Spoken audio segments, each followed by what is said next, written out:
Hello everyone, I'm very glad that you listened to my story. Please give me a follow and like the video if you enjoyed it. Feel free to comment and provide feedback so I can improve the sound quality. Yes, we invite you to listen to part 5 of the series. Chapter 292, Chapter 292, Don't be nervous, we're all together. Chapter 292, Don't be nervous, we're all together. The Dark Warrior ran very fast. His resistance was very high, and he was able to ignore Filey's dragon's might as he sprinted out. Unfortunately, the terrain of this area was not very friendly to the fleeing party. Filey's wings flapped like a living dragon. With the support of the virtual green dragon scales, Matthew felt a cool breeze. In the next second, the bone dragon rose from the ground and flew toward the direction where the Dark Warrior had escaped. The other two bone dragons were no match for him. They could only spread their feet and follow behind with difficulty. For a moment, dust and sand rose everywhere. Fortunately, Matthew wasn't afraid of dust in his current form. He lightly followed Filey and discovered that there was another magic halo under Filey's body other than the levitation spell. That was the symbol of sweep. However, it was different from the ordinary sweep technique. Filey's sweep technique was clearly of a higher level. Otherwise, it would not have been able to support his huge body. Goodness, not only did you level up, you took in your underlings, established your territory, and even learned draconic magic. Compared to the hard-working Filey, even Matthew, who knew he wasn't lazy, felt ashamed of himself. He completely gave up the idea of negotiating with the other party. The nameless bone dragon that he had used to keep Filey in check had become Filey's underling. If he were to forcefully negotiate the salary, Matthew would only lose his advantage. According to Matthew's experience, it was more appropriate to play to Filey's emotions this time. Not long after, using his advantage in the air, Filey successfully intercepted the Dark Knight. The two sides fought fiercely for a few rounds. Filey fearlessly bit off one of the Dark Warrior's arms, but many of his bones were also chiseled off by the enemy. Even with the protection of the virtual dragon scales, the bone dragon was still too fragile. Fortunately, the other two bone dragons also rushed over in time. The Dark Warrior was fighting 1 against 3 and was quickly defeated. Ask him if he is willing to become my slave. Matthew came to the front of the Dark Warrior, who was pressed to the ground by the two bone dragons, and told Filey. Filey obediently lowered his head, and a low whistling sound came from its soul fire. Who knew that the Dark Warrior could speak the common language? He looked at Filey in confusion and asked loudly. Your Excellency is qualified to be the king of bone dragons. Why do you have to submit to this weak and incompetent human? Filey pondered for 3 seconds. He raised his paw and gave him a slap. Paw. The Dark Knight's head was hit 180 degrees, and several bones on Filey's claws were missing. Sir. The Dark Warrior turned his head back with difficulty. Why are you protecting a human like this? Filey raised his hand and was about to hit again. Matthew stopped him. He asked the Dark Knight, you seem to have a deep prejudice against humans. The Dark Warrior laughed. I was a human before I died. Of course, I know how weak and useless humans are. You don't have to say anything more. Just kill me. After saying that, he straightened his back and looked very courageous. Matthew nodded. As you wish. Filey, I'll leave this to you. As he spoke, he quickly retreated. The Dark Knight was stunned for a moment. He seemed to want to say something, but in the next second, his head was bitten off by Filey. Hiss hiss hiss. A dark green light extended from the Dark Warrior's corpse. In the end, it entered Filey's skull. Hint. Filey has used a new ability, Soul Devour. Soul Devour, for every undead that it kills, Filey can obtain additional XP and a small amount of the original owner's memories by absorbing the source of their souls. Your summoned creature, Filey, Bone Dragon, is moving towards the next evolution, Lord/Ghost Bone Dragon. An undead that could evolve on its own. Other than the strange Peggy, the only one Matthew had seen was Filey. The world of the undead had a clear hierarchy. The vast majority of the undead had their levels, abilities, and templates fixed since the day they were born. There were very few who could improve themselves. Lilza Dilkser. Matthew couldn't help but gently caress his increasingly plump body. The virtual dragon scales felt like cowhide, and they were quite thick to the touch. "Why are you working so hard?" he asked with concern. Filey stopped sucking the soul for a moment. A faint sadness and obsession surged from the undead contract. "Master, I was also, once, a true dragon." This was the first time Filey had expressed his thoughts so clearly to Matthew. That was all he said. He returned to his feast. Matthew understood. What Filey meant was that before he was made into a bone dragon, he was a true dragon. True dragons had their own pride. When most true dragons realized that they had been turned into bone dragons, they would be unable to accept the current situation and their soul fires would be extinguished and replaced by the soul fires of other creatures by the necromancers. In other cases, they would willingly degenerate and completely become a muddle-headed undead dragon. But Filey was different. After discovering this truth, he did not sink into it but continued to work hard through his own efforts. Matthew could sense a strong desire in his words. He desired to gradually recover as a bone dragon and finally return to the position of a true dragon. This was his obsession and his dream. It was also the only motivation that supported him to work hard day after day in this cold, desolate, and barren land. Chapter 293, Chapter 293, Don't be nervous, we're all together. Chapter 293, Don't be nervous, we're all together. Matthew sighed. I understand what you mean. That day will come. One day, you will have a body of flesh and blood like before, and you will be able to fly freely in the sky without the help of magic. Hint, your summoned creature, Filey, has felt your great promise. His loyalty to you has increased to 99. Filey shares his new ability with you, Fake Misery. Fake Misery, empathy. You can gain a lot of sympathy from a person or a group of people by telling them about your miserable experience. Feel free to embroider your sob story. Wait, when did I make a promise? Matthew was a little confused. There was more. Did Filey use Fake Misery on him? The latter stood there obediently. After a while, the Dark Warrior's head fell off. It was sucked clean. Filey eagerly lowered his head and let Matthew ride on his neck. Then, he walked into the distance with his head held high and his chest puffed out. Until Filey walked far away. Only then did the other two bone dragons leap forward, competing to devour the remains of the Dark Warrior's corpse. This time, he had been in the realm of the undead for a long time. In other words, Matthew's spirit lingered in the negative energy plane for some time. Filey suggested bringing Matthew to his territory to take a look. Matthew readily agreed. Along the way, he found some remains of the undead.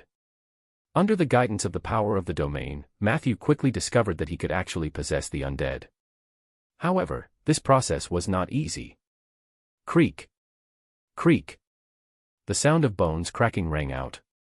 Matthew managed to possess it with great difficulty, but the skeleton soldier fell apart as soon as it stood up shakily. When he wanted to possess it again, there was only a pile of bone powder left on the ground. Next. Matthew frantically searched for the remains of the undead along the way.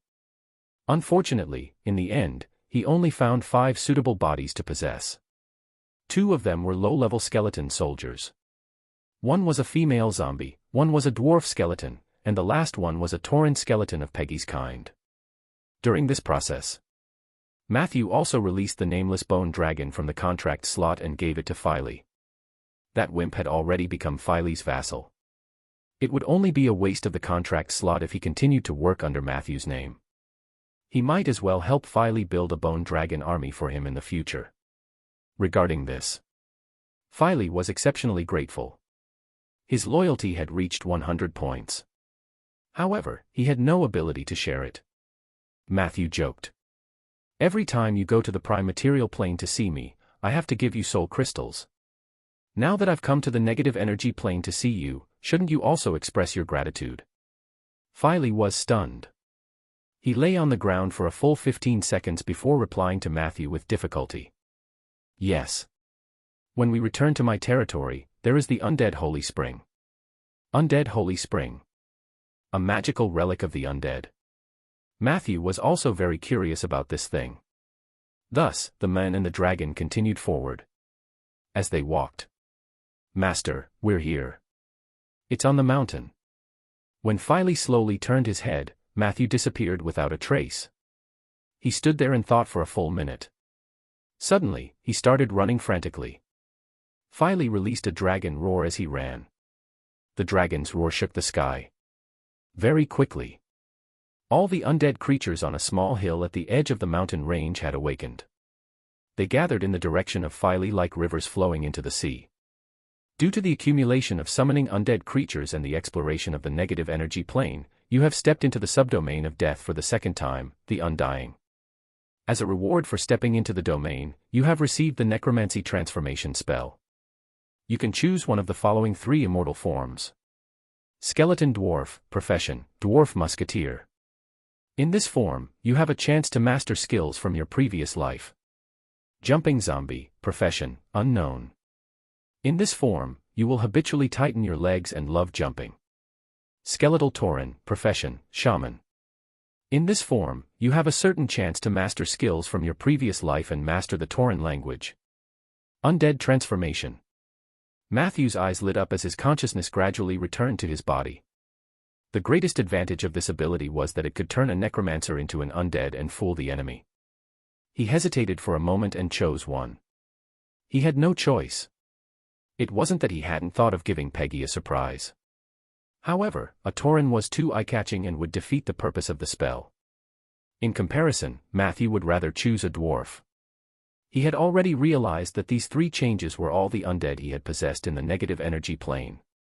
What a pity. If I had known earlier, I would have forcefully possessed a bone dragon. Matthew felt a little regretful. However, he also knew that it was almost impossible. He had not gone far in the field of the undead, and it was difficult for him to possess a high-level undead while in the fugue state. He could not even possess the corpse of a dark warrior, let alone a living bone dragon. Being a dwarf is pretty good too. As long as I stand in the sea of skeletons, no one will be able to discover me. Matthew thought. You have completed the second exploration of the undead domain. Current status, entered. You have obtained a permanent status of Cemetery Owner. Cemetery Owner, when you own a cemetery, you can create a negative energy waymark. Every month, this waymark has a certain chance of attracting elite undead from the negative energy plane to seek refuge. Chapter 294, Chapter 294, Don T. Be Nervous, We're All Together. Chapter 294, Don T. Be Nervous, We're All Together. You have obtained a temporary status, Pale Hand, Strengthened. Pale Hand, Basic Introduction omitted. Strengthened additional attributes dash. Attack range increased to 10 meters. 2.15% lifesteal effect. Your Pale Hand now has a small force field effect. Duration, 40 days. Matthew was quite pleased to see the upgrade for Pale Hand. This ability was already a little strong before being strengthened. The force field effect meant that it had a physical form that was close to solid, a bit like the strengthened version of Astrid's Claw. Matthew could arm wrestle with people from afar in the future. As for the Cemetery Owner, it was also powerful. After Matthew built the cemetery, it would continuously attract high-quality talents for Matthew. Matthew didn't stay on the data interface. His consciousness completely returned to his body. He opened his eyes and realized that he was still chanting, and he had just chanted the last syllable of the last paragraph. It was not difficult to tell from the expressions of the onlookers. During this period of time when he was in a trance, nothing strange happened in reality. I've just been there for so long, but only 10 minutes have passed in the material world. This did not match the time ratio between the negative energy plane and the material world. Could it be that I can twist the flow of time between the 2 planes while exploring the domain? Matthew kept this question in mind. After the chant was completed, he composed himself and continued to perfect the ritual. A few minutes later, violent negative energy gushed out from the realm heart stone like a fountain. Everyone subconsciously took a step back. Matthew calmly guided the negative energy to cover every corner of the experimental field. This was actually not very difficult. The power of the magic ritual suppressed the violent nature of the negative energy. At the moment, they were like lumps of Play-Doh, allowing Matthew to knead them. Very quickly, the experimental field was filled with negative energy. Matthew could sense that the life essence inside was frantically escaping. the northeast was the scarier scar of the dead. Thus, Matthew's oak forest would be the only way for the life essence to escape. Is it done? Rieger asked uncertainly. It's done, Matthew said with certainty. The two of them looked over and saw that the tip of the scar of the dead's ashes touched the scorched earth of death and was quickly submerged under the tide of negative energy. It seems to be really useful. Even Rieger could tell that after the experimental plot appeared, the scar of the dead seemed to be a little lost. It had lost the direction of its spread and could only bypass this area and develop more tentacles on both sides. Looks like I was overthinking. Rieger patted Matthew's shoulder with emotion, but before he could finish, hundreds of red circles suddenly appeared on the scar of the dead. One by one, ashes crawled out from the ground. More than 10 ashen warriors appeared at the same time. Behind them, a burly figure as tall as a small mountain was taking shape. Warning, the second batch of troops from the Lord of Ashes is descending. You have encountered the Ashes Warlord, LV-15, and the Ashes army led by him. I knew that I didn't prepare for nothing today. Battle stance. Rieger shouted angrily. Everyone quickly retreated. As the knights retreated, they pulled out their weapons and prepared to fight the Ash army to the death at a place far away from the scar of the dead. Everyone's expression was very serious. They could feel the terrifying pressure from the Ash's warlord. That wasn't something ordinary Ash creatures could do. That was a true elite monster. Matthew was also on guard. He had expected that the Lord of Ashes would not sit still and wait for death, so he had already mobilized the undead army nearby. However, just as he gave the zombies the order to surround the scar of the dead, a huge vortex of negative energy appeared on the scorched land of death. The familiar feeling surged again. Master, left suddenly. Did I do wrong? A slightly aggrieved voice sounded in Matthew's heart. Hint, your summoned creature, Phily, evolving spirit bone dragon, has requested to join the battle with its undead creatures. Matthew's heart skipped a beat. He knew that the negative energy channel opened by the scorched earth of death ritual had a chance of attracting the undead. However, he did not expect Phily to be attracted. He agreed without hesitation. In the next second, a sharp roar came from the vortex of negative energy. It was as if there were thousands of troops rubbing their fists. No. The negative energy channel had been opened. Be careful of the undead creatures inside. One of the 9 knights, Asma, reacted very sharply. He shouted sternly. Everyone, prepare for battle. We might be facing an undying king and his army. Lord Rieger, do you need me to activate the implantable construct? Hearing this, Du Lin also pressed her hand on her right thigh. There was a brightly colored mechanical cube. Before Rieger could respond, Matthew immediately turned around and stopped him. Don't be nervous. We're on the same side. Asma stared at Matthew suspiciously. He looked at Rieger. Rieger said in a deep voice, if Matthew says this is an ally, then I believe him. As soon as he finished speaking, an excited dragon roar sounded. Under everyone's vigilant and nervous gazes, a bone dragon emerged from the vortex. The second one followed. Then came the third one. Behind the 3 bone dragons was a sea of zombies and skeletons. There were also a few female demons and mummies mixed in. Very quickly, Phily led more than 500 undead creatures to break through the negative energy channel. Coincidentally, the Ashes warlord, who was the size of a small mountain, had also completed his descent. It was the image of a huge ogre. Its neck, waist, and ankles were covered with red shackles that emitted sparks. The Ashes warlord waved a thick and long spiked club in his hand. He glared at Matthew and let out a deafening roar. Those who blaspheme the void have to die. However, in the next second, a huge bone claw stepped on his face. Rumble. Phily led the other 2 bone dragons and charged over. The mighty undead also stepped onto the land of the scar of the dead, tearing the so-called Ashes army apart. Chapter 295, Chapter 295, Dissociation and Astrid's Claw. Chapter 295, Dissociation and Astrid's Claw. Earth-shattering battle. It was presented in front of everyone. There was only a one-sided massacre. Phily charged forward like a brave soldier. The huge bone claw mercilessly stepped on the Ash Warlord's head, but the latter's strength was equally astonishing. Facing such a huge bone dragon, the Ash Warlord only tilted his head and put his ear on his neck. Bang! He swung his spiked club with great force and ruthlessly whipped Filey's waist and abdomen. Puff! A crisp sound rang out. The negative energy shield surrounding Filey's body was mercilessly shattered. The thick and long spiked club fiercely whipped Filey's ribs and sternum, producing a grinding sound and the sound of bones shattering. At this time, the bones in Filey's body collapsed like an avalanche. A few seconds later, a large part of his chest collapsed. Bone fragments were scattered all over the Ash's Warlord's body. He excitedly pursued. However, Filey did not move at all. He allowed the other party's spiked club to enter and exit his chest. He raised his neck high and burst out short syllables. Dragon language magic, multifold gravity. Boom. The moment the syllable exploded, black halos suddenly appeared on Filey's body. Under the effect of multifold gravity, the Ash's Warlord, who was as strong as a mountain, was caught off guard and knelt down. He subconsciously wanted to use his mace to support himself from falling, but the two bone dragons that had been watching from the side suddenly rushed forward.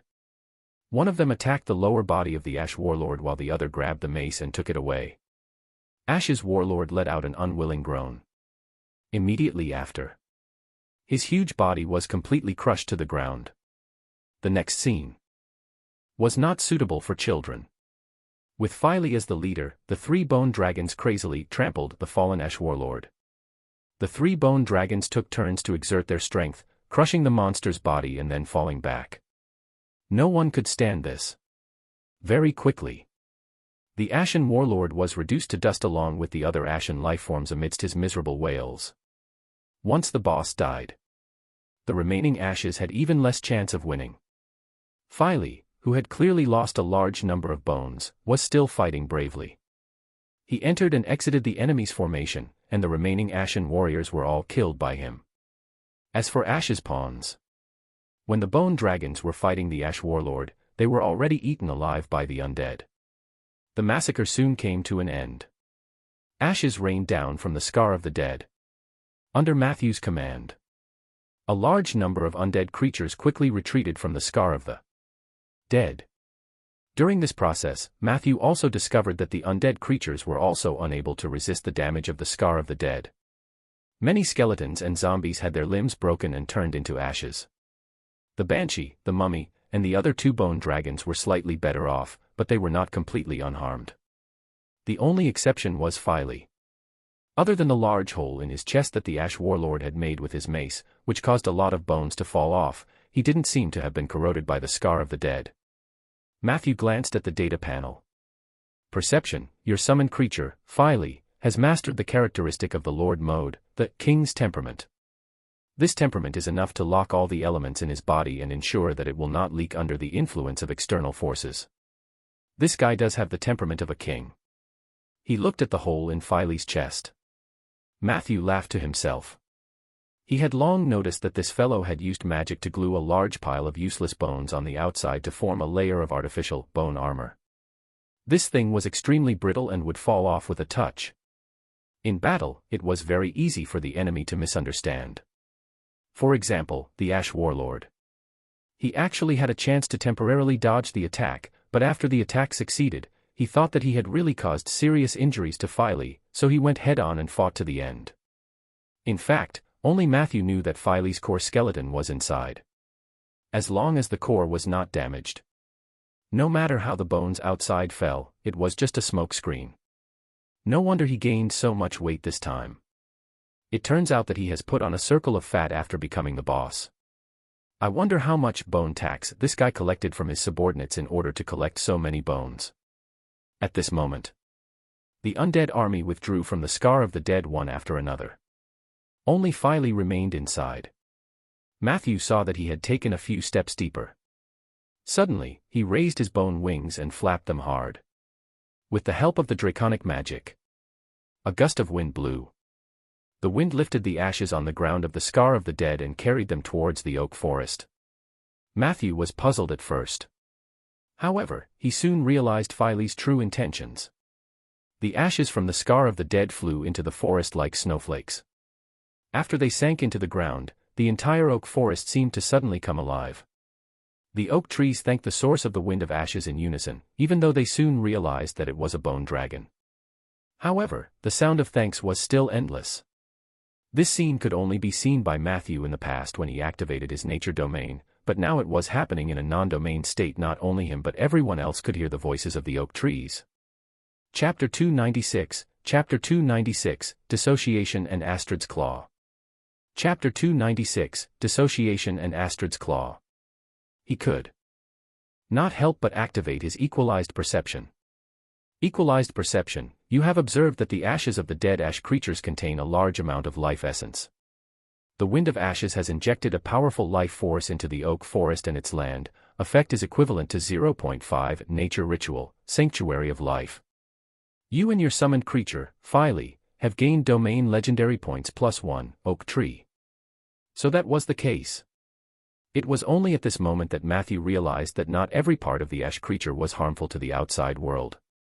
Ashen warriors would drop soul crystals, and normal ashen creatures would drop life energy. Only the sparks produced by the activities of the ash creatures were the carriers of the power of destruction. This discovery made Matthew ecstatic. In his eyes, the scar of the dead was becoming more and more valuable. Matthew also wanted to ask how Phily knew about this characteristic, but considering the other party's anxious expression, he could only temporarily give up. After conscientiously completing the work of the humanoid fan, only then did Phily stride over to Matthew. The undead army moved upon hearing this. They followed behind Phily in an orderly manner, like an army. This scene made the people around him nervous. So Matthew also took the initiative to welcome him. After the human and dragon met, Phily eagerly crawled on the ground, lowering its head like it did when they first met. Matthew reached out and touched his neck. "Master, don't, suddenly, leave." Phily's nervous voice came from the contract. That was a misunderstanding. It shouldn't happen again in the future. Matthew did not explain further. That's good. When this thought appeared, Phily, whose head was lowered to the ground, suddenly let out a sharp screech. The two bone dragons were the first to prostrate themselves on the ground. The other units of the undead army followed suit. The skeleton knelt on one knee. The zombie knelt on the ground. And the banshee sat cross-legged. Only the mummy was the most pitiful. It could only lie straight on the ground, its head and chest hitting the ground. All the undead creatures knelt in front of Matthew. The scene shocked the others. "Sir Rieger, is he the necromancer with the bone dragon you mentioned?" Asma could not help but ask in a low voice. Rieger, on the other hand, looked like he was used to seeing big scenes. He calmly replied, "Yeah, I said he has one bone dragon, but I didn't say he only has one bone dragon." Asma was speechless. "That's not the point. The point is that it's a bone dragon king. You should understand what the undead king means to the material world, right?" Rieger glanced at him. "I forgot." Just as Asma was about to speak, he was pulled back by Du Lin. The latter shook her head and said, "Don't talk too much. Even if your worries are correct, didn't you see that Necromancer trained the undead king so well?" Asma was about to retort. In the next second, they saw the skeletal dragon suddenly open its mouth. Walala. More than 30 high-purity soul crystals slid out of it. "This is what we just seized. Master, please accept it." This time, Phily actually said it in the common language. Everyone present heard it clearly. Matthew looked at the soul crystals on the ground in surprise. Of course, he had seen the ashen warriors that had been killed, but he was too embarrassed to ask Phily for them. In the end, this guy actually took the initiative to hand them over. Matthew muttered, "Why don't you take half?" Phily firmly refused. "I am your most humble servant, and even I am your private property. There is no reason for a servant to take away the spoils of war from the master. Please accept it." Matthew was surprised that Phily was becoming more fluent in the common language, but he was also impressed by his loyalty. After Phily said these two sentences, Matthew could immediately feel the reverence in the eyes of the people behind him. This feeling was still a little satisfying. in the next moment. Filey elegantly and politely bid farewell to Matthew, then left through the negative energy channel with the mighty undead army. When the last undead disappeared into the vortex of negative energy, a new notification flashed before Matthew's eyes. Hint: Filey has activated the ability Flattery. You have obtained 34 soul crystals. Undead Pact, your summoned creature, Filey, has taken the initiative to go out to battle. His courage is commendable. He and his undead army have made an indelible contribution to the annihilation of the Ashes army. In this battle, not only did his undead army suffer a certain number of casualties, but he himself was also seriously injured. This was not good news for him, who was about to face the challenges of several undead lords after returning to the negative energy plane. For this reason, Filey sincerely begs you for a reward on behalf of his undead underlings. 15 soul crystals. Do you want to pay? Hint: Filey has activated his ability, Fake Misery. So that was his plan. He gave me enough face in front of outsiders, but then he turned around and asked for a salary in the name of his subordinate. The number is exactly what I offered earlier. This guy's ichi's almost full from scouring the negative energy plane. Matthew smiled in relief. When Filey asked for payment, he heaved a sigh of relief. After paying, Matthew hurriedly went to check on the condition of the experimental plot. Fortunately, the scorched land of death was not damaged. Only the realm heart stone, which was the pillar that connected to the negative energy plane, was severely overdrawn. It probably would not last for more than a few days. Chapter 297, Chapter 297, Dissociation Spell and Astrid's Claw. Chapter 297, Dissociation Spell and Astrid's Claw. This was normal. Maintaining a plain passage was never an easy task. The cost of a single realm heart stone was around 300 gold coins. Compared to the 19 soul crystals that he had obtained, Matthew still made a huge profit. While the ritual was still operating normally, Matthew quickly recorded the relevant information and key points. These things could be used when applying for research projects from the Alliance. In general, this ceremony could be considered a complete success. Matthew gradually verified the feasibility of using the scorched earth of death to contain the scar of the dead, and accidentally discovered the secrets of ashes and sparks from Filey. Afterwards, he spent another night organizing the content into a decent proposal according to the template. The next day, Matthew used the Alliance's office in the Cauldron House to formally apply for a delay in the expansion of the Scar of Death project through his L channel. At the same time, he did not forget to hand over the crystal ball recording the ritual to the small black room for Isabel to read. Another day passed. Matthew received the good news that the application was approved, and the project was successful. He went to the Cauldron House and received the first project fund from David. Just the initial funds allocated were 3,000 gold coins. According to David, as long as Matthew completed the preparations for the follow-up work, mainly the preparation of spell materials and the recruitment of apprentices, the follow-up funds would soon be in place. The total funding for this project was around 30,000 gold coins. Matthew could apply for more at any time. During the project, Matthew's only obligation was to recruit as many apprentices as possible and ensure their safety during the ceremony. David said, "Not every apprentice can become a useful mage for the Alliance, but the Alliance needs to nurture more talents through a large base. Recruiting apprentices will be beneficial to you, and there will be no harm. You only need to ensure their basic safety. As for the rest, you can treat them as your undead. If you recruit enough acolytes, you will even receive additional knowledge points when the project is settled. Of course, I don't recommend blindly recruiting people. After all, it's easy to get into trouble with too many people.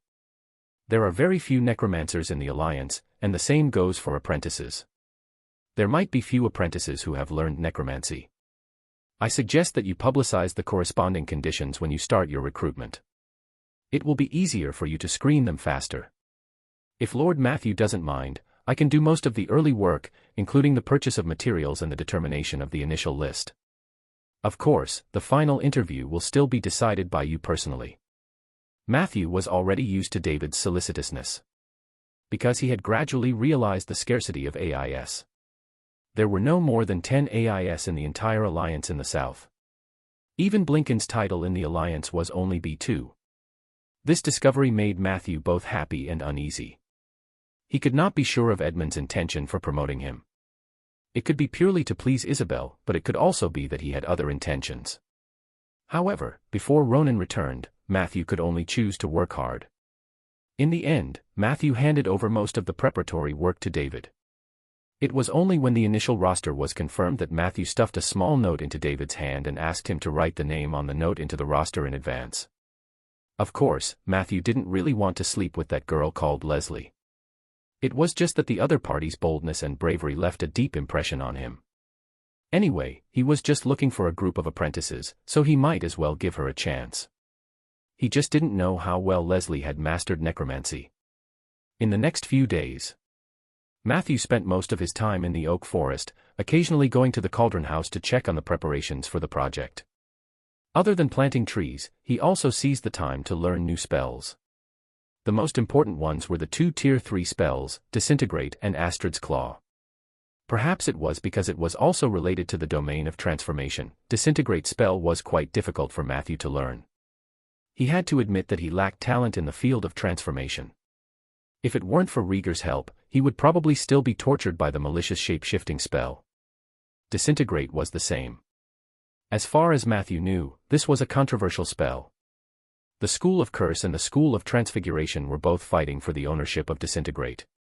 The former believed that the principle of Disintegrate was to control the change of energy in the form of a curse so that any non-living object would collapse from the inside and eventually become a cloud of dust. Of course, this was a curse. The latter believed that the true principle of Disintegrate was to turn any non-living object touched by the spell energy into a cloud of dust. This should be considered a transformation. The clever thing was, whether it was from the theory of curses or from the perspective of transformation, mages had the ability to master Disintegrate. Therefore, this spell became a popular divine skill for mid- and low-level mages. After all, in a battle between mages, mana was nothing. The most important thing was the endless supply of tools and equipment. Disintegrate was a spell that specialized in melting equipment and disintegrating props. It could greatly bridge the gap between rich and poor mages. Mages who were passionate about battle naturally learned this spell. The reason why Matthew learned this spell was because the introduction of the combat spell crash course he had signed up for had mentioned that Disintegrate was one of the compulsory combat spells.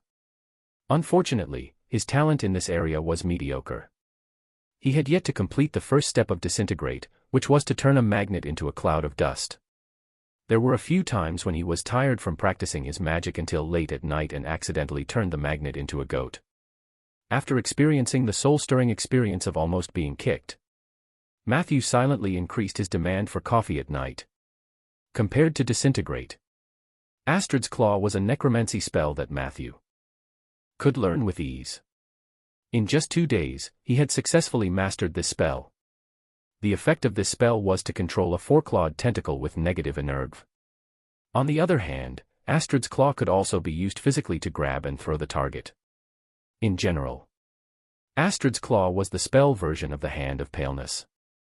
It had a longer attack range, up to 32 meters, and most spells had a casting range of 20 to 28 meters. The range was the thing that caught Matthew's attention. In addition, the effect of Astrid's Claw was more stable. Although it didn't apply to instant death, the attribute of being able to cause negative effects to haunt the enemy made up for it. It was a pity that spells or abilities in the same domain could not be harmonized. Otherwise, Matthew would really like to see what kind of powerful ability Astrid's Claw and Pale Hand could combine into. Time passed quickly as he was busy planting trees and learning spells. Night fell. Matthew smiled and led Renesm into the small wooden house. It was time for the weekly strengthening. This week, he did not plant many trees. He only had 11 strengthening opportunities, but he should have a chance to get purple and gold. Matthew sat by the bed. He was just about to raise his hand to strengthen Renesm. However, at this moment, Matthew suddenly saw a lonely figure outside the window. He focused his gaze. It was Soldier who was leaning against the window, silently looking at him and Renesm. There was actually a trace of grievance in the soul fire. Chapter 298, Chapter 298, Matthew's Impulse to Cast Spells.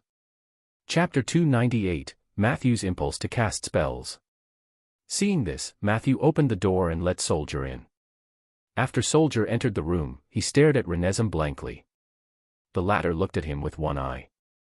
Soldier silently turned his head, the emotions in his soul fire seemed to be even more aggrieved. Matthew didn't know whether to laugh or cry.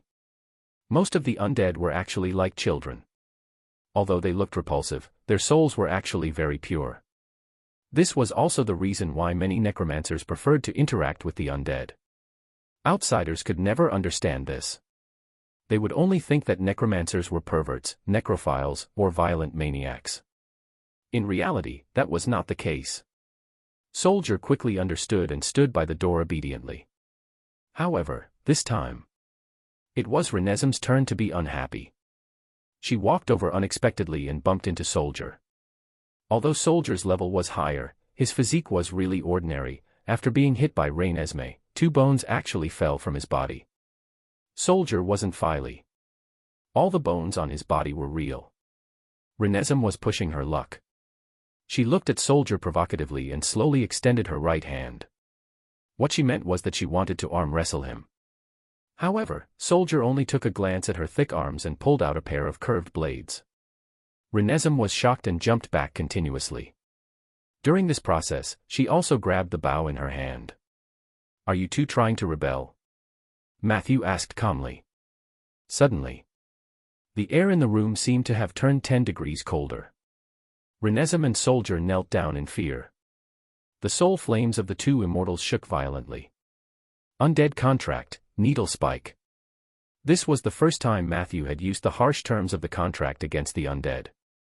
As one of the additional abilities of the contract, needle spike could cause a temporary and extremely intense stimulation to the soul fire of the undead, giving them the illusion that the soul fire was about to be extinguished, thus better intimidating them. "Is it because I'm usually too gentle? Do you want me to change the way I interact with you?" Matthew asked coldly. The 2 of them lay on the ground, the weapons in their hands thrown to the side. The undead contract was filled with fear. They kept apologizing to Matthew. Even though with their intelligence, they might not be able to understand why Matthew was angry. Matthew did not respond immediately. The stalemate in the cabin lasted for about 7 to 8 minutes before he ordered the 2 to stand up. Matthew didn't lecture them, and they wouldn't understand even if he did. As the master, all he needed to do was make a decision. Matthew's attitude towards the undead was very calm, but he never forgot that he was the master. It was indeed difficult to grasp the balance between being harsh and being kind. The argument between Renesm and Soldier reminded Matthew that he had to take a stance in front of the undead occasionally. With thunder and rain, the relationship between the 2 sides would be more stable. Matthew immediately ordered Soldier to stand guard by the door. He raised his hand and stuffed 11 enhanced lights into Renesm's body. Hint: enhancement successful. Renesm's level has increased to LV14, original LV12. Renesm received 9 new keywords. The quality of the keywords is as follows: 1 gold, 2 purple, 2 blue, 2 white, and 2 gray. In a sense, it was very balanced. The joy of drawing gold swept away the slight unhappiness in Matthew's heart. He checked it carefully. First, he looked at 1 gold, 1 purple, and 1 gray. Domain: Ocean/Gold. Your summoned creature, Renesm, has obtained the qualifications to enter the ocean domain. She has obtained the following abilities. Sea Walk: Renesme can walk on the sea as if it were flat ground, and has a 20% movement speed bonus. Note: fresh water is not included. Rapid Swimming: Renesm can move forward quickly in the sea. Her swimming speed is equivalent to 130% of her running speed. Manipulate Gale: on the surface of the sea, Renesm has gained the ability to summon a gust of wind and manipulate it in a subtle manner, 5 times per day. Power of Domain: Renesm can activate the ocean domain, which will cause intimidation and repelling effects on enemies. Multi-Shot: Purple Renesme can attack multiple targets within the range of her soul fire. When using multi-shot, her quiver must be full. Secondly, her critical hit rate will be reduced. Gambling Saint: Grey Renesm is very fond of gambling and always wins. Her gambling skills weren't superb, but she always relied on her luck to win. The only regret was that every time Renesm won, the ship she was on would rebel. This was something that Renesmee had always wondered about when she was alive. After becoming an undead, Renesmee may pull other undead who lack intelligence to gamble. The stakes are unknown. Good heavens.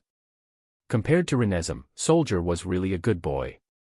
The more Matthew looked at her, the more he felt that something was wrong. Was this still the considerate big sister he met at the night of the undead ritual? This was clearly a female pirate captain who had been doing whatever she wanted because she was lucky. Looks like I have to arrange for a disciplinary committee among the undead. Matthew thought that he had to kill the grey ability of the gambling saint in the cradle. Chapter 299, Chapter 299, Matthew's Impulse to Cast Spells. Chapter 299, Matthew's Impulse to Cast Spells. The undead did not have anything valuable on them. Wouldn't they only be able to sell their organs and bones if they gambled? If such a bad habit spread, how could they fight when they lost arms and legs in a war? Fortunately, Domain, Ocean, and Multi-Shot were of high quality. Matthew remembered that Soldier had only comprehended the power of the Domain at the 4th tier, while Renesmee had already activated it at the 3rd tier. This meant that she had the possibility of continuing to strengthen her Domain. The Ocean was a very large domain, and many gods in the Age of Enlightenment were fighting for it. Its potential was astonishing. Matthew was looking forward to the next enhancement. He continued reading. Sea Monster Killer, Purple Renesmee is proficient in sea monster knowledge, 20+. She knows the habits and weaknesses of these underwater monsters like the back of her hand.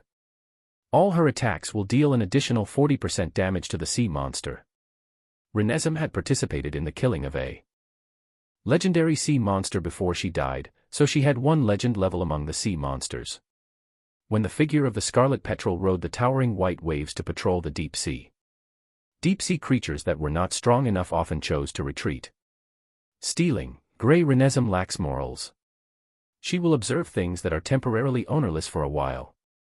There is a certain chance that she will choose to steal. Killed a legend. Then why was she just a little zombie after death? Matthew was a little puzzled. Could it be that Dania had not discovered the beauty of Renesmee's body? But very quickly, his attention was attracted by the stealing skill. Renesmee, if you want to continue following me, you have to change this habit. Matthew said to her seriously. Renesmee drooled for a while and chuckled. Daddy. Matthew pretended to hit her. Renesmee shrank back and obediently stretched her head out for Matthew to hit. This scene was both heartbreaking and funny. Matthew was helpless and could only try his best to explain. If you like something, tell me. If it's reasonable, I'll give you money to buy it, but don't take other people's things. Renesmee looked at Matthew hesitantly. Daddy. Matthew said seriously, call me Master. Renesmee thought for a moment. Master Daddy. Matthew broke out in a cold sweat. Fortunately, there was no one in the cabin. At the moment, he could only correct Renesmee's pronunciation bit by bit as if he were raising a daughter. At the same time, he did not forget to instill in her the idea that stealing was wrong. Matthew's persistent efforts finally paid off. Hint, after your long teaching, Renesmee has realized that stealing is a wrong behavior. Her keyword changed from stealing to taking. Taking, Grey Renesmee lacks morals. She will not hesitate to take away what she likes. Matthew covered his face with his hands, his head aching. In the end, he made a very inhumane decision. Matthew said to Soldier. Follow her wherever she goes in the future. Matthew glanced at the blue sky and white clouds. Air bubble, Blue Renesmee can attach a bubble that covers the head of a willing target in her field of vision. The bubble contains a large amount of air, enough to allow the target to breathe underwater for more than 30 minutes. West wind shot, Blue Renesmee summons a west wind to buff herself and her bow. Her movement speed increased by 15%. During the duration of the effect, every time her bow hits an enemy, her movement speed increases by an additional 1%, up to a maximum of 50%. J. Explosive crafting. White Renesmee can craft white phosphorus explosive arrows, fuel explosive arrows, and other special arrows. Pacify the people. White A long voyage can easily lead to mental problems among sailors. As an experienced captain, Renesmee has a unique set of techniques to pacify the heart. The quality of the blue and white was not bad. Matthew's blood pressure dropped slightly. Only the last keyword, pacify the people, gave him a bad feeling. Combined with Renesmee's misdeeds, Matthew seemed to have guessed what her unique comforting technique was. The scar of the dead was gradually stabilizing, and the large-scale implementation of the scorched earth of death ritual was also being prepared in an orderly manner. Matthew had more free time. The next day, in the office hall of the Lord's residence, Matthew went to work with a few new magnets. Rieger greeted him as a rare guest, and Zeller kept looking at the magnet in confusion. However, their attention did not stay on Matthew for too long. The morning meeting soon began. Two pieces of bad news. The merchants from the south claimed that there was friction between Red Mountain and Golden Fertile Field, causing bloodshed. It is still uncertain whether there are casualties on both sides, but if this matter is not handled well, it may trigger a war between the two territories. Red Mountain had just had a new lord and issued many unreasonable decrees. It was said that there were many internal conflicts, and this friction might be an opportunity. Zeller reported seriously. Rieger frowned and put down his coffee. You mean that the Red Mountain might start a war against the North? Once the battle started, the Golden Fertile Field would not be his match. Red Mountain's target would not be limited to the Golden Fertile Field, right? Zeller nodded. Your worries are right. Chapter 300, Matthew's impulse to cast spells. Chapter 300, Matthew's impulse to cast spells. As he spoke, he spread out a small map in front of the two of them. On it was drawn the division of the Lord's forces around Rolling Stone Town. Rolling Stone Town bordered the two territories in the south. One was the High Leaf Territory in the southwest, and the other was the Golden Fertile Field. Further south of the Golden Fertile Fields was the Red Mountain that Matthew had passed by in his carriage.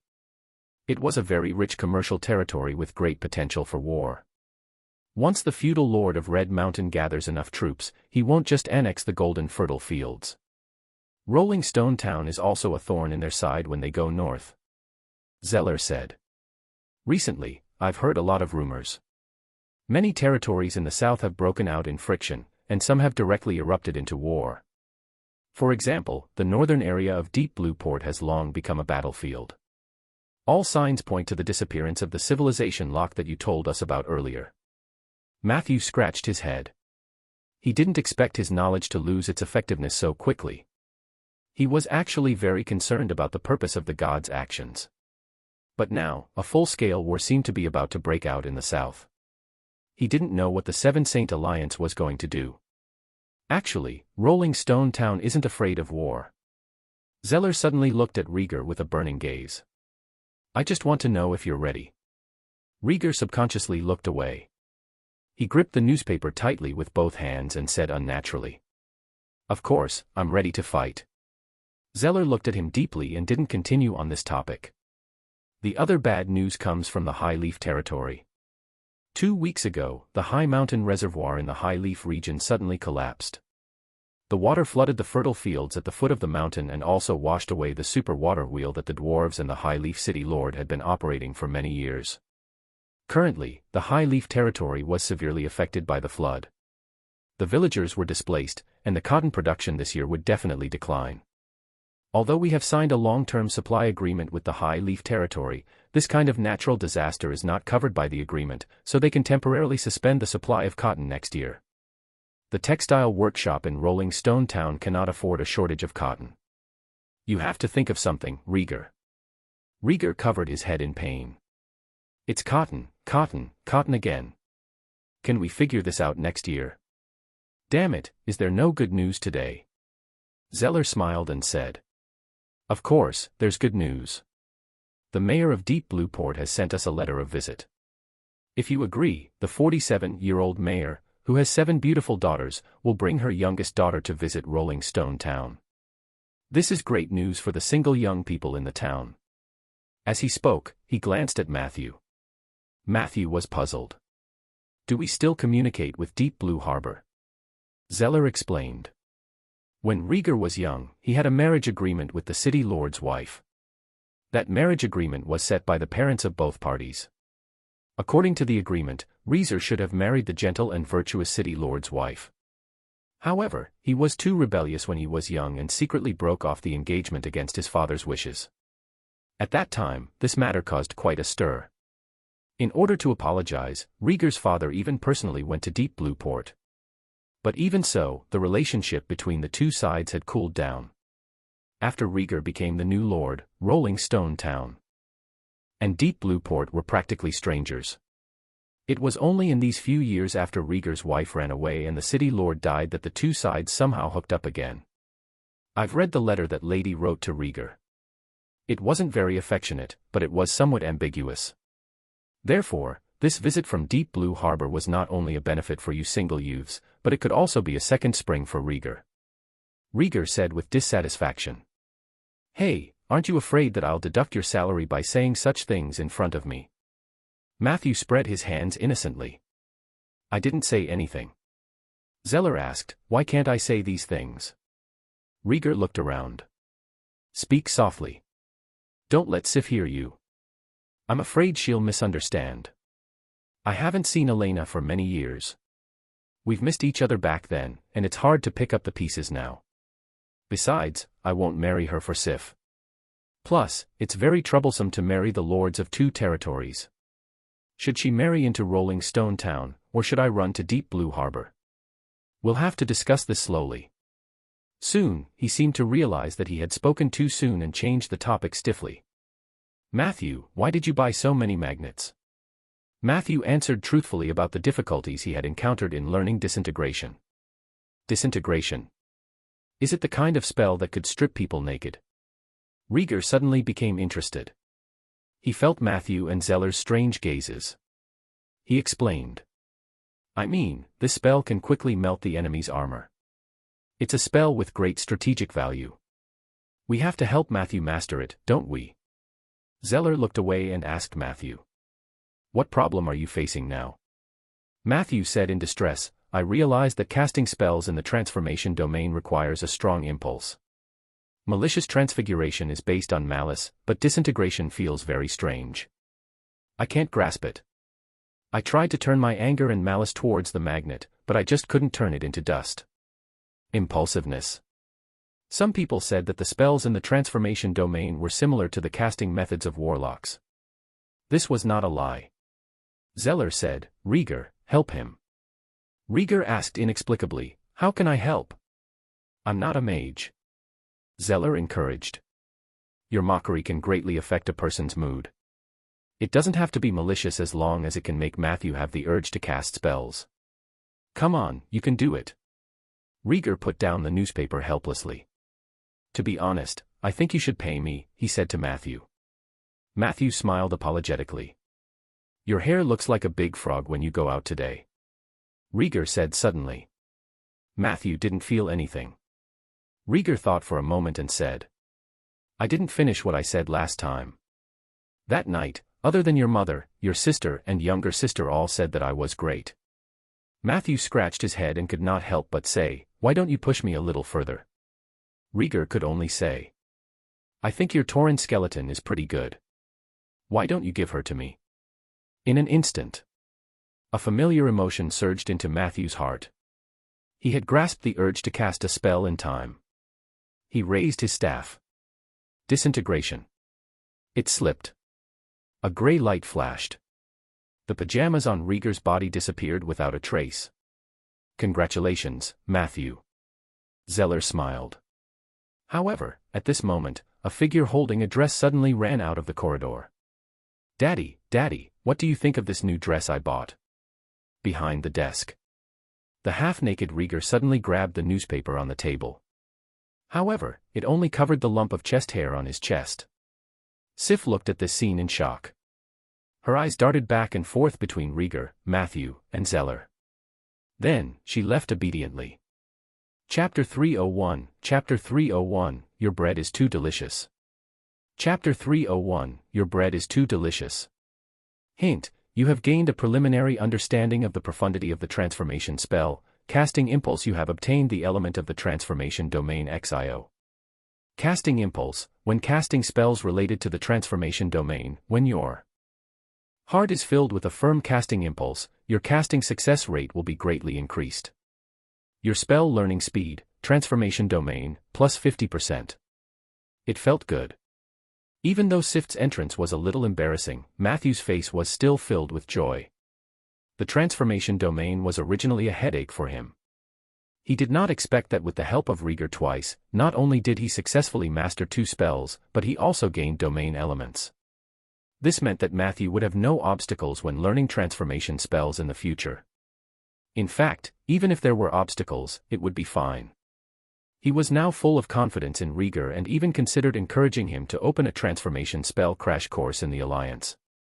I'll go. After Sif left, Zeller said, "This matter has to be explained clearly. After all, I was also at the scene." With that, he quickly chased after her. Only Rieger was left staring at Matthew. The smile on Matthew's face instantly disappeared. He remembered the horror of being dominated by Rieger's sword, so he said softly, "I'm sorry, my lord. That feeling is fleeting, and I don't dare to miss it." Bullshit. Rieger gritted his teeth and said, "Why didn't you target Zeller?" Matthew said innocently, "I only feel that way when I'm with you." Bastard. Rieger was furious. Also, why does Sif always come in at times like this? Did you secretly ask her to ambush me outside, ready to see me make a fool of myself? Matthew tried to analyze it rationally. This matter doesn't benefit me at all. Even if we take a step back, if Sif misunderstood what happened between us, wouldn't that be what you wanted? Rieger suddenly thought about it. It seemed to make sense. His expression softened a little. "Anyway, don't ask me to practice magic with you in the future, or I'll kill you," Matthew immediately promised. "If you don't agree, I will definitely not let you practice spells with me in the future," Rieger added. "You have to compensate me for the pajamas just now. Its market price is above 50 gold coins, so I'll only charge you 50 gold coins." Matthew was stunned. What pajamas cost 50 gold coins? Rieger said hatefully. That was a gift from Elena last year. It was made of silk from the Far East, and the style was the most popular in Deep Blue Harbor. Matthew was enlightened. "So you hooked up with the city lord lady of Deep Blue Harbor last year?" Rieger looked at him from the corner of his eyes. "Give me the money." Matthew hesitated for a moment and obediently handed over the money. "Forget it. I'll just treat it as paying a fee to the NPC who teaches spells." Rieger's mood improved a lot after he got 50 gold coins. He went back to his bedroom to change his clothes and asked Matthew seriously, "What do you think of the war?" Matthew thought for a moment. "According to my speculation, with the current productivity and military strength of the major city-states of Ainder, it is difficult for a large-scale war to break out without the intervention of external forces. If the civilization lock was completely broken, then small-scale wars might not stop. After that, there might be a few battles between the powerful forces, but the painful price of the war would quickly wake them up. After that, all parties would enter a period of dormancy and peace. During this period, all kinds of ambitious people would work hard to learn the art of war and pave the way for their own ambitions. Human society would enter a period of rapid development. A real large-scale war would only break out in another decade or so." Rieger looked at him in surprise. "Do you know divination?" Matthew shook his head and said, "I was just guessing." Rieger said unhappily, "What I want to ask you is, if Red Mountain takes over the golden fertile fields and sends troops north to attack Rolling Stone Town, how should we deal with?" Matthew replied innocently, "Sir, I am only your magic consultant. I don't know more about war than you do. I think I'm more like your magic consultant." Rieger laughed coldly. "And can't you analyze this based on your spell knowledge?" Matthew thought for a moment. "If the enemy really invades Rolling Stone Town, my bone dragon will make them scram." Rieger looked at him with a burning gaze and asked, "Tell me about it. How many people can you and your undead subordinates stop?" Matthew answered cautiously, "It's hard to say. It depends on the intensity of the method." Rieger asked, "I allow you to use the most intense method." Matthew said confidently, "As long as the enemy doesn't have any legendary units, then I can kill whoever comes." Rieger said in surprise, "Are you already so powerful now?" Matthew said calmly, "It's not that I'm powerful, but that the spell of undead calamity is powerful. Under unscrupulous circumstances, a high-level necromancer who doesn't lack money and resources will become the nightmare of all enemies. Matthew had yet to master the undead disaster, but as long as he had enough materials, the death canopy would also have the same effect. The two spells would enable Matthew to summon endless waves of undead on the battlefield. After listening to Matthew's description, Rieger could not help but shiver. Chapter 302, Chapter 302, Your bread is too delicious. Chapter 302, Your bread is too delicious. He hurriedly said. It hasn't reached that stage yet. Matthew smiled. Of course, I know. I really hope that Rolling Stone Town can always be peaceful so that my skeletons and zombies can only be used to plant trees. I also believe that you have the ability to protect our town. Speaking of which, I've already told you the truth. When will you tell me the truth too? Previously, the two knights, Asma and Dulin, appeared out of nowhere. Where are they now? Rieger's expression was very serious. This is a secret of the Suki family. If you want to know this secret, you have to become a member of the Suki family. At the very least, you have to swear loyalty to me. Matthew nodded. I understand. Unfortunately, I'm not used to being loyal to others yet. Rieger said sincerely. I'm sorry. I didn't mean to hide it from you. Matthew showed an understanding expression. Everyone had their own secrets. For Rolling Stone Town to remain prosperous after all the ores disappeared overnight, the Suki family must have something in their hands. Speaking of which, rumors about the undead near the Scar of the Dead have been spreading in the town recently. The number of zombies under your command is increasing, and the residents are very worried about this. Rieger took a sip of coffee and changed the topic. There's no point in hiding it. I plan to present last year's Rolling Stone Town Outstanding Citizen Medal at this summer's potato and dog fighting games. Matthew said in surprise. Is it me? Rieger asked. Do you want me to give it to Howard? Remember to dress up well that day and prepare a good speech. Try to leave a good impression on everyone. It's best if you can dispel everyone's doubts about the undead. Matthew was overjoyed. Does that mean I can receive the bonus for being an outstanding citizen? Rieger played with the 50 gold coins on the table and said disdainfully. You're a mage. Do you really have to go after such little money? Matthew cleared his throat. Coincidentally, I have a business deal here. I wonder if my lord is interested in cooperating. Rieger was instantly energized. Tell me in detail. At 4 a.m. On the 14th floor of the Crucible House, in the Alliance office, a long queue had formed outside a room that had been temporarily requisitioned. A few days ago, with David's help, Matthew obtained a list of 120 candidates. Today was the day of the official interview for the Scar of the Dead project. Many acolytes were nervous. This was one of the few L projects that openly recruited apprentices. Most of the L projects had already been filled with people. Therefore, they all attached great importance to today's interview. For this reason, they dressed up in high spirits and memorized their self-introductions thoroughly. Even when they were queuing up, they kept recalling the spells they were good at. Next. The mechanical dwarf shouted coldly at the door. One by one, the acolytes walked in confidently. Very quickly. They came out from another passage in the room. There were golem guards in charge of maintaining order. Those who had been interviewed were not allowed to communicate with the people in line, and they were quickly chased away. The people who were still in line could only frantically size up the faces of the people who came out. However, no matter what state they were in when they entered, the faces of the people who came out were full of doubts. Some of the acolytes had agreed to enter first to signal the others who came later. However, things were not that successful. The people who came out were often confused. The signal to his companions was often, I don't know what he's asking. He only looked at the information and told me to get lost, and, Lord L doesn't have any special tendencies. The acolytes who were still queuing up were getting more and more confused and anxious. The queue kept moving forward. The acolytes were like fish and prawns that were swallowed by a giant whale as they entered the room one after another. Next. Fry Einstein. In the room. Matthew was sitting behind a long desk. David was the only one sitting next to him. When the male apprentice, who looked very shy, walked in, another mechanical dwarf standing at the door quickly read out the information about Fry. After interviewing so many people, Matthew, who was already a little tired, yawned. However, when he heard some of the information, he perked up slightly. "Hello, Lord Matthew. My name is Fry." The male acolyte stuttered as he tried to introduce himself. Matthew interrupted him. "There's no need to repeat yourself. I already know your basic information." Fry said nervously.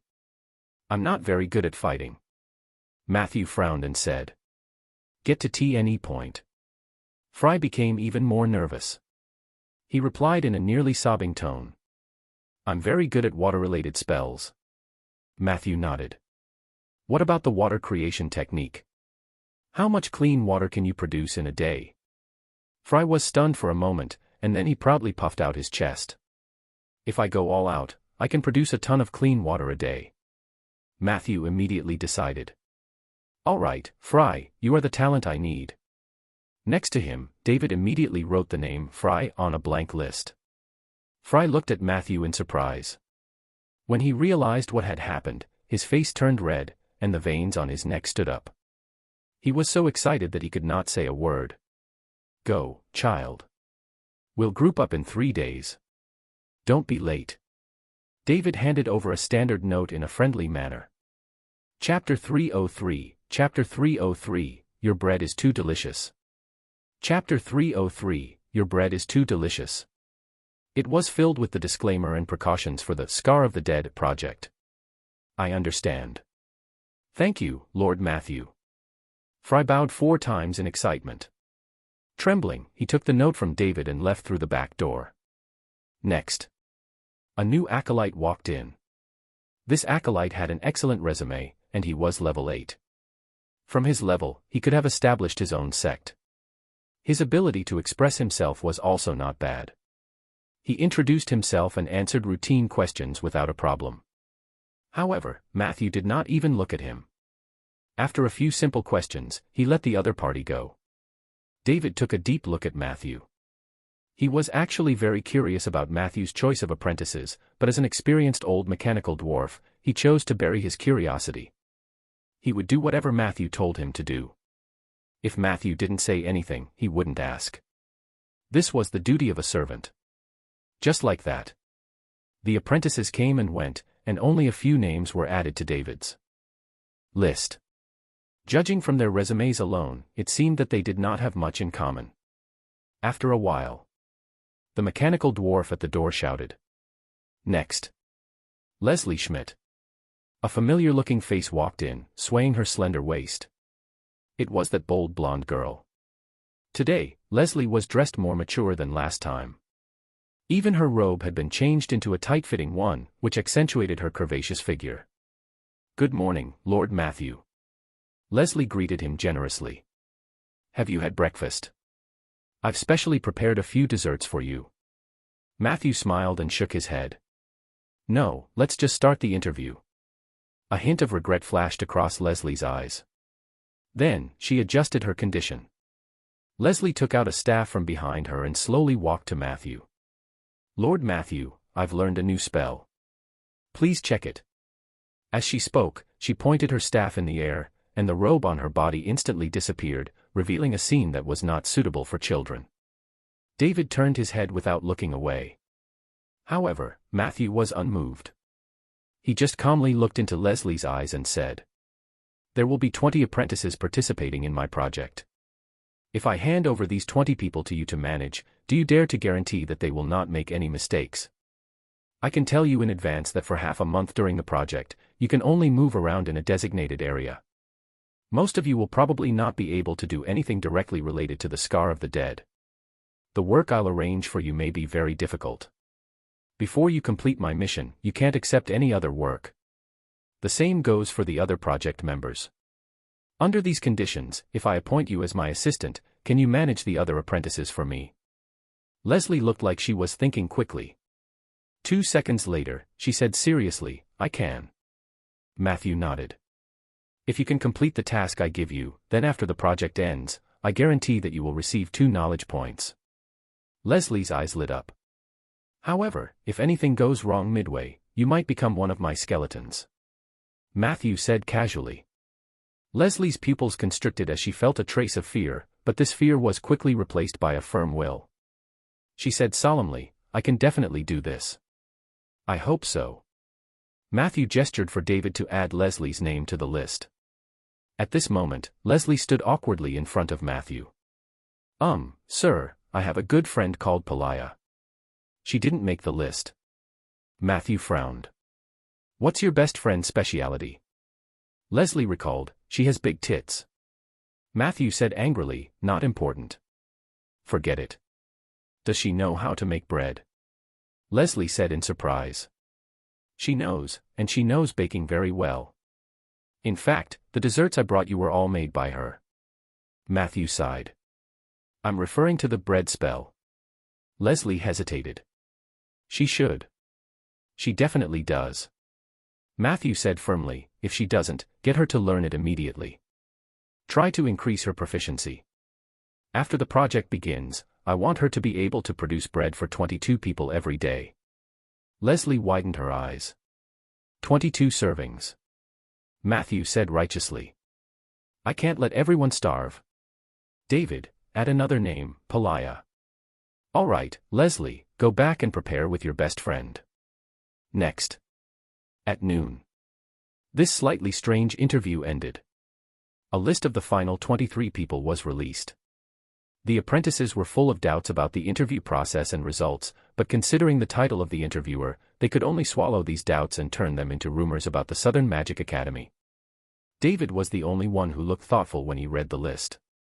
On this list, Leslie was Matthew's assistant, her best friend Pelagia was in charge of the bread spell, the shyman named Fry was good at creating water, and there was an apprentice who was good at turning mushrooms into mushroom huts. In addition, Matthew had also recruited 4 necromancy apprentices, and the rest were all apprentices in the School of Curses. Chapter 304, Chapter 304, Your bread is too delicious.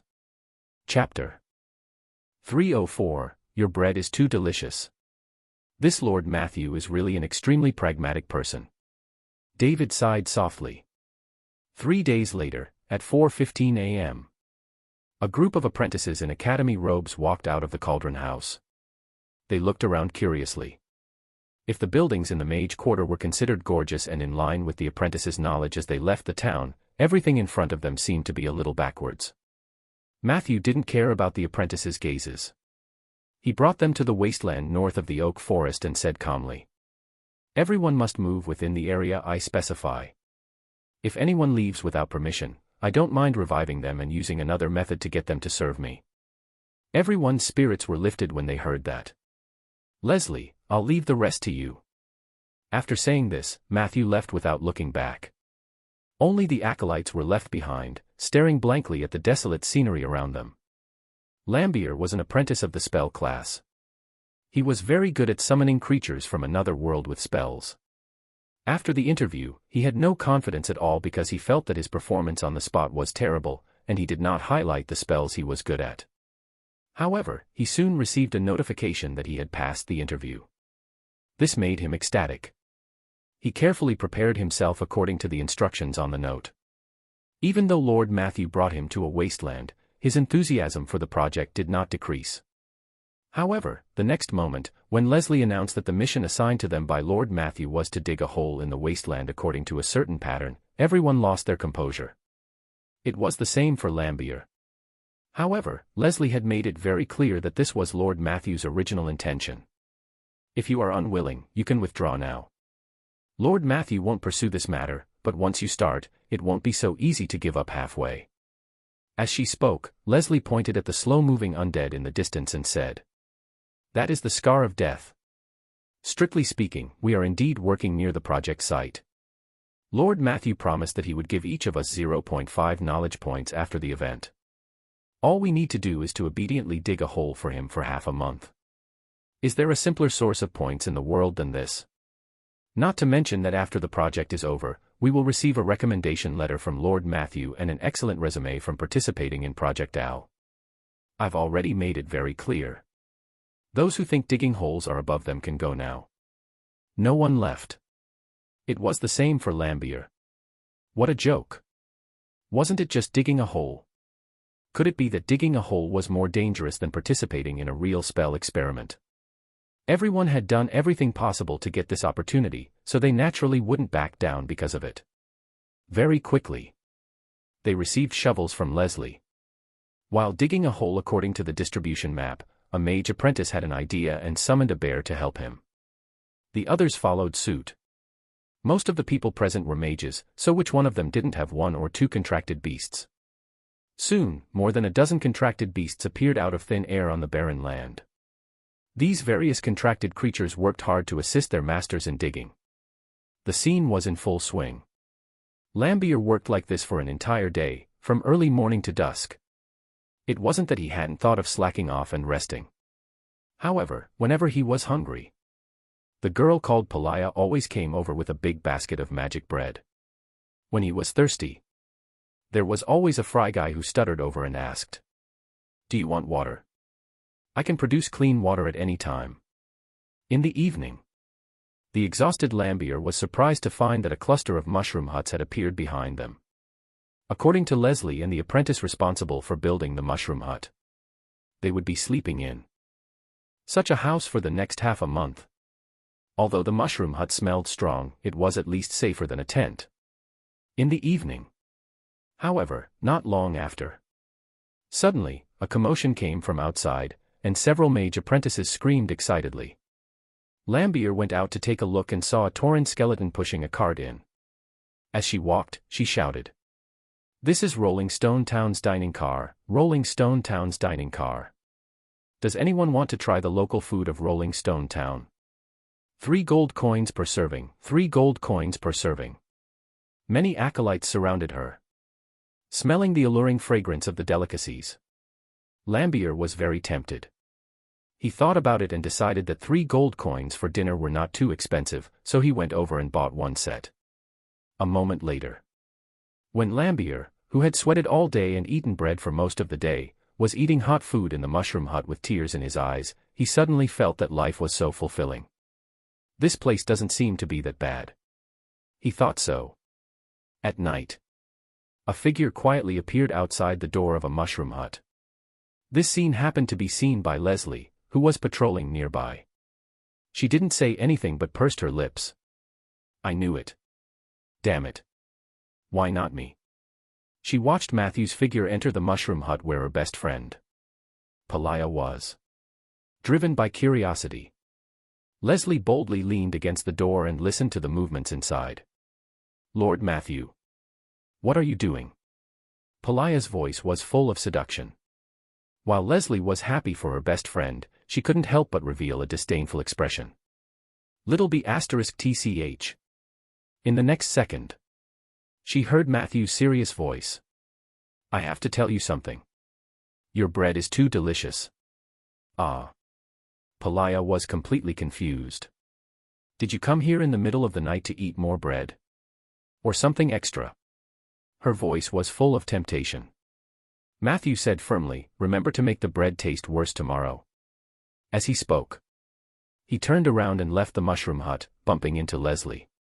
Chapter 305, Chapter 305, Merciful Matthew, Legend Rating +1. Chapter 305, Merciful Matthew, Legend Rating +1. "Leslie, eavesdropping is not a good habit." Matthew frowned. "I'm sorry, Lord Matthew. I just wanted to look for Palaya." Leslie reacted quickly. She stuck out her tongue and looked pitiful. Fortunately, Matthew did not argue with her and just left quickly. A moment later, Leslie entered the hut and found Palaya sitting by the bed, fully dressed. She was fiddling with the expensive cosmetics. When she saw Leslie, Palaya complained. "Why didn't you remind me that Lord Matthew would come? I didn't even have time to put on makeup." Leslie giggled as she pounced on her best friend and ravaged her for a while. Then, she asked, "Did he do anything to you?" Palaya said in confusion. "He only asked me to make the bread a little unpalatable." Leslie nodded thoughtfully. "What did you think of?" Palaya knew that her best friend was smarter than her, so she immediately said coquettishly, "Tell me, tell me." Leslie revealed a perverted expression. "Not until you let me have a good time first." Pelaya said bitterly, when have I said no to that? As she spoke, she could not help but laugh out loud. The two girls began to laugh and play on the bed. The next evening. After a busy day, the acolytes who returned from the wasteland used, untainted, on themselves. A bright and clear sound and light effect flashed by, and their unkempt hair and dirty faces were instantly clean and full of energy. Some of the apprentices even took out some stamina potions and swallowed them. The stamina that they had consumed during the day's work was instantly replenished. Leslie watched this scene silently. Someone complained to Pelaya. The bread you made today is too disgusting. Before Pelaya could speak, Leslie rushed forward. Feel free not to eat it. Pelaya didn't understand why her best friend was so brash, but she knew that it was always right to follow Leslie. Therefore, she said righteously, feel free not to eat it. The apprentice was obviously a little afraid of Leslie's identity as an assistant. He only snorted coldly. It doesn't matter. There's the dining car from Rolling Stone Town anyway. As soon as he finished speaking, a busy shadow appeared in the oak forest. The dining car arrived. The one pushing the cart was still the Tauren skeleton. Everyone immediately rushed forward. The one at the front was none other than Leslie. Pelaya jogged behind her. The dining cart settled down, and everyone lined up. Leslie was naturally the first. Give me one. How much is it? The Tauren skeleton replied honestly. 3 gold coins per serving. Leslie shook her head. It's too cheap. I'll give you 5 gold coins. If you can bring me some fruits tomorrow, I'll pay 3 more gold coins for any fruit. She then took a portion of food from the dining cart, threw down 5 gold coins, and left quickly. Pelaya looked at this scene in a daze. She obviously couldn't understand Leslie's intentions, but Leslie had her own set of survival wisdom for being able to survive in the Mage Academy. I'll give you 5 gold coins. Bring me some fruits tomorrow, and I'll give you 3 more gold coins. Pelaya said confidently to Peggy, then took a portion of food and left. The people at the back of the line were all dumbfounded. Which buyer would haggle and raise the price?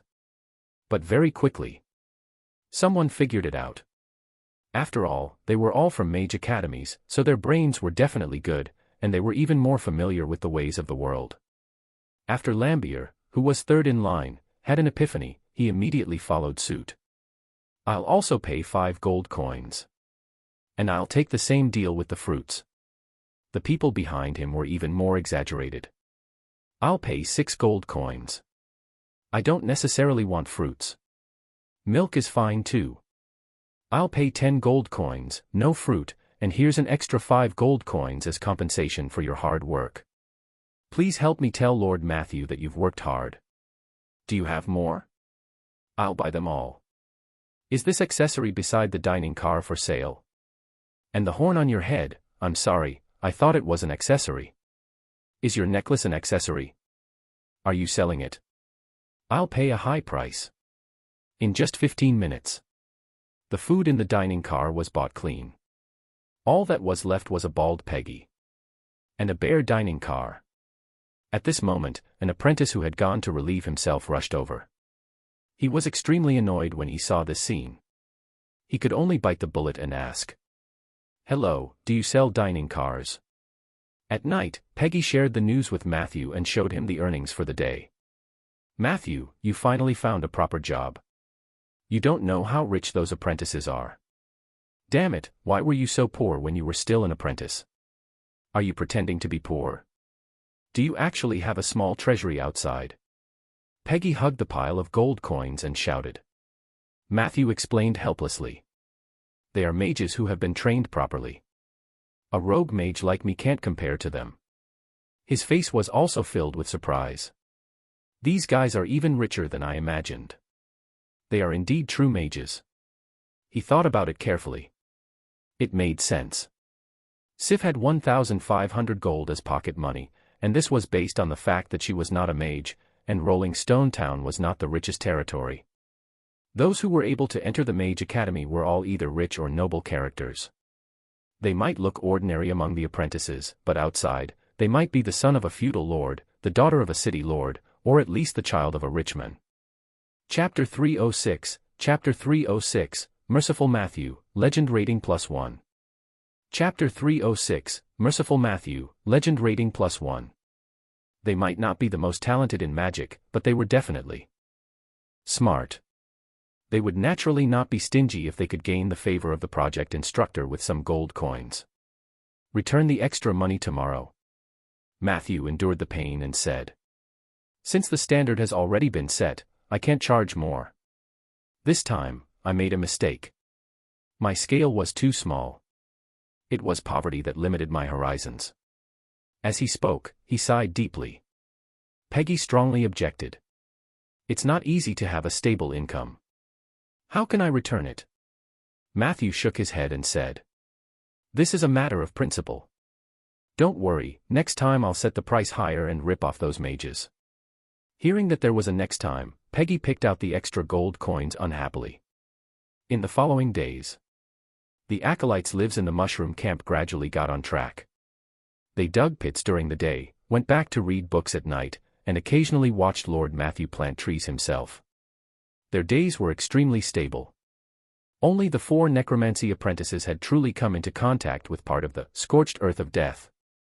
The scar of the dead spread for more than 80 kilometers in Rolling Stone Town. It was obviously unrealistic to completely envelop it with a ritual. Matthew's plan was to build an umbrella-shaped protective belt on the barren land in the northeast. The advantage of this design was that it was flexible and could cope with the possible changes in the scar of the dead. This protective umbrella made of scorched earth was about 20 kilometers long and 10 meters wide. In order to cover this area, he would need about 10 official versions of the scorched earth ritual. Of course, this was not a problem for Matthew. After the feasibility verification, the more important thing was to control the cost and the efficiency of the implementation. In terms of cost, the only major part was the realm heart stone used to communicate with the negative energy plane. The average price was around 350 gold, so 10 pieces would be 3,500 gold. Other than that, the total cost would not exceed 5,000 gold. This meant that Matthew had earned 25,000 gold. If it were the previous Matthew, he would definitely be very satisfied. However, after seeing the corruption within the alliance and the generous conditions of the apprentices, he doubted whether he was the member with the least profit. Although 25,000 was a huge sum of money, the path of a mage was a bottomless pit. If he really wanted to spend money, the Cauldron House had priceless equipment that could make Matthew go bankrupt in an instant. Looks like I'll have to interact more with the other high-level mages to learn from them, Matthew thought to himself. In terms of efficiency, he brought 4 apprentices with him. After the initial explanations and demonstration, the project progressed quickly. 10 days later, 10 scorched earth rituals were ready. On the night of the 11th day, Matthew called Rieger and the others as backup, and he lit up the scorched earth of death that spanned 20 kilometers from north to south. A large amount of negative energy suddenly spread out. The surrounding environment produced an uneasy rhythm, but it quickly disappeared. The entire process went smoothly. Midnight. The protective umbrella was completely formed. Matthew turned into a raven and looked down from the sky. After confirming that the path of the scar of death spreading southwest was blocked, he landed with relief. The ritual was completed. The next step was to wait for time to test the effect. Considering that the Lord of Ashes in the Scar of the Dead still had the possibility of a counterattack, Matthew did not let his guard down. He stayed near the Scar of the Dead day and night. He would only stay a little further away when planting trees. But even when he was planting trees, there would be zombies and skeletons keeping an eye on the scar. As for the mage apprentices, the project should have ended, but in order to meet the minimum requirement of 15 days for Project Al, Matthew still kept them for 5 more days. In order to ensure that these people would not cause trouble because they were too free. In addition to the digging mission, Matthew found them some other chores to do. For example, they could enchant daily items or they could help him copy books. He had no choice. Mages were all energetic fellows. Or rather, those who were not energetic enough could not become mages. If Matthew hadn't found something to exhaust their energy and concentration, these 15 days would have been really difficult. Time passed day by day. Very quickly. Renesm also welcomed her graduation ceremony, which was the last strengthening. As the apprentices had been helping him dig the holes, Matthew's efficiency had increased a lot. The holes that the apprentices dug were much better than the zombies. Matthew almost didn't need to adjust the holes to use them. For example, Matthew remembered that there was a guy named Lambier who dug every hole into the shape of a heart. Matthew specially called Leslie over to give her a good scolding. Leslie stayed in Lambier's mushroom hut that night. After that, no one dared to play tricks on the shape of the pit. In short, Matthew planted 759 trees in one go during the last period of time and obtained a total of 15 enhancements. At the same time, the size of the North and South Oak Forest had reached 2,203 trees, which was not far from the 3,000 trees required for the side mission. After 15 enhancements, Renesim's level broke through to level 17 in one go. This meant that she had become Matthew's first Tier 5 undead. After that, there were 12 keywords. Unfortunately, most of the keywords this time were blue and white. It was not stunning enough. Fortunately, it was practical. Chapter 307, Chapter 307, Merciful Matthew, Legend Rating +1. Chapter 307, Merciful Matthew, Legend Rating +1. Blue keywords: enhanced shooting, quick bow draw, large ship control, pirate laws, negotiations. White: fishing net weaving and fishing techniques, island survival, oceanic knowledge, summon fish. They were all skills that were very suitable for the sea. The remaining 2 purple and 2 gray keywords were the same style. Scattershot: purple consumes a portion of virtual stamina. Rain Esme will shoot a rain of arrows at the target area, temporarily forming a long-range fire coverage. Note: it is more effective when used with special arrows such as Fire Arrow or Frost Arrow. Body evasion: purple Rain Esme can forcibly enter a carrier with abundant water elements in battle, including springs, lakes, rivers, and seas. Even a puddle of water that is deep enough may allow her to hide, but her figure may be imprinted in the water.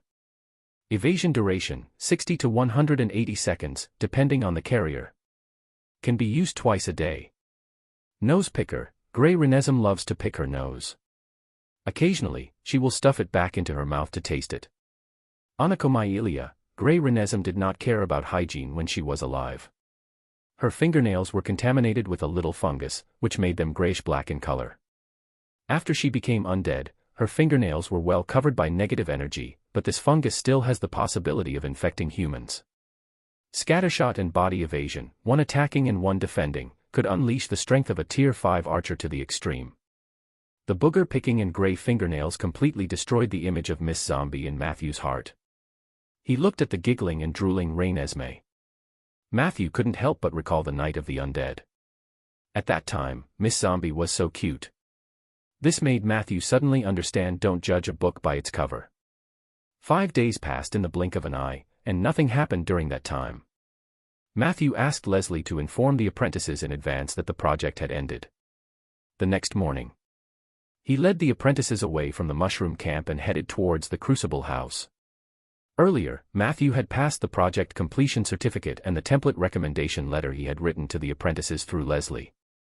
In terms of knowledge points, Leslie and the other 4 Necromancer apprentices who had contributed greatly would each receive a high reward of 2 points. Palaya, Fry, and the creator of the Mushroom Hut each received 1.5 points. The rest of the players would also receive 1 knowledge point. The acolytes cheered. Along the way, a daring apprentice even took the initiative to ask Matthew, "Lord Matthew, can I still come to Rolling Stone Town to see you?" Matthew smiled and replied, "Of course, but I don't have any good projects on hand in the short term unless you're willing to help me dig holes and plant trees," the apprentice said confidently. "After I graduate and successfully find a suitable mage tower, I will definitely come back to see you." Matthew smiled and didn't take it to heart. At the same time, in the hall on the 14th floor of the Cauldron House, 6 or 7 mages who were not young were eagerly waiting. The mechanical dwarf David used magic to serve tea to the teachers from the Southern Magic Academy, then comforted them. "Don't worry, Mr. Doyle. Your student will be here soon. After so many years, you're still so dedicated and caring for your students." The old dean of the Southern Magic Academy smiled. "I'm just doing what I should be doing." Then, he turned around and asked, "Is the medical team ready?" A mage with a younger face coughed. It's almost ready, but unfortunately, because we just received a batch of apprentices from Mr. Marcus yesterday, we don't have enough limb regeneration potion. If more than 3 students are seriously injured, we may have to buy some nearby. However, you know the price of the Crucible House. I suggest that we bring the injured students back to the academy first and wait for the herbalist to make another one. Doyle reprimanded. Limb regeneration potion is such a commonly used thing. Why didn't you prepare more? There's also the spirit detection technique. Are you all ready? The last batch of students who came back from the cannibal island looked normal, but they were on the verge of mental collapse. If I hadn't discovered them in time, our Southern Magic Academy would have lost several financial backers. The younger mage nodded and said, "Yes, it's ready. There's plenty of it, and we've also prepared a large amount of sleeping potions. Sleeping potions used to treat mental illnesses. Is your medical team serious?" The young mage shrugged. Young people recover quickly. Maybe they won't be sick after a few more sleeps. As he spoke, a teleportation light lit up in the hall, and more than 20 figures appeared in front of everyone. A loving smile immediately appeared on the old principal's face. But in the next second, the smile turned into astonishment. Behind him, the other teachers of the academy also looked at this scene in shock. Several mages rubbed their eyes in disbelief. "Is no one injured?" After a while, a teacher from the medical team asked. "Of course not." Matthew asked curiously, "I brought them to do a project, not to fight monsters. Why would they get injured?" Doyle laughed dryly. "Sorry, you must be Mr. Matthew, right? It's really rare for apprentices to be able to finish the L project and come back unscathed. You don't mind letting our academy's teachers check on the children, right? Let's go to the side and have a chat." Chapter 308, Merciful Matthew, Legend Rating +1. Chapter 308, Merciful Matthew, Legend Rating +1. Matthew nodded in agreement. The two of them took a few steps away. The teachers of the Southern Magic Academy quickly surrounded the students. Rays of spells flashed. There were tests on physical integrity, mental condition, and height and weight. After a while, the young mage excitedly rushed to the old dean. "Oh my God! Not a single one was injured. We can save a lot of money for treatment." The old principal glared at him. "Are you sure you did a proper checkup? There were no other changes to the children's bodies." The young mage thought for a moment. "There are changes." The old principal immediately became serious. "Oh. Tell me." The young mage said. "They've all gotten fatter and darker." The old principal raised his eyebrows, and the shock in his eyes intensified. At this moment, Matthew could not help but ask, "Is it common for apprentices participating in projects hosted by high-level mages to get injured?" The old principal said emotionally. "It's not very common, but it's something that will definitely happen. Yesterday, our academy accepted a batch of apprentices who came back from the BL project. Among them, there were many who were missing arms and legs. However, there was an unlucky fellow who was even more pitiful. He was deceived by the high-level mage of the project. It was said that the mage was trying to test a spell called circumcision, but in the end, it was cut off completely." Matthew was stunned. At this point, the old principal suddenly bowed deeply to Matthew. "I've worked as a dean for so many years, but this is the first time I've seen all the students returning from the L project unscathed."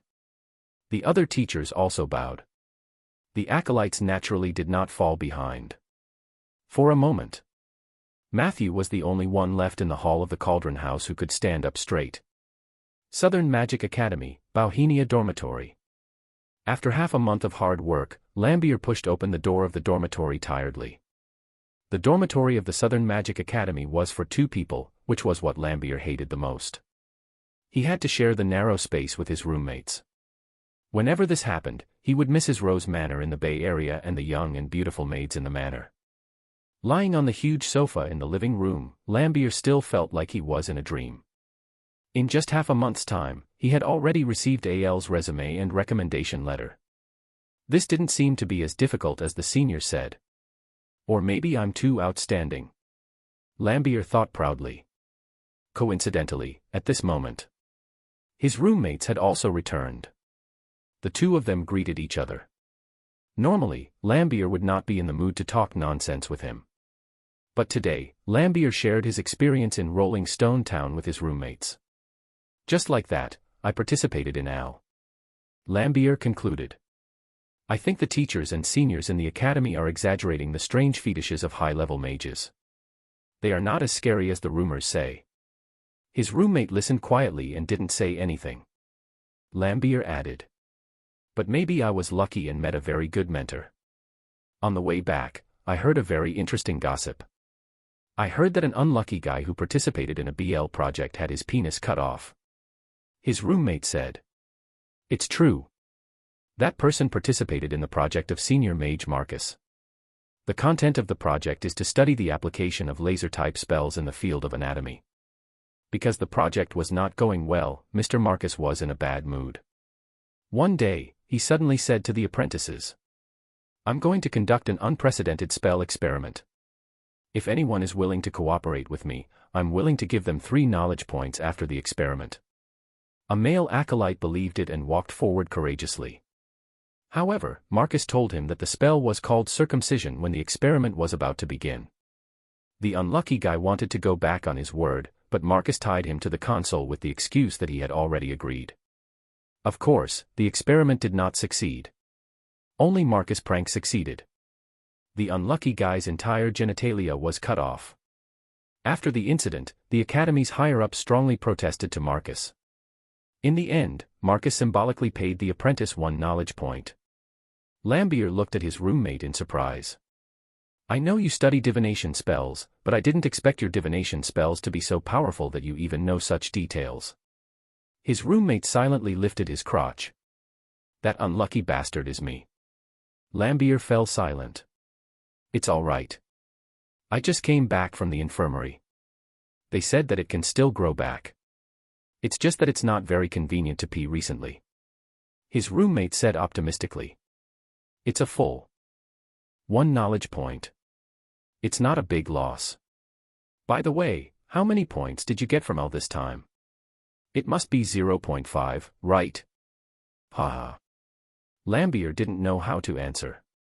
Hint, you miraculously completed the L task with 22 apprentices intact. Your reputation has begun to spread throughout the Southern Magic Academy. Your regional legend level +1, Southern Magic Academy. As word of mouth spreads, you will receive the title, Merciful Matthew, which is only circulated among apprentice mages. You have successfully stopped the Scar of the Dead from spreading to the southwest through the Scorched Earth Ritual of Death. You have completed the primary objective of Main Mission 2, Exterminate the Scar of the Dead. You have obtained the Demigod Persona and a large amount of XP. Chapter 309, Chapter 309, The Temptation of Power. Chapter 309, The Temptation of Power. Late at night. Matthew stood on the hill and looked into the distance under the moonlight. He had already activated his equalized perception. An abnormal energy field rippled into his eyes and brain. He saw a huge figure on the Scar of the Dead slowly turn around and leave towards the northeast. It was the Lord of Ashes. It was obvious. The Scorched Earth Ritual of Death was a success. The Lord of Ashes could not go south, so he could only brace himself and continue north. Over there was the Jade Court. I wonder if the Wood Elves can hold on. After confirming that the primary goal of Main Mission 2 had been achieved, Matthew slowly exhaled, and what followed was joy. In the next second, Matthew opened his hand, and a blue, smooth particle appeared in his palm. This was a demigod persona that emitted a powerful aura. It's a different color from Lorraine's. Hint, you have obtained a completely blank demigod persona. You may choose Fusion, you need to hold a demigod ritual to advance. After the advancement, you will receive the support of the demigod template, 6 free attribute points, and more additional abilities. Harmonization, the demigod persona will be treated as equipment or item. Harmonize it through the intervention of the domain. After the harmonization is completed, you will receive a small amount of self-enhancement. The demigod persona will also become an existence similar to equipment to you. Lorraine chose fusion, but Matthew resolutely chose harmonization. It was not that he did not need the demigod persona to strengthen himself, but the path of the gods was not his path. That path had proven to be a dead end, at least under the rules set by the Calamity Mage. Although demigods would not be exiled like true gods, during the process of fusion, the demigods themselves would be deeply imprinted with the domain. Since then, their growth curve was destined to never surpass the domain itself. The path that Matthew was going to take would definitely be like that of the Calamity Mage. Therefore, harmonization was the only choice. Mages treated everything they had as a useful tool, even the precious demigod persona. At that moment, Matthew tried to use his equalized perception to touch the demigod persona. Soon, a stream of information flowed into his mind. He understood the essence of harmonizing a demigod persona. It was to use various methods to trigger resonance with certain strange or divine objects, thereby further obtaining control of the object.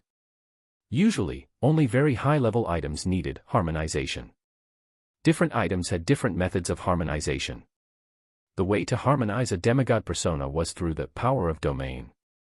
I can first use the power of a single domain to harmonize with my demigod persona and see what the results are. He returned to the cabin and began his operation. At first, he wanted to use the power of nature to harmonize with his demigod persona. But soon, Matthew remembered Isabel's warning about the natural domain. If the nature domain is really that domineering and terrifying, then letting it take over first might cut off the possibility of other domains joining the harmony. Matthew thought for a moment and decided to use undying. Immediately, he slowly opened his domain and injected an undying aura into the space in his hand. The blue speck trembled. Then, there was no more movement. 20 minutes later, Matthew opened his eyes tiredly.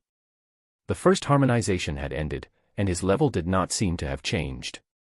Prompt: the first harmonization is successful. You have synchronized the power of the undying domain with the demigod persona. Your element, harmony, balance, +L. Current harmonization progress, 1%.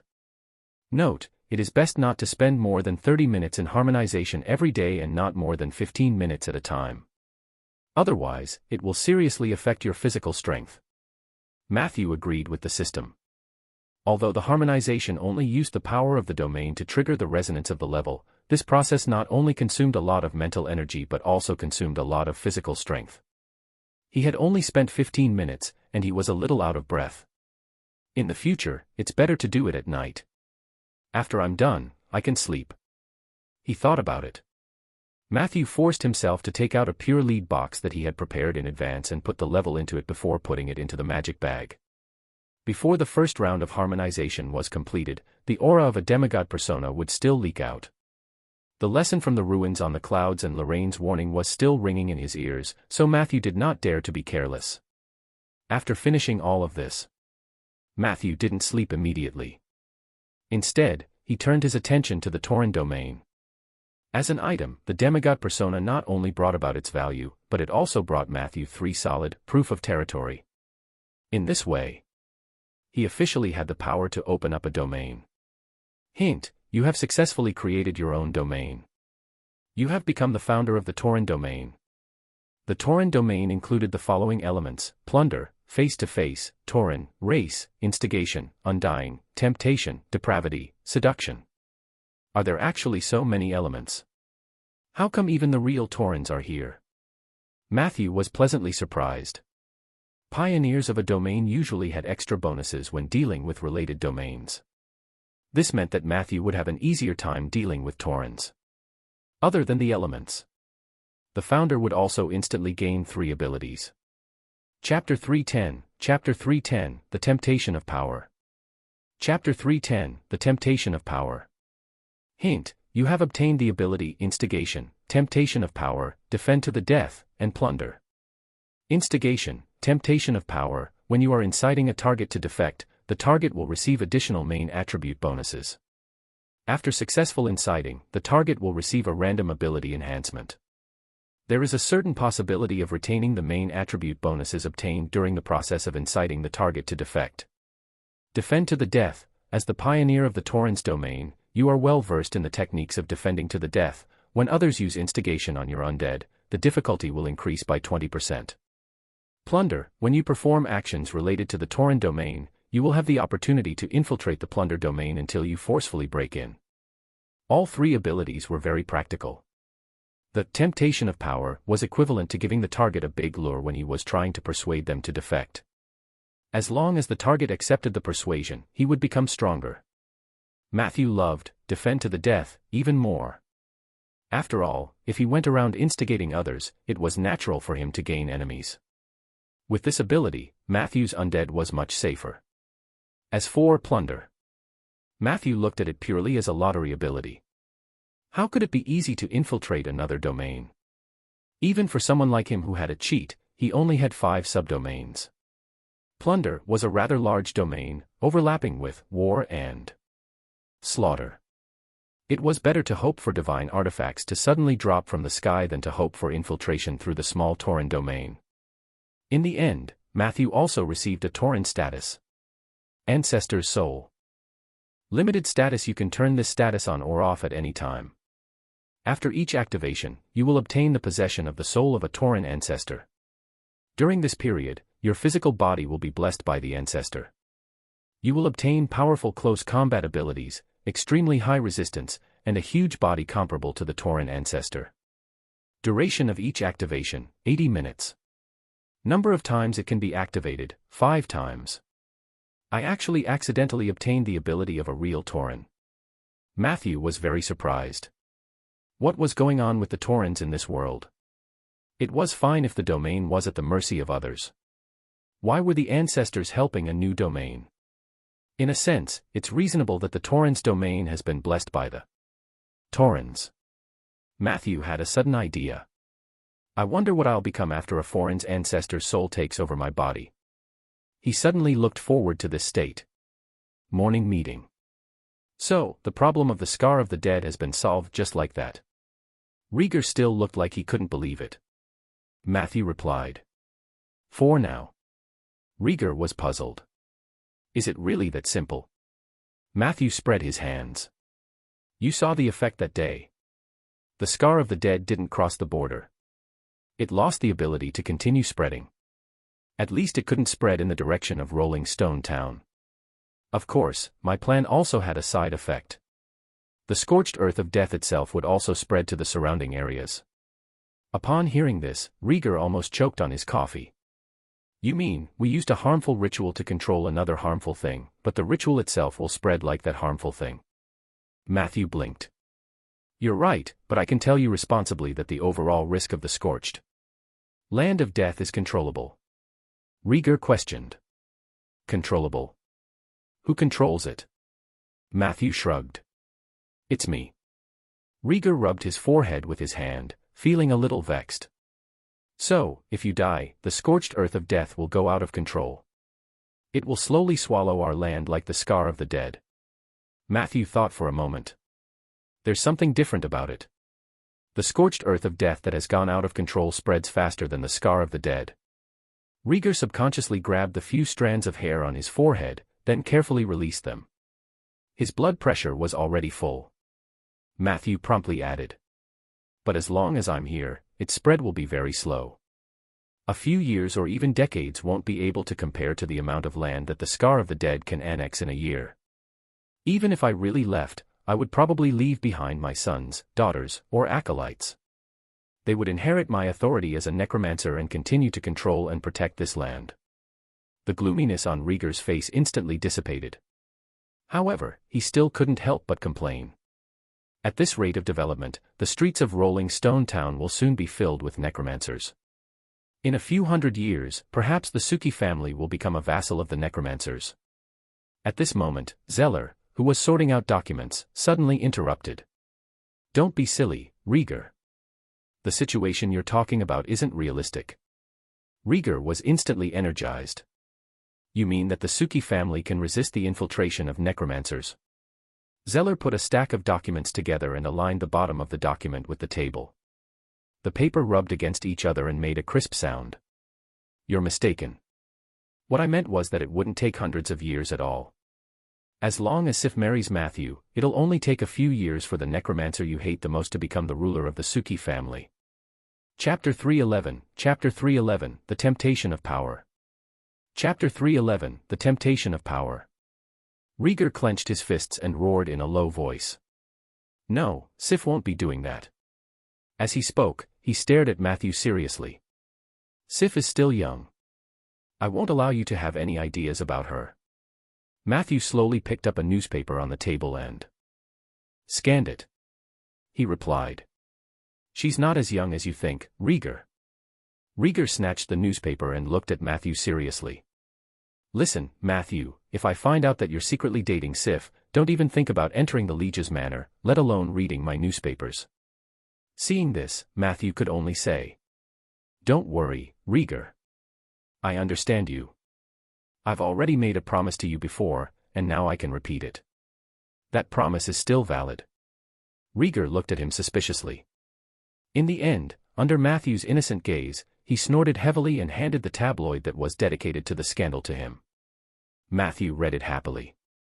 Madam Wesley. Another cup of coffee, Mrs. Wesley. Where is she? This damned old woman, I must fire her. Rieger angrily took the empty cup and walked towards the corridor. Before he could take 2 steps, he was stopped by Zeller. Get the madam to make 2 cups. I'm a little sleepy too. Does Matthew need a cup too? Matthew didn't say anything. He just turned his back to Rieger and silently raised his index finger. What is the meaning of this? Rieger asked in confusion. 1 finger is the number 1, and 1 means approval, Matthew said casually. Zeller asked curiously, what is this? Why haven't I heard of it before? Matthew replied without raising his head. This is knowledge from another world. Ordinary mages wouldn't be able to come into contact with it. Rieger sounded very satisfied. I see. 1 finger meant agreement. That's right, Matthew. You should share more useful knowledge with us so that you can live up to your status as a magic consultant. I'm willing to serve you coffee just for this knowledge, but this won't happen again. Madam Wesley. With that, Rieger's loud voice came from the corridor again. After a while, he brought back 3 cups of coffee on a tray. Zeller organized all the documents and asked Rieger, did Liege's find anything in the High Leaf territory? Matthew perked up his ears as he read the newspaper.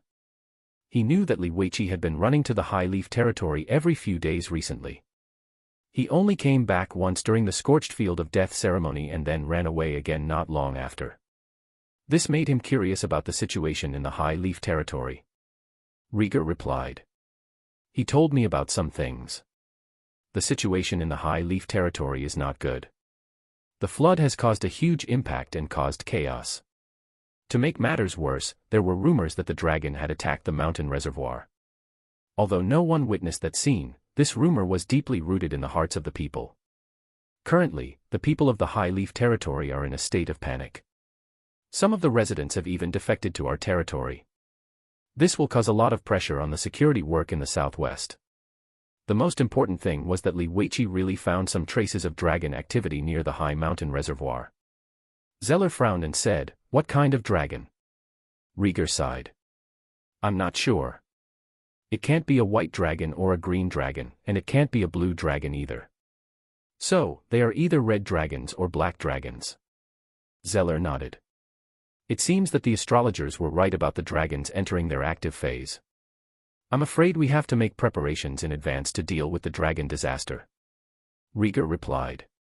I've already asked Asma and the others to make preparations. If it were an ordinary dragon, I don't think they would dare to attack Rolling Stone Town. After all, Mr. Ronan's reputation is still there. Then, he asked. I've already written a reply letter to Elena, no, the wife of the mayor of Deep Blue Port. When should I send it? Zeller thought for a moment. As soon as possible. Deep Blue Port is quite far from here. If they really want to visit, they will need some time to prepare. If they are a little later, it will be midsummer, which is not very friendly to travel. If they drag it out until early autumn, I'm afraid that your dream will turn into bubbles by then. Rieger glared at him and complained. Ever since Matthew came to work, you seem to like teasing me more and more. Zeller pouted innocently. At this moment, Matthew finally finished reading all the gossip. He looked up and asked, is the meeting over? Zeller nodded. Matthew looked at Rieger with anticipation. "Excuse me, can you practice a spell with me?" "My lord." Rieger laughed coldly. "Don't even think about it." Ding. Ding. Ding. Matthew slapped 5 gold coins on the table and said confidently, "I'll pay you." Rieger glanced and quickly put the 5 gold coins into the pocket of his pajamas. "Sure. But not here. Come, follow me into the room." Then, he led Matthew to the room behind the office. In the corridor, Madam Wesley appeared at the door with a broom in her hand. When she saw what happened just now, she couldn't help but ask Zeller, "Are they official?" Zeller smiled and said, "Let it go, madam. You must have heard that they were going to practice magic and not do anything else." Seeing that her trick had been seen through, Madam Wesley replied without blushing, "Oh, I'm not sure. There are a lot of tricks up their sleeves these days." Maybe they were talking in slang. In the northernmost floating city. In the magnificent library. Huge shadows spread from the floor to the bookshelves and finally gathered on the starry dome. The white-robed Edmund said respectfully, "Teacher, according to your instructions, the 6 lords have arrived." Behind him, the 6 shadows were silent. They represented the highest power in the alliance, which was the current 7 saints. Isabel glanced at the shadow and suddenly asked unhappily, "How did the 7 saints become 6? Haven't you already found someone to replace me?" Embarrassment appeared on Edmund's face as he reminded her softly, "Sir Ronan is not here." Hearing this, Isabel's white hair floated upside down. She looked furious. "Where's Ronan? What was he doing? Why didn't you come to see me? Is he afraid that I'll give him a 0? Edmund continued in a low voice. "Lord Ronan is trapped in the astral plane." "Oh." Isabel's emotions eased a little, and then she asked in confusion, "Who is capable enough to trap Ronan in the astral plane?" Edmund coughed heavily twice. Under Isabel's displeased gaze, she urged. He then braced himself and said, "Didn't you use divine spells to lock him up in the astral plane?" Isabel was enlightened. "So it's me. Oh, I forgot." Soon after, as if nothing had happened, she threw an ordinary crystal ball into the air and said, "A problem that you guys couldn't solve even after decades, but a rogue mage solved it all at once. Take a good look." As soon as she finished speaking, the crystal ball began to play images related to the Scar of the Dead. Chapter 312, Chapter 312, Naga said it was good. Chapter 312, Naga said it was good. The first thing that appeared on the screen was a mushroom hut. There was a group of acolytes near the cabin, looking bewildered.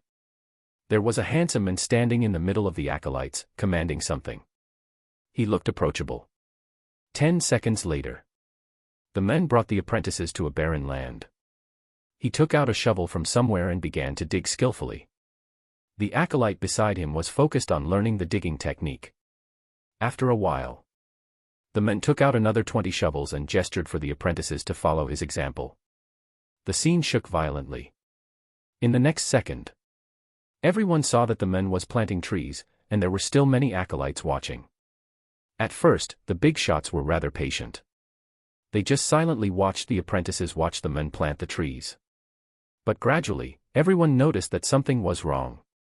Why were they still planting trees after such a long time? Everyone looked at Isabel. Isabel propped her hands up and pulled back her white hair. "Don't look at me. That's how I finished watching it."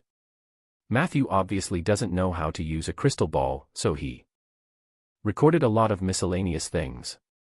The big shots had a subtle look in their eyes. Edmund reminded. "Can you fast forward it?" Isabel thought for a moment. "Yes, but this crystal ball is the cheapest version. It might not be easy to use." Edmund heaved a sigh of relief. "Let me try." Then, he extended his right index finger and pointed at the crystal ball. Then, he pulled. In the next second, the screen changed to a bird's-eye view. They could clearly see a gully that looked like a protective umbrella at the end of the Scar of the Dead. That was the scorched earth of death. The scene stopped abruptly. "Is it over?" Edmund asked in surprise. Isabel nodded. "You fast-forwarded too much." This is the last scene. Among the 6 phantoms, someone slowly said. Pull it back a little, Edmund. We want to see how it goes.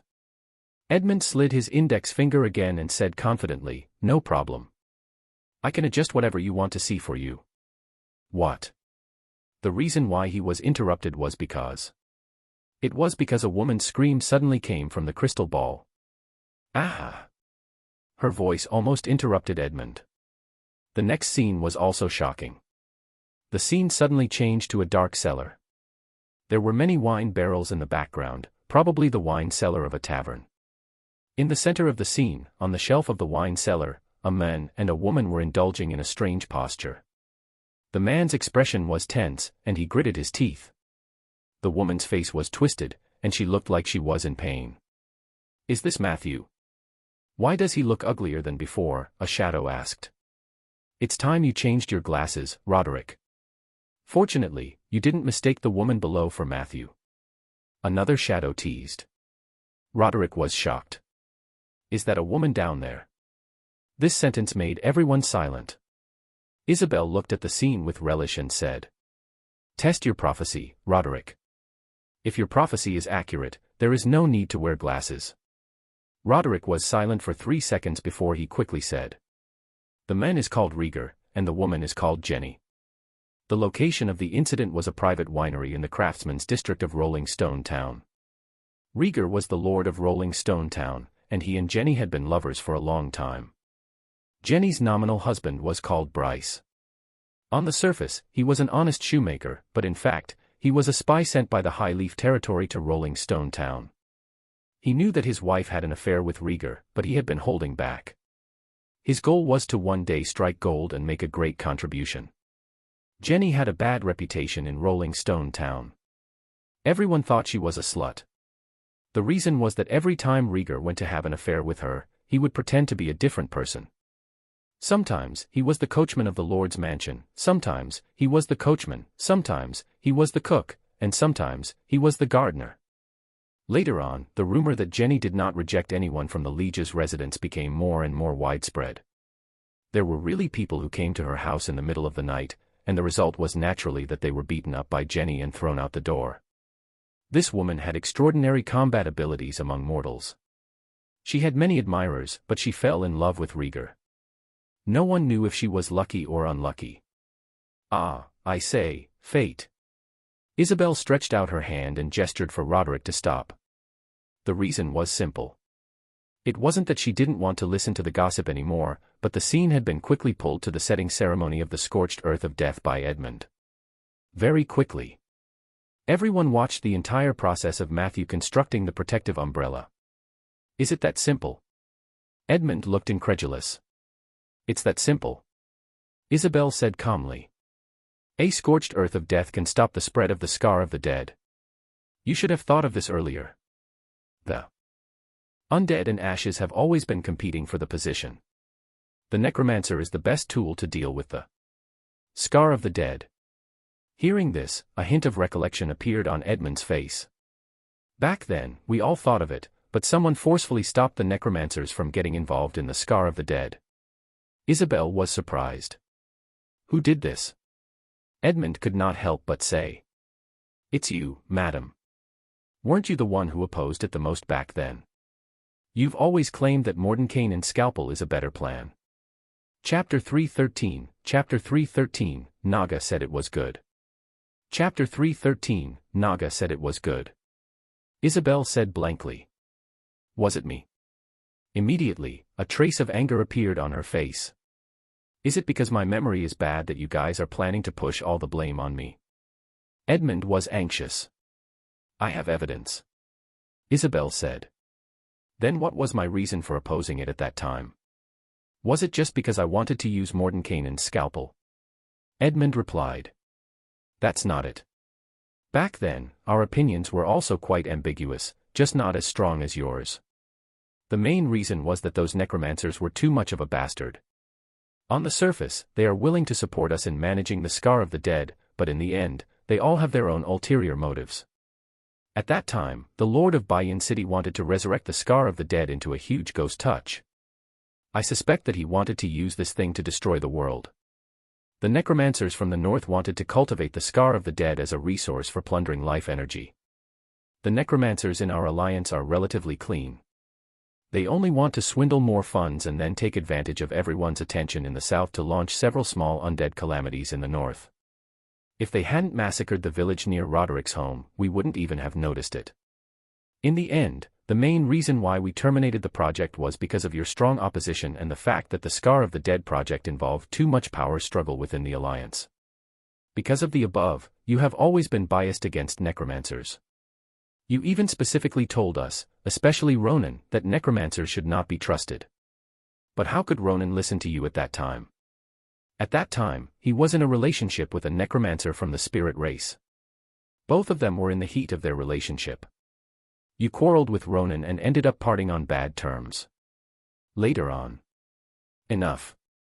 Isabel waved her hand impatiently. Edmund, it seems like you've reached menopause. You're as talkative as an old man. Edmund's mouth moved, and his eyes were filled with grievance. The problem now is that Matthew has already brought out the results. What are you going to do with them? Isabel asked. Everyone was still silent. It was still Edmund who stood out. Then let Matthew solve it Komalidov. We can Eindlv launch an SL Droyect and let Matthew be in charge. As the supervisor, you can assist from the side. Because it's SL, the overall person in charge of this project will still be you. Isabel looked at the 6 shadows and said. You heard what Edmund said. Are you willing to give the SL project to a wild mage? I have no objections. Roderick, the Guardian of the North, answered first. I'm not interested. I'll listen to you, the Western Guardian said coldly. I. Cough, cough, cough. When it was the Guardian of the East's turn to speak, he suddenly coughed violently. The phantom he had transformed into was also twisting crazily on the ceiling and walls like a giant snake. I'm fine, I'm fine. It was that evil dragon just now. He came to harass me again. Cough, cough, cough. However, his voice did not sound that optimistic. Are you okay, Chen? Why do I hear you coughing up blood? Isabel showed a rare expression of concern. I'm fine. The evil dragon of the sea is no match for me. You know my strength. Of course. I agree to let Matthew be the person in charge of Project SL. I can even arrange for some of my students to help him. As soon as he finished speaking, the Eastern Guardian's voice stopped abruptly. His shadow suddenly disappeared from the library. Is he really all right? I heard that he has been fighting with that evil dragon for the past few years. Isabel asked. Edmund said calmly. It's okay.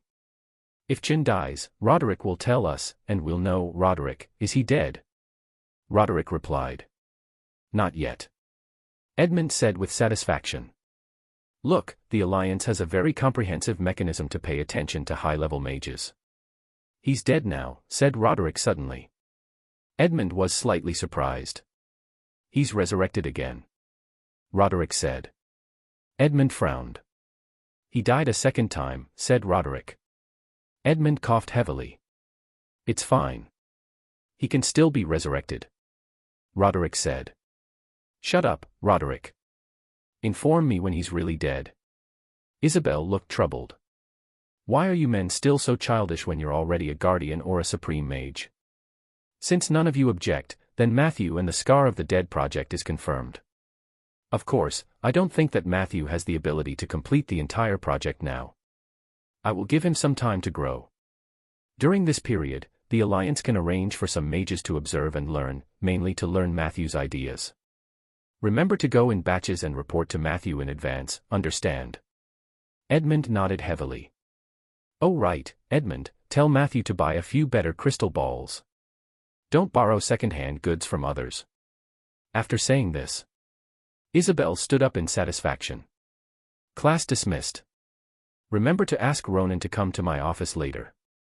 I'll make him understand the consequences of truancy. It was already the middle of May. Chapter 314, Chapter 314, Naga said it was good. Chapter 314, Naga said it was good. After the incident with the Scar of the Dead came to an end, Matthew was able to allocate his energy to other areas. In addition to planting trees, catching up on spells, and slacking at work, he also did two things. The first incident happened in the first half of May. A magic item store named Mystery of the Deep Sea officially opened in the North Trading Station of Rolling Stone Town. Other than the name of the shop, there was also a huge advertising slogan outside. Underwater breathing potion on sale, Naga has used it and said it's good. The huge slogan and strange advertising slogan immediately attracted the attention of many people. It was said that on the day of the opening, the door was trampled by businessmen or idlers who heard the news. However, after a day of trouble, not a single bottle of the potion on the shelf was sold. Most of them were just here to watch the show and were willing to buy some small items. However, other than the underwater breathing potion, there were only higher-level frogman potions on the shelves. There were very few items to buy, and the unit price of the items on sale was ridiculously high. Therefore, the flow of people on the opening day could not be converted into any sales. However, the joke of Naga uses it and says it's good successfully became a topic of conversation among passers-by. Did the Nagas need the underwater breathing potion? The answer was, of course, no. Many people used this point to tease the shop assistant. Although the shop assistant was teased by the idle people until his face turned red, he insisted that their potion was approved by the Naga. Anyway, Rolling Stone Town was in the inland area, and the Nagas had no chance to refute, right? The North Trade Post was built mainly for the merchants of Gilead City, Jade Court, and the northern cities. Very quickly, this joke spread to the north. A few days later, two mages came to check the goods and found that the quality of the underwater breathing potion was indeed amazing. The most terrible thing was that its price was a little cheaper than the normal price. However, the shop assistant told them that because the shop had just opened and the goods were limited, they were temporarily implementing a purchase restriction plan based on the number of people. If they needed more underwater breathing potions, they could get more from the next batch of goods through pre-order. Of course, one had to pay 1/3 of the purchase price as a deposit. The two mages argued with the shop assistant for a while, but the latter still refused to give in. In the end, they could only quietly place a deposit. At this point, the business of Mystery of the Deep Sea was gradually on the right track. In the North Trade Station, there were also many people eyeing the high-end goods in the room, but more people gave up the idea of doing evil after noticing the big and exaggerated advertising slogan. Everyone knew that the Lord of Rolling Stone Town attached great importance to the order of the trading station and was also very strict with the management of the shops. Last year, there was a shop that did not clean up the rubbish in time and was fined 3 months' rent. In the first half of the year, a shop moved its billboard 3 steps away from the door, but it was quickly removed by the guards who heard the news. Only this deep-sea mystery, which was said to be backed by the Oak Chamber of Commerce, had its advertising boards almost squeezed into the alleys on both ends. However, the guards, who had always been known as the street demolition team for their efficient actions, did not appear for a long time. On the contrary, the next morning, a few guards openly took out 2 thieves from the shop. After a terrifying whipping, even the local tyrants and hooligans clearly gave up on the idea of scamming the shop. After more than 10 days, the underwater breathing potion didn't sell very quickly, but the shipping speed was relatively stable. Matthew could feel the pleasure of having high profits in his pocket at all times. However, he himself only stood guard at the North Trade Station for about a week before handing over the chores and security to Rieger's people.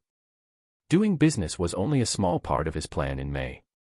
The most important thing was the other thing. He was ready to officially start building the cemetery. The cemetery in the Undying Domain was different from the secular concept. It was actually a kind of materialized, ritual field. The undead who lived in the cemetery for a long time would gain stronger combat ability.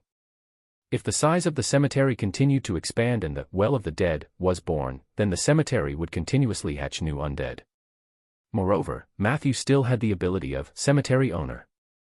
He planned to develop the cemetery in the coming summer while planting trees. The location used to recruit the elite undead had to be established. The ability, tombstone making, also had to shine. Matthew hoped that this place could become a paradise for the undead to live and work in peace. The first step to turning the cemetery into a ceremonial field in the real sense was to expand the boundaries of the cemetery according to the specifications of the ceremonial field and plan the construction of the core buildings and auxiliary buildings of the cemetery. This step was not that easy. When Matthew chose the location for the cemetery, he had taken into account the subsequent ritual. He had deliberately chosen an open underground space with suitable soil. However, this space still needed to be modified.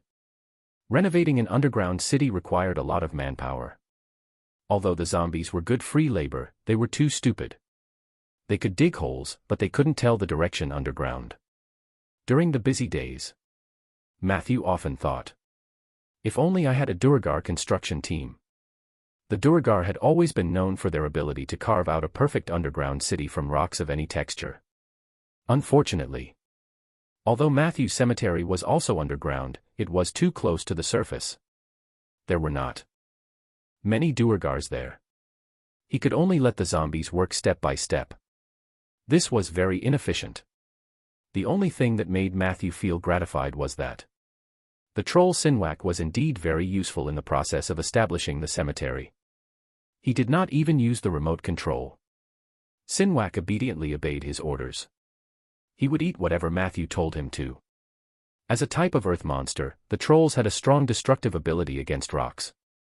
No matter how hard the place was, as long as Sinwak went over and gnawed on it, it would quickly be eaten clean. With the help of Sinwak, the reclamation of the cemetery went smoothly. Other than the occasional collapse that buried a few zombies, there was no accident. Everything else was good. That night, Matthew finished his hard work of commanding the cemetery reclamation and crawled out of the cave with a face full of dust. The moonlight shone on the ground, and everything was so quiet and peaceful. He quickly walked into the oak forest. At this moment, someone was already waiting for Matthew in the forest. The woman was wrapped in white cloth, and her exposed skin was frighteningly pale. "Good evening, Lord Matthew," the drow warrior greeted. Then, she hesitated. "Can I really get in there?" Matthew smiled. "Don't worry. You have to believe that the goddess of moonlight is a very kind god." As he spoke, he was using his ability to bring Lara into the domain under the moonlight. Prompt: you and your partner Lara have entered the moonlight woodlands. Do you wish to consume a servant slot to convert Shadow Oathbreaker Lara into your moonlight servant? Chapter 315, Chapter 315, Undead Construct. Chapter 315, Undead Construct. In the moonlight woodlands, a beam of moonlight shone down and focused on Lara's body. In an instant, white steam rose from her skin. Lara's body stiffened, and her eyes turned white. Matthew instantly noticed that the moonlight he attracted not only failed to turn Lara into a servant of the moon, but it also had a burning effect on her body. He reacted quickly and cancelled the moonlight in time. Prompt: the goddess of moonlight, Asha, has rejected your request to transform Lara into a moon servant. He was rejected. Matthew felt a little regretful. Perhaps it was because he had been doing too little recently that Asha was a little dissatisfied, so she refused to provide further help. Originally, Lila joining the Moonlight faction was the best choice. Because of their power and territory, Asha and the Midnight God were natural enemies. Generally speaking, the goddess of moonlight would accept Lara. The Moonlight Woodlands was the goddess kingdom, and Galen's power could not reach here. He wouldn't know what happened to Lara inside the forest. This was also one of the reasons why Matthew was bold enough to try. Unfortunately, the result was not satisfactory. However, Matthew was not discouraged. Although the goddess rejected him directly, she gave him something else. Matthew noticed. After the moonlight disappeared, a picture of a bright moon half covered by dark clouds appeared on Lara's forehead. It was another mark of the goddess of moonlight. Hint: your partner Lila has received the basic blessing of the goddess of moon, Asha, the traveler's mark. Traveler's seal: the holder of this seal will be blessed by the moonlight. Recite any one of the 333 hymns of the moon for 5 minutes under the moonlight, and you will have the opportunity to apply to enter the moonlight woodlight. After obtaining the goddess' permission, one will have the opportunity to enter the forest to rest for a moment. Traveler. It was also one of Asha's responsibilities. Her response was very clever. She rejected Matthew's exorbitant price and gave him a little benefit.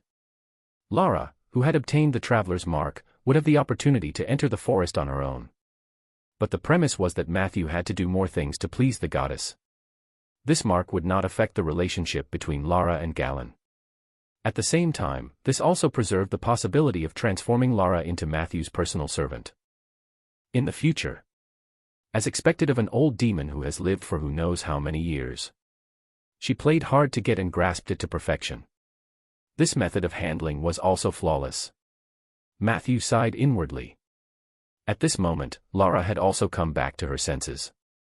She touched the mark on her forehead, and her emotions rose a little, which was rare. Can the Oak Chamber of Commerce's north-south trade route start operating? Matthew led her to the altar and said, "There's no rush. How's your study of human society and culture?" Lara answered honestly, learning that knowledge was very difficult for me. I felt that I was even dumber than an underground warthog, so I could only do my best. However, Lady Jeanley said that I did a good job. I don't know if she was sincerely praising me or just comforting me. Matthew replied. Miss Jeanley has always been objective. She won't easily praise a student. Since she said you did well, then you really did well. Lara didn't say anything for a while. However, her footsteps had obviously become lighter. The two of them came to the altar. Under Matthew's call, Ella quickly appeared. Matthew, I didn't expect you to come so early this time. Samantha and Clegg are still on the way. I'm afraid you'll have to wait a while. Ella happily stopped on Matthew's shoulder. However, very quickly. She jumped to the other shoulder. Ella quickly glanced at the drow warrior wrapped in bandages and whispered in Matthew's ear, I don't like her. Her voice was not loud. But Lara could clearly hear it. Matthew tilted his head and reminded. You didn't like me when you first met me. Ella subconsciously argued. You are different. You are a very special existence, but drows are born with the original sin. Matthew was planning to give the stubborn nature soul a lesson on ideology. Who knew that at this moment, Lara actually took the initiative to say. She's right. Drows are born evil. Nature soul, I apologize to you for my own life and for drows. I've always wanted to completely shed this layer of skin and change my identity, but unfortunately, I can't do so. At this point, she paused for a moment, pain and frustration flashing across her eyes. She said in a low voice. If the god's fire of retribution could wash away the original sin in my blood, I should be burned alive. However, I couldn't get rid of my longing for life. At the critical moment of life and death, I was weak. I sold my soul again in exchange for a night of sleep. I'm still alive, and I'm living quite well, so this nature soul is right. I'm living in this world with sin.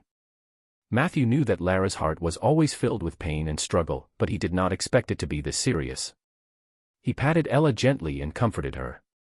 After experiencing that divine punishment, you have been reborn from the ashes. Lara, you are no longer the person you were in the past. You don't have to be obsessed with the memories of the past. You should embrace a new life and a new world. Chapter 316, Chapter 316, Undead Construction Technique.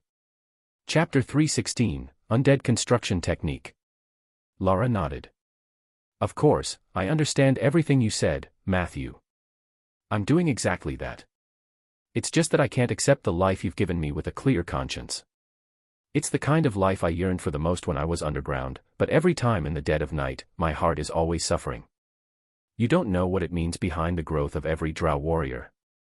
In Deep City, in order to please evil Queen Babasha, the drows went crazy, killing, plotting, incest, and tyranny. Too many sins were engraved on my body. I walked out from there, and those sins will accompany me for the rest of my life. Do you know what you need to do to become a high-level drow warrior? Training day and night, being beaten and whipped day and night, always on guard against sneak attacks from one's peers. This was not the most difficult part. To me, the most difficult part was the last part of the advancement ritual. After every high-level drow warrior passed the first few stages of the ritual, they would be asked by the evil queen to go to the surface. She would tell us to find a human village and choose a family with children from the village. Then, we must kill their children in front of their parents. At this point, Lara closed her eyes in pain. Ella asked in a daze, So, did you do it? Yes. Lara replied with difficulty, I remember it very clearly. At that time, my instructor brought me to a very remote village. It was daytime at that time, and all the men in the village had gone out to work, leaving only the old, young, women and children to do some simple work in their homes. The instructor found me a house. There was only a baby and his mother in the house. He tied her up and made her watch as I strangled her child. I did it since my instructor threatened me. When the baby was carried by me, his eyes were wide open, and he even smiled at me. I couldn't forget his smile, nor could I forget the howling of his mother in my ear. After that, I left the house in a daze. When I woke up, the instructor had already killed all the other people in the village. He regarded this as an honor and planned to use this matter as a merit to pray for blessings from the evil empress. I had an argument with him on the way back to the underground. In the end, I killed him. I wanted to leave, but Drow's identity meant that I couldn't survive on the surface, and there was no place for me in other underground cities. In the end, I could only take the instructor's head back to Deep City and confess to the matriarch that I had killed him. I thought that I would be punished, but I was personally rewarded by evil Empress Babasha. After that, I lived Numbulv in Deep City for a while until I became a training instructor for high-level Drow warriors. Soon, I received a mission. The evil Empress ordered me to lead a Drow warrior to the surface to attack the human village and assist him in completing the last part of the advancement ceremony. I couldn't convince myself to accept this mission, so in the end, I could only choose to defect. After that, I wandered around the Underdark. At this point, Lara's recollection was interrupted by a rude voice. If I were you, I would go back to that city and kill everyone who forced you to do evil. On the other side of the altar, Samantha and Clegg walked over. They seemed to have heard a lot, and the one who spoke was the latter. Clegg looked very angry, her thick nostrils unique to orc, shooting out steam. Instead of living in guilt, it's better to do something practical. Lara was stunned for a moment before she smiled bitterly. How can my power shake the rule of Deep City? They were too powerful. Whether it was the matriarch or the spider-like elves raised by the evil Empress Babasha, they were not something I could fight against alone. The orc sword saintess said without changing her expression. Then let's make killing our way back our goal for cultivation, just like what I'm doing now. Many years ago, my hometown, Storluck, was invaded by the evil empire. Now, it has been reduced to ruins. I am the last orc to walk out of Storluck. I came to the Aender continent alone to find an opportunity to kill my way back. Every time I thought of my companions who had fled with me but died halfway, I would feel anger and guilt in my heart. I would often ask the heavens why they only let me live. However, these excess emotions would only hinder my progress. I learned to live with them and even turn them into nourishment. For me, I firmly believe that one day, I will be able to kill my way back to Storluck and avenge my hometown and family. Lara stared at her blankly. Clegg met her gaze without any guilt. You're amazing. Lara praised sincerely. Inspired by Clegg's words, she looked much better. Matthew greeted Samantha, then turned around and said, Evil Empire. Which empire? Was Storluck a guardian planet in the astral world? Clegg was much colder towards Matthew. She only nodded. Samantha explained. Storluck is a subplane in the astral plane, a part of a guardian planet. Clegg went through a lot of hardships to break through the encirclement of the Unto Empire's vanguard and arrive at Aender alive. Chapter 317, Undead Construct. Chapter 317, Undead Construct. Hearing the last sentence, Clegg corrected her seriously. It's not that I'm amazing, but my clansmen are. You can't imagine how much they sacrificed to protect me. No, everyone sacrificed. In front of that terrifying and evil fleet, our tribe was like a piece of paper, unable to withstand a single blow. My clan leader, the leader of Storluck, the great legendary sword saint, Prockard, once went alone to stop the huge starship from landing on the ground in order to protect the tribe. That's right, there was an entire fleet on the other side, with thousands of soldiers and horses. And he was all alone. This was because no one in the tribe could ascend to the heavens with him. He was an extraordinary existence. If he wanted to leave, no one could stop him. However, he chose to die brazenly. I saw with my own eyes that Lord Prockhart used his ultimate technique and cut the starship in half with one sword. At that time, everyone in the tribe was cheering. Everyone was praising Lord Prockhart's power, which was comparable to a god. Only he was still solemn. Soon, we knew why. After the starship broke, countless shadows flew out from within. They surrounded Lord Prockhart like locusts and eventually devoured him. As far as I know, Lord Prockhart was already immune to magic. Even physical damage could only cause very little damage to him. However, those locust-like monsters are creatives that we have never seen before. They were like flying spirits, their bodies covered in steel and constructs. Their bodies were filled with the unique negative energy of the undead, but they were not as fragile as the ordinary undead.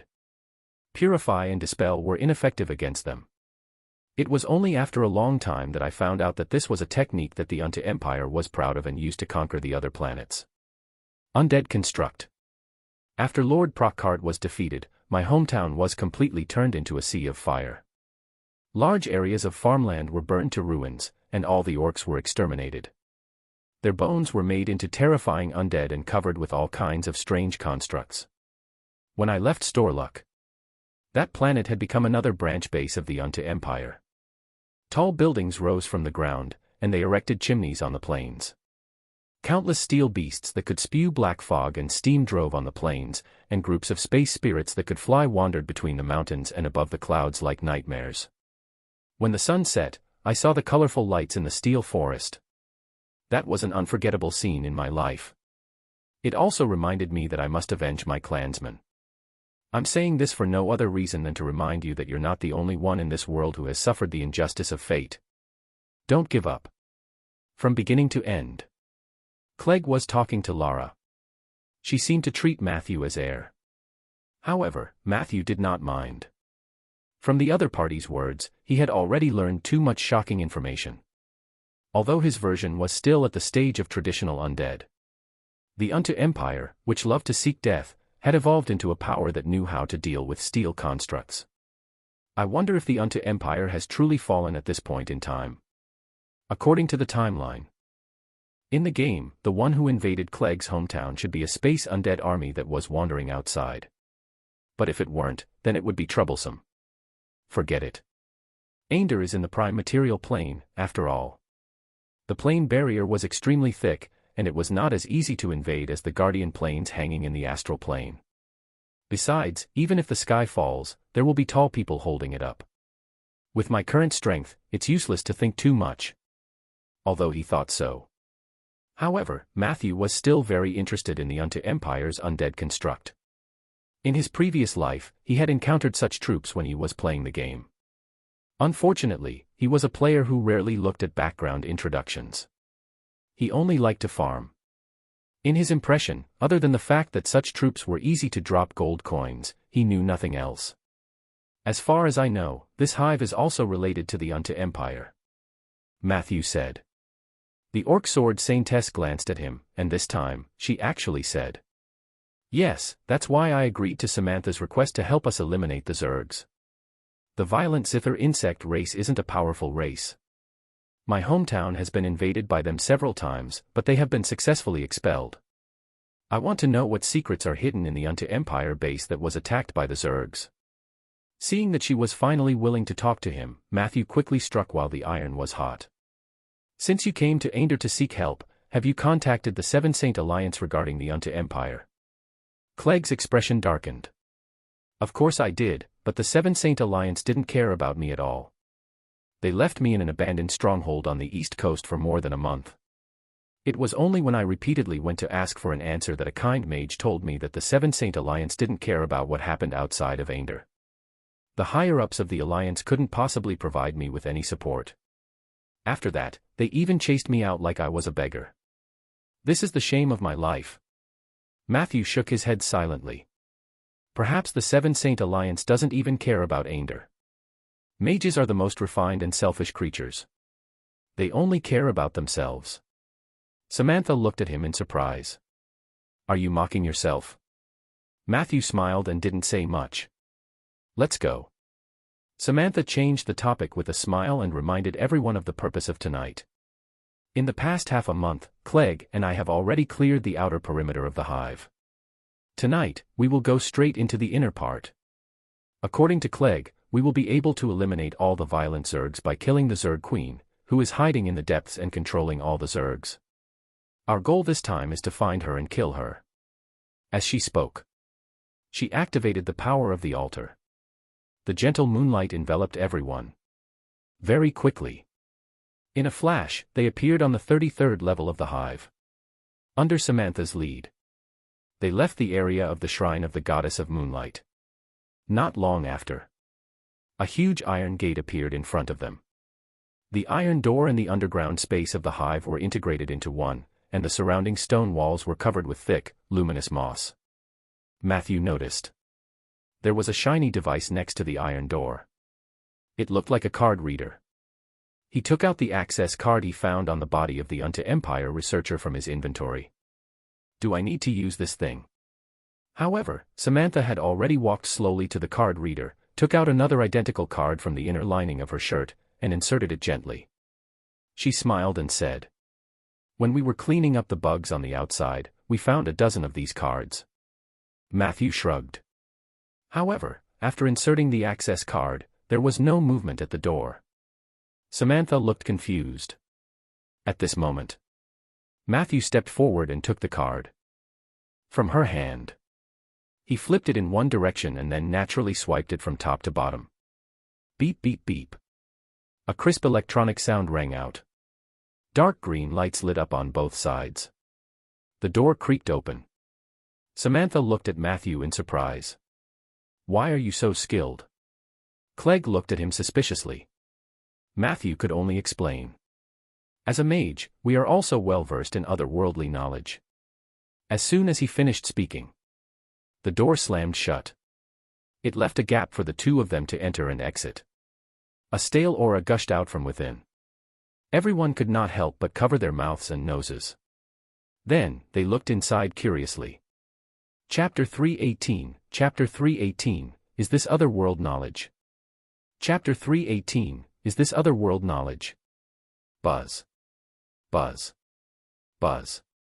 The sharp sound of friction came before the image. At that moment, it was as if there were thousands of brushes brushing the smooth floor. Matthew immediately reminded them. "Be careful. It's a swarm of Zerg." Samantha and Clegg reacted quickly. Almost at the same time, Samantha's body began to expand. 2 seconds later, a muscular, feathered owl beast was stuck at the door. She took the initiative to face the first wave of the violent Sither larva. Meanwhile, Clegg's body was glowing with two strange lights, red and blue. The red light was the unique characteristic of the orc's Berserk spell. Berserk could make an orc stronger. The blue light was something Matthew had never seen before. Insight, you have detected that Clegg, Blade Master Substitute, has used level 1 Berserk and Sword Saint Meditation. Level 1 Berserk, Clegg's Strength +2/Agility +1, relevant judgment increases by 20%, and gains Susceptible and Reckless. Reckless, Clegg may gradually lose her mind in battle. Sword Saint Meditation, practitioners of the Sword Saint's path have stronger self-control than ordinary orcs. Even during the Berserk period, they can maintain their calm mind and clear state of mind during meditation. Clegg's recklessness was removed. This was equivalent to enjoying the high attribute bonuses brought by the Berserk transformation and being immune to the biggest side effect of the Berserk transformation. As for the susceptible, the Sword Saint profession was not a tank. It was a class with high damage, high resistance, high immunity, and good melee skills. Although Clegg was an orc and looked burly, her health points were not much higher than Matthew's. The real strength of the Sword Saint was that she was a warrior with full dodging, resistance, and damage output. Therefore, among the group of people, the only one who could take the heat was Samantha, who had transformed into an owl beast. The two girls had obviously cooperated for a long time. The owl beast was stuck near the door and withstood the first wave of impact. Clegg then waved her two long and thin knives and shuttled back and forth among the Zerg. Her efficiency in killing bugs was extremely high, just like a meat grinder chopping meat. After a while, the first wave of Zerg was completely wiped out by her. However, no one relaxed because the commotion inside the door was still going on. Not only were there violent Zither larvae approaching, but there was also a high chance that many infected bodies and even violent Zither guards were gathering in this direction. In order to relieve the pressure on the female orc Clegg, Lara and Soldier stepped forward, each holding a corner. While they were covering for Samantha and Clegg, they were also responsible for killing some of the Zerg that had escaped. Of course, Matthew didn't stay idle. As soon as Samantha transformed, he started tearing the scrolls. Bear's tenacity, bull's strength, cat's grace, owl's wisdom. As long as it could increase her attributes, he would cast them to the orc sword saint. Sword protection, negative energy shield, thorn shield. As for tankiness, Matthew had also buffed Samantha. In addition, Samantha had the buff of hardened feather. This owl beast's natural armor was close to 13 points, almost close to the guardian with a small shield. However, the use of scrolls cost Matthew 200 gold coins. It would be a lie to say that his heart didn't ache. However, once the battle broke out, Matthew would never save money. Moreover, because of the L project, his pocket was quite full. A few days ago, he went to the Alliance Mall to stock up and found that the items there were indeed cheaper than the Cauldron House, and the quality was good. Other than adding a bunch of battle scrolls, Matthew even took the Dragon Fire Talisman that he had been longing for. With this thing, Matthew's chances of winning against mages would increase greatly. However, after tearing the scroll, Matthew suddenly realized that he had nothing to do. The door was too blocked by the owl beast, and his vision was limited. Other than buffing his teammates and symbolically throwing a frost path on the ground to slow down the Zergs, he really couldn't do much. Of course, Matthew didn't feel guilty about it. He knew that the scrolls he had torn off would greatly increase the combat strength of the front row. A true spellcaster's combat style should be this boring but elegant. Matthew thought with a clear conscience. However, this scene was quickly captured by Ella. "Matthew, you seem to be as relaxed as me." She stopped on Matthew's shoulder and whispered. Matthew immediately retorted, "That's not true." Coincidentally, a guard covered in a few rusty pieces of door rushed out. Although the doors were rusted, they were unexpectedly sturdy. In addition to the terrain, the Orc Sword Saint was unable to kill it for a while. Samantha, who had transformed into an owl beast, struggled against it for a while and staggered. Druids were not natural tanks. Even with the protection of hardened feathers, Samantha was a little overwhelmed. Seeing this, Matthew immediately raised his hand and aimed the tip of the withered wood staff at the enemy.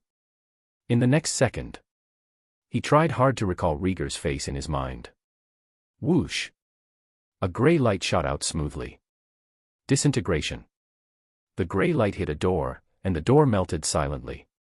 A large piece of red and white flesh was revealed on the guard's chest. Clegg seized the opportunity to pounce forward, stabbing both her blades into the guard's chest and then slashing out in two directions. Chapter 319, Chapter 319, Is This Other World Knowledge? Chapter 319, Is This Other World Knowledge? Whoosh! Whoosh! Whoosh! In a flash of white light, the violent Zither guard was dismembered into pieces by her. From the looks of it, she was indeed very skilled. However, in the end, Matthew's Astrid's Claw ended the life of the guard. Look, critical damage. Matthew joked with Ella. Ella curled her lips in disdain. On the contrary, Clegg took the time to turn around and praise. Well done. Matthew was flattered. However, he also felt that these two spells were released at the right time.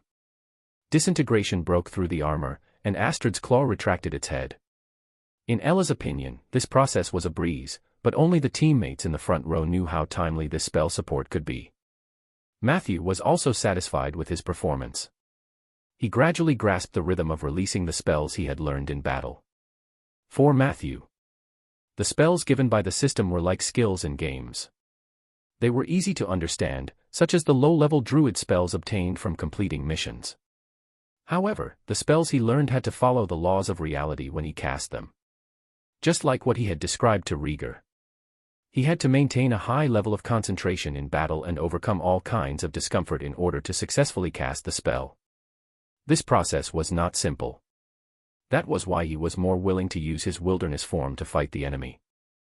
However, it was not Matthew's personality to stay idle. He wanted to master something that belonged to him. He did not want to become a useless person without the system. At the moment, he was already on the right path. All that was left was time and experience. I hope that the next time I cast disintegration, I won't need to recall Rieger's face. Matthew thought from the bottom of his heart. With everyone working together, the battle near the gate gradually came to an end. One by one, the violent Zerg guards and the infected fell. Only a large number of larvae crawled out of the passage, trying to infect the life form in front of them. Although the violent Zither larva could not cause any damage to the group, it did slow down their progress. As more and more Zergs gathered near the door, some Zergs even squeezed towards Matthew.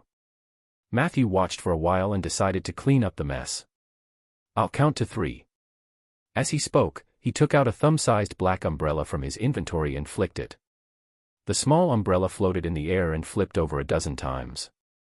Its body also grew larger and larger.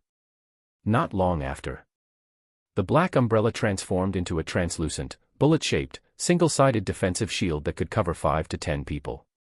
Hint: you have used Roderick's magic umbrella. You have obtained a 180-degree magic shield, strength equivalent to a Tier 4 spell. Roderick's magic umbrella. This was Matthew's second magic tool that he had recently bought. Together with the Dragon Fire Talisman, it had cost Matthew tens of thousands of gold coins. This magical item originated from the hands of the Guardian of the North, Roderick. Roderick was a master of both prophecy and defensive spells. The magic umbrella that he had originally made could resist legendary spells. Matthew had bought a high-quality imitation made by the apprentices in Roderick's factory who were responsible for making imitations. However, this thing still cost 5,000 gold. The magic umbrella was imbued with shrinking and enlarging spells, so it was easy to carry. When it was activated, it could resist 5 Tier 4 pure attack spells, and the effect was very solid. The magic umbrella also had a camping function. After opening it, a tent with spatial folding technology would appear on the spot. The space in the tent was not small, and it was convenient. In addition, Matthew also had a discount when he bought it. Buy a magic umbrella and get 3 free tickets to Roderick's Prophecy Castle. Matthew had long heard of this. He naturally wouldn't miss out on the chance to witness 3 free prophecy spells. After the reminder, the rest of the team agreed. Only the Orc Swordswoman said proudly, "I know you want to use magic to clear the area, but I'm not afraid of magic. Just do it." Matthew didn't try to persuade her. After shouting 321, Lara and Soldier immediately hid in the shadows. Samantha, who had the experience from last time, also transformed into a leopard and jumped back in time. Ella hid behind Matthew. In the next second. Hint: you have cast a blended spell. Corpse explosion, moonfire harmonization. During each corpse explosion, the corpse will spray a ball of moonfire in all directions, causing burning damage to all attached objects. Bang. The white light representing the moonfire and the gray light representing the corpse explosion blended together. Immediately, a pleasant melody was composed near the door. Crackling. Large amounts of blood and bodily fluid sprayed into the air. 10 minutes later, the magic umbrella in front of Matthew was painted with red and green abstract paintings. On the ground, there was not a single living Zerg left. Hint: you have released a perfect corpse explosion. You have obtained the following elements: Corpse Explosion X6, Death Domain, Blasphemy X2, Divine Domain. Blasphemy is actually from the Divine Domain. Matthew was puzzled. However, what confused him, even more, was that he had used a spell to harmonize the corpse explosion and the moonfire, but in the end, he was judged to have blasphemed. It was the corpse explosion that had defiled the moonfire. Or did the moonfire desecrate the corpse explosion? Matthew had never liked to think about such philosophical questions, so he only took a glance and pulled his attention back to reality.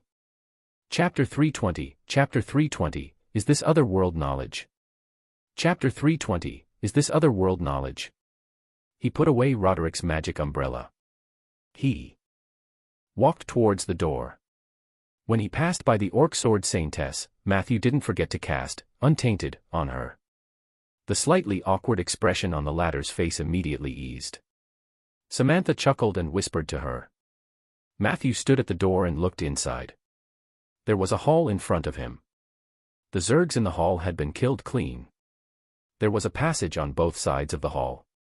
The passage on the right was deeply stuck in the underground rock stratum. It was probably impossible to go through. The only path they could take was the one on the left. The passage looked more like a corridor. The rooms were arranged on both sides. Some of the doors were open, while others were closed. The corridor was filled with the smell of decay. However, there were not many corpses here, probably because all the flesh that could be parasitized had already become a part of the violent zerg. Everyone discussed this for a while and decided to take things step by step. They would first clean up the rooms on both sides of the corridor to ensure that no zerg escaped. Clegg and Samantha were on the left. Matthew and Lara were on the right. Soldier and Ella were responsible for keeping watch. The four of them quickly began their operation. Matthew pushed open the first door in the corridor.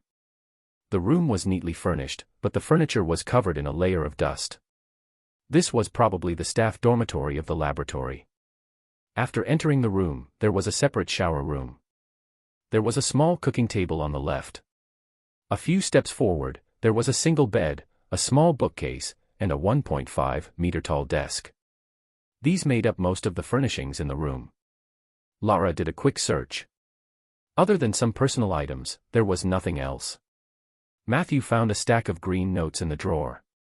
This was obviously the currency of the Unta Empire. It was not useful in Ander for the time being, but Matthew still kept it in his pocket. Perhaps he would need it in the future. The two of them quickly left and went to the second room. Then the third and fourth. They walked past the rooms one by one. He didn't see any zergs. Other than a few stacks of green paper money, there were very few rewards. However, Matthew was very patient.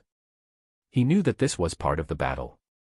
He had to ensure that his defense was safe in order to advance further. Finally, things took a turn for the better when he arrived at the ninth room. As soon as he entered, Matthew noticed that this room was much bigger, almost 2 to 3 times the size of the previous rooms. There was a bathtub in the shower room, and a few steps ahead was a living room. There were several flower pots in the middle of the living room. The flowers in the pots had naturally withered, but the 2 oil paintings hanging on the wall showed the status of the owner of the room. In the master bedroom, the bed was also a double bed. It looked like he was at least a senior researcher.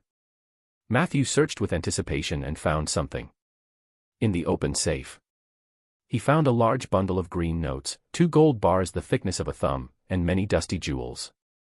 Matthew put them in his pocket, knowing that the 200 gold coins he had just torn off had returned.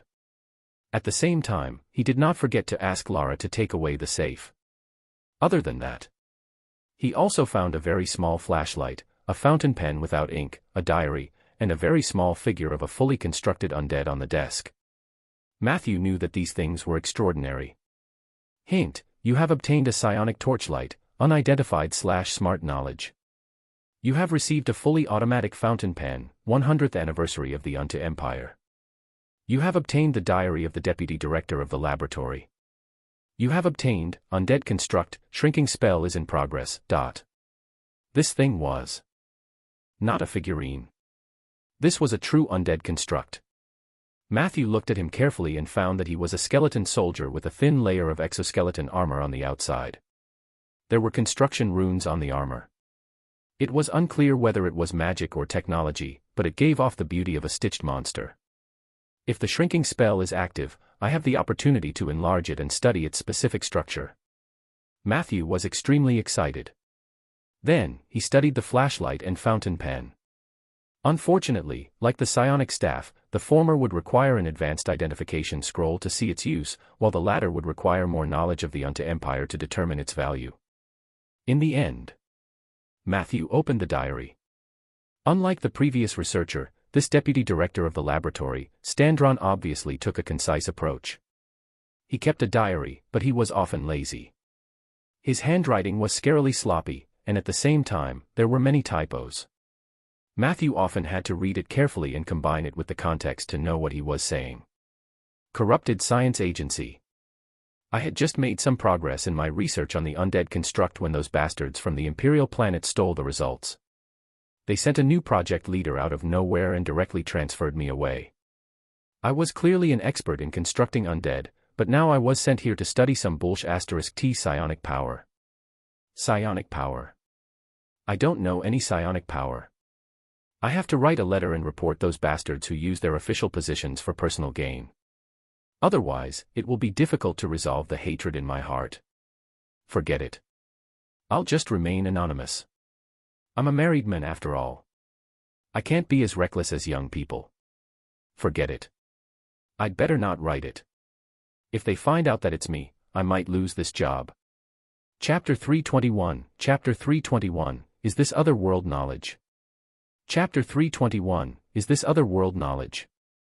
My children might not be able to afford a good school because of this, my wife would leave me, and I would become a space vagrant.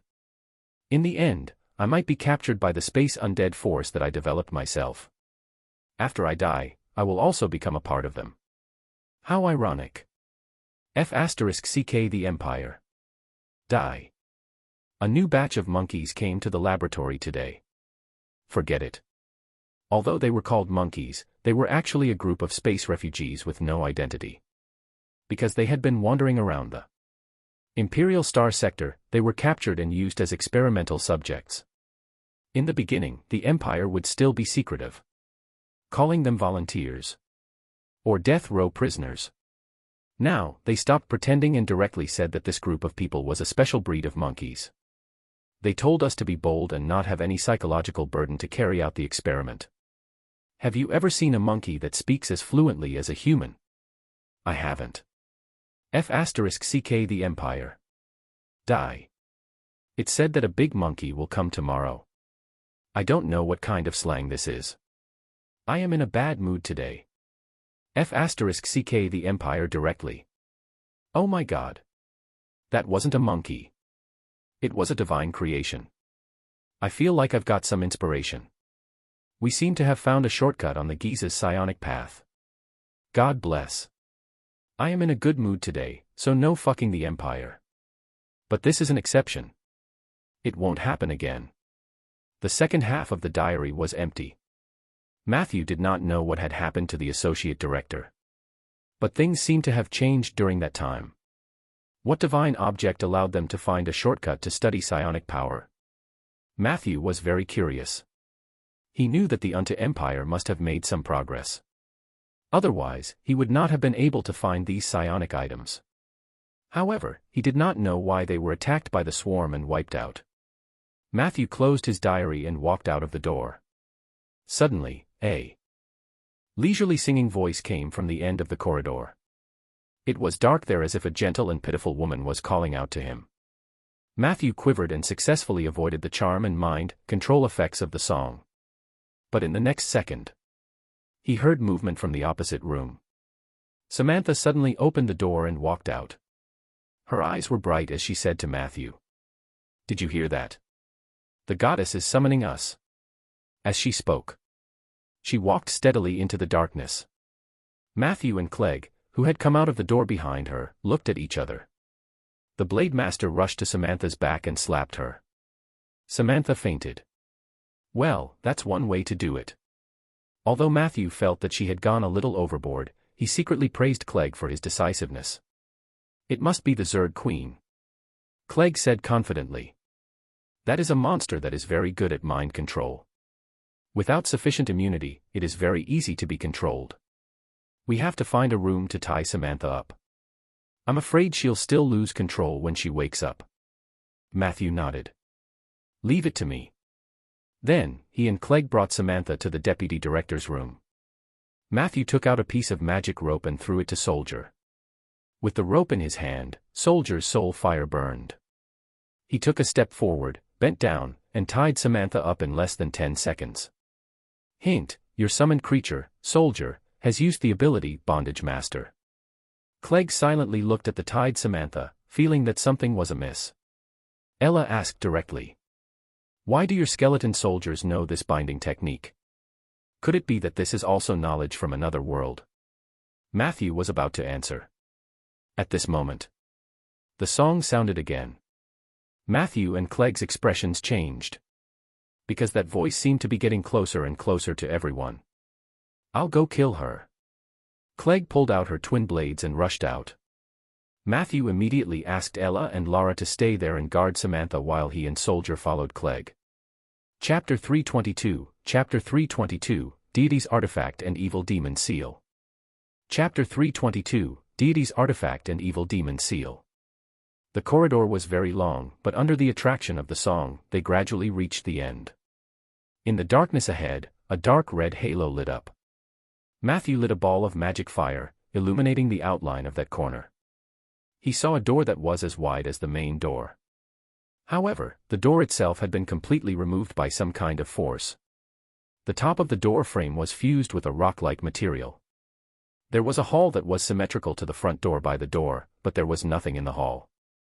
The red light and singing came from outside the door. The two of them slowly approached the door and looked outside. It was an extremely spacious underground space. The dark red light shone from below, reflecting layers of halos on the rocks about 20 to 30 meters away from the horizon. There was a cliff not far from the door. There was boiling lava 7 to 8 meters below the cliff. There was a 10-meter-long suspension bridge above the lava. At the end of the suspension bridge was a platform that stood high above the lava. The view behind the platform was blocked by the terrain, making it difficult for people to see clearly.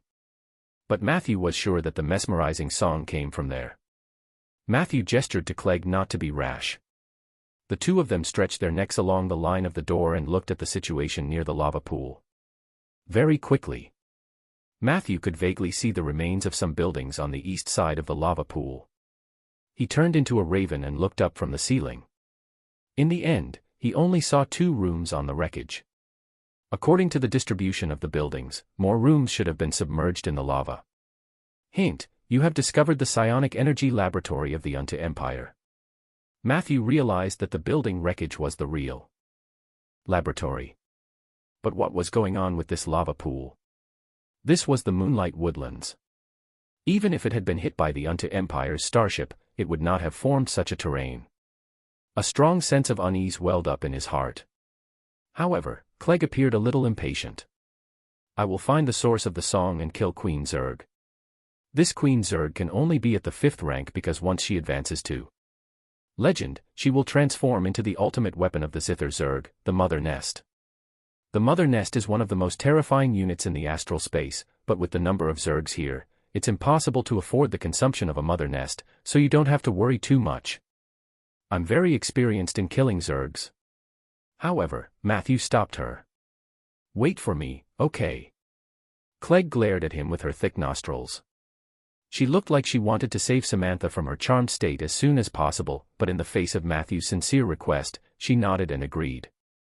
Matthew took half a step back and knelt on one knee, gently touching the ground with both hands. Equalized perception. Matthew's vision instantly changed. He saw that the energy field in front of him was like a piece of newspaper that had been torn apart and pasted back together. The outline was complete, but the inside was fragmented.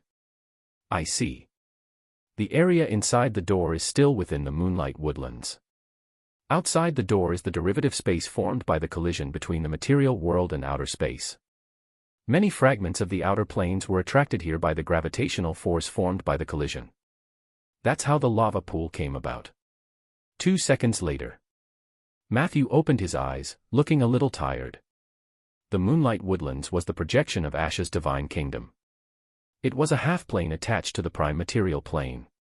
In a battle in the forest, no matter how bad the situation was, there would always be a home ground advantage. But once they went outside, it was hard to say. At the same time, he also noticed an extremely abnormal energy field in the faintly visible laboratory.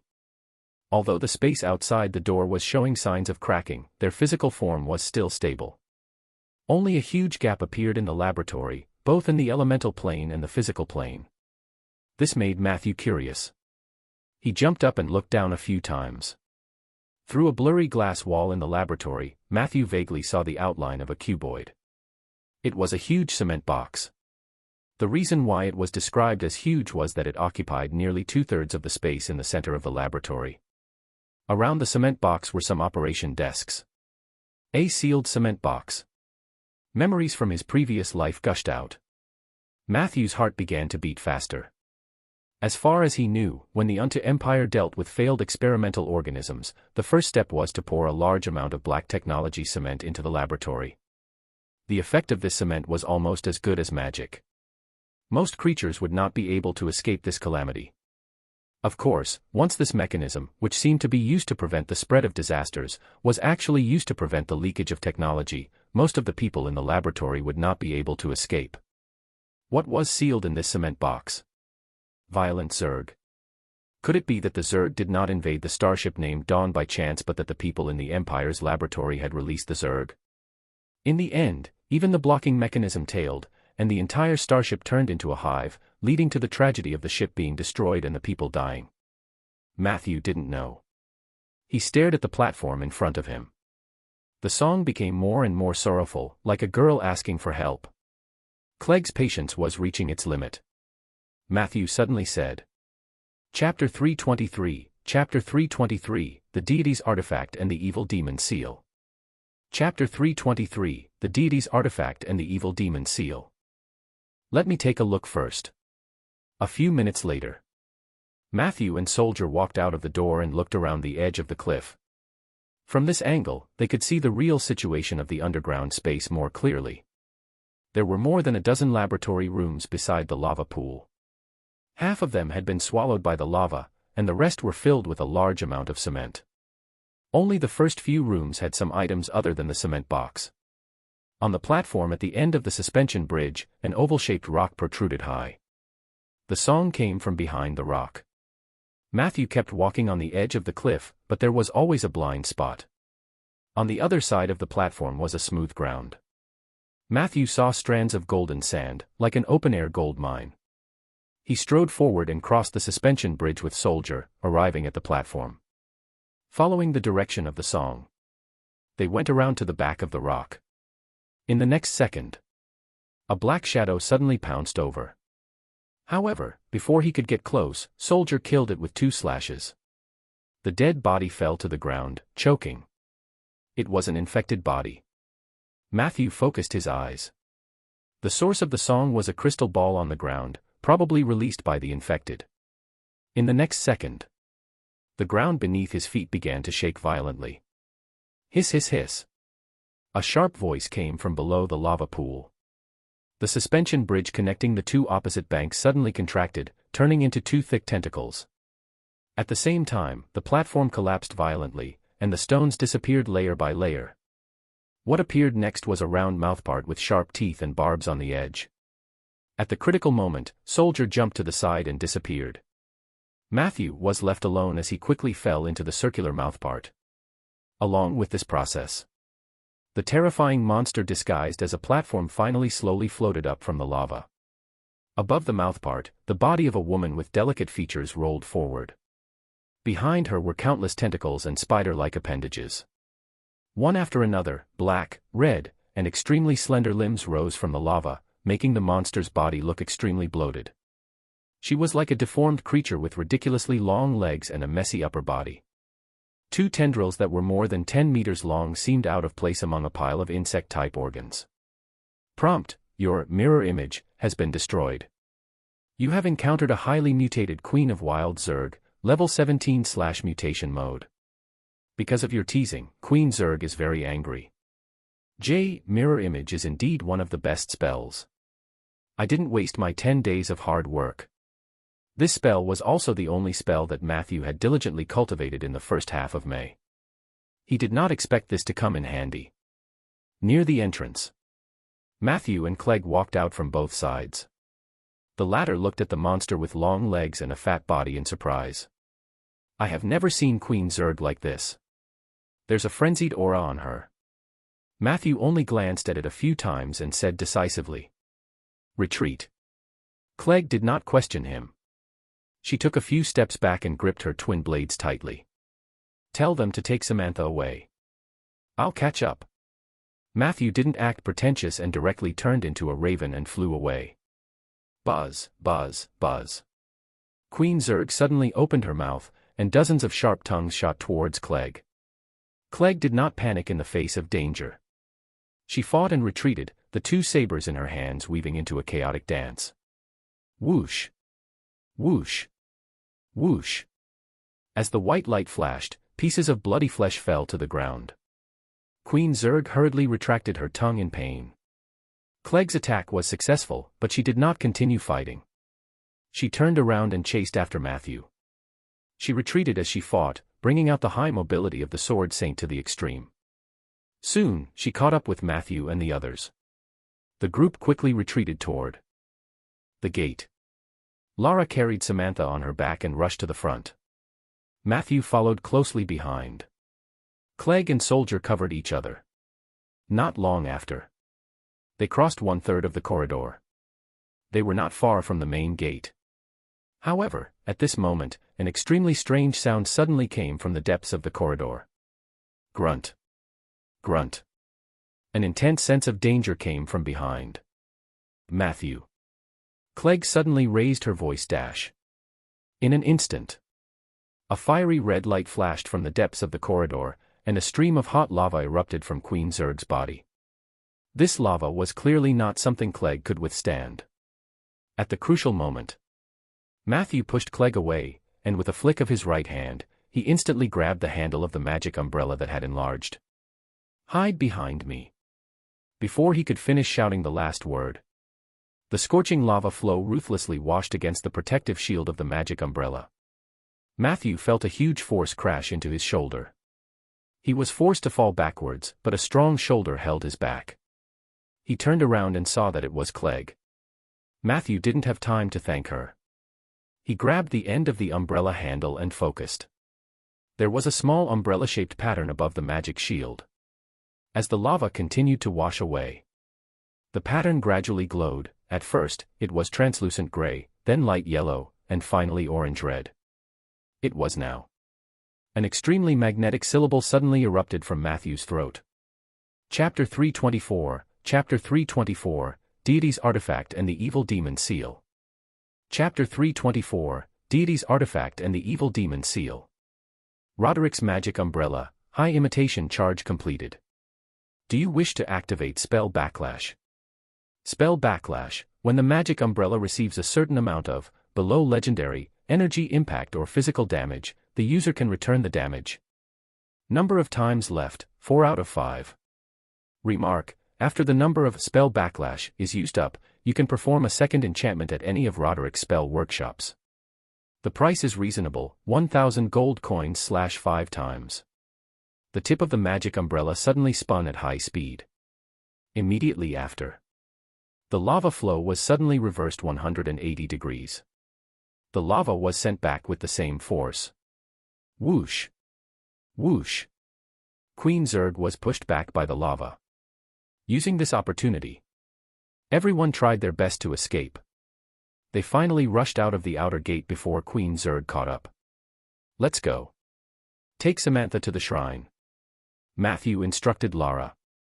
Lara didn't say anything and ran away with the person on her shoulder. What about us? Unknowingly, Clegg had already taken the initiative to consult Matthew. Let's send her to the afterlife. Matthew stared at Queen Zurg, who was quickly squirming out of the door with an unfriendly gaze. He chose to retreat not because he couldn't win. It was because Matthew felt that the edge of the demiplane was too unstable. If he stayed out there for too long, he might encounter another great demon. Retreating to this point should be stable enough. You like to chase after us, right? Matthew raised his staff and aimed it at Queen Zurg, who was about to rush out of the door. Undead summoning spell, Bone Dragon. The negative energy array flashed clearly. Perhaps it was because they were close to the outer plane, but the Bone Dragon trio arrived even faster than before. Matthew raised his hand, and the three of them smashed down. Ability, Fixed Drop. In an instant, Filey brought 2 of his men and pressed them down on Queen Zurg. The weight of 3 bone dragons was no joke. As the latter screamed, her bloated body collapsed visibly. A large number of blisters were squeezed out, and in an instant, the ground was filled with juice. Hold her down. Matthew put away his staff and cast disintegration on her. The gray light shot onto her upper body and instantly melted half of Queen Zerg's natural armor. Matthew immediately put away his staff and focused. Then, he grabbed at the air with his left hand. Astrid's claw. Then, he threw off the goatskin glove on his right hand. And used the same move in the air. Pale hand. In the next moment, Matthew attacked from both sides. The pale hand turned into a white iron fist and hit Queen Zerg's head. Astrid's claw was more like a nimble giant hand. It grabbed the tentacles or appendages on the queen's body and pulled fiercely. She was pressed down by the 3 bone dragons. Queen Zerg could not move at all. Matthew's hands were extremely nimble as he controlled 2 virtual hands at the same time. A brand new combat experience assaulted his nerves. He was clearly fighting from a distance, but it was as if he was experiencing the pleasure of punching flesh. After a while, all the limbs on Queen Zerg's body were gone, and she looked like she was on her last breath. But Matthew was not careless. He used Astrid's claw to twist off Queen Zerg's head. Then, the pale hand hammered the remaining body. This scene lasted for a full minute and a half. Until there was only a puddle of mud left near the door. Matthew was finally willing to stop. "You're right, Queen Zerg isn't that powerful," Matthew said to Clegg beside him. The latter did not reply, but there was still a trace of shock in her eyes when he looked at Matthew. Was that scene too bloody and violent? "I'm sorry, I couldn't help it. And I'm a necromancer, you immo," Matthew tried to explain. Clegg's expression immediately turned serious. "Are all the necromancers in Aender like you?" Matthew wanted to restore the reputation of the necromancer. At this moment, he suddenly felt dizzy. Immediately after, the world in front of him seemed to begin to distort, and a violent sense of disgust surged into his heart. From the corner of his eye, Matthew saw that Clegg was the same as him. He barely managed to calm his mind. An unprecedented sense of oppression came from the depths of the corridor behind the door. Matthew saw a piece of rotten meat suddenly emerge from the mud. The piece of rotten meat jumped up and made a giggle sound. His brain wanted to explode. But suddenly, a powerful force pressed the pressure in his brain back. A nosebleed gushed out of Matthew's nose. In an instant, he saw a silhouette in the darkness. It was a mess of flesh and blood.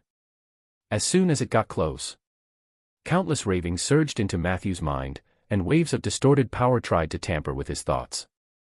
Matthew made a prompt decision and took out the demigod persona and put it under his tongue. For a moment, he was much more clear-headed. At this moment, he finally understood what kind of monster he had encountered. If he guessed correctly, the monster that was crawling slowly in the darkness was the divine creation mentioned in the diary of the deputy director of the laboratory. No. It was not something created by the gods. It was a divine abomination. Warning, you have encountered a divine creature. Chapter 325, Chapter 325, Deity's Artifact and the Evil Demon Seal. Chapter 325, Deity's Artifact and the Evil Demon Seal.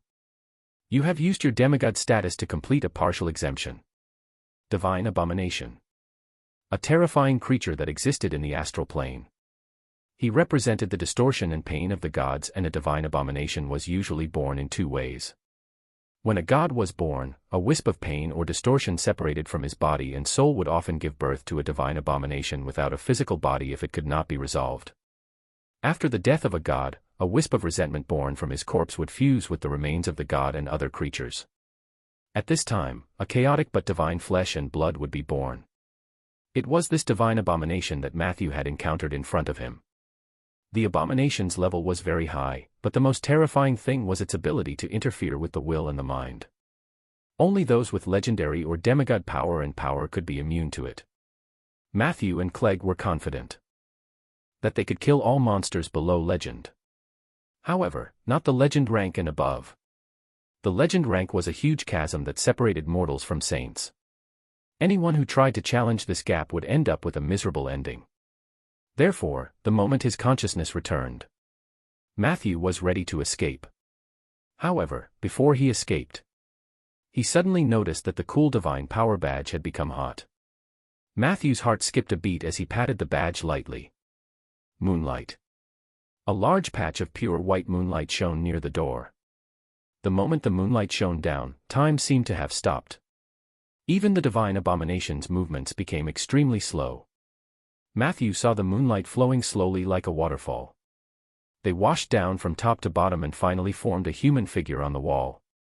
The projection of the goddess of moonlight, Asha, descended. The projection waved her right hand gently, and endless moonlight spread out. A portion of the moonlight shone on Matthew and Clegg. All the discomfort in their bodies disappeared, replaced by abundant strength and high-pitched emotions. You have done well. I will give you enough rewards. There was joy in Asha's voice as if she had found her prey. As she spoke, the projection walked towards the door without looking back. Matthew saw the divine abomination try to shrink back into the laboratory, but its already slow movements became even more sluggish under the influence of the goddess of moon's domain. Asha grabbed at the air. The rotten meat was taken near the door. In the next second, Asha opened her mouth happily. A bright white light extended from the divine abomination's body and slowly poured into the mouth of the goddess of moonlight. The latter kept twitching. He was originally just a pile of rotten meat. With the constant trembling, pieces of minced meat fell from the edge of his body. And that bright white light was always connected between Asha's mouth and the divine abomination. Her eyes narrowed. It was as if she was drinking a delicious dessert drink. At this moment, the goddess of moonlight's entire body was enveloped in a holy white light. The ugly and evil divine abomination seemed to be the source of all the original sins and ugliness in the universe. However, it made Matthew feel abnormally absurd and evil. This absorption lasted for more than 10 minutes. Until all the rotten flesh on the divine abomination's body fell to the ground. Only then did she end this action in satisfaction. The goddess of moonlight turned her head with a smile. She subconsciously licked her lips, her actions full of temptation but also charming and cute. Matthew forced a smile. The hair on his back stood up. Why are you so nervous?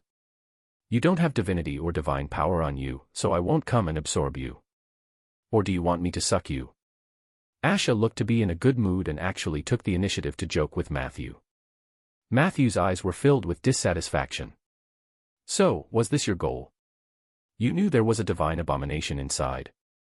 His words were interrupted by Asha. Don't think so badly of me, Necromancer. I don't know anything about what's behind the gate, and my power is not enough to maintain the long-term existence of the projection, so I can only watch you all at all times. I won't let those who work for me die easily. Even if you didn't scatter that piece of moonlight in the end, I still had other ways to get here. As she spoke, she gently pointed at Matthew's shoulder. Matthew turned around and saw that Ella had fallen asleep. You can possess Ella and descend in that manner? Matthew asked in a deep voice. Yes. However, doing so will cause nature's soul to fall into a deep sleep for a long time. However, I can't just stand by and watch you all die. The goddess of moonlight said in a relaxed tone. Then, she winked at Matthew. Next is the reward time. A white light entered Matthew's mouth and quickly fused into his demigod persona. Hint. You have completed the side quest, Kill All the Violent Zerg. You have received the reward, ability, Combat Casting. You have received the reward, Goddess of Moonlight's Grace. The Goddess of Moonlight's Grace. Your demigod persona has been injected with the Moonlight domain and a large amount of Moonlight essence. The demigod persona had obtained the ability bestowed by the Goddess of Moon, Evil Demon Seal. Evil Demon Seal, you can use this ability to try to seal some evil demons from the outer planes. For every evil demon successfully sealed, you will have a chance to obtain a random attribute point. During the process of the evil demon being sealed, you will receive a small but continuous amount of XP. Chapter 326, Chapter 326, Isabel's Guardian God. Chapter 326, Isabel's Guardian God. Evil Demon Seal. This was an ability that originated from the true God domain. Only existences who had mastered the plane laws had the opportunity to use the power of the plane to expel and seal the visitors from the outer plane. This ability might not be used often. But it was indeed very powerful. Asha still showed her sincerity. What was worth mentioning was, Matthew happened to have the heart of a demon lord in his hand. I don't need that heart now. I can seal it first. The sealed heart is isolated from the world, and it can be preserved and frozen. Matthew thought to himself. He just didn't know if he could get some attributes from that. As for XP, that would definitely happen. In addition to the seal, Asha also generously gave a small part of her domain to Matthew. Moonlight became the first domain in the demigod persona. Demigod level, harmonization, undying. Moonlight, injected, dash. Current mastery level, beginner. Effect 1, you will be able to move freely under the moonlight. Every 10 steps, you can use spatial bending. Spatial bending, under the moonlight, you can reach any place within your effective field of vision, i.e., clearly visible/limited to the horizontal plane, with normal steps. Effect 2, at night, you can summon a full moon to cast moonlight and set up a moonlight shelter within a 5-meter radius around you. Moonlight Shelter has a comprehensive and powerful divine spell defense effect. There is a certain chance that celestial creatures blessed by the goddess of moon will appear in the shelter. You can use Moonlight Shelter once every 3 nights. Spatial Bending and Moonlight Shelter were both extremely useful abilities. The former could often have an unexpected effect in battle. The latter was a powerful defensive divine spell. Moonlight Shelter plus Roderick's Magic Umbrella was a powerful defensive combo. Other than that, the completion of the side quest also allowed Matthew to finally get the combat spellcasting that he had been longing for. Combat spellcasting I, in battle, you will gain greater focus and smoother chanting speed. As the number of battles increases, the proficiency of combat casting will gradually increase, and the effect will also have a chance to become stronger. Matthew's spellcasting process in battle was as slow as constipation because he lacked this ability. With it, all spellcasting actions would become smoother. Especially when it came to linking spells. For a spellcaster, combat spellcasting was an ability that was worth more than 100,000 gold coins. Moreover, it had the potential to grow. He could feel the gradual increase in his strength. Matthew was in a better mood. He came back to his senses. Asha's projection had disappeared from this underground space. Only the divine power badge on Matthew's chest was still burning hot. You will have 15 days to choose whether to explore the outer planes outside the door. What Asha meant was that in 15 days, this door would be sealed. Matthew was not surprised. A territory like the Moonlight Woodlands was extremely valuable to the goddess of moonlight. If it weren't for the accidental collision of a starship, it would not have been damaged to such a degree. She would probably have to repair this place in the long time to come. To Matthew, the greatest value of this place was the laboratory of the Unto Empire. He wanted to go out to explore.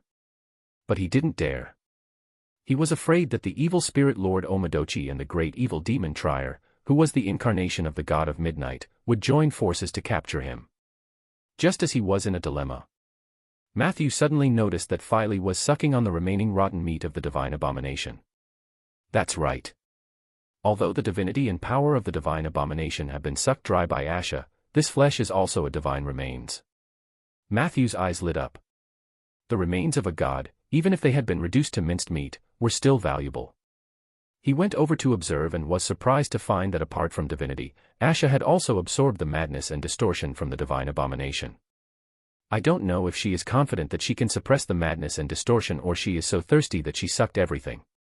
He recalled the scene of Asha sucking the abominations. Matthew still had lingering fears. Even Lorraine, a mortal, knew to separate the craziness from the persona during the demigod ritual. It was impossible for Asha not to know. It seemed that the days in the heavenly palace were really not good.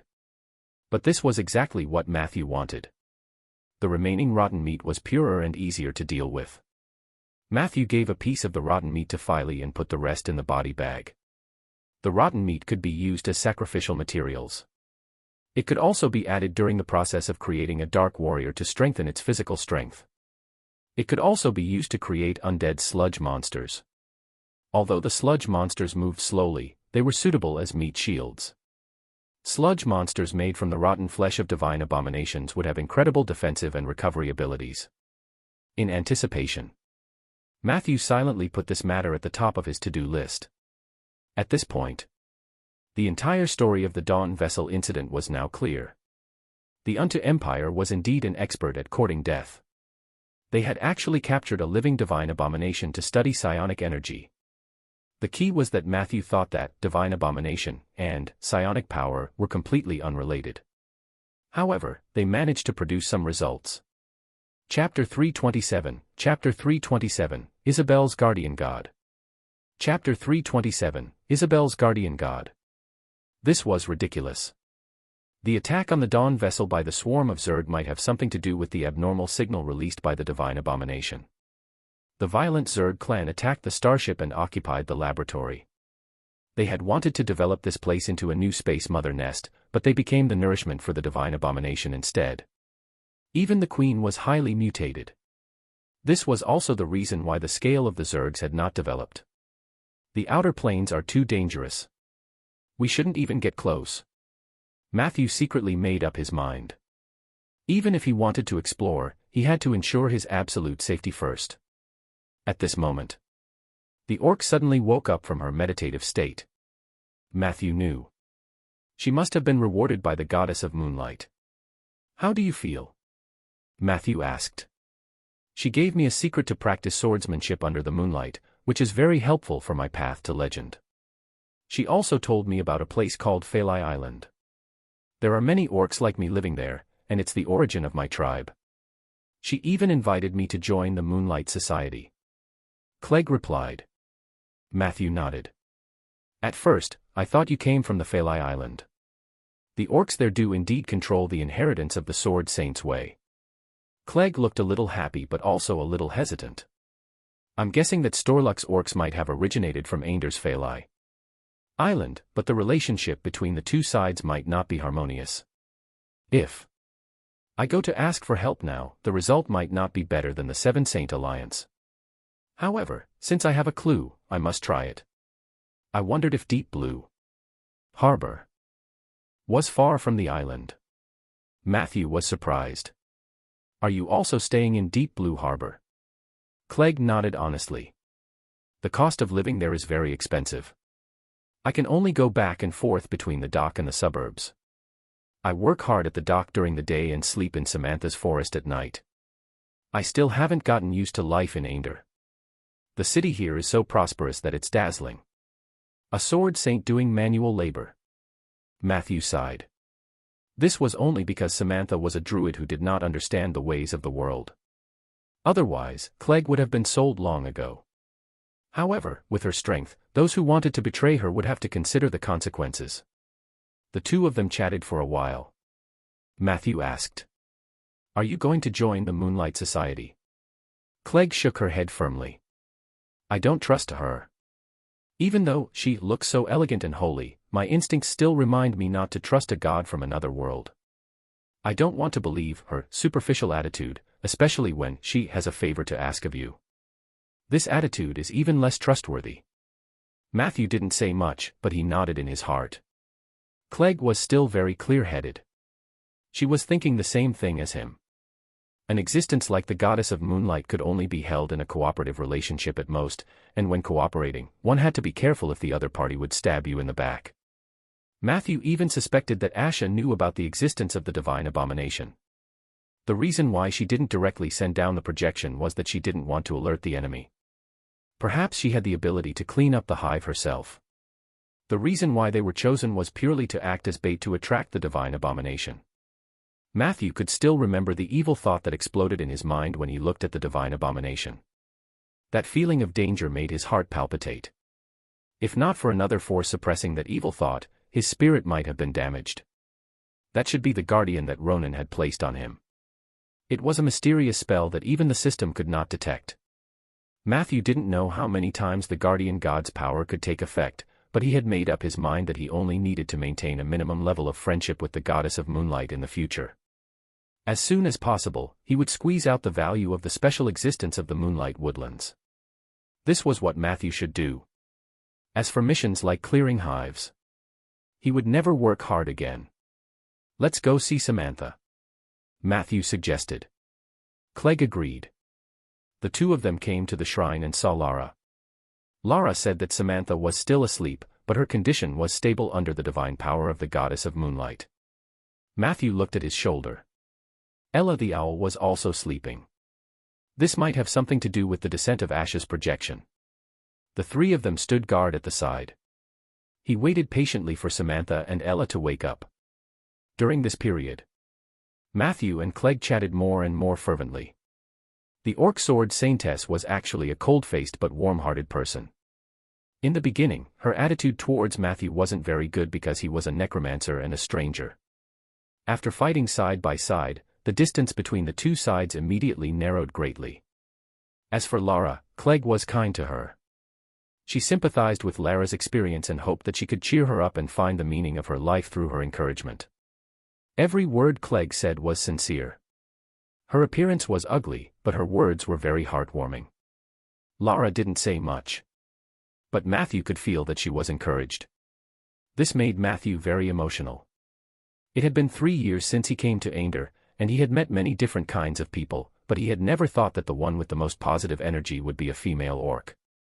Of course, he also knew that not every female orc had Clegg's awareness.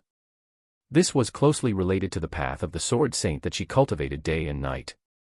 Chapter 328, Chapter 328, Isabel's Guardian God. Chapter 328, Isabel's Guardian God. Her unique personal charm also originated from this. Lara didn't like to talk. Matthew, on the other hand, loved chatting with Clegg.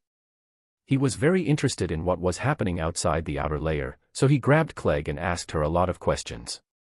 Clegg didn't hide anything. She talked a lot about her hometown, Storluck. The two of them chatted more and more fervently. Their friendship was also growing. When the two sides talked, they did not notice that Samantha, who was lying near the altar, had woken up. Samantha opened her eyes. The first thing she saw was Clegg's side profile, so she was filled with joy. The next second, she saw Matthew's side profile and felt very gratified. However, she realized that the two of them were discussing something intensely and did not notice that she had woken up. She observed silently for a while. Then, she couldn't help but cough lightly. "You're awake." Matthew and Clegg looked at Samantha in surprise. They turned their heads at almost the same angle and spoke at the same time. Samantha suddenly felt a little uncomfortable. This feeling was familiar. The mission to clear the hive had come to an end, and Matthew left the Moonlight Woodlands. The risk of exploring the outer plane was extremely high. Even if he used the undead to pave the way, Matthew planned to make more preparations. If he really couldn't do it, he would give up. Safety was the top priority. In the following time, Matthew planned to speed up the construction of the cemetery. While learning spells, he also studied the few psionic items he had fished out from the laboratory's deputy director's room.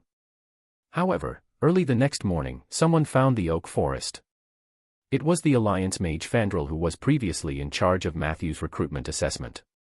As soon as he saw Matthew, he smiled and said, "Mr. Matthew is indeed an Algenius mage." In such a short time, he solved the problem of the Scar of the Dead for the Alliance.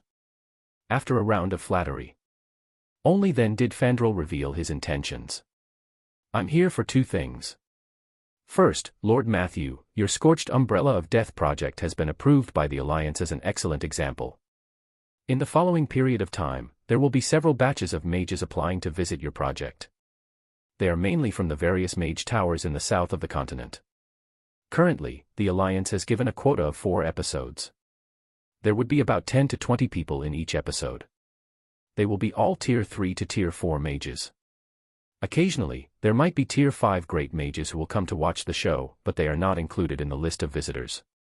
For these visitors, you can freely arrange their daily schedule and general work. Of course, they are different from apprentices, so you'd better arrange them carefully. The Alliance needs you to set a specific time for the tour. How many days do you think is better for a tour? Organizing a tour." Matthew was stunned for a moment before his eyes lit up. However, he did not make a decision blindly. Instead, he revealed a troubled expression. "I'm a newcomer to the Alliance, so I don't know much about the rules. I'm usually quite busy, so I'm afraid I can't handle too many mages." Fandral chuckled and said, "It's fine. You just need to arrange for them to be at a specific location. Intermediate mages are very good at finding fun for themselves.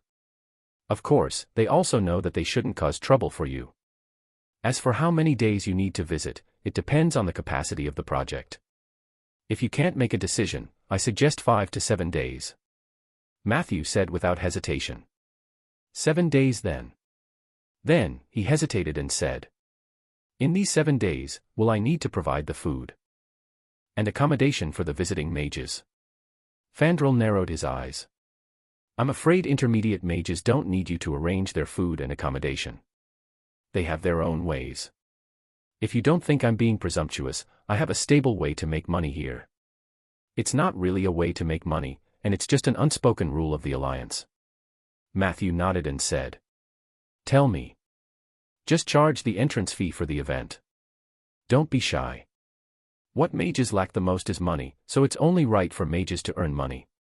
No one cares about their reputation when it comes to earning money. Fandral said righteously. Speaking of which, it's not easy for you to resist the scar of the dead. Doesn't activating the scorched earth of death consume mana and energy? Didn't you need to put in a lot of effort to show them all this? It is reasonable to take a small amount of money from these visitors. Matthew was still a little embarrassed. After all, he was thin-skinned, unlike these old foxes. Isn't this a bad idea to basically sell them tickets? Matthew muttered. Fandral explained. I'll be frank with you. Your case is rather unique, and there isn't any like yours. You can understand this just by looking at the crystal ball. The mages all have a crystal ball, but why did they come all the way here for a few days? On one hand, it was to gain experience on the spot, and on the other hand, it was to accumulate experience for the next SL project. You might not know this, but even though the higher-ups of the Alliance have already issued a confidentiality order, the news that you are the person in charge of the next SL project has already spread like wildfire. They're actually here to get a resume and get acquainted with you. This is a tacit agreement. What they spend money on are not the tickets, but their resumes and the potential opportunities to participate in the future SL project. Chapter 329, Chapter 329, Isabel's Guardian God. Chapter 329, Isabel's Guardian God. Seeing how Fandral had made things so obvious, Matthew stopped pretending. Should I set the price higher? Fandral said firmly. As high as you can. Just set it to the limit of your imagination. Matthew smiled bitterly.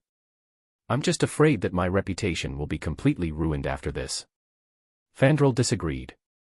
Lord Roderick sells imitation props every day. Who dares to say that his reputation is bad? Lord Edric had married 100 wives and had 800 children. Who would dare to say anything more about him in public? Lady Isabel had created the dragon worship sect and caused countless troubles for the Alliance. Isn't she still resting comfortably in the northernmost floating city? In most cases, reputation is the most hypocritical and useless thing. Matthew did not agree with him. He changed the topic and said, What's the second thing? Fandral took out 3 crystal balls and handed them to Matthew. One of them was a second-hand item that Matthew had borrowed from Rieger. The remaining 2 were brand new. This is the highest grade recording crystal ball. Lord Edmund specifically told me that this is for Lady Isabel to contact you. Please activate it as soon as possible. Oh right, these 2 crystal balls were bought by Lord Edmund himself. He wanted me to tell you not to use second-hand goods from others in the future. That would make the Alliance lose face, said Fandral, chuckling. Matthew didn't mind.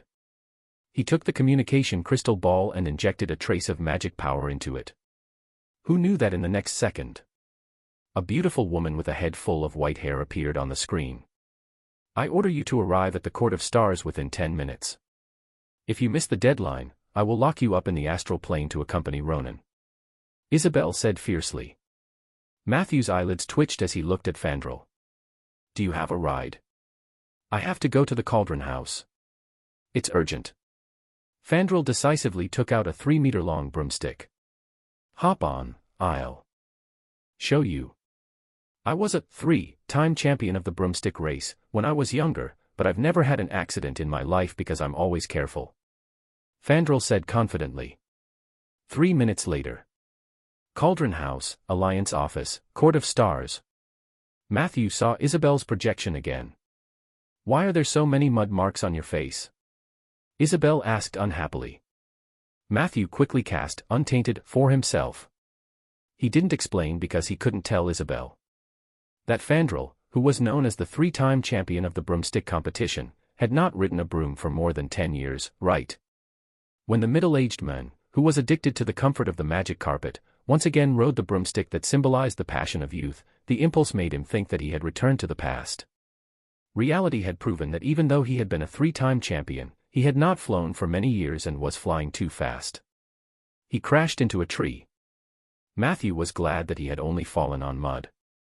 Meanwhile, Fandral was already on his way to treat his waist. Forget it. Since you arrive within 10 minutes, I won't argue with you. Today, I'm going to infuse a powerful otherworldly spell into your body, and that is the Patronus. This spell can save your life at a critical moment. Now, relax your mind and don't resist. I'm going to cast a pre-spell on you. This spell can help you accept the Patronus better. The only side effect was that it would show the person you had been thinking about recently. However, this shouldn't matter. Don't be shy.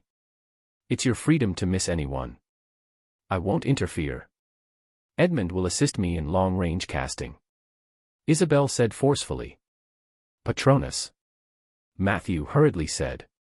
I seem to have the great mage Ronan's Patronus on me already. Isabel said disdainfully, how dares he? My Patronus will whip him until he screams. As soon as she finished speaking, Edmund's figure appeared beside Matthew. He smiled and nodded at Matthew. In the darkness, a gentle light shone on Matthew's forehead. For a moment, he felt warm all over. An indescribable sense of comfort filled his limbs and other parts of his body.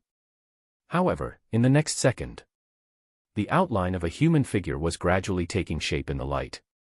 Matthew suddenly felt a little nervous, because he suddenly realized who the person he had been missing recently was. Chapter 330, Transmigrators are not something rare. Chapter 330, Transmigrators are not something rare. In the small black room named Court of Stars, the light and shadow effects of the spell were ever-changing. Not long after, a clear image of a middle-aged man appeared. It was the Lord of Rolling Stone Town, Mr. Rieger. Matthew closed his eyes silently. The room was silent for a while. Matthew mustered up his courage. I can explain. Isabel encouraged him in a lively tone. There's no need to explain. I've said it before. It's your freedom to like whoever you like. Edmund said in surprise. Isn't this the male lead in the crystal ball last time? He's the Lord of Rolling Stone Town. I remember that Matthew is his magic consultant. Isabel frowned. Is that so? Then it's an office romance. That's a little bad. Matthew hurriedly said. I only used Rieger to practice my spellcasting. Isabel turned to look at Edmund in confusion. Is that what the youths call it these days? Spellcasting. Edmund shrugged. I'm sorry, teacher. I'm also going through menopause. Of course, I don't know what young people think. Isabel squinted at him. You're indeed going through menopause. Last time, I dropped a casual comment, and you are so petty that you remember it. Edmund pursed his lips and did not say anything. He only expressed his grievances in his eyes. All right, Matthew, I'll say it again. You don't have to explain too much. To a mage, these things are unimportant. At the very least, you still miss someone. You must know that when I tested Edmund 100 years ago, Isabel said, and Edmund was sweating profusely. Fortunately, she stopped halfway and changed the topic. In short, hobbies are not a big deal. According to the feedback from the spell, your body has a good acceptance for Patronus. This is very good. It will be very convenient for me to go in later. In addition, your soul is several times stronger than an ordinary person's. This should be because you're a transmigrator. No wonder Ronan took a fancy to you. Hearing this, Matthew trembled slightly. He looked at Isabel in shock and found that she was very calm. Matthew glanced at Edmund again, and the white-robed mage only gave him a kind smile. What's with your expression? Transmigrators are not rare. The crystal wall system of Ainder was like a brothel keeper who had been on the streets for 20 years, riddled with holes by all kinds of extraterrestrial visitors. Isabel explained calmly. Edmund added. There is no shortage of transmigrators in Ainder. In fact, the spell Isabel is about to use, the Patronus, is also brought over by a transmigrator from another universe. This was a spell that was completely independent of the current plane rules of Ainder. All of our magical knowledge cannot explain this spell. Because of this, a brand new school of spells was born within the Alliance. Otherworld spells. It was undeniable that many transmigrators were very outstanding existences. Therefore, in the Age of Enlightenment, the early conservative gods even persecuted extraterrestrial visitors like you. However, when a person who transmigrated from the Icecrown Nebula became a god, everything was different. After that, several divine wars broke out in the Heaven realm. The current structure of the Heavenly Palace was set in those wars. Unfortunately, the transmigrator who had become a god was betrayed by his subordinates in the last battle and eventually died. His body turned into a meteor and fell everywhere. Due to his unique authority, the fragments of these corpses had formed the spectacle of the Cloud Ruins after hitting Ainder. Cloud Ruins. Matthew's heart skipped a beat. Didn't Lorraine pick up his divine persona from the ruins above the clouds? He didn't expect this to be related to a transmigrator. Edmund probably knew that Matthew's basic skills were not solid, so he explained further. In the history of the Alliance, there were 120 transmigrators. You are the 2121st. According to our rough estimation, in the past 3,000 years, Ainder has welcomed nearly 2,000 visitors from outer space. They have injected a lot of vitality into this land. However, due to their age and background, under the gaze of the gods, they did not appear to be more outstanding than the natives of Ainder. Of course, this is excluding the 120th transmigrator recorded by the Alliance. That person is the Calamity Mage. At this point, Isabel suddenly added coldly. She's different from ordinary transmigrators. She came to this world through another method. Matthew reacted quickly. Was she here with her physical body? Isabel nodded. More than 99% of transmigrators use their souls to transmigrate. This is a relatively simple and convenient method. After all, there were too many random factors in the multiverse, and the soul domain even involved high-dimensional levels. It was quite common for accidental transmigration to happen. Usually, the soul of a transmigrator is very powerful. This was not because the process of transmigration made your soul stronger. It was because if your soul were not strong enough, your consciousness would have long been obliterated in the dimensional turbulence during the process of passing through the crystal wall system. There was no chance for you to find the landing point. But even so, people like you are just lucky. But Ian is different. She's a completely different life form, do you know? Matthew. Chapter 331, Chapter 331, Transmigrators are not something rare. Chapter 331, Transmigrators are not something rare. As she spoke, Isabel seemed to have fallen into a long memory. She stared blankly at Matthew. Matthew was in a dilemma. He couldn't be sure if Isabel was asking a question or a statement. Therefore, he could only bite the bullet and say, I don't know. Isabel's hair trembled, and she said unhappily, I didn't expect you to answer. Next time, if you don't know, don't speak. Your voice interrupted my thoughts. I'm in a bad mood now. Matthew was instantly silenced. Isabel suddenly turned to Edmund. Do you know? Who knew that Edmund would actually hesitate and say, if I don't know, should I say I don't know or not say anything? Isabel's white hair flew up. Seeing this, Matthew hurriedly said, Teacher, I recently met an orc from Storluck. She told me that her hometown was destroyed by a space undead force from the Unto Empire. Now, that force has taken root in Storluck, which doesn't seem to be far from Ainder. Isabel's attention was slightly diverted. She pondered for a moment. Unto Empire? This name sounds familiar. I remember that it had already self-destructed, so there should be no need to worry. Edmund also joined in the discussion. The Unto Empire has indeed been proven to have self-destructed. It used to be a powerful force from the depths of the astral world. It was once the imaginary enemy of the gods of the Heavenly Palace. However, before the two sides had any friction, the Empire was done for. We've also received reports about the space undead army you mentioned. Hearing this, Isabel choked. I'm afraid your alliance will never grow to that stage. Before that happens, it will decay, collapse, and even self-destruct like the Empire. Edmund could only smile bitterly. Isabel looked impatient. Stop dilly-dallying, let's start. As soon as she finished speaking, an extremely dazzling spell of light shone down from the starry sky and focused on Matthew. He felt his body floating. Everything in front of him was white. In a daze, he felt as if something was running out of his chest. It jumped from Matthew's chest to his shoulder and then ran around Matthew's body. Let me see where Ronan's Patronus is hiding. Heh, little fellow, let's see where you can hide. How did someone break your first layer? Isabel's voice came from the white light. Matthew couldn't see her face, but he could hear her voice. Under the stimulation of the white light, his eyes could not help but shed tears. In a daze, he heard a crisp wail. Caught you. Isabel smiled proudly.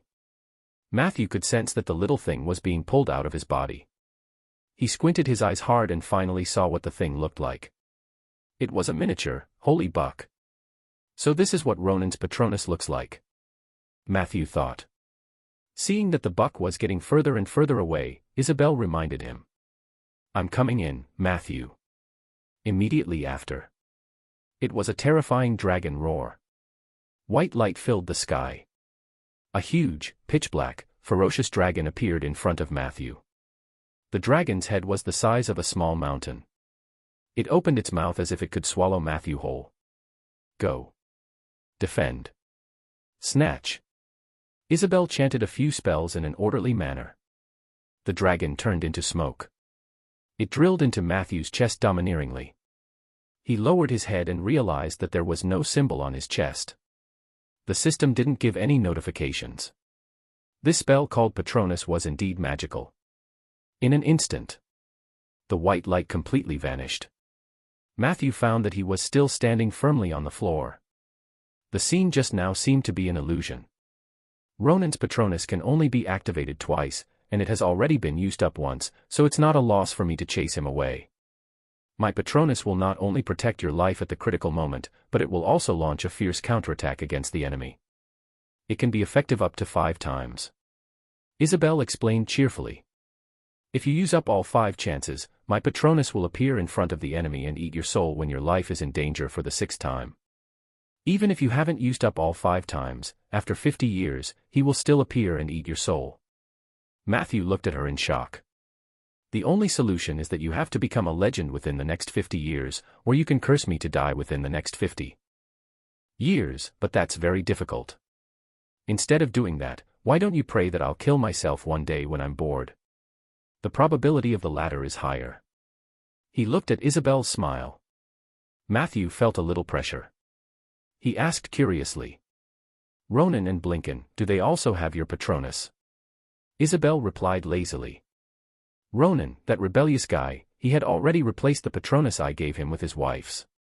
As for Blinken, he does have it, but it's about 50 years for him soon. Chapter 332, Chapter 332, Transmigrators are not something rare. Chapter 332, Transmigrators are not something rare. Matthew thought to himself that he was lucky. Fortunately, he didn't fight with Blinken last time. He didn't expect this guy to carry a Patronus of the same model as him.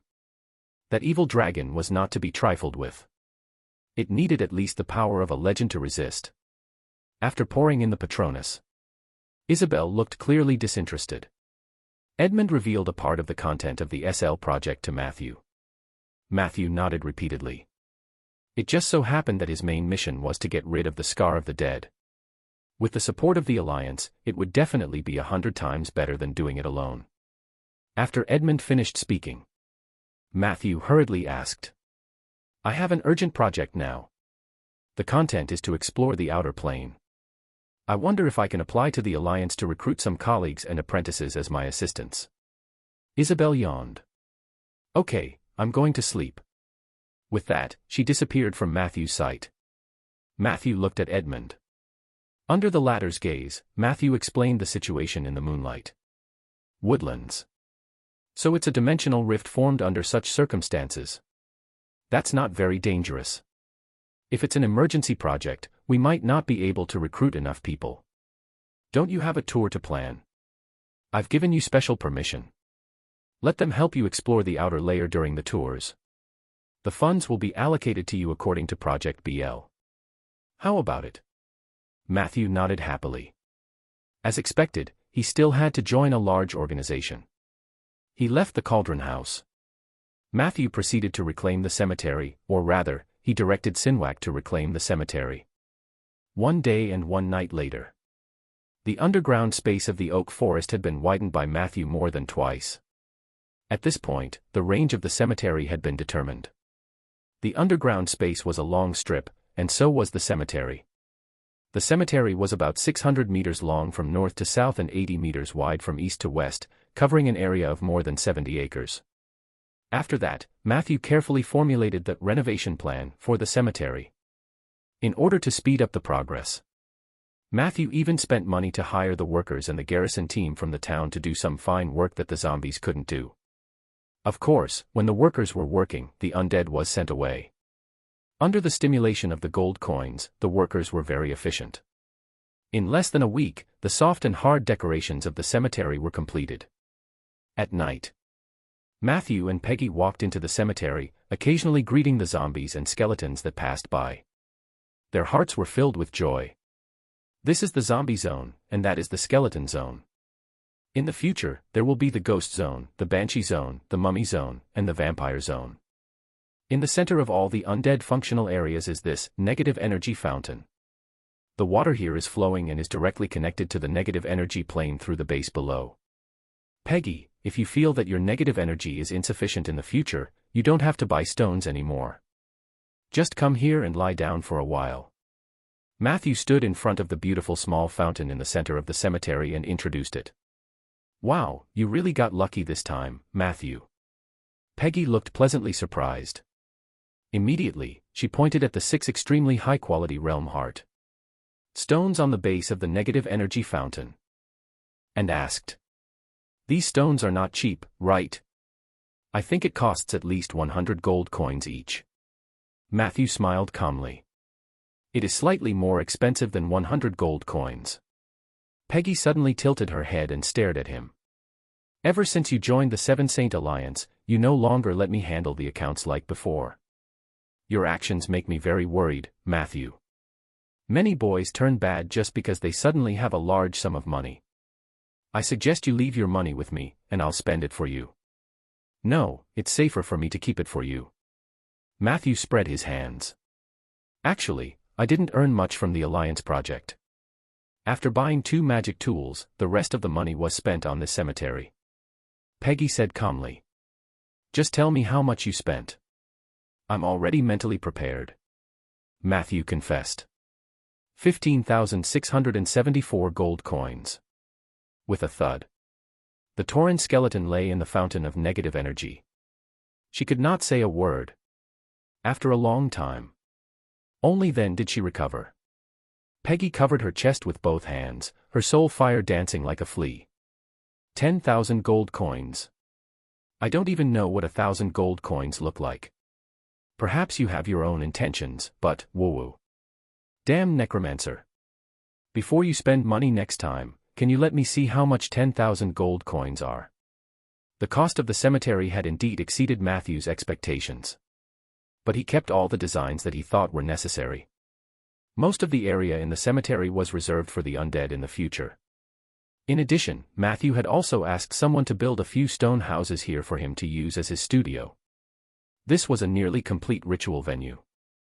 Matthew could clearly sense that the zombies and skeletons had become stronger. Their bodies and soul fires were nourished at the same time. In the long run, this was absolutely necessary. In fact, other than the realm heart stones and labor costs used to build the negative energy fountain, the cemetery's biggest expense came from the surrounding black locust trees. Matthew asked around and found that there was no black locust tree or its seeds that could be bought from the Alliance or the Cauldron House. Even in Bayan City, they could only buy expensive mature plants and not seeds. In the end, Matthew could only grit his teeth and buy the minimum amount of black locust trees needed to maintain the ritual venue. These special plants that came from the border between the underworld and the negative energy plane had the effect of locking in negative energy. They could help form a perfect negative energy loop inside the cemetery. This sum of money was about 6,000 gold coins. At first, Matthew's heart ached for a few days. However, when the ritual field was formed, his mentality immediately changed. Prompt: you have successfully built the ritual ground, cemetery of the undying. Graveyard owner: you can place a sign to recruit elite undead. Tombstone crafting: the tombstones made in the cemetery will have 150% of the original effect. The ritual ground gives you the unique abilities of the owner of the cemetery. Return of all resentment, and forced captivity. Return of all resentment: when you activate this ability on an outsider, he will be haunted by the resentment of all the undead in the cemetery. Every second, the other party will have to endure the judgment of will. After the judgment is successful, the enemy's soul will be scattered. After failing the judgment, the enemy's HP will be forcibly deducted. Forced captivity: you can use the negative energy of the entire cemetery to attack the target with endless negative energy tentacles until you completely capture them. Once these two abilities were used, it meant that Matthew was almost invincible in the cemetery. Coupled with his powerful strength and domain power, even a legendary creature would be captured if it barged in. This was the power of the ritual field. Other than that, cemetery and ritual field were standard equipment for summoning many intermediate undead units. This also meant that Matthew could finally start making the dark warrior that he had been longing for. The next morning, Matthew, who had been excited for the whole night, and Peggy, who had been heartbroken for the whole night, returned to their house in Rolling Stone Town listlessly. He opened the door. Peggy ran into the kitchen. Matthew wanted to lie down on the sofa for a while. However, at this moment, he suddenly noticed that there were a few more letters in his mailbox. Matthew went forward to get the letters and found that there were 3 letters in total from different people in different places. The first letter didn't specify the address, but there was an albatross feather on it. It was naturally from Lorraine of Deep Blue Harbor. The second letter clearly stated that it was from Jade Court, so it should have been written by Bina. The address of the third letter was very strange. It was a place called Blackstone Mine. The sender's name was Lumiere. Matthew's eyes darted between the 3 letters. 3 seconds later, he folded the 3 letters in the order he was going to open them. The letter from Jade Court was placed at the bottom. Lorraine and Lumi and Amp, Re were on top. Matthew returned to his room. He opened the envelope at the top and read it carefully. Chapter 333, Chapter 333, 3 letters. Chapter 333, 3 letters. Hello, Matthew. I'm Lumiere. I'm sorry you can't help me continue to bloom the oak chamber of commerce. Matthew felt his scalp go numb after only scanning 3 lines. Lumiere's handwriting was not very nice, but it was obvious that he was writing very seriously. Every word was written very clearly. However, the large number of typos and loopholes in the grammar made Matthew, who was good at picking out the main points from the junk messages, a little confused. Matthew tried hard to decipher it for a long time. With the help of language proficiency and text order identification, he gradually translated the encrypted letter into smooth and readable content. Hello, Matthew. I am Lumiere. I'm sorry, but I can't continue to help the Oak Chamber of Commerce. After you left, I tried to lead more clansmen to the city of Condor, but this action was strongly rejected by the people of Condor. We were chased out. Due to the headhunter tribe's aggressive actions in the past, the natives of the Gold Coast are not very friendly to us. Mr. Yulien had tried his best to mediate, but it seemed that the results were not great. In the end, we could only retreat to the rainforest. Fortunately, the Oak Trade Union wasn't implicated. This was the only thing that made me feel gratified. The city of Corder cannot tolerate us, so we can only find another way out. This made me realize that it was impossible to bring my people out of the rainforest all at once. I had to make a way and then replicate it for them. The south was not the way out. The west was barren deserts and high mountains, and the east was the sea. I can only go north alone. After leaving the rainforest, I went to several cities. However, those cities, such as Lakewater City, had more or less rejected the Jangos. When I passed by Marshwater City, I even got a plague. I had a stomachache for 2 days, and I plucked all the leaves on the side of the road. Fortunately, my physique was not bad, and I managed to endure it. Since then, I've planned to go further. I want to go to a place where people don't know about the Jangos, slowly integrate into their society, and learn their knowledge and way of life. At the same time, I have to work hard to earn money too. When I left the rainforest, about 6 or 7 girls told me that they were pregnant. Of course, this was great news. How could the future king of the rainforest not have a bunch of children? They are going to inherit my throne. Even though I don't have a throne yet, I'm working hard to build one. The cost of raising a child was not an unsolvable problem. It did not cost much to raise a child in the tribe. Moreover, in the tradition of the Black Banyan tribe, the children born by the woman were raised by her uncles. But I don't like this tradition. I prefer to be like you Northerners, where the father bears the cost and responsibility of raising the child. I spent a lot of money on the elders of the tribe. I gave the rest of the money to my women. The money you gave me is almost spent. So, I walked north along the coastline while looking for a suitable job. This was not an easy task. I didn't have the skills to make a living in society, so I could only sell myself as a laborer. Many places that hired people would deliberately lower the price because they saw that I was a foreigner. I worked as a porter at Deep Blue Harbor for 3 days. In the end, when the bill was settled, the other party only paid half of my salary. I was so angry that I really wanted to throw that fat guy into the sea to feed the fish. However, when I think of my clansmen, my women, and my unborn children, I feel like I'm going to die. I chose to swallow my anger. I remembered his face. The future king of the rainforest was not to be bullied. I swear I will soak him in the water prison for 3 days and 3 nights. That day would come. After leaving Deep Blue Harbor, I walked along the small roads inland for a while. I happened to hear the news of recruiting workers in a tavern. They offered high salaries. I went to try and found that it was really not bad. I'm writing to you from this working level called the Black Rock Mine.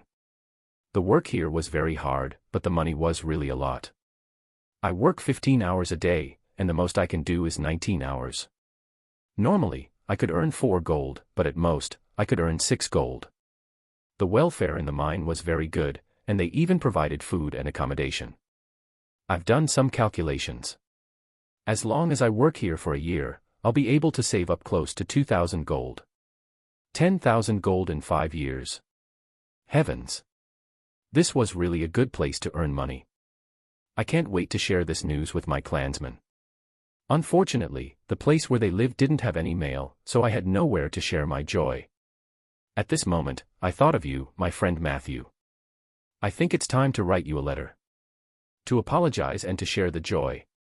Unfortunately, my mastery of the common language is not very good. The first half of this letter was written under the guidance of the supervisor. Oh, right, I forgot to tell you. The supervisor in the mine was very good to me and never whipped me, but I often saw him whip others. I guess that's because the others are always slacking off. She not only taught me to read and write the common language but also always invited me to visit her house on the days when I was out of the mine. I dare not go. At present, the child support fees for those 6 or 7 children are already making me feel a little strained. I have to restrain myself. In comparison, my relationship with my colleagues is not very harmonious. Chapter 334, 3 letters. Chapter 334, 3 letters. They said I broke the rules. Hee, how ridiculous. They were obviously the ones who were lazy and unwilling to work. The supervisor said it clearly. How could they not understand the principle of more work, more pay? I won't say any more. I'm going to sleep. I would strive to get up early tomorrow and work a few more hours to anger those lazy people. Finally, I apologize again. I didn't manage to fulfill my promise to help the Oak Chamber of Commerce. This letter has been written back and forth for 2 weeks. If there is a place where the word order is reversed, please point it out and send it back to me. Thank you. After reading it, Matthew was silent for a minute. There were too many flaws in this letter, but when he thought about it in detail, it was so reasonable. He had mixed feelings. It was not surprising that the Jangos were ostracized by the people of Condor. Not everyone could accept the barbaric habits of the rainforest people. If Matthew had been there when this happened, there might have been room for negotiation. But now, the dust had settled. Matthew felt a little regretful. As for what Lumiere had mentioned in his letter, Julien had tried his best to mediate. Matthew did not believe it at all. The rejection might have been caused by that black-bellied men. However, Matthew couldn't possibly fall out with Julien over this matter. After all, he was just a friend of Lumiere. Lumiere was the future king of the rainforest, and the fate of the Django was in his own hands. The most Matthew could provide was some advice and help. The content of this letter really made him unable to hold it in. It was the part where Lumiere worked his way up north and lamented the high wages and benefits in the mines. Deep Blue Harbor's dock is really full of crouching tigers and hidden dragons. Any porter you encounter in a few steps might be a Tier 4 or Tier 5 boss. Matthew shook his head. The East Coast was indeed a prosperous place. There was an orc sword saint moving bricks at the dock in front and the king of the rainforest mining in the well behind. Matthew's first reaction was to write a letter asking Lumiere to come to Rolling Stone Town so that he could arrange a job for him in the Alliance. But soon, he stopped thinking about it. Matthew played with the quill in his hand, and his eyes revealed a thoughtful expression. Lumiere was not Eli. Although he didn't know much about human society, he was actually very smart and had extremely strong insight. He had clearly given him the address of Rolling Stone Town. Lumiere had traveled so far north. If he really wanted to ask for help, he would reach Rolling Stone Town in a few more steps. It should not be difficult for him. He wasn't someone who cared about his reputation. There was probably only one reason why Lumiere didn't come looking for Matthew. He wanted to continue to be friends with Matthew and get along with him as equals. Matthew recalled that when he had arranged for Lumiere to take up a position in the Oak Chamber of Commerce, the other party had also refused in every possible way. He did not want a salary and only said that he would come and help. This was obviously not because of vanity. Lumiere had his own persistence. It was precisely because of this persistence that he was unwilling to seek refuge with Matthew, even if he had to go down to mine and work for others. No matter how little money he earned, he wouldn't feel inferior when facing his friends. This was the ambition of the future king of the rainforest. He figured out the key points. Matthew picked up his pen and began to write a reply. He shared his life in Rolling Stone Town with Lumiere in a few words and tactfully reminded him of the safety risks of working in the well. After that, he talked about some suggestions for the future development of the Django tribe. In the letter, he tried his best to avoid using high-level vocabulary and only communicated with Lumiere in a very conversational manner. Only at the very end of the letter, Matthew had tactfully hinted that Lumiere had some resources and connections in the Alliance. If he needed it, he could arrange a job for him at any time. This was to prevent him from misunderstanding the other party's thoughts. What if Lumiere really did not think of joining him? After writing the reply, Matthew took a break and opened the second letter. Unexpectedly. This time, Lorraine's letter was very brief. Catching wind and shadows tells me that something big is about to happen in Rolling Stone Town or its surroundings. I'm not too sure about the details. Please pay more attention to the abnormal news around you. If you need help, light this feather, and Sweetie will take you away. Something big was going to happen in Rolling Stone Town. Matthew's heart tightened. Lorraine was a demigod and a legendary poet, and he had seen his fair share of miraculous performances. If the other party was not lying, things would be troublesome. Matthew held the letter and thought for a while. After hiding Sweetie's feather, Matthew adjusted his mood and took a sip of water before slowly opening the beautiful envelope with a green border. What greeted her eyes was a line of beautiful and meaningful handwriting. It was a stark contrast to Lumiere's chicken scrawl. Matthew suddenly felt a spring breeze blowing on his face, and his spirit improved a little. Dear Matthew. In May, the Jade Court looked like a ball of fire from afar. The ancient city wall was covered with brightly colored phoenix flowers.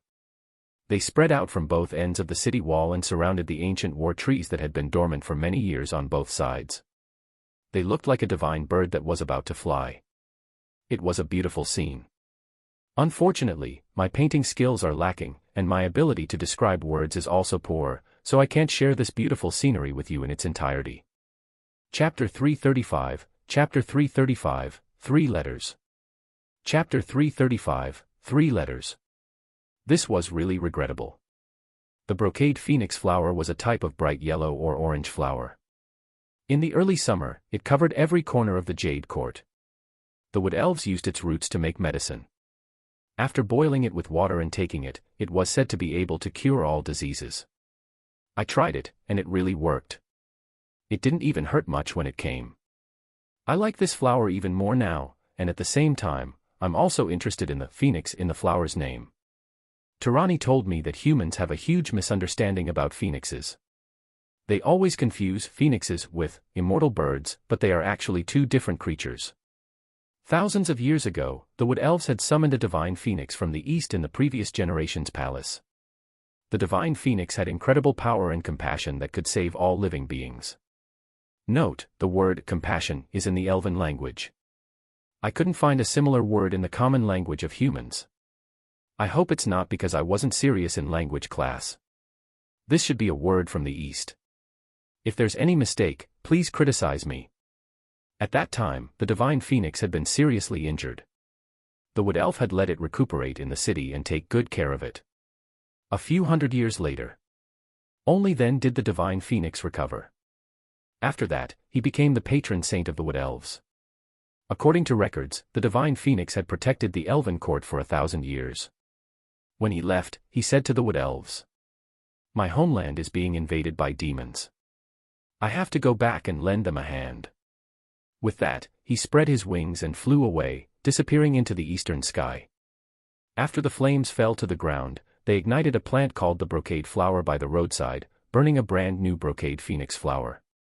The wood elves believed that the brocade phoenix flower represented the blessing of the divine phoenix. Therefore, even after the change of the royal court, these plants were still planted all over the city walls. This was truly a romantic story. Every year at this time, the elven couples would make a wish to the phoenix flower on the city wall. That scene was actually very beautiful. If not for the scar of the dead that ruined the mood. I used the method you taught me to be honest with Tirani. But she was a very stubborn person. She promised that she wouldn't force me and would give me freedom, but she still came to look for me from time to time. She was really domineering. There were a few times when she wanted to secretly kiss my face. After I rejected her, she wanted to force herself on me. Fortunately, I was strong enough, so she never succeeded. But most of the time, she still respected me. With Tirani's presence, I didn't suffer any more harassment during class or between classes. However, I soon realized that I had become completely alone. Except for Tirani. None of the elves wanted to talk to me. The teachers were the same. They avoided me as much as they could after completing their duty in class. This feeling of being isolated by everyone was really terrible. More and more, I felt that it was a mistake to listen to my father's advice and come here to study. After 2 months of hard work, my dance is still in first place. My swordsmanship was still ranked last. It was no different from 2 months ago. Well, there was still a difference. Yesterday, I realized that I had gained a pound. Perhaps it was because I had eaten too much elf barbecue recently. I'm afraid I'll have to eat vegetarian for half a year to offset the debt of eating meat for the past 2 months. Matthew. I miss Rolling Stone Town. Yesterday, when I was writing to my father, mother, and brothers, I secretly cried a few times. I want to say to my father, "Take me back. I don't want to learn the elven sword chant anymore." I want to tell my mother, "Please persuade father. I'd rather go home and study Oriental embroidery with you than continue to dance with a thick chest wrap." However, in the end, what was written on the paper was nothing more than, "I'm doing well here, dancing is my forte, and I'm also very good at swordsmanship." I know father spent a lot of money. Part of it is my future dowry. I can't waste too much of our family's money. So I can't give up halfway. But this is really difficult, Matthew. I can't hold on much longer. Who can tell me how to learn a sword technique that will cause adverse effects if the posture deviation exceeds 2 centimeters? At this point, The green dragon outside the city was shouting again. I'm so annoyed by that Fatina. She should be fighting with the elves Shadow Leopard troop and Windseeker troop. Tirani said that she was very cunning and wouldn't attack the city easily, but I was still a little afraid. The Astrologer Society had announced that this year would be the year when the giant dragons would be active. That was a giant dragon. Every time I imagined the image of a dragon in my mind, I would feel especially small. Jade Court is really not a good place. If it was Rolling Stone Town, there definitely wouldn't be such a terrifying thing as a dragon, right? It must be. This is all I can write in this letter. Tomorrow is the swordsmanship test. If I can barely pass it, then I can go and learn the magic of the sword chant. I hate swordsmanship. However, I am looking forward to the spell called Summon Pet. I heard that after learning it, I can summon a messenger for myself. This way, it will be very convenient to communicate with Rolling Stone Town. Right, at the end of the letter, I want to ask you for a favor. Although it's hard to say, I haven't received a reply to the letter I sent home last time. I'm not sure if my father and mother have received my letter. I can only hope that you. My chest cloth wears out very quickly during practice and is now completely used up. The wood elves don't have a size suitable for me. No one was willing to help me change it. I hope you can go to a clothing store in Rolling Stone Town called Ruth Taylor and buy some for me. Buy a few more, silk ones, size S8. I hid a piece of gold paper in the envelope, which should be enough to cover the cost. Please. Matthew. Yerbina, May 2nd, Jade Court. After reading it, Matthew was silent for half a minute. A moment later, he called Peggy from the kitchen. Do you know anything about chest wraps? Peggy proudly puffed out her chest. Of course. After all, my breasts are very big. Matthew nodded and said. Then help me buy a few. Remember to buy them in silk. The size is S8. Peggy looked at Matthew in surprise. Then she asked hesitantly. How do you know my size? And you want to buy me a chest wrap? Am I being too explicit? In the morning, Matthew had just entered the Lord Main Hall and was about to share Lorraine's news with the other two when Rieger announced. The war has begun. Chapter 336, Chapter 336, The Secret of the Suki Family. Chapter 336, The Secret of the Suki Family. Just like what we were worried about a few days ago, Red Mountain invaded the Golden Fertile Field. A mixed army from the south destroyed the fertile fields of the Golden Fertile Field and burned down a large number of houses. They violated the verbal promise of not invading each other. After occupying the main city of the Golden Fertile Field, Barley City, the army split into two. One of them headed northwest. The other troop headed north on the spot. In the name of hunting down the remaining troops of the Lord of Barley City, they quickly approached the South Trade Station. Their movements are astonishingly fast. Although they haven't stepped into Rolling Stone Town's territory yet, according to this trend, Red Mountain's army could strike at any time.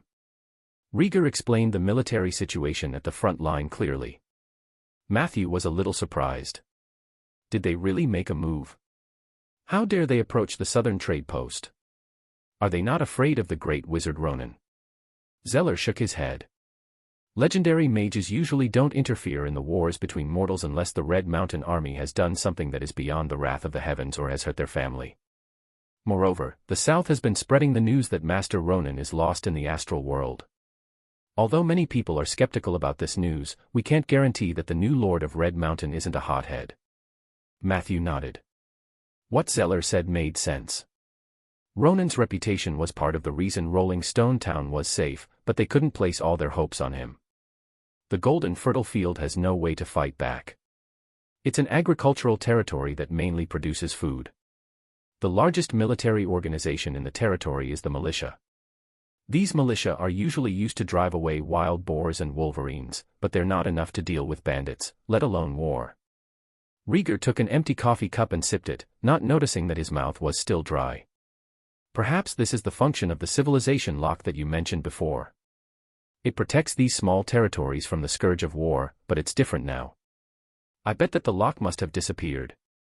All of a sudden, the lords were awakened to the awareness of war. They realized that there were such methods of plundering from the outside world, so they no longer restrained themselves. As for territories like the golden fertile fields, their masters were used to the benefits brought by the civilization lock and were not on guard against war. They were simply lambs waiting to be slaughtered. Red Mountain was different. The newly appointed small lord was very organized. He had planned it beforehand. The so-called tax reform was just to divert the attention of others.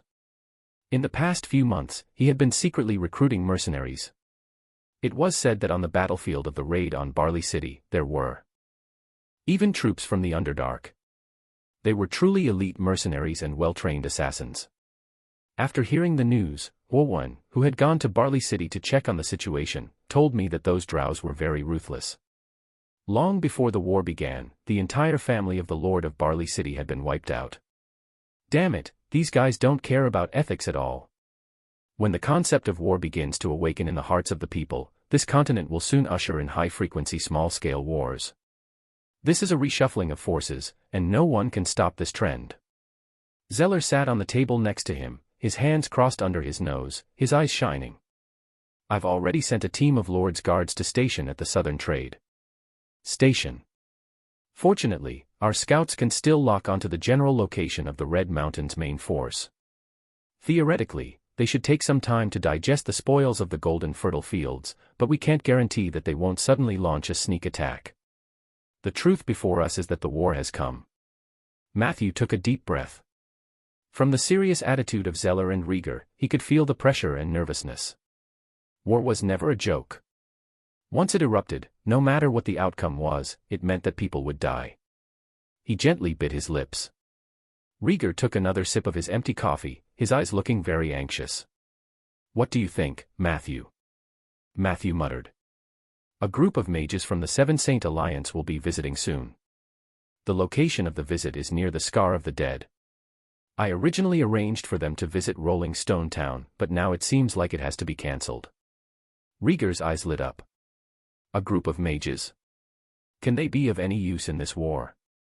Matthew shook his head. It's hard to say. In the current Ander continent, the relationship between the Alliance, mages, and local forces was complicated. The Alliance was transcendental, and so were the legendary mages in the Alliance. They had the power to destroy the world and were existences that mortal forces could not provoke. However, there were only a few legendary mages, and most mages were not interested in secular power. They would not interfere in a war for no reason unless the war threatened their interests. For ordinary mages, they could not be so detached. They still had emotions and desires and lacked the power to rule everything. Therefore, it was very normal for them to rely on local forces. Whether it was the 100-city division of the Seven Saint Alliance or becoming the magic consultant of a small territory like Matthew, it was all a way for mages to cooperate with local forces. Chapter 337, Chapter 337, The Secret of the Suki Family. Chapter 337, The Secret of the Suki Family. Mages were also cunning and cherished their lives. Matthew could make them work for him in the name of the Alliance project. Whether it was planting trees or exploring the outer plane, they were willing to accept it. But once it involved war, it was hard to say. In the end, they were just a group of intermediate mages. If they worked together, they would definitely have a great impact on the war, but why would they do that? Matthew knew very well that he was not Ronan or Isabel. No one would risk their lives for a few knowledge points. Spending money was one thing, and risking one's life was another. Rene mages were very clear out CMS. But thinking about it carefully, this project could have a positive impact on the upcoming war. We can spread some news, just like how I pretended to be the great mage Ronan last time. At least we can distract the enemy. Matthew suggested, no matter how reckless the new Lord of Red Mountain is, he should still be wary of the mages of the Seven Saint Alliance. Zeller nodded. I'll get someone to spread the news, but we have to enter a state of war. The Lord's Guards and garrison are ready. Next, we have to mobilize the militia in some villages in the north. We need more labor and reserves. If necessary, we have to build some fortifications in the south. At this point, he glanced at Rieger and suddenly shouted, Madam Wesley. Coffee. A moment later, 3 cups of fragrant coffee were served in the office hall. Only then did Rieger realize that he was holding an empty cup. He pursed his lips helplessly and sat back in his chair stiffly. Zeller looked at him silently as if he wanted to say something but hesitated. Matthew didn't say anything. He was thinking about the impact the war might have on Rolling Stone Town and himself.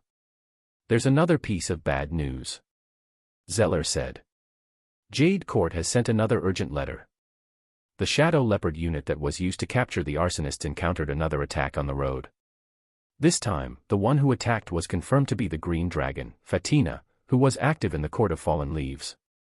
Although the Shadow Leopard unit wasn't completely wiped out, they suffered heavy losses. That Green Dragon is very cunning.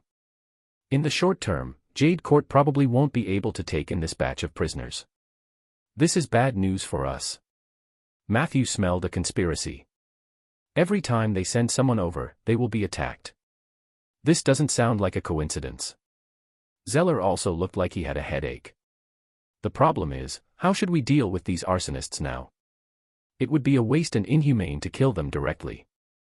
Some of them don't deserve to die, but it's not right to keep them like this. Once the war breaks out, the prison will become a hidden danger." Matthew thought for a moment. "Why don't you leave it to me first? I happen to need manpower for a project. I don't need you to provide food. I can solve their meals myself. If you want them back, just let me know in advance." "How about that?" Zeller and Rieger looked at each other. The latter asked, "Are you sure they won't run away from you?" Matthew smiled. "Don't underestimate me. I'm an evil necromancer." The two of them discussed for a while and finally agreed to Matthew's request. They handed over the more than 20 arsonists in the prison to Matthew to deal with. There was an extra group of hands. Matthew was naturally delighted. It would be best if these arsonists were obedient. If there were any troublemakers, he did not mind asking Big Brother 177 to come out to meet them. The two news just now were bad news. "I have another piece of news." Zeller's tone suddenly became lighter. After receiving Rieger's letter, the City Lord of Deep Blue Harbor, Lady Elena, pay a visit. This time, she will be traveling light and will arrive at our territory in 5 to 3 days. Rieger was shocked. Why is she in such a hurry? Didn't I tell Elena to take it slow? Coincidentally, we're in the midst of a war in the south. I'm afraid I don't have time to accompany her. Zeller suddenly said sarcastically. Maybe she's afraid that her stomach won't be able to cover it if she's too late. Rieger immediately rolled his eyes. Don't listen to the rumors. Elena is a very traditional woman. After she broke off the engagement with me, she remained single for the rest of her life. Her 7 daughters are all adopted daughters, and Lady Elena is still a virgin. It's really rude to joke about this. Zeller couldn't help but put his hand on his forehead, and a painful expression appeared on his face. Oh my God, Rieger, has your Ike been eaten by moles recently? I've already hinted so clearly, and you still haven't realized the truth. You're not really planning to continue your relationship with that lady, are you? Looking at Rieger's anxious and slightly confused expression, Matthew couldn't help but remind him. There's something wrong with Lady Elena. We know a thing or two about the current situation of Deep Blue Harbor. Lion City Inn. The North is preparing its troops. A large amount of territory has been annexed by Lion City. Therefore, Deep Blue Harbor is facing a much bigger war than us. Under such circumstances, as soon as you replied, she dared to come to Rolling Stone Town alone at the risk of something happening in Deep Blue Harbor. This is obviously not right. Zeller added coldly. Any normal person would be able to tell that something is wrong. The only explanation is that her position as the city lord is probably in danger.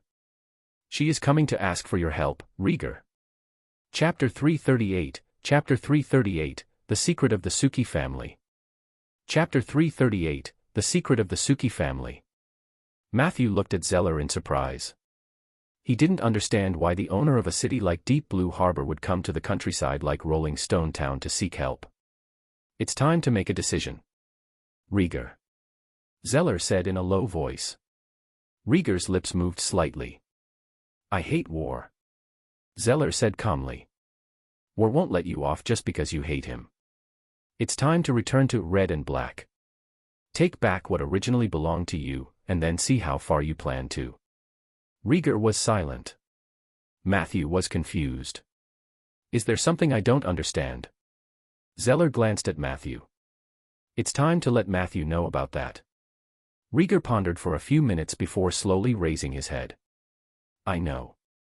Let's go. Take Matthew to take a look. 10 minutes later. In the depths of the military camp beside the Lord's Manor. After passing through 3 tightly guarded checkpoints and 2 secret doors and illusion walls made of magic, a staircase leading to the underground space appeared in front of Matthew. The 3 of them walked along the stairs. They walked for about 7 to 8 minutes. A relatively spacious underground space appeared in front of them. Huge braziers were lit in the 4 corners of the underground space, and black and red flames danced in the braziers. From time to time, ferocious faces would jump out of the brazier, but they would soon disappear. Matthew recognized that it was the fire of sin from purgatory. Because of its eternal nature, this flame was also known as the eternal flame. In the center of the eternal flame, a magnificent arched stone door stood in the darkness. A huge demon head hung above the stone door. Its 6 eyes looked down at all visitors as if they were alive, giving people a creepy feeling. Both sides of the stone door were engraved with purgatory inscriptions. Matthew noticed that the ground was also engraved with a dark red ritual pattern. Everything here was in line with the needs of the ritual venue. He noticed that the ritual field was in a strange half-activated state. The 3 of them stood in front of the door.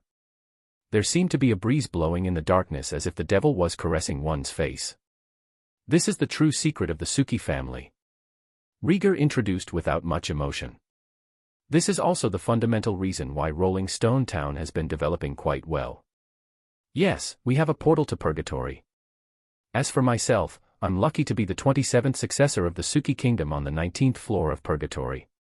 Hearing this, Matthew recalled the little things he had done with Rieger during this period of time. Matthew couldn't help but ask, have I been a little rude recently? Rieger glared at him. He looked at Matthew's complicated expression. Zeller smiled and blinked. You're still all right. When I first met Rieger when I was young, he very stiffly ordered me, call me your highness. At that time, Rieger was in high spirits and ambitious. He swore to become the ruler of the world. However, after the incident in Purgatory Town, everything has changed. Rieger said in a muffled voice. Don't repeat anything you hear or see here, Matthew. This secret is related to the Suki kingdom and the Purgatory. I hope you can keep it a secret. Matthew nodded solemnly. Then, he asked. So, what will happen if the portal is fully activated? Rieger calmly replied. And this world might face true purgatory. This is what I have been hesitating about. They left the underground space. Matthew's heart was still filled with shock. He knew that the Suki had secrets, but he didn't expect them to be so shocking. It was a portal to purgatory. Just the incomplete ritual ground near the teleportation gate was worth a fortune. Its existence could attract many little devils to approach it unconsciously. These imps were common in purgatory, but they were rare in the prime material plane. According to Zeller, Rieger had made his fortune by selling materials from imps to the Seven Saint Alliance. In a half-activated state, the area near the portal was like a monster farm, and there were some small demons spawning regularly. However, once it was fully activated, it would welcome the full flame of purgatory. Listening to Zeller's narration, Rieger had a deep history with the Suki kingdom and a certain purgatory town in purgatory. This made him unwilling to fully activate the portal. But now, Rolling Stone Town was facing an unprecedented war threat. Even though Rieger was still very unwilling. However, reality might force him to make a worse choice. This series of unforeseen events had a strong impact on Matthew's nerves. He had received too much information in the first half of the day. It was as if his stable and peaceful life was about to leave him overnight. This made Matthew feel a deep sense of crisis, but at the same time, he felt a little absurd and powerless. Rieger hoped to live a peaceful and stable life. And so was Matthew. After leaving the Liege's manor, his mind was filled with war, so much so that he was a little dizzy when he planted the trees. This situation continued until 2 days later. It was in the afternoon. When Matthew was inserting saplings into the holes, he accidentally stuffed 2 saplings into one of the holes. In the end, he didn't even realize it. That scene looked rather indecent. You seem a little absent-minded. Until a familiar voice sounded in Matthew's ears. Only then did Matthew realize that he had stepped into the wrong pit. As he dug, he slowly pulled out one of the saplings. He looked up. A tall and sturdy young man who exuded a pheromone aura was standing 20 meters away from Matthew with a smile. Matthew was pleasantly surprised. Have you successfully advanced? The two of them hugged each other when they met. I followed the call of the path of the wilderness and killed that evil dragon, completing my advancement. I'm back, Matthew. I'm now a Tier 4 Transformation Master. Elated, Eli said, not only did I increase my strength in the north, but I also successfully explored my legendary path. At the moment I advanced, the will of nature told me that I was the natural successor of the wilderness path, but I had a fatal flaw. My emotions are too abundant. It's easy for me to fall in love with a woman, then I'll be touched and fall for her. This is my weakness, and it's something I have to overcome. Matthew, I came back to look for you. On the one hand, I wanted to fulfill my promise to protect the oak forest for you. On the other hand, I wanted to continue my contact with you. I wanted to come into contact with human society more, temper my will, and make up for my last weakness. I swear. I will never fall in love with a woman again. Any one of them. This is my promise to practice the path of legend. Eli's declaration was sonorous and forceful. Matthew couldn't help but be impressed. However, he also reminded him at the right time. There's no need to be so extreme. There's still beautiful love in this world. If you meet a suitable girl, you might as well give it a try. Impossible. Eli said confidently. Then he asked Matthew excitedly. Don't you want to know what new wilderness form I obtained during the advancement ritual? Matthew was about to ask him. Who knew that at this moment? Peggy suddenly rushed out of the forest and shouted. Matthew, let's go to watch the show. Matthew asked curiously, what show? Peggy said excitedly. I've heard some news. The mayor of Deep Blue Harbor and her most beautiful youngest daughter will be passing by on the official road in a carriage this afternoon. It's said that someone from the farm has already seen their appearances. Whether it's the mayor's wife or her daughter, I heard that they're all first class. Matthew's heart skipped a beat. He wasn't interested in the beauties, but rather, he was interested in the two visitors from Deep Blue Harbor. There was nothing much to do, so he took it as a form of relaxation to watch the show. So he asked for Eli's opinion. Do you want to go and take a look together? Eli said lightly. It doesn't matter. But, why not? It doesn't hurt to look. Chapter 339, Chapter 339, The Little Tiger's View of Love. Chapter 339, The Little Tiger's View of Love. Southeast of the oak forest, the two sides of the official road in the farm area were bustling with activity. The news of the visitors from Deep Blue Harbor spread like wildfire, attracting a group of residents who loved to watch the show. Most of them gathered at the bridgehead and the end of the Golden Lion Bridge. It was one of the few bridges in Rolling Stone Town, and it was built by Rieger's father's generation. It was said that on the day it was built, a lion emitting golden light suddenly appeared and drank water at the bridgehead. Hence the name. Several tall water banyan trees were planted on the shore of Golden Lion's bridgehead. In the midsummer evening, many people enjoyed the shade under the banyan tree. The Old Woman River that crossed the arched stone bridge formed a small shallow bay in that area. The river was smooth, and the water was not deep, so it was common to see nearby farmers swimming in the river with their children. It was early summer afternoon. The banyan tree was already packed with people. Because of Peggy's identity, Matthew's group didn't get too close. Instead, they found a hidden spot in the oak forest and looked from afar. I heard that the convoy from Deep Blue Harbor passed the checkpoint on the east side at noon. It will take them at least 10 minutes to half an hour. They will definitely pass by here. Peggy said expectantly. Matthew didn't ask her where she heard about it. After all, Peggy was indeed good at gathering information. In the entire Rolling Stone town, the only person who could surpass her in this aspect was probably Zeller, who could handle all the big and small matters in the town. Mid-May. The chirping of cicadas gradually sounded in the wilderness. Under the shade of a tree. Matthew moved a small stool and sat down. A warm breeze brushed past his eyes and chin. Not far away, the residents gathered together and discussed something. Some loafers were pushing and shoving by the river. Suddenly, someone screamed, and the water splashed. An unlucky young man was pushed into the water. He obviously knew how to swim. He flopped in the water a few times and cursed. The crowd first gathered around nervously. After realizing that there was nothing serious, they laughed for a while. Matthew looked at this scene silently and felt a little touched. The dark clouds of war were approaching, but most people in Rolling Stone Town were still unaware. Perhaps, the moment before the Red Mountain Army entered the golden fertile field, the people living on that land were the same as these people. When peace became the norm, the scars caused by the war would become more and more obvious. No wonder Rieger has been under so much pressure recently. This kind of choice is indeed not that easy to make. Matthew sighed softly. He rested his elbows on his knees and rested his chin on his palm. He seemed to be looking into the distance, but his eyes gradually lost focus. Until a strange blue flag with red clouds appeared at the end of the official road.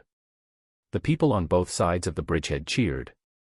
Matthew suddenly woke up. Coming. Peggy looked extremely excited. Matthew, hurry up and see how beautiful the little princess of Deep Blue Harbor is. If she's half as beautiful as Sif, we'll take her home and make her your second wife. There were too many flaws in her words. Matthew couldn't take it. Only Eli replied in a daze. Matthew already has a wife. Matthew was about to explain when the sound of hooves came from the forest behind him. You're really here to watch the show? A low voice came from the horse's back. Matthew turned around and saw that it was the captain of the garrison, Big Beardy Blake. Blake didn't get off his horse. Instead, he said hurriedly, Matthew, hurry up and get on the horse with me. Rieger is looking for you. He looks very anxious. Peggy said unhappily.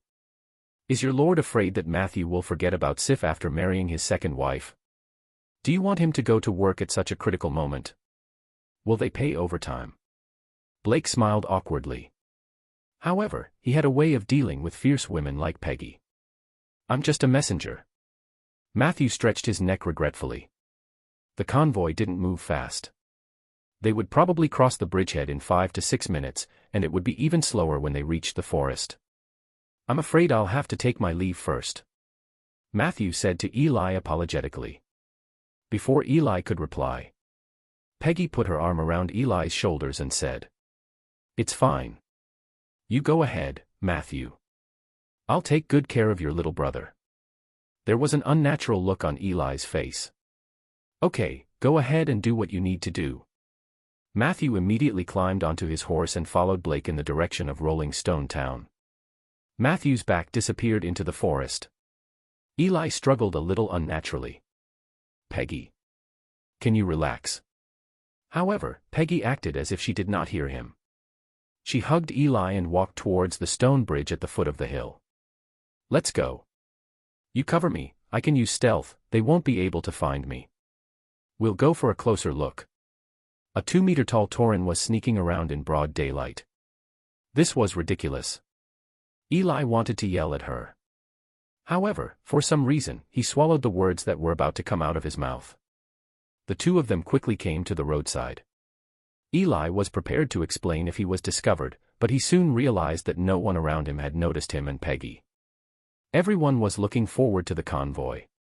Finally, the convoy with blue flags crossed the stone bridge at a pleasant rhythm. At the very front were 2 knights who were leading the way. After that, there were 3 luxurious carriages. The carriage was moving very slowly across the bridge, and everyone could see it clearly. The window of the first carriage was tightly shut. Chapter 340, The Little Tiger's View of Love. Chapter 340, The Little Tiger's View of Love. The window of the second carriage was open, but there seemed to be no one inside. The third carriage was filled with people, but the windows were half covered, so people could only see vaguely. Just like that, the 3 carriages and the 2 ox carts that followed them crossed the bridge one after another. The crowd followed in disappointment. Peggy shouted anxiously, "Where's the city lady? Where was the little princess of Deep Blue Harbor? Didn't they say we could see them in person? The rest of the people also made similar complaints. Eli couldn't help but pull Peggy. Be careful. Don't expose yourself. It's not a big deal if you can't see them. In the next second, the person in the third carriage seemed to have heard the call from the people outside. The windows on both sides were pushed open, and a young and beautiful face flashed past the window. Her face was still a little shy. All right, Judy, let's go after saying goodbye to everyone. We have to get to Rolling Stone Town before sunset. I want to take a good shower. A lazy woman's voice came from the carriage. The girl named Judy excitedly extended her small hands and greeted the people on both sides of the road. People cheered enthusiastically. A few rascals followed the carriage for a while and whistled wildly. It seemed that if it weren't for the knights guarding them, they would have climbed up the carriage. The convoy gradually left. Peggy dragged Eli back to the oak forest. Wow. That girl named Judy is too cute. She should be the little princess of Deep Blue Harbor. Although she's not as good as Sif, she's barely qualified to be Matthew's second wife. What do you think of her?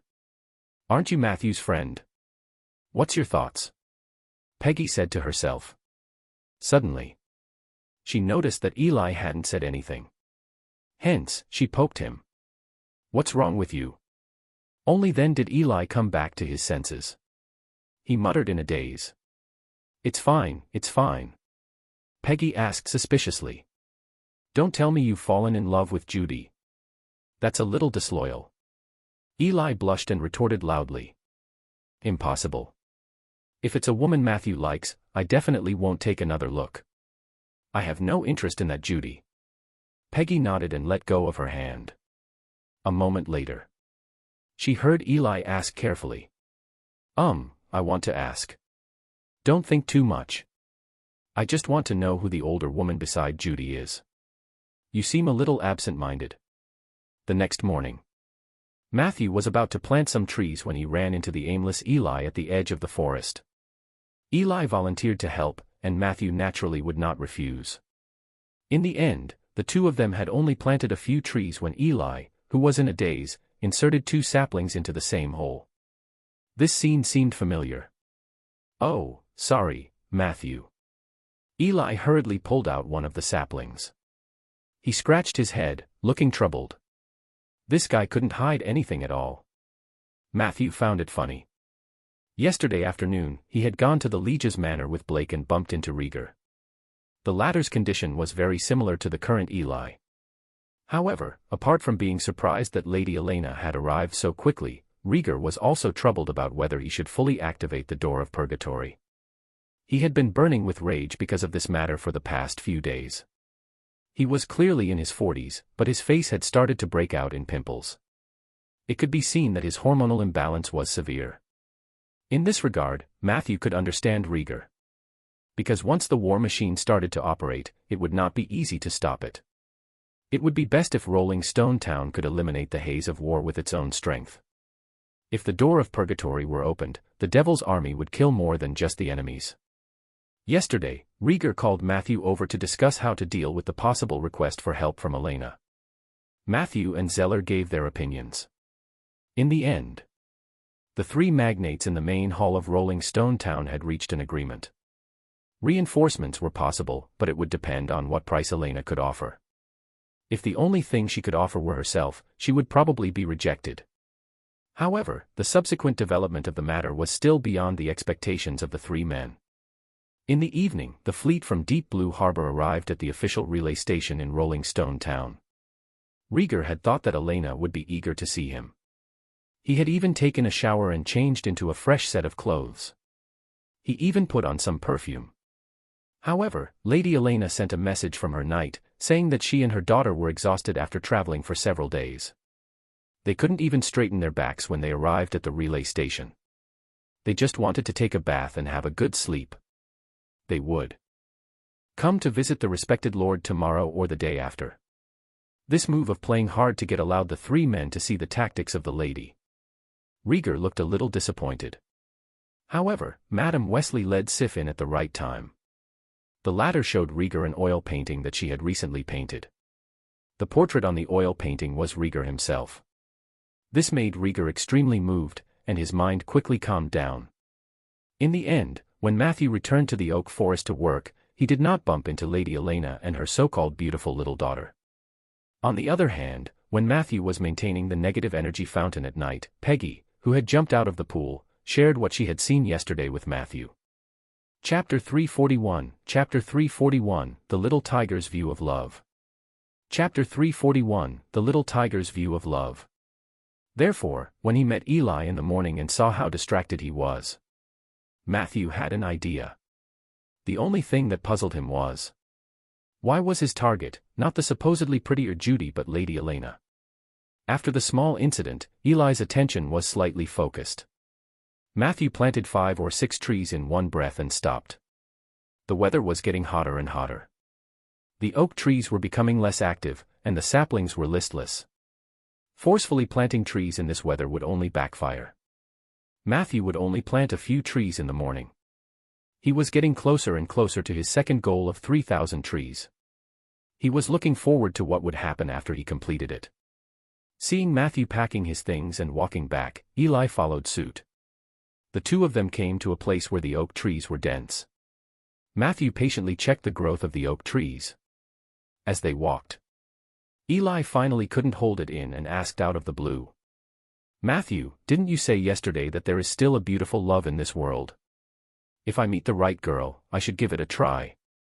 Matthew smiled and turned around to ask, "But you also swore yesterday that you would never fall in love with any woman again." Eli's face turned red. "But she's different. She gives me a very special feeling. Her voice is very lazy and has a hint of affection. It's a little like, LT looks a little like." He suddenly stammered. Matthew asked thoughtfully, "Does Lady Elena sound like your mother?" Eli was shocked. "How did you know I was talking about Lady Elena?" Matthew shrugged. "It's obvious that you can't resist older women who have the attributes of a good wife and mother. Samantha is actually a little older than you. She looks very mature." Eli said honestly, "She's 12 years older than me." Matthew was surprised. "Then how old are you this year?" Eli thought for a moment. 17 or 18, I can't remember." Matthew scratched his head. "Remember to call me brother when we meet in the future. I'm about 10 years older than you." He had always thought that Eli was about the same age as him. He did not expect the little tiger to be a little brat. Matthew couldn't be blamed for this.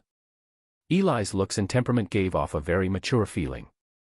The wildness and beauty that came from the wilderness were actually a part of his charm.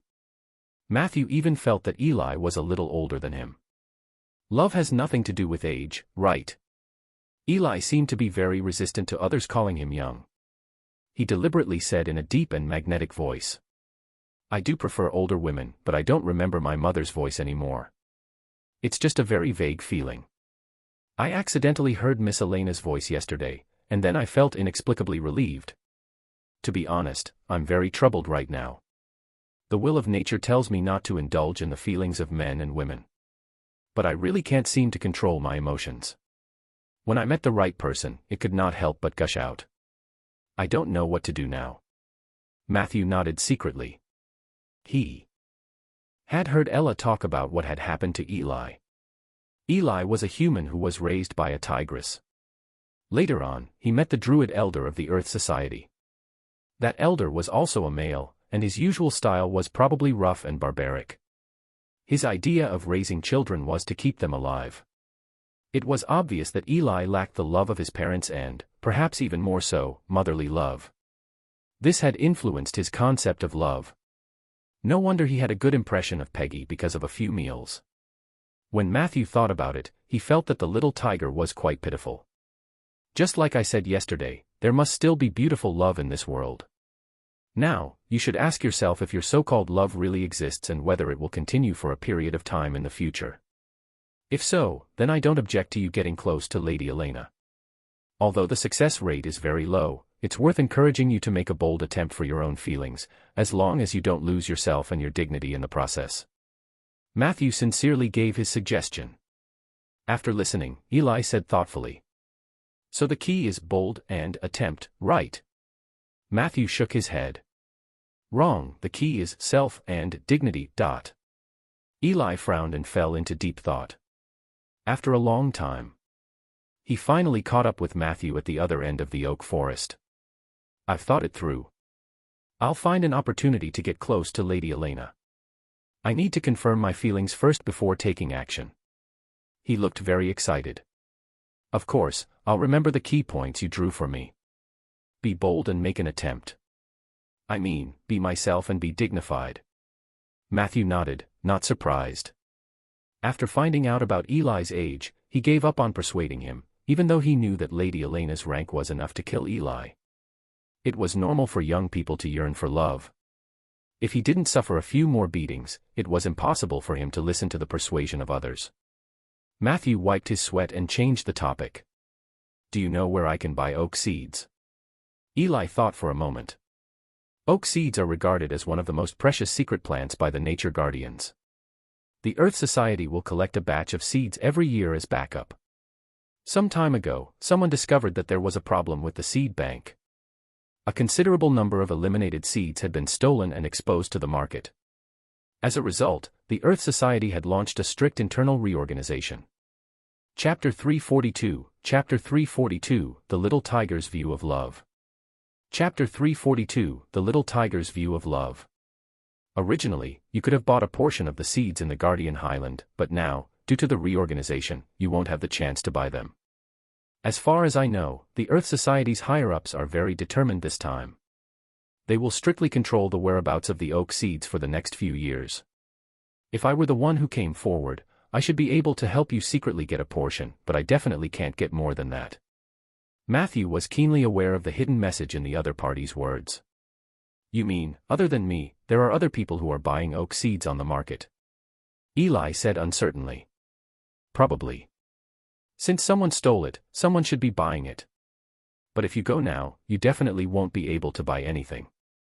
The situation in the Guardian Highland has been very unstable recently due to the influence of the remnants of the Scar of the Dead. This time, I encountered quite a bit of resistance when I went to the south. Fortunately, the Great Elder acknowledged my potential and did not stop me from pursuing my legendary path. Matthew asked curiously. What is your legend path? Eli coughed twice and did not reply.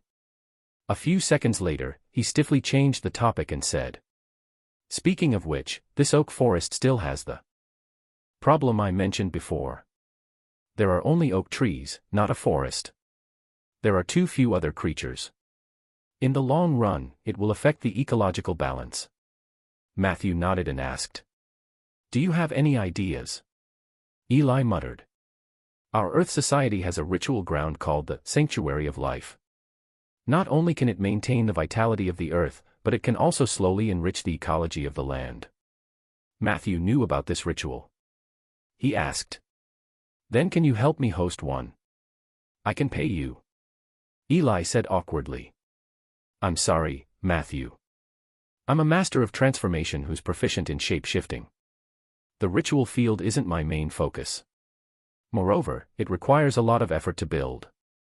I'm afraid I don't have that much time recently. What he meant was that he wanted to pick up girls and didn't have time. Matthew was not particularly disappointed. He just checked the last oak tree and suddenly jumped into the hole next to it.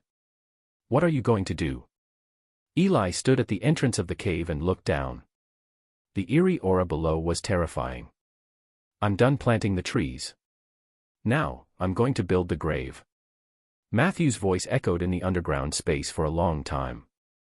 Of course, building a grave was a joke. Matthew was referring to the making tombstones. He had found this ability to be very useful and cheap. It required a lot of stone materials. Sinwak provided them easily. The troll's mouth was quite good. If Matthew wanted him to chew it into a square, Sinwak would do it. He could even ask for lace or something. Of course, Matthew was not that heartless. Sinwak was actually doing quite well under him. He had 6 meals a day and enough vegetables. Other than construction, he slept casually and occasionally drank milk. It was definitely much better than being in 177's hands. Passing through the center of the cemetery and passing by the negative energy fountain, Matthew found that Peggy was drinking again. He could not help but tease. "Don't drink it all, Peggy. Leave some for the zombies next to you." The negative energy fountain was the favorite snack of the undead, so there were usually a large number of cemetery residents gathered there. Matthew had set a rule for them that each person could drink for up to 3 minutes and that they had to line up. All the undead had to abide by it. Of course, the undead who occupied the contract slot was an exception. Therefore, he could often see Peggy drinking alone in the fountain in the cemetery while the zombies and skeletons behind her lined up to watch. "Matthew, you've changed." Peggy walked out of the spring and said sullenly. "You said before that when you build a cemetery, you will let me be the owner of the cemetery. All the undead in the cemetery will have to listen to me. You're already feeling heartache after I drank a few mouthfuls of water from you." Matthew skillfully comforted her. "Well, the cemetery is too small now. Don't you think it's a waste of your management skills to only have 100 or 200 undead?" Peggy thought about it and felt that Matthew's words were not without reason. Matthew continued. "Sooner or later, our cemetery will become a real city of the undead. When the time comes, I'll make you the captain of the city enforcement officers. You'll be below 1 person and above 10,000 people. All the undead on the street will have to listen to you." Peggy said. "What's the position of a captain of the city enforcement officers? It sounds very powerful. Are you serious?" Matthew smiled. "When have I ever lied to you?" Peggy was instantly amused. "All right, I'll cook for you. What do you want to eat today?" Matthew pondered and said, "Steak then. Fry a few more eggs." "All right." Peggy happily ran to the newly built kitchen in the stone house next door and busied herself.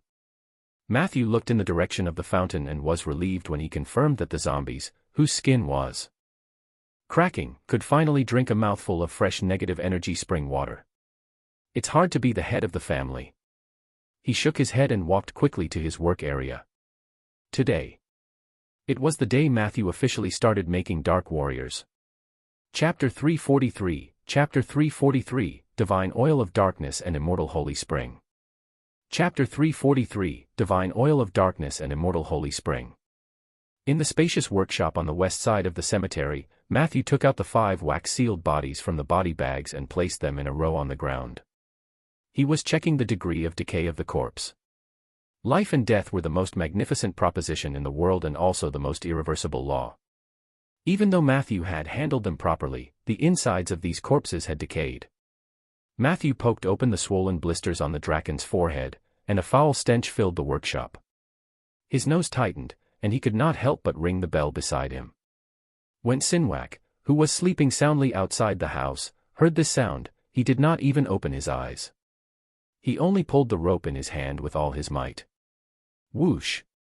Whoosh! With the troll's efforts, the giant fen placed in the middle of the workshop immediately started to run fiercely. A strong MNCL blew across TNE ground. The air instantly became fresher. Matthew began to breathe freely. He had been dealing with the undead for a long time, but he did not have enough experience in making undead creatures. This fen was bought by Lara out of her own pocket for Matthew after visiting the craftsman's workshop at the North-South Trade Station. "It looks like I have to cast a spell to keep the air fresh and get rid of the smell in the workshop." The corpse that had not been injected with negative energy was indeed very smelly. Matthew could only endure the stench and work. Among the 5 corpses, the best quality ones were naturally the Draken Curse Swordsman and the Wild Boarman Warrior, followed by the 3 Dragon Blood Warriors that he had obtained from the Dragon Worship Cult. Among them, the Draken Curse Swordsman was the best. Unlike people's impressions, a real Dark Warrior was actually an undead unit that could fight with melee weapons and also knew magic. The most suitable materials for creating Dark Warriors were the corpses of warlocks, priests, and other professions. They would have a chance to retain some of their spirituality from when they were alive, as well as their instinctive proficiency in magic. The Draken had excellent physical attributes, and the Curse Swordsman class was proficient in magic. The Dark Warrior that was transformed from this foundation was very likely to be a small masterpiece. Of course, because it was his first time making it, his craftsmanship was rusty. Matthew didn't have much expectations about whether his Dark Warrior knew magic or not. In his opinion, as long as these 5 guys could graduate smoothly, they would obediently become his meat shields. I will need a tank eventually. After checking the integrity of the bodies, Matthew summoned a team of zombies and carried the 5 bodies to a corner of the workshop. There, a row of mud tanks as tall as a person was neatly placed. Matthew went to the next room to get a ladder, put it against the wall, and climbed up. He lifted the layer of black flannel on the mud tank, and a strong negative energy rushed into his face. The tank was filled with black liquid. This was the extract of the negative energy spring water. The necromancers called it the death serum. With the help of the zombies, Matthew carefully soaked the 5 corpses in the death serum. They would be soaked in the mud tank for more than 10 days until every corner of their bodies was filled with negative energy. This segment was known as the injection of negative energy. It was a step that most intermediate undead creatures had to go through. The soaking time of a dark warrior was considered short. Mummies needed to be soaked for at least 49 days, and ghouls needed to be soaked for more than 19 days. The creation and summoning of intermediate undead creatures was much more troublesome than that of beginner undead creatures. The injection of negative energy was only the first step in creating a dark warrior. 10 days later, he entered the second and third steps. These 2 steps were unique to the dark warrior, namely grease and unbind. Grease referred to using an undead domain potion called dark divine oil to carefully smear the body of the dark warrior. This process must be carried out by the necromancer himself, and no one else could do it for him. It was said that this was also the process of the necromancer establishing a relationship with the dark warrior. The most important part of the oiling process was not the necromancer's technique. It was the quality of the dark divine oil. This thing directly determined the grade of the dark warrior and the number of dark magic he could use in the future. Unbind referred to the summoning of the dead to awaken the remaining spirituality in the corpse and ignite its soul fire, allowing it to become the host and breed a new consciousness that belonged to the undead. After successfully tying himself back, the production of the dark warrior was already more than half successful. The 4th step of the curse seal ceremony and the 5th step of the master identification ceremony were both effortless. They only needed to spend some time to practice. Matthew estimated that the production time of the Dark Knight would be about a month to a month and a half. The most important item was the dark divine oil. Matthew had wanted to buy it from the market, but he couldn't find much dark divine oil in Bayan City.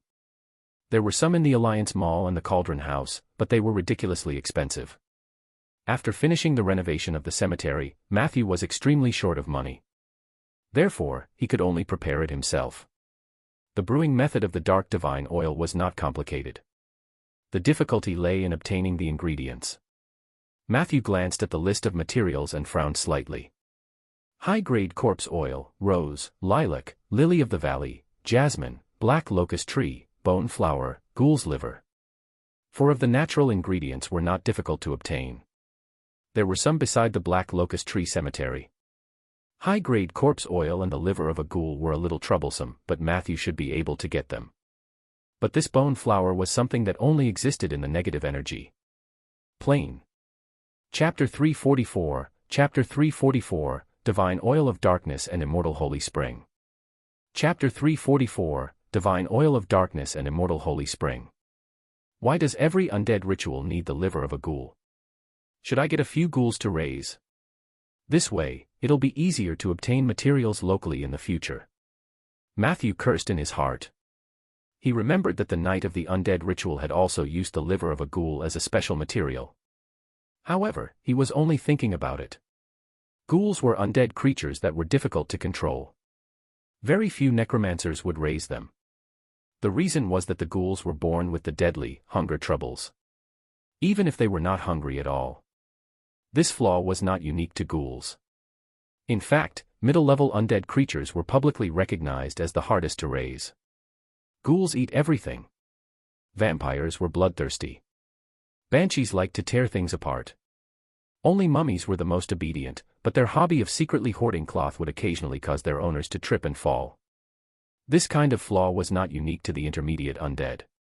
In fact, among the low-level undead creatures, zombies also loved to gnaw on people, skeletons had a strong obsession with piecing bones together, and ghosts could not resist the urge to absorb the energy of living people.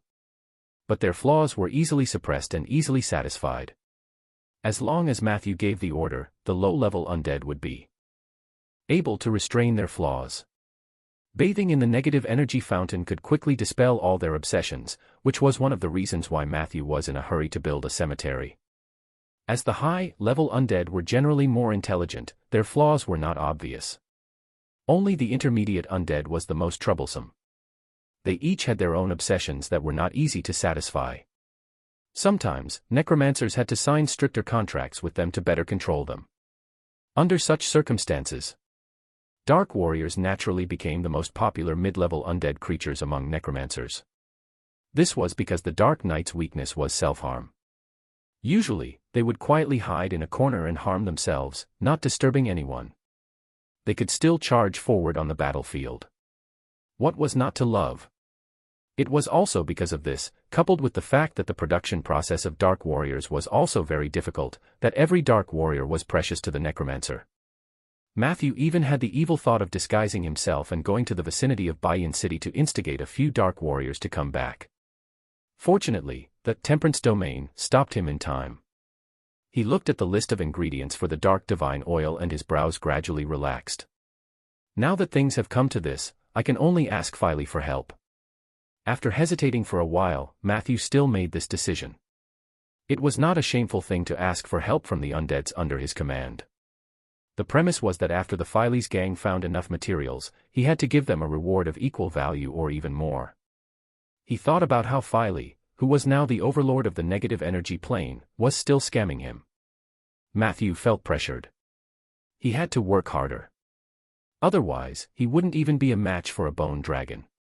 A moment later, Matthew called out to Philey through the undying contract. In order to give Philey space, he even deliberately left the workshop and went to the cemetery. A huge and familiar negative energy circle appeared in the air. In the next second, the outline collapsed rapidly. The expected bone dragon did not appear. Only a bald bone lump jumped out of the teleportation array and came to Matthew. Matthew looked at it hesitantly. That seemed to be a pigeon. Greetings, Master's Master. My name is Portotron. I'm a bone pigeon. You can call me Popo, or you can call me Bone Pigeon. When you summoned Master, Master was fighting with another bone dragon king from the King's Mountain. Master sensed that there was not much danger on your side, so he asked me to come over. I'm Master's military advisor. It's the same if you have anything to say to me. The bone lump spoke fluently and clearly, which made Matthew a little interested. When did you become Philey's military advisor? Matthew asked. The bone pigeon tilted its head in confusion. Philey. Oh, you mean Lord Philolius?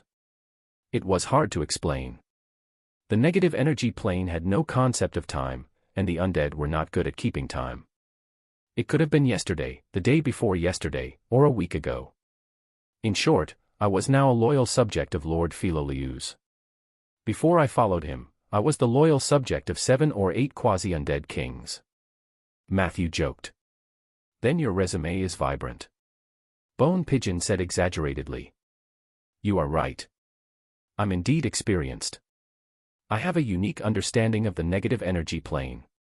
Unfortunately, the quasi-kings that I served were all headstrong. I told them many times that the King's Mountain was unlucky, but they didn't listen. They insisted on occupying the place and becoming kings. Lord Philolius was the same. It didn't take long for the enemy to attack. Sigh. Seeing him sigh, Matthew couldn't help but ask. Who is Philolius fighting with? What was the cause?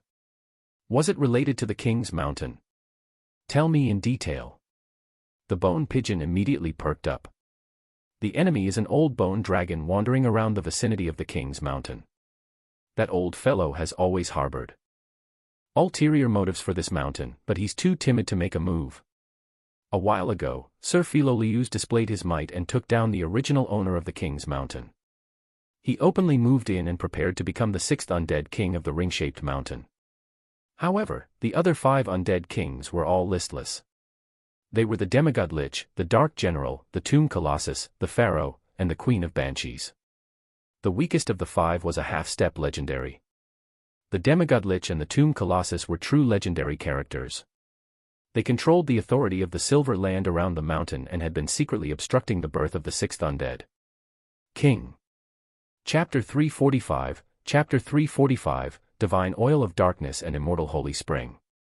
Chapter 345, Divine Oil of Darkness and Immortal Holy Spring. Lord Philolius had just made a name for himself. The other 5 undead kings secretly instigated that old bone dragon to start a war with Master. I know very well what kind of courage the old bone dragon has. Without the support of others, he definitely wouldn't dare to do so. My suggestion to Lord Philolius is to retreat in order to advance. Leave the King's Mountain and give it to the old bone dragon, pretending to run away. Let's see if the 5 kings can tolerate him. Unfortunately, Lord Philolius didn't listen.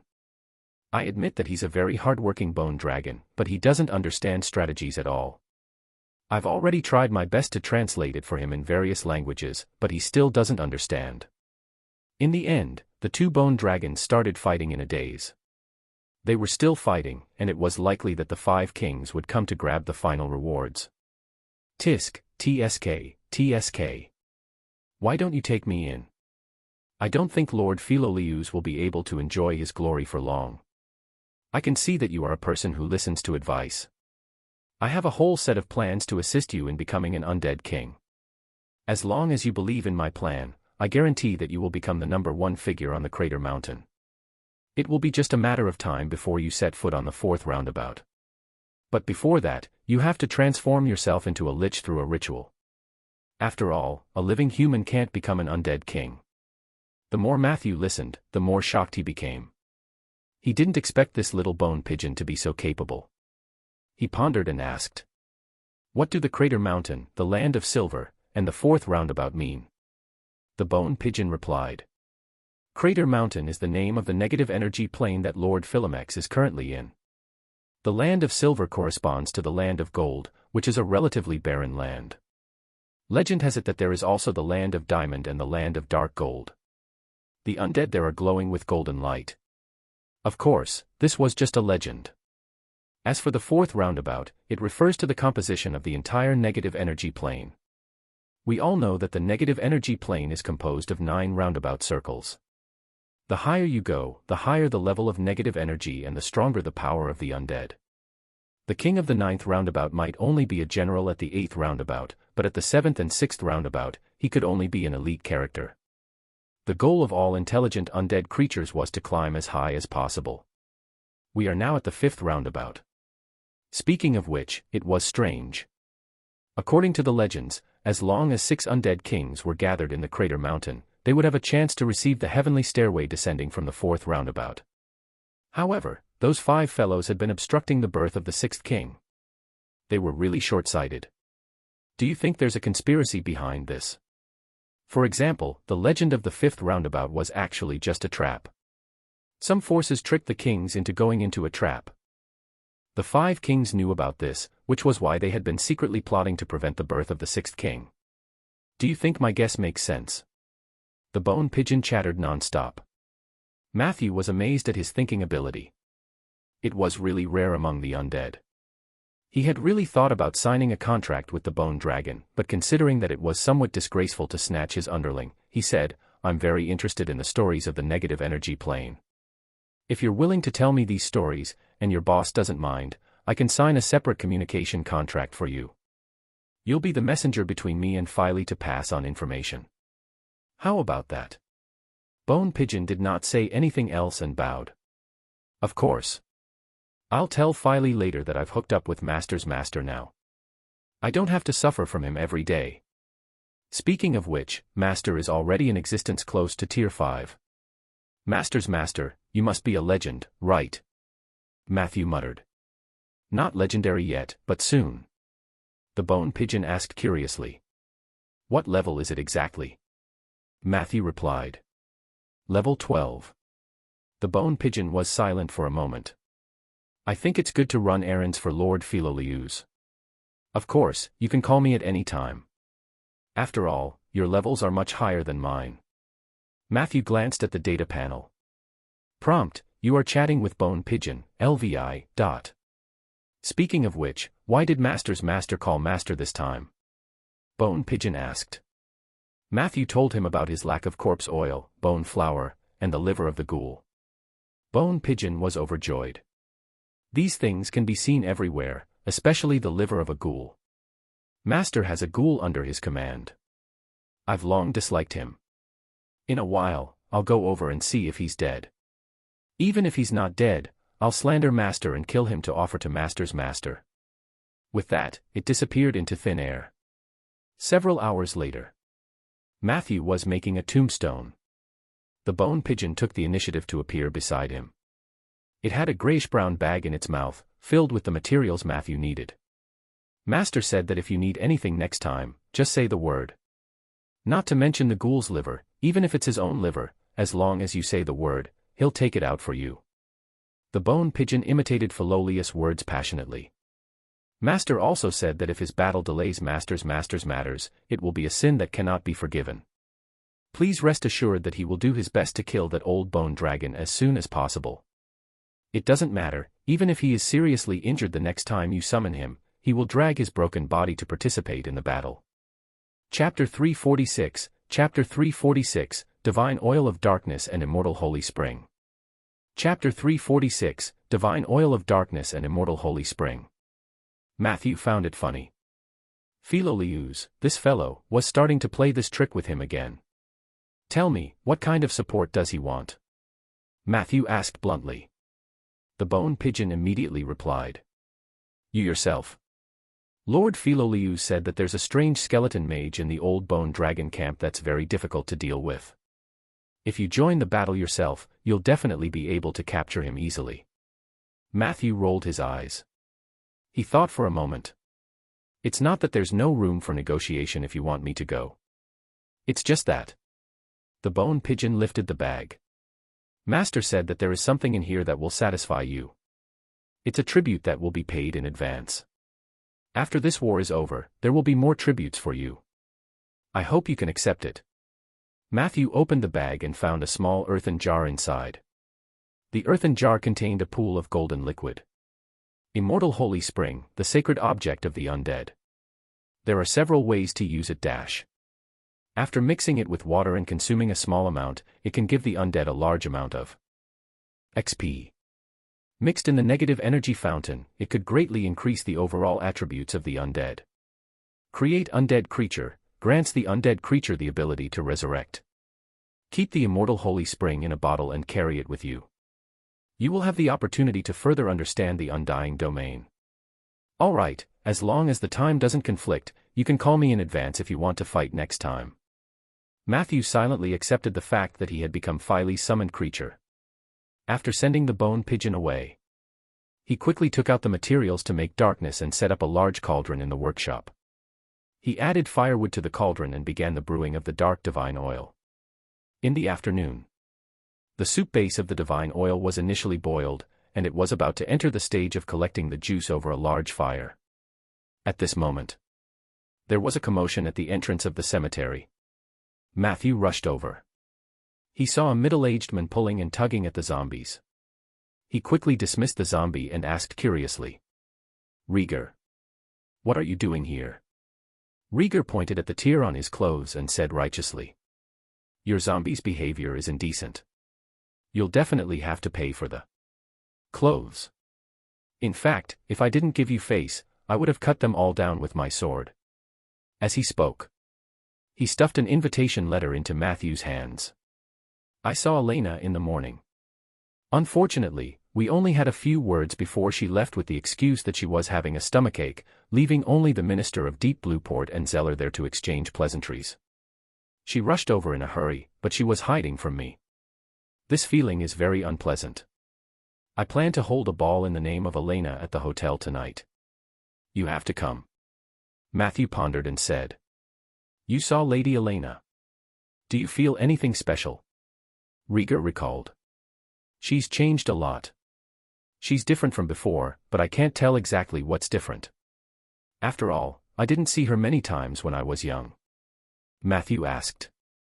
If you can't tell the difference rationally, why don't you consult your intuition? What was your first reaction when you saw her again? Rieger thought for a moment. She has become more beautiful than before. It's a feeling that's hard to describe. I don't know if you can understand it. She still looks the same, even a little older, but she has become more tasteful and charismatic. Matthew was speechless. I'm not interested in balls. He pushed the invitation card. You must come. Rieger said seriously. Elena is old and intelligent. It's difficult for us to get any useful information from her quickly, but her adopted daughter, Judy, is different. She's still young and likes balls very much. She's interested in everything. You can take the opportunity to get close to her at the ball and find out the true purpose of their trip from Judy. You're not allowed to refuse. This is work. Matthew couldn't help but roll his eyes. The job of a spell consultant includes seducing little girls. Rieger replied as if it was a matter of course. My job as a lord also includes being your spell target, right? This is the speciality of working at Rolling Stone Town. You have to get used to it. Chapter 347, Chapter 347, Ball. Chapter 347, Ball.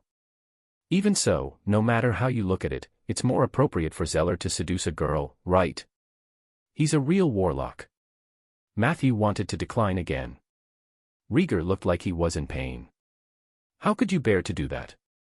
Zeller has to worry about so many things in Rolling Stone Town. Shouldn't we help him? Besides, the war in the south is still uncertain. He went to the South Trade Station today to observe the situation. He might not be back in time tonight. It's settled then. I'll deal with Lady Elena, and you deal with little Judy. Rieger said so. Matthew couldn't find any other excuse. So he had to agree. Speaking of which, this cemetery of yours is quite stylish. It's just that the location of the toilet isn't quite right. How can there be a toilet in the middle? Rieger looked as if he had been relieved of a heavy burden as he casually said. Matthew tensed up. Which toilet are you referring to? Rieger turned around and pointed at the negative energy fountain behind him. Isn't that the toilet? Only then did Matthew notice that this fellow was holding his belt with one hand, and his face was slightly red. Did you drink? Matthew couldn't help but raise his voice an octave. Yeah, I drank a little in the afternoon. I've been too busy recently, and I'm too frustrated. Rieger patted his cheek. But don't worry, I'm very clear-headed. Speaking of which, I just walked to the toilet and wanted to pee. Before I could pee, those zombies pounced on me. I was so scared that I quickly ran away. You have to teach your underlings what manners are. Matthew heaved a sigh of relief and said seriously. That place isn't a toilet, but a fountain from the negative energy plane. You should thank my zombies. Otherwise, if you stay there longer, you won't have to think about Lady Elena at all. And if it was Peggy and not a zombie guarding the fountain, you wouldn't even have the chance to take it out. He personally sent off the slightly tipsy Rieger. Matthew took the invitation and walked back. When he passed by the oak forest, he met Eli. Matthew, I heard everything just now. That uncultured old hooligan invited you to the ball. I heard that Lady Elena will be there too. Can you take me there? Eli looked at Matthew expectantly. Matthew looked troubled. There's no problem in theory, but this matter involves the political dealings between Rolling Stone Town and Deep Blue Harbor. Eli asked blankly. Your politics is about toying with women. Matthew choked, but after thinking about it carefully, he couldn't refute it. He could only say. The interaction between humans contains many complicated actions and meanings. And tonight's situation is very special. I can't cause trouble for Rieger. Do you understand? I'm afraid that you'll do something drastic when you see Lady Elena or someone else after you go in. Eli said confidently. I'm a druid. I won't go overboard. And if you're worried about me, I can turn into a kitten. You just have to bring me in. I just want to know what kind of person Miss Elena is up close. I won't cause you any trouble. Please believe me, Matthew. Matthew thought for a moment and finally agreed. That's fine, but I have to add one more condition. Tonight at the ball, you have to maintain your cat form from beginning to end, no matter what happens. Can you do that? Eli nodded vigorously. By the way, I have to remind you that Lady Elena is the city lord of Deep Blue Port. She has a lot of power and wealth on the East Coast. It's said that she's also a little bit beautiful. There are many people in the entire South who covet her. You have to be mentally prepared. Since he had promised to bring Eli along, Matthew had to give him a heads up. Eli said seriously, "You are wrong." Matthew was surprised. "What's wrong?" Eli corrected him. "Lady Elena is as beautiful as a fairy, not a little beautiful." Matthew was speechless. He felt his heart thump, and this feeling had become more frequent recently. "So, will I have many competitors in the entire South?" Eli asked enthusiastically. Seeing his optimistic look, Matthew simply attacked him. "Yes, there's one in Rolling Stone Town. He's more mature than you, more powerful than you, richer than you, and more handsome than you. Even in terms of fighting ability, the two of you are probably on par. The only thing he's inferior to you in is that he's much older than you." The more Eli listened, the more serious his expression became. In the end, he looked at Matthew in despair. "I knew you would go after Miss Elena too," Matthew said in surprise. "Why do you think that person is me?" Eli blurted out. "My intuition was bestowed by the wilderness path," Matthew said angrily. "I have no interest in Lady Elena. You can rest assured about that." Eli heaved a sigh of relief. He looked unusually excited. "Really? If you also like Miss Elena, we can compete fairly." Matthew was too lazy to waste his breath on him. "Remember to transform into a cute kitten at night." 8 p.m. Lights lit up outside the official post house in Rolling Stone Town. Several carriages lined up on the street outside the door. Occasionally, a couple dressed in luxurious clothes would walk through the main door. Chapter 348, Chapter 348, Ball. Chapter 348, Ball. The invited guests secretly adjusted the corners of their clothes or accessories when no one was paying attention. The waiter at the door smiled cautiously. Above the door, two brand new lanterns dispelled the darkness. The remaining light shone on the steps of the side door more than 10 meters away from the main door, revealing a thick layer of dust. It was obvious. The people of Rolling Stone Town were relatively unfamiliar with social activities such as balls.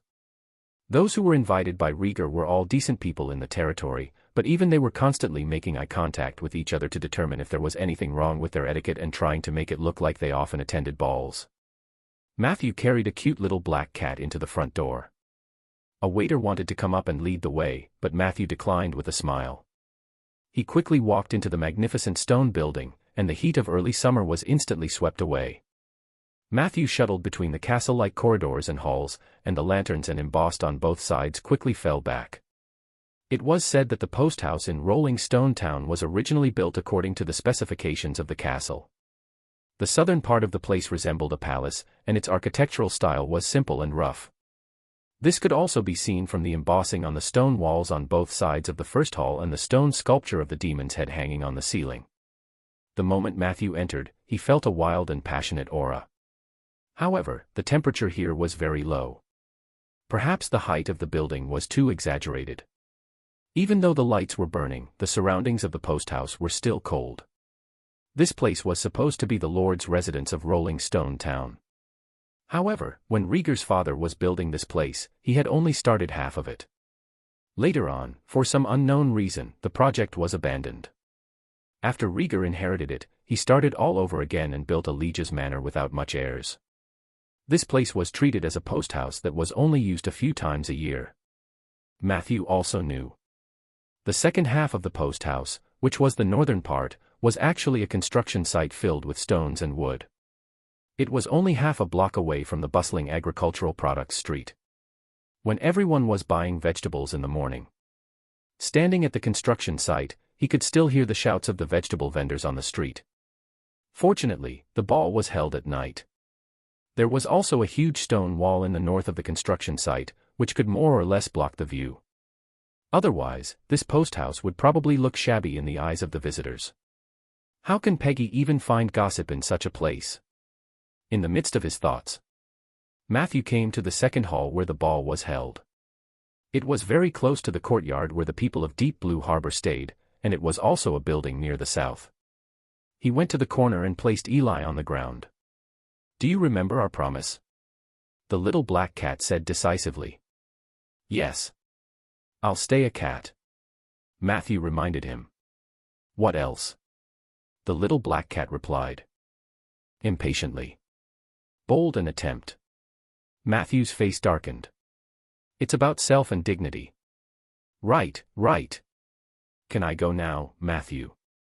Eli was as excited as a wild dog that was about to escape its reins.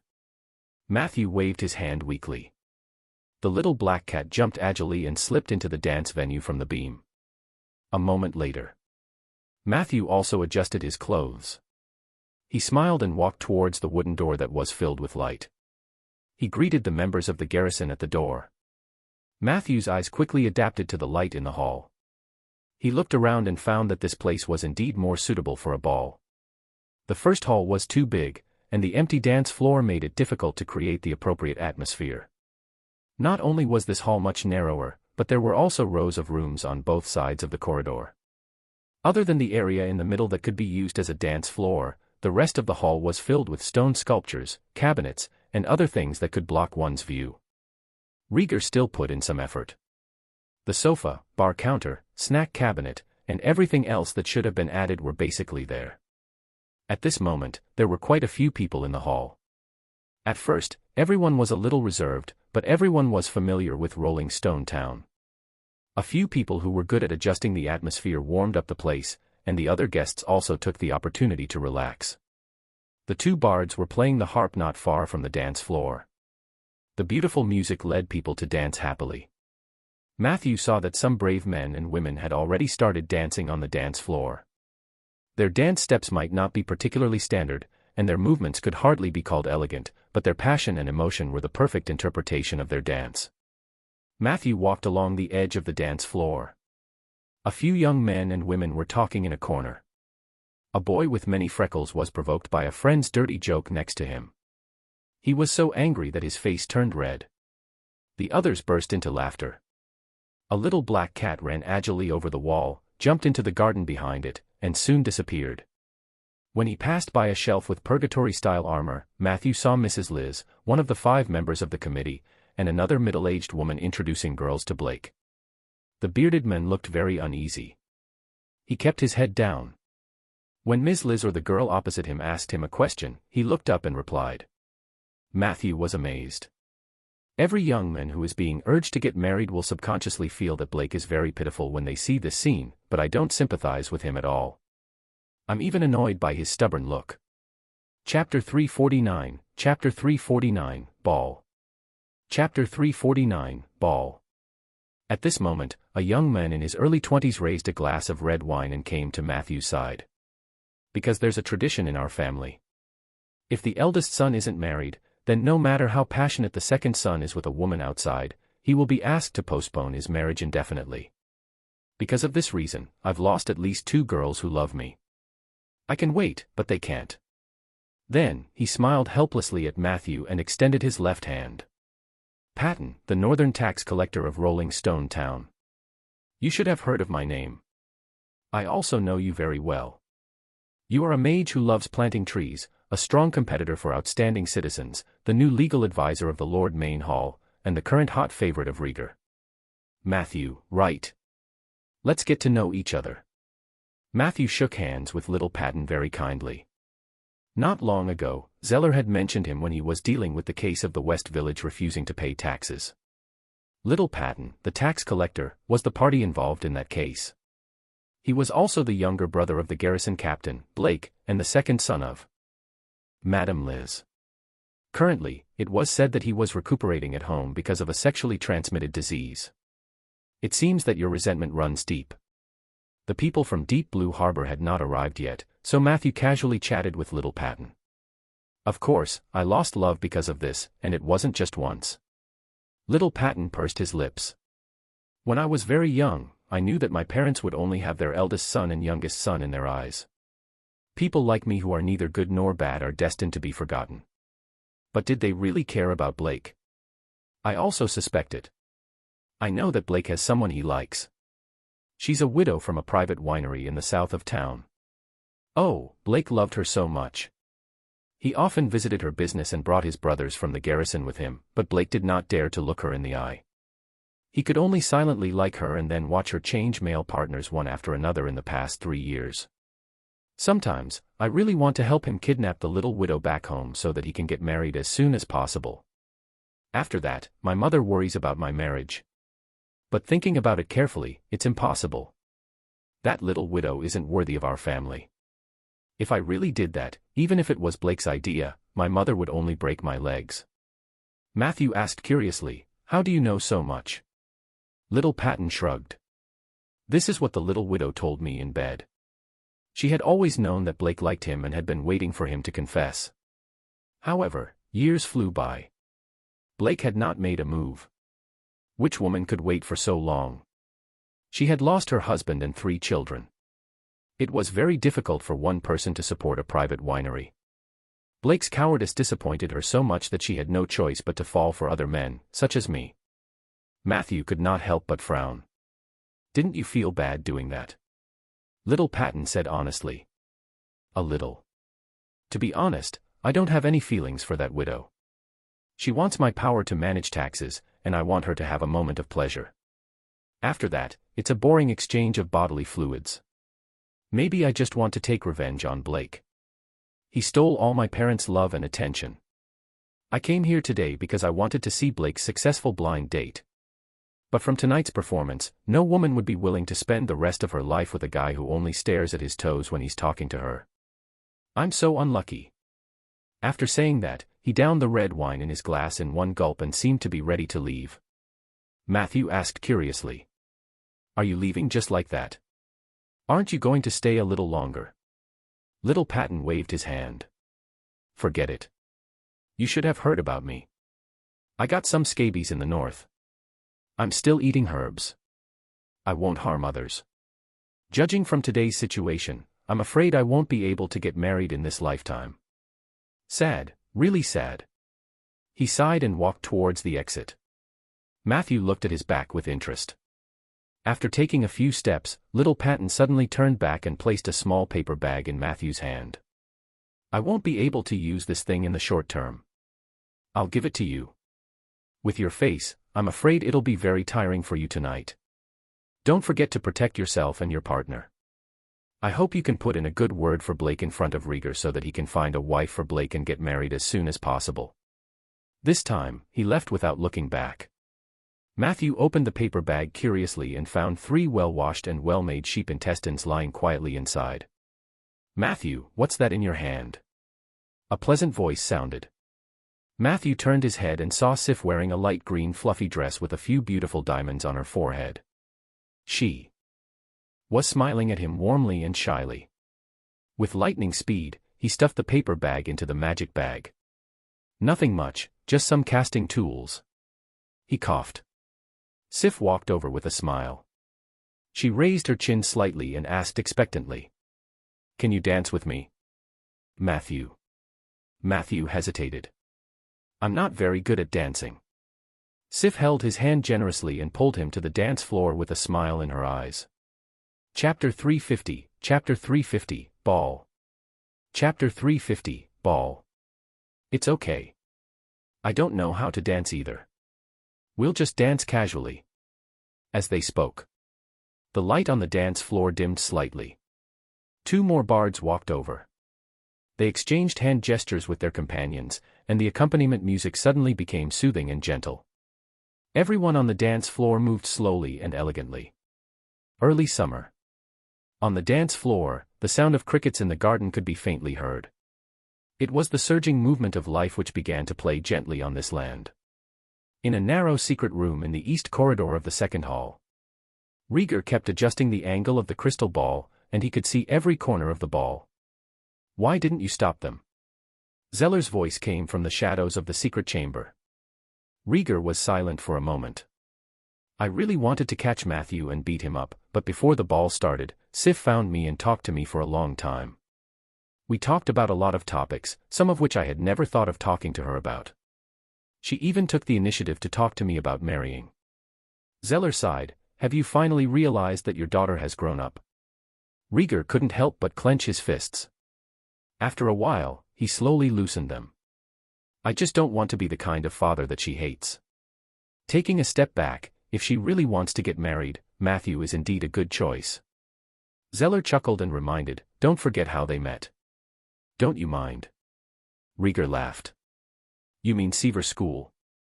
Are you kidding me? Do you think Matthew needs a teacher position in a mortal school to support his excellence? This guy is a beloved child of the heavens. I bet that even if Matthew didn't go to that school to be a teacher, with Sif's personality and preferences, as long as she sees him once, she might still fall for him. Zeller said. That's true. Sif and her mother have the same taste in men. Rieger pretended to be surprised. Could it be that Matthew is very similar to me when I was young? Zeller thought for a moment. In some aspects, Matthew is still inferior to you. Rieger had a smug look on his face. Of course. Zeller smiled and said. His mouth is not as cutting as yours when you were young. Rieger chuckled, indicating that he was completely immune to this mockery. However, the next second, he could not help but punch the table. What are you doing with your hands? Damn it, I'll go beat him up right now. Zeller glanced at the crystal ball. He has been deliberately keeping a distance from Sif. This is not good news. I heard that he has already rejected a student's confession. He seems to mind this very much. If Sif's confession is also rejected by him, she will be very sad. Rieger's expression froze, and he could not help but smash his fist on the table. That won't do. If Sif really likes her, I won't allow him to reject her. Even if I have to kidnap him, I'll tie him up and put him on Sif's bed. The man my daughter fancies, even if I'm 10,000 times more unhappy, I have to give her what she wants. Zeller smiled. Have you been agitated by your troubles these past few days? Are you finally ready to shed your mediocre disguise and reveal your true nature? How dare you say something like kidnapping a mage from the Seven Saint Alliance? Rieger snorted heavily, and two burning flames suddenly appeared in his eyes. Every member of the Suki family has the blood of a superior devil flowing in their veins. Even in purgatory, we are the most special and rebellious kind. For Sif, what is the Seven Saint Alliance? At worst, I'll tie Matthew up and bring the two of them back to purgatory. I'll force him to have a few more babies. Would the Seven Saint Alliance chase him all the way to purgatory? Wait, why would I say such nonsense to you? Rieger suddenly reacted. I'm clearly very unhappy that Matthew is taking advantage of my daughter. Zeller reminded, your daughter is taking advantage of Matthew. And you have to get ready. Elena will be here soon. Look, her adopted daughter, Judy, has already appeared in the corridor. I'll take over the crystal ball here. Do you want me to congratulate you in advance on your successful remarriage? Inside the crystal ball, a young girl with curious eyes walked into the hall. She was carrying a black cat in her arms. Chapter 351, Chapter 351, Ball. Chapter 351, Ball. The music on the dance floor was soothing. Matthew followed Sif's rhythm stiffly, struggling to move his limbs that suddenly didn't belong to him. They were currently dancing a dance style that was somewhere between tango and the blues. His movements were not fast, but there was a sense of rhythm and strength. Matthew knew nothing about it. He was like a marionette, being led by Sif, who was as agile as an elf, into various poses. Sif danced happily. She didn't care about Matthew's clumsiness at all. She just smiled and showed off her exquisite dance moves. At first, neither of them spoke. After a relatively intense movement, the rhythm became even slower. At this moment, Matthew noticed that Sif would occasionally turn her head and quietly cover her mouth and nose with one hand. She was secretly yawning. This discovery made Matthew instinctively feel a little disappointed, but soon, he asked with concern. Are you sleepy? Sif turned around in embarrassment. I'm sorry, I'm not sleepy. It's just an instinctive reaction of my body. I've been going to bed early these past few days. I'm usually already asleep by this time. It's strange. Since May, I've become more and more sleepy. On average, I sleep about 14 hours a day. Actually, I'm not sleepy at all. Not only that, but I'm also very excited." Then, she yawned loudly in front of Matthew. This time, Sif didn't hide anything. She just looked at Matthew with innocent eyes. The two of them looked at each other and smiled. The rhythm of the music suddenly became much faster. Sif gently grabbed Matthew's waist and motioned for him to lean forward to hold her. Matthew did as he was told. The next dance caught him off guard, but it was also pleasing to the eye. As the rhythm continued to accelerate, Sif's movements were getting bigger and bigger. She was like a butterfly spinning around Matthew. It was unknown whether it was the fragrance of a young girl or the hormones floating on the dance floor that seeped into Matthew's mouth and nose. His heart began to beat slightly faster. Sif had her makeup on tonight. She looked much more mature. Especially the temperament between her eyebrows. Her usual quiet and obedient disguise was gone, and she became wild and restless. This gave Matthew a very novel experience. When he first entered the dance floor, he felt like he was being led by a good girl to learn dance steps. Soon, the dance partner beside her inadvertently revealed her fangs and claws, and the obedient girl turned into a little wildcat. The accompanying music also sounded like a little wildcat grinding its teeth. And at the climax, Sif's movements became more and more unrestrained, and her strength became more and more brutal. In a trance, Matthew felt like he had become a broken sailboat in a storm. As for the other party, it was the Ocean Queen, who only revealed half of her body from the sea and occupied most of the background. Sif's eyes became even wilder and more unbridled. After completing the last few difficult turns and low throws, her hands were tightly wrapped around Matthew's waist, and a faint pain came from under his skin. Matthew endured the pain and did not cry out as he helped her complete the last movement. The music stopped abruptly. The dance floor became darker. Hoo, hoo, hoo. His short breathing was mixed with the sound of his heartbeat. However, the activation of heart like still water in a moment of desperation revealed that his heart was actually not that calm. In the dim light, he could see the beads of sweat on her forehead. Her big eyes were more dazzling than the stars and more beautiful than diamonds. At that moment, there seemed to be 1,000 words in her eyes. The cricket chirped even louder in the backyard. Suddenly, the lights lit up. Men and women held each other's hands and retreated to the edge of the dance floor. Matthew heaved a sigh of relief and followed Sif out. He went to the beverage cabinet, took 2 glasses of juice, and handed one to Sif. The girl took a light sip, and 2 horizontal lines immediately appeared on her nose. "Ah, it's too sour." Matthew took a sip and found that it was fine. He was about to say something. Sif suddenly asked, "Matthew, what kind of girl do you like?" Matthew was stunned. The memories of his previous life were flipped open like an old photo album. Images of his ex-girlfriends flashed through his mind. He had already forgotten what they looked like. Before he transmigrated, he was 25 years old and had a few girlfriends, but those relationships seemed to have come and gone in a hurry. It was as if both of them were in a formula of loneliness, a formula of love, and finally, a formula of breaking up. These experiences could only leave a small trace in his vast memory. When he was younger, Matthew had also torn his heart out for some girls. It was a story that seemed to be touching at the time, but later on, it felt childish and ignorant. Other than the memories of how he was betrayed by the girls, he couldn't remember anything else. "Matthew?" Sif asked expectantly. Matthew turned half his face and looked at the men and women on the dance floor. "To be honest, I don't know. Things between men and women are still a little complicated for me, and I just want to focus on something simple now." Sif's face was filled with curiosity. "For example, planting trees." Matthew smiled. He wanted to tell the other party that the undead were actually very simple creatures. But at this moment. Chapter 352, Chapter 352, Ball. Chapter 352, Ball. A burst of applause and cheers suddenly came from the entrance of the hall. Matthew immediately looked over. The visitors were naturally Lady Elena and her adopted daughter, Judy. Matthew looked at them curiously. Lady Elena was indeed very elegant.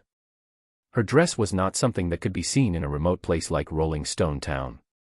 She was wearing a long, white, tight-fitting dress. The dress was divided into 9 layers, and the silver thread on each layer was inlaid with pearls. The curves formed by the pearls formed a perfect ratio between her waist and hips. Further up, there was a pile of colorful feathers stuck to her chest, which made her skin even fairer and her temperament even more graceful. She was also wearing a large lady's sun hat. The ribbon hanging from the brim of the hat was also full of pearls. Lady Elena walked over. She greeted the person next to her warmly. Everyone sincerely praised her. As for her adopted daughter, Judy, she was clearly more beautiful, but her temperament was completely suppressed by her mother, and she did not receive more attention from the public. During this period, there was a small interlude. Perhaps he wanted to grab everyone's attention. The kitten in Judy's arms became restless. Judy moved closer to Lady Elena and said obediently, "Mommy, this kitten has been trying to get close to you. He seems to like you very much. Is that so?" Miss Elena took the cat from Judy's arms with a smile. "Do you want to follow me, little cutie?" Elena asked with a smile. The little black cat nodded frantically. "Then, from now on, you are my cat. You can't go out and do whatever you want with other kittens." Elena smiled and patted the little black cat's head. The latter looked so happy that he was about to faint. However, in the next second, Elena's right hand suddenly reached between the cat's hind legs. "Aya, it's a little tomcat." Elena suddenly turned around and said to the knight who was following closely behind her, "Take him out and castrate him. Then, lock him in a cage." With that, she ignored the kitten's vehement objection and stuffed it into the knight's arms. The knight didn't say anything else and walked out with the black cat. This scene made Matthew's scalp tingle. He really wanted to go over and help Eli out of the predicament, but the task that Rieger had given him had not been completed, and Matthew could not leave. At this moment, in the corridor, Rieger had already brought some of the local nobles of Rolling Stone Town to welcome them. Sif's slightly sour voice sounded in Matthew's ear. "Mature women are indeed more attractive, right?" Matthew quickly denied. "It's not that." Sif habitually placed her hands behind her back, and the smile on her face was still very bright. "There's no need to hide it, Matthew. This is human nature. Look, my father and the others are all stunned. Miss Elena is indeed very elegant. Even I can't help but want to take a few more glances at her." Hearing Sif's words, Matthew suddenly muttered, "I just feel that she looks a little like someone I know, but for some reason, I can't remember who that person is." Sif joked, "So, is this a common excuse for men to hit on each other? Do you want to practice it with me first?" Matthew shook his head. Sif pouted her lips in disappointment and said calmly, "If you think Miss Elena looks familiar, it's not surprising. The Ranchi family has a lot of influence on the East Coast. You might have accidentally seen her photo or portrait." Matthew nodded hesitantly. "Perhaps." After Lady Elena entered, the atmosphere became even more lively. The previous dance was just a warm-up. After the arrival of the most important guest, the ball officially began. Rieger led Elena and introduced her to a few people in Rolling Stone Town. Matthew and Sif were naturally among them. Elena politely shook hands with them. However, Matthew could clearly feel that there was a kind of high and mighty reserve and unintentional contempt in that kind of politeness. This greatly reduced Matthew's impression of Elena. On the other hand, her adopted daughter, Judy, did not put on any airs. She greeted Matthew very vivaciously and seemed to have a good impression of Matthew. Matthew composed himself and prepared to follow Rieger's instructions to find a breakthrough from Judy and figure out the true purpose of the visitors from Deep Blue Harbor. The greetings and introductions soon ended. As the music changed, everyone came to the dance floor.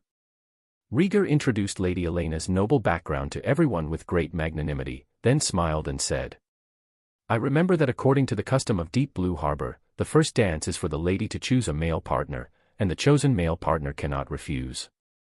Elena, you'll be the first to choose, then Judy. You don't have to be so formal. Just treat this place as Deep Blue Harbor. You can choose all the men in Rolling Stone Town." As he spoke, he could not help but straighten his chest. Today, Rieger was also dressed in fancy clothes. He had some oil on his head, and his hair was black and shiny. There were a few strands of unknown animal fur on his chest, which looked a little similar to the clothes of Lady Elena. Is that so? I thought we would follow the rules of your rolling stone town. Oh, Rieger, you're so considerate. Lady Elena smiled and said. But if I don't choose you for the first dance, you'll be sad, right? Chapter 353, Chapter 353, Ball. Chapter 353, Ball. Rieger denied. How could I? All the men here are the elites of Rolling Stone Town. You're giving me face by picking any one of them. You don't have to care about me. Just have fun. Lady Elena raised her eyebrows. Really? Rieger's expression was a little ugly, but he still said firmly. Of course. Thus, Elena's gaze began to wander back and forth between the row of men next to her. Many people subconsciously straightened their backs. Some of the more confident ones even winked at Elena. However, Elena ignored them. Finally, she walked to Sif with a smile. Can I borrow your male companion? Sif seemed to have expected this. She bit her lip subconsciously but soon smiled and said, of course. It's Matthew's honor. As she spoke, she pushed Matthew out forcefully. Matthew looked at Miss Elena in surprise. The others looked at Matthew with envy and jealousy. Madam, I don't really know how to dance. Matthew gave Rieger a look that said, I don't know what's going on either. Elena smiled gently. Oh. I happen to be a good dancer. It looks like we'll be a match made in heaven. Matthew felt goosebumps all over his body when he heard that. Countless murderous gazes were focused on him. At this moment, Judy said unhappily, Mom, I wanted to choose him, but you took my dance partner away. Lady Elena giggled without turning her head. Is that so? Baby, then I have to choose him even more. She pulled Matthew onto the dance floor without any explanation. Only Judy was left looking at the group of men angrily. Finally, she walked up to Sif and reached out her hand. Why don't you be my dance partner? As the music started, the lights on the dance floor quickly dimmed. The remaining people quickly completed their pairing and crowded onto the dance floor. In the end, only Rieger was left standing at the edge of the dance floor with a smile, looking at the dark shadows inside. Not far away, a black cat that had survived a disaster was leaning on the windowsill and looking in. Suddenly, his body trembled violently. Matthew and Miss Elena's intense dance moves were reflected in his green pupils. Lady Elena's dancing skills were obviously better than Sif's. Matthew did not need to move at all. He understood what to do when the other party nudged him lightly. Under Elena's guidance, Matthew danced even better than before. Lady Elena was very charming, and the strong fragrance that wafted from her body was easy to intoxicate others. However, Matthew's heart did not waver at all. He felt like he was in jail. Rieger was like a warden, standing on the steps of the dance floor and looking down at him. Sif and Judy were dancing beside them. They were not bad, but they were obviously distracted. The two girls looked at Matthew. As for the black cat on the windowsill, Matthew saw it too, but he was unable to explain. Perhaps opening up the Tauran domain was a mistake. It was different from the stiffness and numbness of his body. His thoughts were constantly wandering, thinking about strange things. But at this moment, when Elena was completing a dance move, she suddenly put her head close to Matthew's ear and said in a very low voice, There are two groups of assassins at the ball tonight. Their targets are Rieger and me. Matthew was shocked. He stared at the other party's face. Lady Elena continued to dance as if nothing had happened. She would only blink at Matthew when she was doing something that others could not see.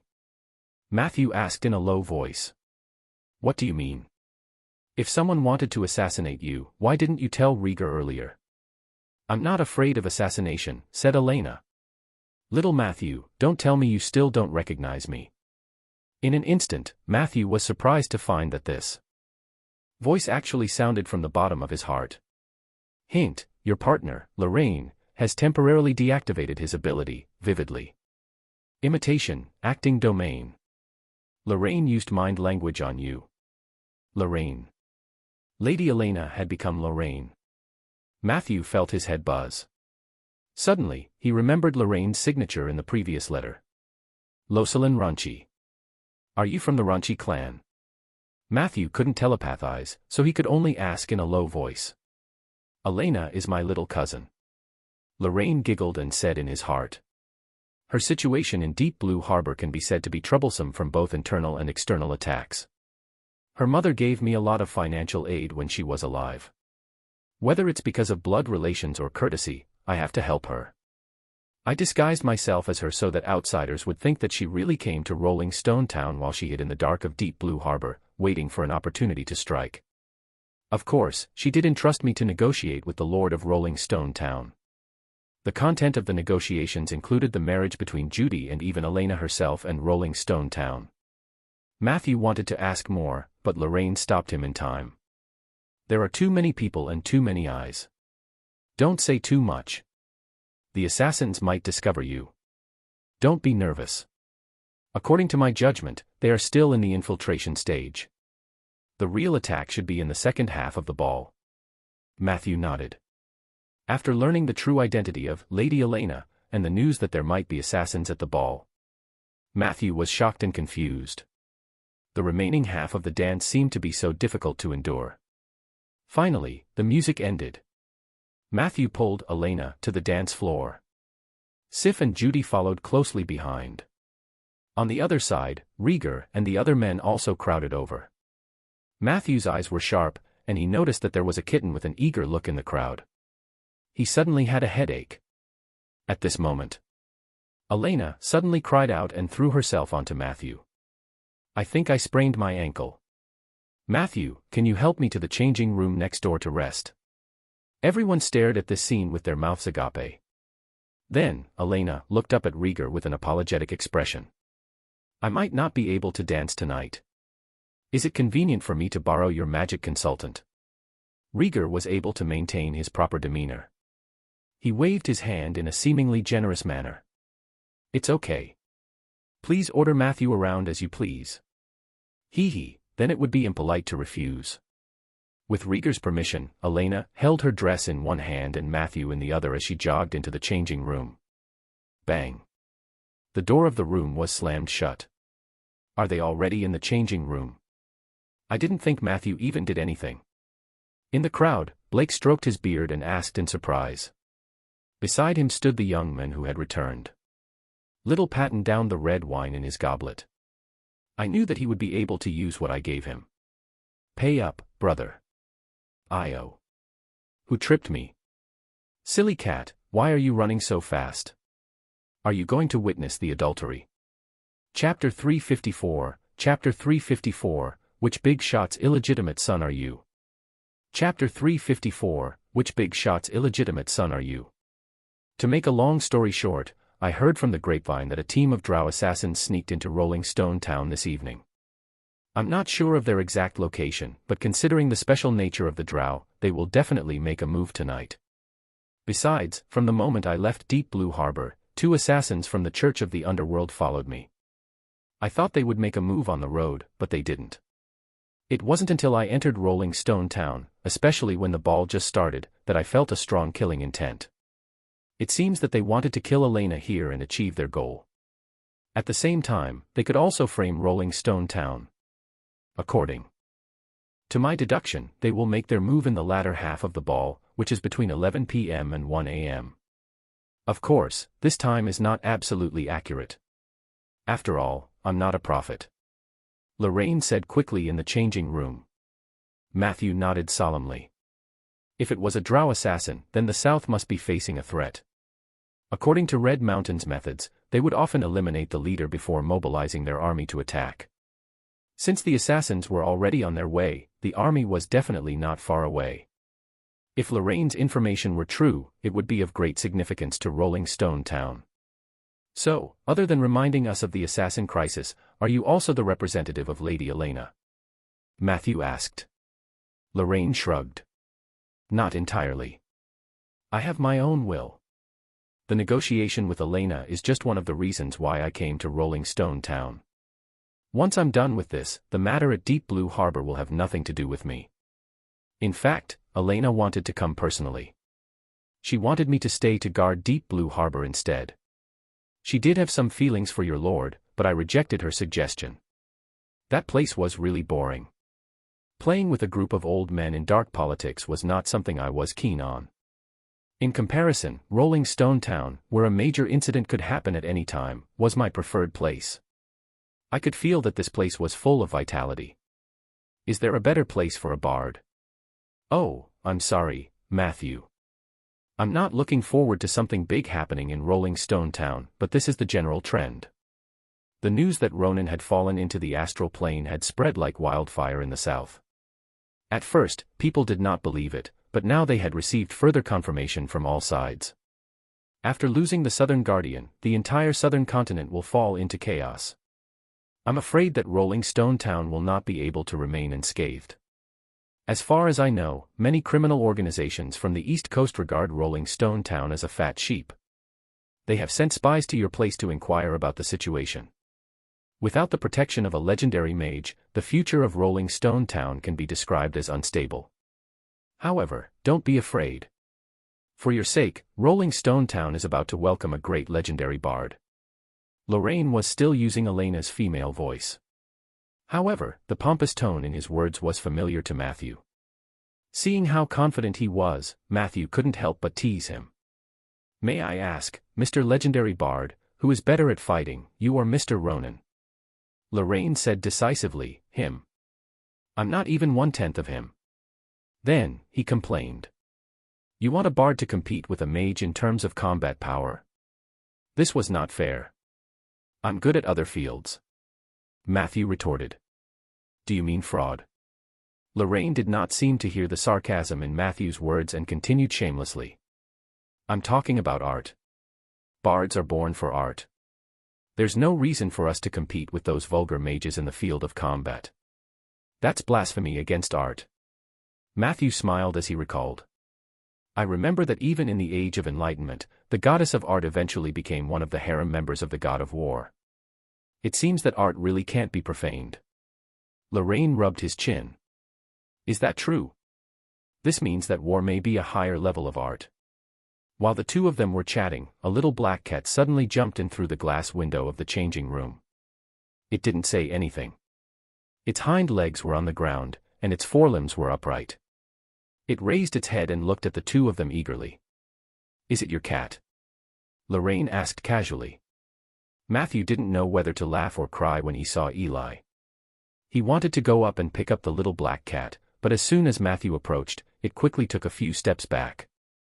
It still didn't say anything and just looked at Matthew and Lorraine. Did you two have a conflict?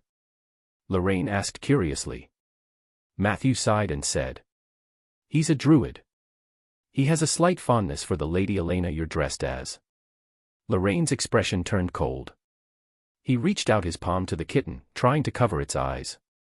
He warned sternly. Don't be in heat with me. Young man. I know you druids are wild, but I'm a conservative person. This time, he used a male voice. Eli looked at him in surprise. He turned to look at Matthew. Matthew shrugged helplessly. I just found out that Lady Elena was disguised by a man. This guy happens to be a friend of mine. He brought important information to Rolling Stone Town. I'm afraid I've disappointed you again, Eli. The little black cat shook his head violently. No, I don't believe it. Lady Elena, can you let me come closer? Before he finished speaking, Lorraine impatiently unzipped the side of her dress, and the top of his dress suddenly slipped off. Chapter 355, Chapter 355, Whose illegitimate son are you? Chapter 355, Whose illegitimate son are you? Ah, is this something I can see? The little black cat's voice was trembling slightly, and his nose became abnormally moist. However, in the next second, a heart-shaped chest hair entered his sight. I told you not to be in heat with me. Young man, I'm a man, and I have more capital than you. Lorraine quickly put on his clothes and fixed his wig. His action was extremely flirtatious. However, the little black cat was completely frozen on the spot. This is impossible. He let out a hysterical scream. Are you okay, Eli? Matthew asked with concern. I'm fine, Matthew, the little black cat replied. As he spoke, his limbs went limp, and he fell flat on the floor with his tail. Are you serious? Even if your love fantasies are shattered, you shouldn't be so depressed, right? Lorraine looked at the little black cat with interest. Matthew coughed. Eli is still very young. He's only 17 or 18 years old. Recently, strictly speaking, his love life hasn't been very smooth. Lorraine suddenly realized. That's indeed the age to be in heat. When I was his age, I would lick every beautiful woman I saw. This is human nature. You don't have to feel inferior. When you've experienced more women, you won't be as sad as you are now. I'm very tolerant of boys your age. If you need help, please let me know. Matthew's friend is also considered half a friend of mine. I'm a very loyal person. The little black cat perked up when he heard that. Really? Lorraine nodded. Of course. The little black cat asked anxiously, then can you maintain the appearance and voice of Lady Elena forever? I don't intend to do anything. I just want to stay by her side. Get lost. Lorraine almost kicked him away. Then he complained to Matthew. I knew that the druids were womanizers. I shouldn't have had a heart of pity. He saw that Eli had collapsed again. Matthew got down to business with Lorraine. We have to let Rieger know about the assassin, but if I'm the only one who tells him, I'm afraid he won't be able to react in time. Lorraine agreed. It's best if we can find someone to wake him up. The two of them looked at each other and then looked at the little black cat on the ground. Matthew coughed. Eli, are you okay? The little black cat replied weakly. I'm fine, Matthew. I'm a person who has long sealed my heart. The fact that I almost fell in love with a man doesn't make me depressed. I'm much stronger than you think. I'm fine. Matthew asked. Then can you help me call Rieger in? The little black cat replied stiffly. Matthew asked. Why? The little black cat replied weakly, because my heart hurts. Do you have to expose me? Let me take a break, oh, my Lady Elena. Why? A low sobbing sound could be heard. Matthew couldn't bear it, so he gently activated the oak tree domain, wanting to use the power of nature to heal Eli. However, in the next second, Eli's body trembled, and he froze on the spot as if his soul had ascended to heaven. Hint, with your help, your partner, Eli, has successfully visited the subdomain of nature, the oak tree. Current status, visiting/first exploration. What? Matthew was shocked at first, but after thinking about it, it made sense. After all, during the incident with Samantha, Eli had accidentally obtained the resonance of the oak tree domain. His state of mind this time was very similar to the last time. Breaking through the shackles of the domain in one go was also something that went with the flow. It was a blessing in disguise for Eli to enter the domain. In that case, Matthew would have to inform Rieger himself. He and Lorraine tidied their clothes. Matthew carefully pushed open the door of the changing room. He had wanted to sneak out when no one was paying attention. However, the moment the door was pushed open, he knew that he had miscalculated. Although the entrance was not crowded, almost all the men of Rolling Stone Town were squeezed into the porch between the dance floor and the corridor. They seemed to be talking to each other, but in fact, pairs of sharp eyes were constantly sizing up the changing room door. When Matthew pushed the door open, everyone stared at him, including Rieger. Matthew had no choice but to make a last-ditch effort. He waved at Rieger and said, Lady Elena's foot injury is more serious than I thought. I can't handle it alone. Rieger, can you come over and help me? When everyone heard this, their eyes lit up like wolves in the night. What kind of slang is that? Don't look at what he said. Look at what he did. To sum it up, he said he couldn't handle it and wanted Rieger to help. Matthew looks very young. Is he that useless? Matthew ignored the ear-piercing whispers and looked at Rieger silently. Rieger clearly looked like he wanted to come in, but he was still hesitating. Matthew was so angry that he rushed forward. Get in here. Bang.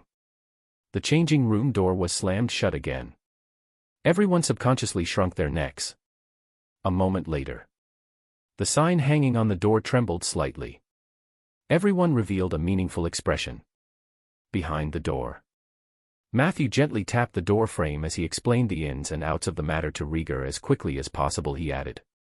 Chapter 356, Chapter 356, Whose illegitimate son are you? Chapter 356, Whose illegitimate son are you? In order not to arouse the assassin's suspicion, I can only sacrifice my reputation. Rieger looked at the two of them in a daze. What are you talking about? What is it about assassins and a man? After a long time. Under Matthew's incessant chatter and Lorraine's undressing display, he finally understood the situation. You mean that Elena sent her cousin to dress up as her to divert the trouble and negotiate with me, but in the end, her cousin just happens to be your friend. And your friend here claims that our ball will be attacked by assassins. Is that right? Rieger stared at Lorraine suspiciously. Lorraine waved his hand. That's what happened. I apologize on behalf of Elena.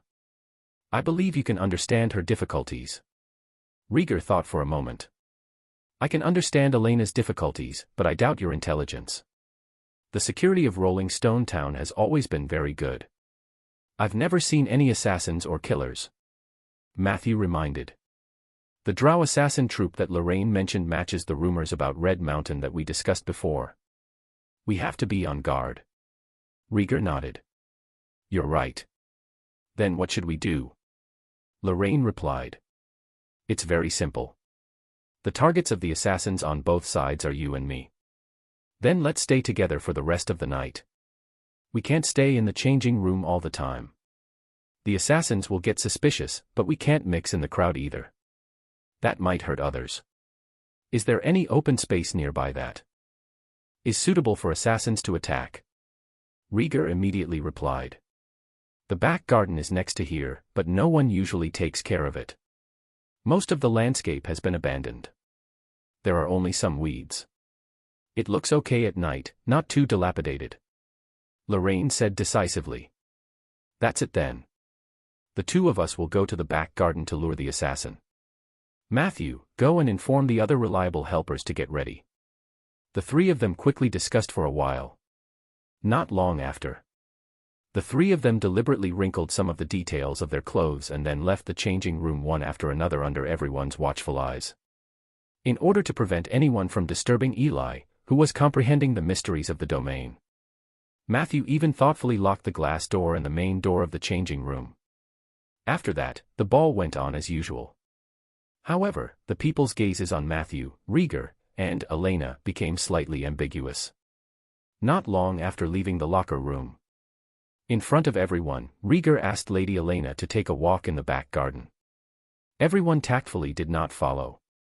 They could only watch their blurry backs through the gap between the second hall and the back garden and then marvel at Lady Elena's playfulness. Time slowly passed. Matthew danced with Judy. After being found boring by the latter, he was finally free.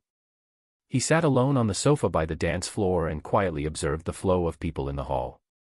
Sif had left the ball an hour ago. She looked extremely sleepy.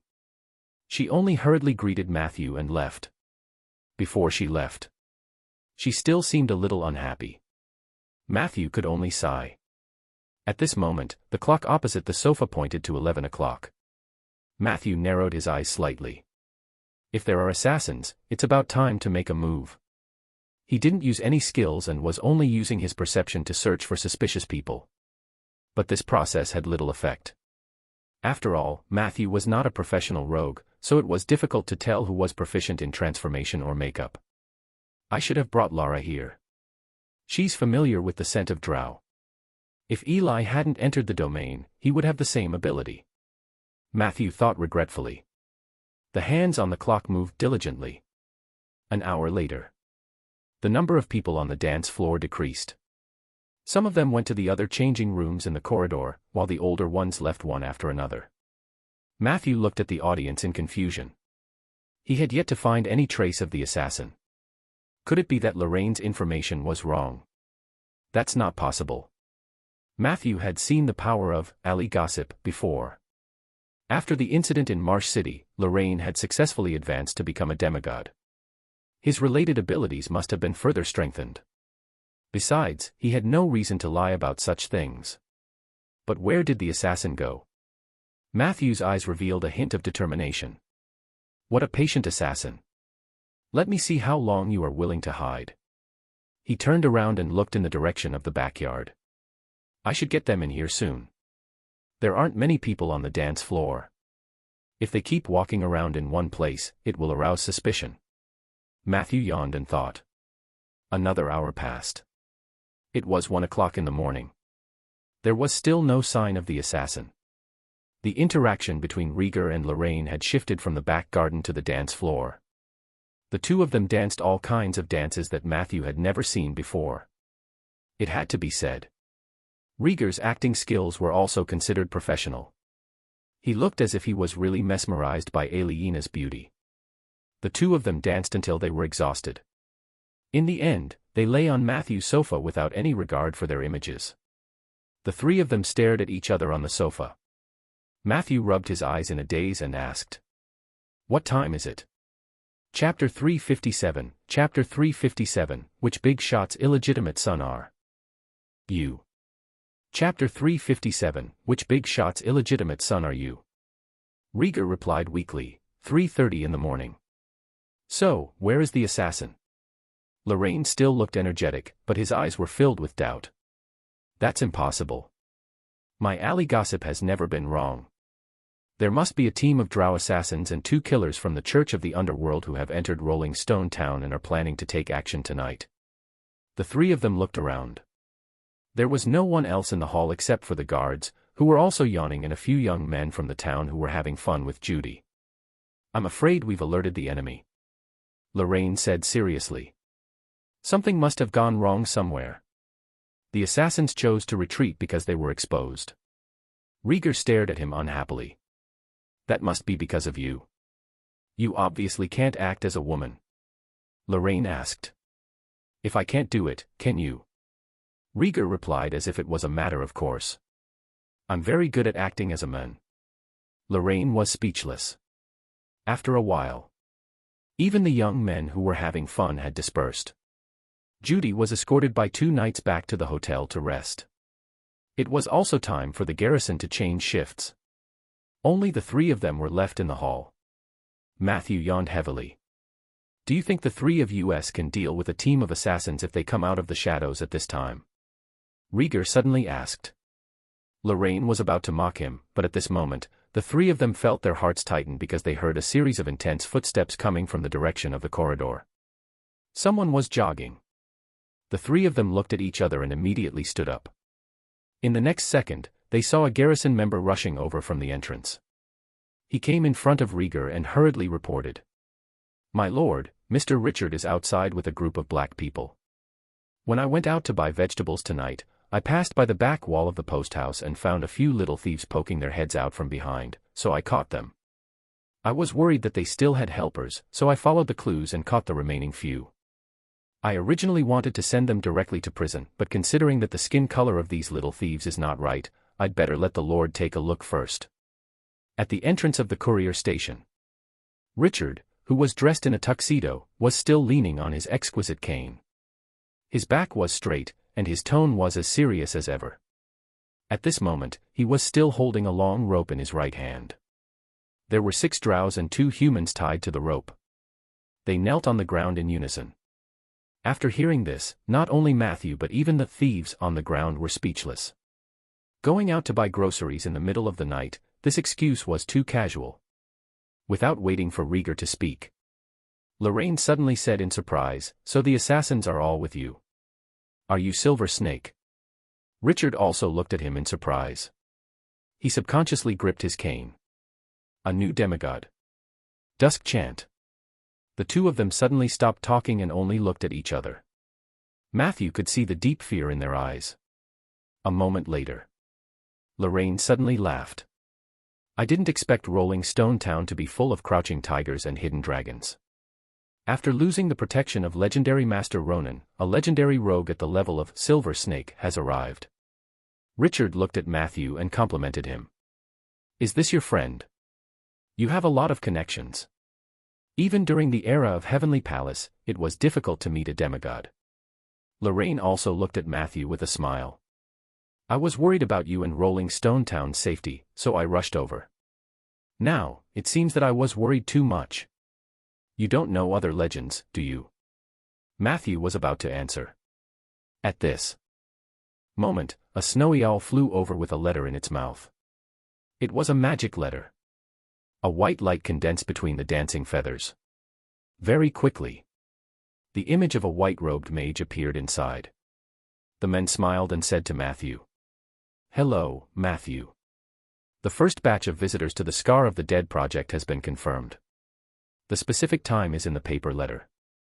I will personally lead the team. You won't not welcome me, right? It is quite lively at your place. Then I won't disturb you anymore." As soon as he finished speaking, the white-robed wizard's figure slowly dissipated. The remaining feathers gathered into a paper letter and fell into Matthew's hand. Matthew.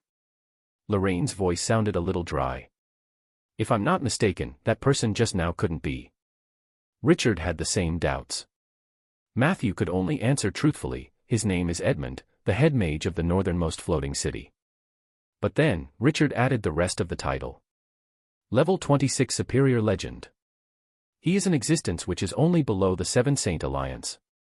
The white-robed guardian, the Archmage of Light, the #1 killer of the fallen, the creator of the floating city, the creator of the Aurora Blade, the master of the giant beast Leviathan, the astral archmage, the resident traveler of the arcane wilderness, the gatekeeper of the abyss, the prisoner of the holy mage. Yes, we all know he's Edmund. The question now is, Matthew, which big shot's illegitimate son are you? Chapter 358, Chapter 358, Domain, Transformation. Chapter 358, Domain, Transformation. It was close to 4 in the morning, and there were already people selling fresh vegetables on the agricultural products street behind the post house. Everyone was just staring at each other on the street. Therefore, under Zeller's suggestion, they went to the office hall of the Liege's residence.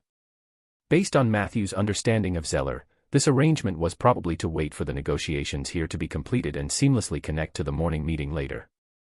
He yawned from sleepiness, but in this situation, he could only ask Madam Wesley, who had been hurriedly woken up, to brew a few more cups of coffee. In the office hall, the atmosphere was a little strange. The 3 giants of Rolling Stone Town had their own duties, and Lorraine sat in the guest seat. Richard, on the other hand, was leaning on his cane. He was the only one who was not seated. He claimed that he liked to stand. The confrontation between the two legends could not be more obvious. But Rieger and the others were obviously happy to see this happen. Matthew knew that Lorraine's appearance was still a little stressful for them. If it weren't for Richard, they might have been at a disadvantage before the negotiations began. But even if it was Richard, Rieger usually could not order him around. This old gentleman seemed to only care about the work of the 5-member council. Of course, he had also done a lot of thief-catching. Matthew suspected that Richard had contributed to the good security of Rolling Stone Town. The silence was broken by Lorraine. He smiled and looked at the others. "Don't look at me like you're looking at a poisonous snake. Matthew and I are very good friends. After fighting side by side last night, I thought I was already considered half of your friend. Everyone looked at Matthew with questioning eyes. Matthew nodded slightly and asked Lorraine, "Do you still need to act as Lady Elena?" "There's no need for that anymore. The assassins of the Church of the Underworld have been captured, and Elena has probably already taken action against the situation at Deep Blue Harbor. My performance should come to an end," Lorraine explained. The Church of the Underworld is one of the more active criminal organizations on the East Coast. They are also very interested in Rolling Stone Town. I originally came to warn you, but since Silver Snake is here, there's no need for that. As he spoke, he could not help but complain. Matthew, you should have told me that the Silver Snake was here. Then, I wouldn't have been so nervous. After all, Silver Snake is a legendary rogue class, and its greatest feature is that it was good at dealing with its own. By that, I mean other rouges. After all, rogues are little mice, and silver snakes are best at eating mice. Where the silver snakes live, it's normal for the rogues within 100 miles to be wiped out. Am I right? Then, he looked at Richard provocatively. Richard's expression was calm. He said unhurriedly, "What a coincidence. I also know some of the abilities of the Dusk Chant. I heard that you can draw power from the destruction and desolation of grand events. Wherever bad things happen, you will rush there. Although the bad things are not caused by you, no one welcomes your arrival. That's why, in the Age of Enlightenment, the gods called you crows. I have a more vicious guess. Since you can draw power from destruction, why don't you create your own destruction? Isn't that easier? Lorraine revealed a fearful expression. Snakes are indeed the most vicious life forms. It was true that I could draw power from the destruction and fall of major figures, organizations, and even worlds. However, the core of a bard was to observe and sing, but never participate. If you want to accuse me of bringing disaster to Rolling Stone Town, then I can only say that you are gravely mistaken. But I can understand. After all, snakes generally don't have a large brain capacity. Kulknarkle sneered. But your demigod domain is deception and performance. It's not too much for me to suspect that these drows are part of your performance. Lorraine did not back down. Is that so? Do you think you have the value to be cheated? I don't think you're qualified to be my audience. The two of you, don't be angry. Zeller took the initiative to be the peacemaker. I'm willing to believe that Mr. Lorraine has no ill intentions towards Rolling Stone Town. If it weren't for Mr. Richard, the information he brought might have come in handy. I just received a secret message from the scouts at the front line. At around 3 a.m., the Red Mountain troops stationed at the border of the South Trade Station have withdrawn. This is most likely because the Drow assassins were captured.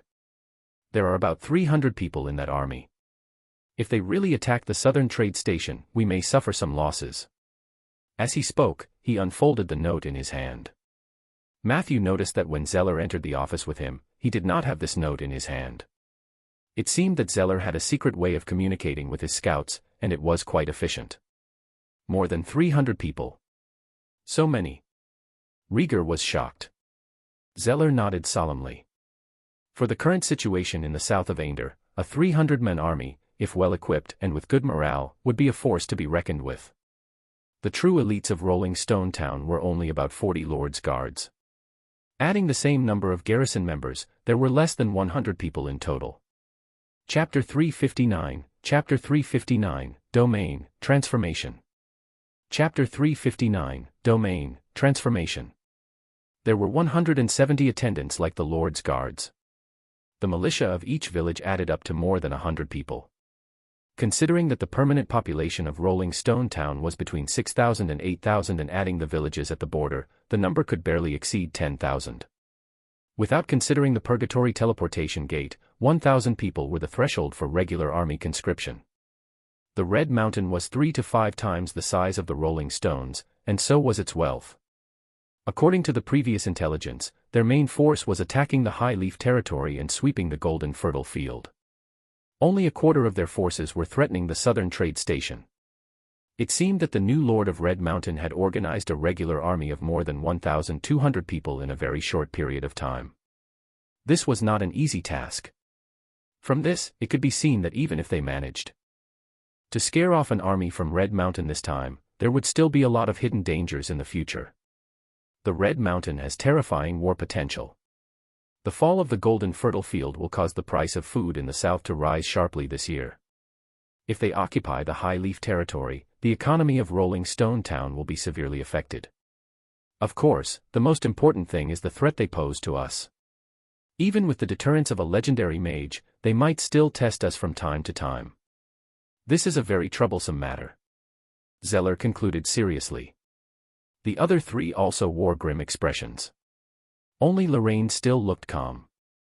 An army of 300 mortals. I can chase them all away by myself. Richard asked. With your mouth. Lorraine shrugged. I have to use my hands occasionally. Rieger asked in confusion. If you're so powerful, why don't you help Aliena pacify Deep Blue Harbor? Lorraine replied, I'm just her cousin, not her father. I don't have the obligation to settle everything for her. After becoming a legend, you will understand that other than the many necessary entanglements, the less you touch mortal matters, the better. It will distract you and become a burden to you. Moreover, I personally hate fighting and killing. It is not elegant at all. Compared to fighting, I prefer clapping and singing. Speaking of which, I almost forgot that I'm here to negotiate with you on behalf of Elena. Zeller and Rieger looked at each other. What are your conditions? Lorraine immediately started talking non-stop. After Zeller heard this, he carefully replied with 3 or 4 sentences. Lorraine gave another long speech. This time, Zeller replied a lot more, but most of the content was vague and ambiguous. Just like that. The two of them exchanged pleasantries. Let alone Matthew. Richard and Rieger couldn't get a word in. There was naturally nothing interesting. Matthew stretched and quietly went to his office. He believed that the two of them could come to a good conclusion. Therefore, he decided to take advantage of this time to continue learning spells. Recently, Matthew had been learning 2 spells, which were the alluring gaze, in the field of necromancy, and the petrification, in the field of transformation. Matthew had mastered the former very smoothly. He sat on a soft chair and crushed a squirrel's spleen. In the next second, his eyes seemed to have turned into 2 terrifying black holes. Hint: you have used the spell Alluring Gaze. Alluring Gaze, during the effective time of the spell, 60 seconds, your eyes will become empty holes filled with terrifying power. You can specify a unit within an 18-meter range that comes into contact with your gaze to undergo perception authentication. The loser will be exempted. You can force him to enter one of the following 3 outcomes. 1. Slumber: the target will fall into a coma until he is injured or shaken violently by another creature. Fear: the target is caught in an uncontrollable fear. He will lose part of his rationality and run away from you. The fear effect will only disappear when the target is out of your line of sight. Illness: the target will fall into a sickly state of weakness. All actions will be severely punished. In the state of illness, the target will undergo an additional sensory authentication every 60 seconds. Once the immunity check is successful, the target will be free from the state of illness. This was a powerful single-target control spell, mainly used to deal with advancing units. However, Matthew felt that it was not a bad idea to transform into his wilderness form and rush to the enemy's side to give him a reassuring look. After a period of practice, Matthew was able to control the switch of the Eye of Insight with ease. The only bad news was that it was not easy to find the casting materials for this thing. It had to be a squirrel spleen.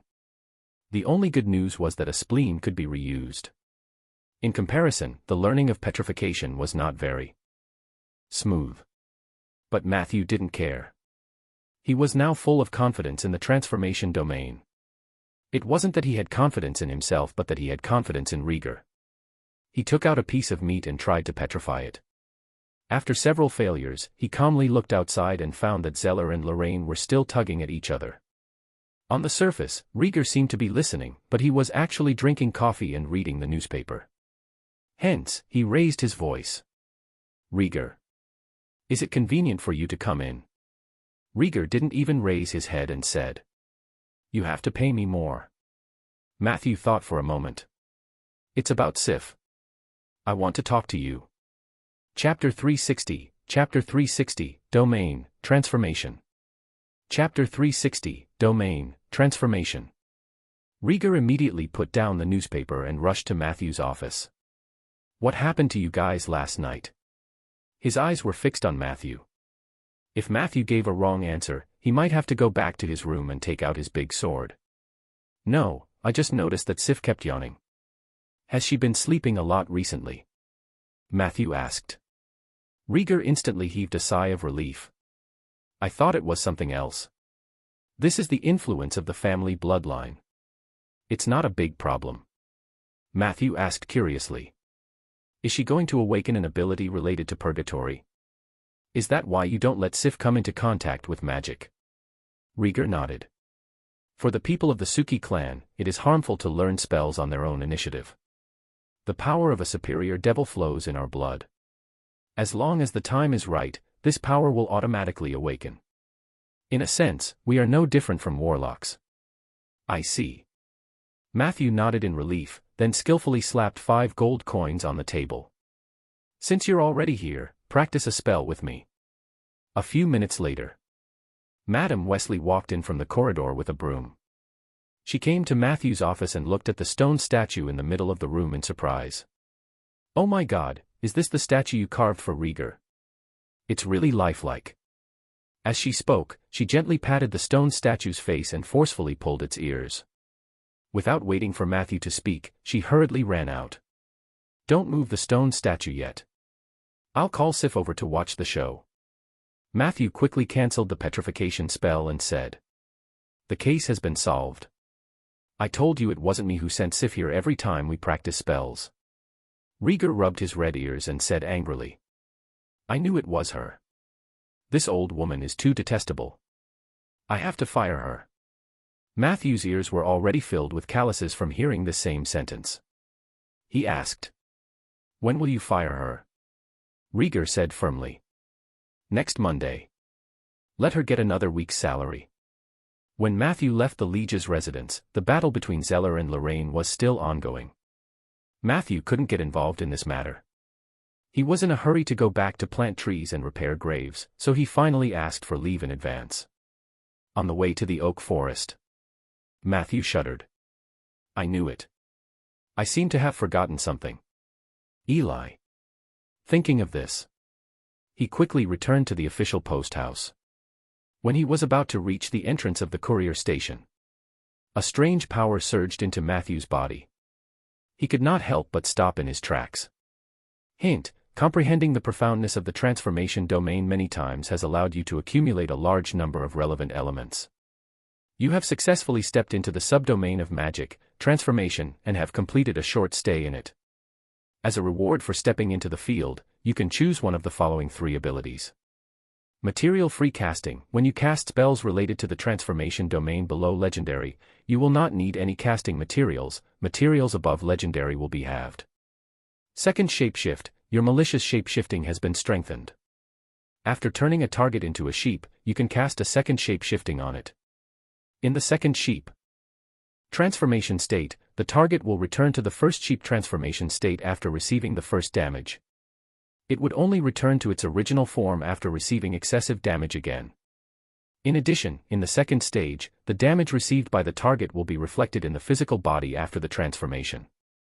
Note: the difficulty of mastering the second stage is about 3 times that of the first stage. True transformation: stone: you can turn yourself into a real stone and experience the same experience as the stone. Material-free casting was really alluring. However, Matthew chose the second shapeshift spell without hesitation. This ability was too strong. Under normal circumstances, the injury sustained by the target in shapeshifting had nothing to do with the target's body. However, the second shapeshift was different. The fact that it could cause damage to the enemy was enough to make Matthew make a choice. Not to mention that there were many tricks that could be used when the target was affected by second shapeshift. As for the true transformation, this spell was also very powerful. It would give a person the ability to completely transform into another form. The druid's shape-shifting form could only be said to be a great imitation of animal form, and there was still a certain gap from real transformation. Unfortunately, his true transformation form was a stone. Matthew wasn't Lorraine. He didn't plan to develop a relationship with the stone elemental beauty, so he could only give up. Unfortunately, there are no status rewards. Matthew noticed that the rewards for breakthroughs in small domains were relatively average. This might also be related to his breakthrough method. When he entered the oak tree or the undead, he experienced the feeling of his consciousness leaving his body. As for temperance, Tauren, and transformation, he didn't have an out-of-body experience. Correspondingly, the rewards were also much less. Matthew's gaze shifted away from the gains in the transformation domain. He looked at the door of the official post house and instinctively wanted to walk inside. Who knew that at this moment, an owl would fly over? Matthew took a silver envelope from the owl. After opening it, it was a short message. Respected Lord Matthew, your application for the combat spell crash course has been approved.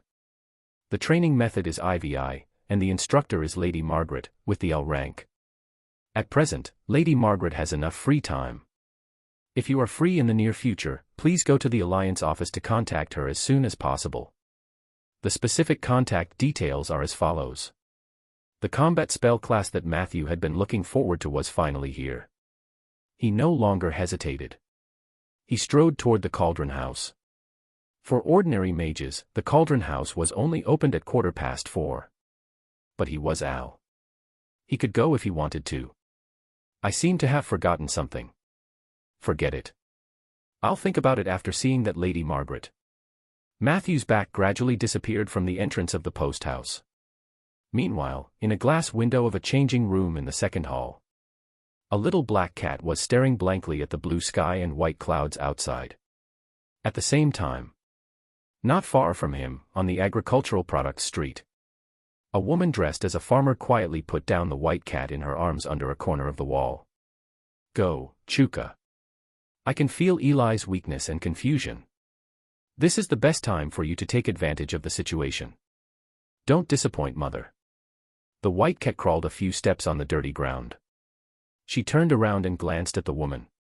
She quickly jumped a few times on the wall and disappeared behind the high wall. Chapter 361, Chapter 361, Platinum Shield that Consumes Capital. Chapter 361, Platinum Shield that Consumes Capital. The 15th floor of the Cauldron House. In a classroom the size of a basketball court, Matthew met his personal instructor, Ms. Margaret. According to David's introduction, this lady was famous for her vicious combat spells.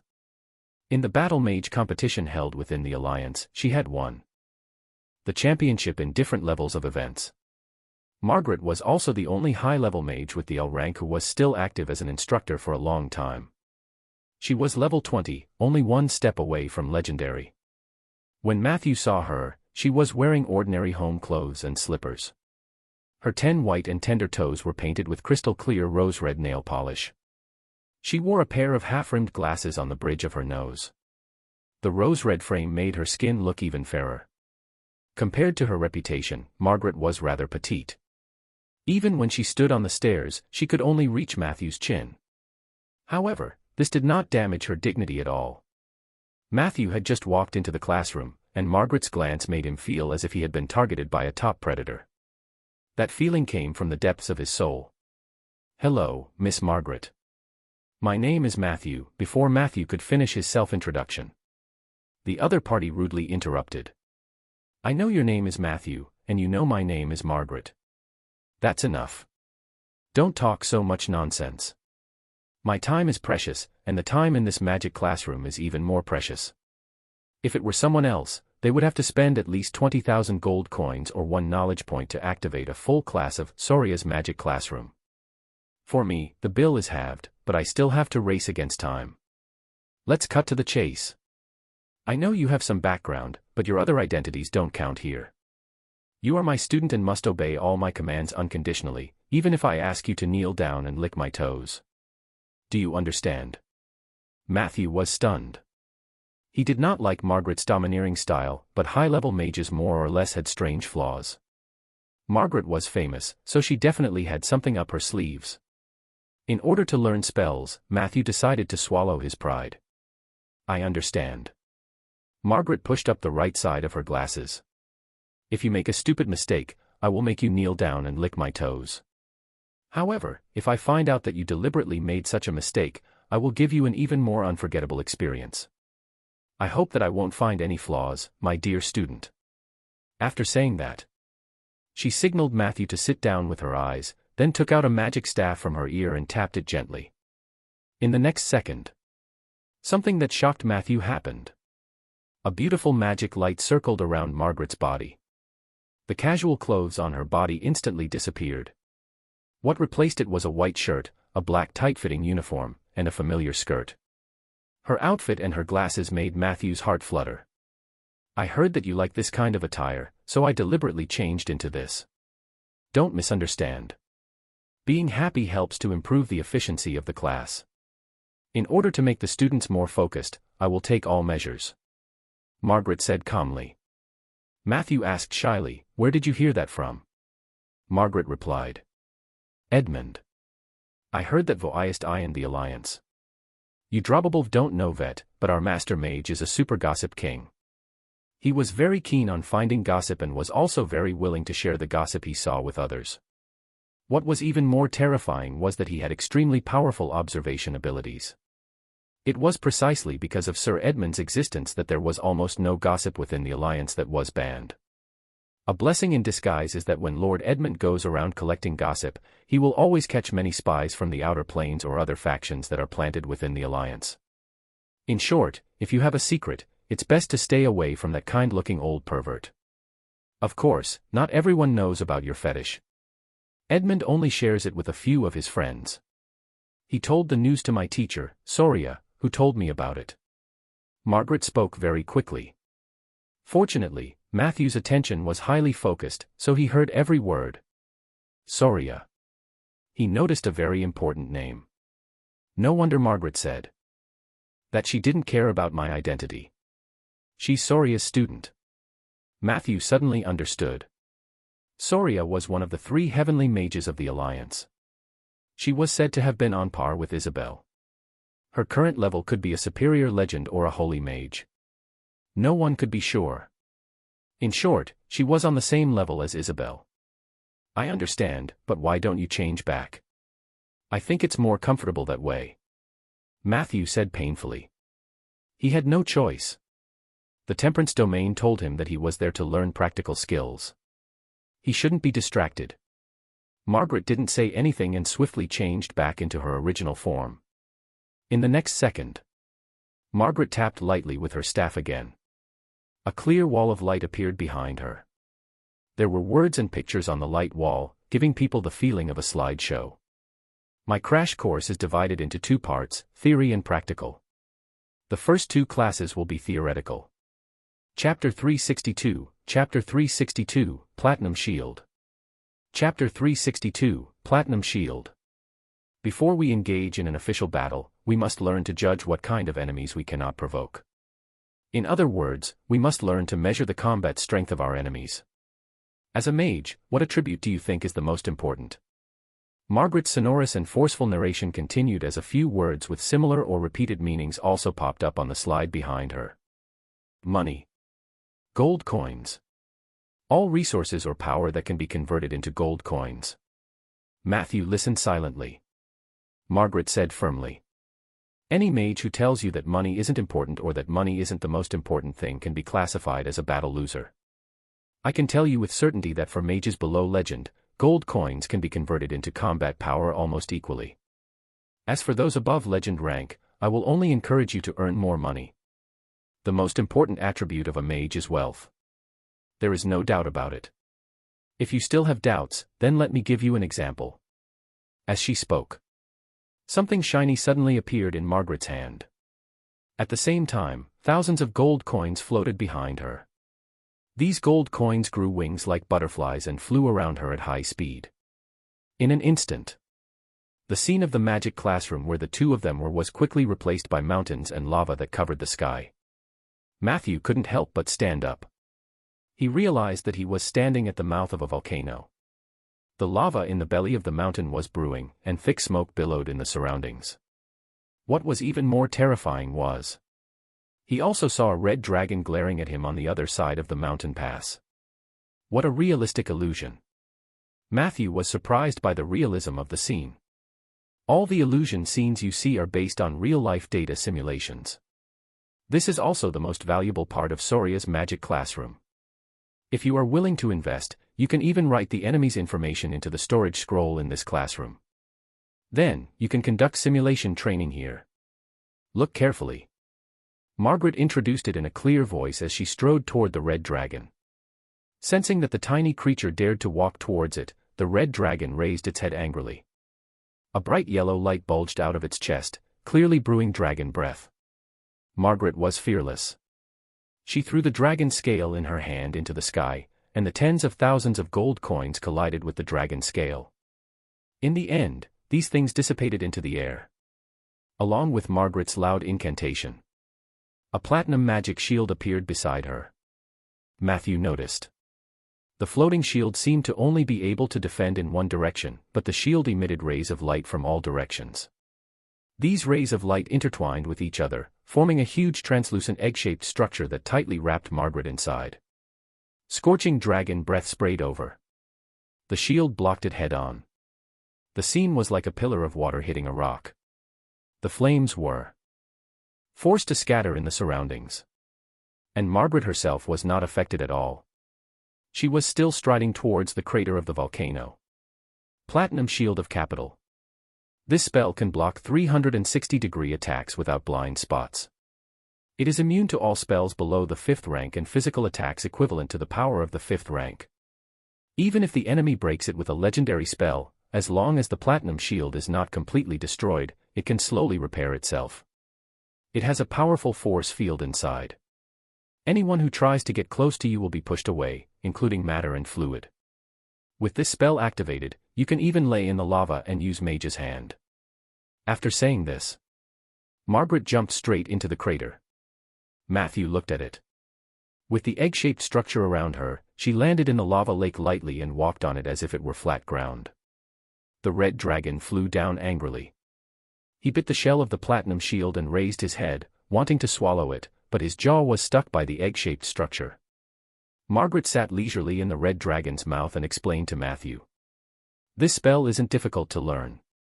Under normal circumstances, a 4th-tier mage can learn it. If you have some knowledge of the defensive domain or the evocation domain, you can even learn it in advance at the 3rd tier.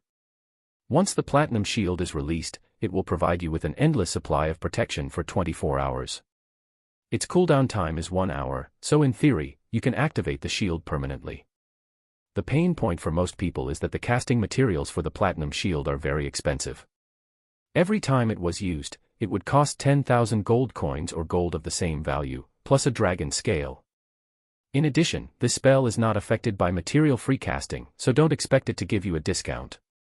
Similarly, as long as you have enough money, you can also learn a legendary spell at Tier 5, and that is the Dragon-Slaying Spear of Capital. As the name suggests, the effect of this spell is to kill a dragon. Margaret slowly took out her staff and tapped the air a few times. In an instant, hundreds and thousands of times more gold coins than before danced in the red dragon's mouth.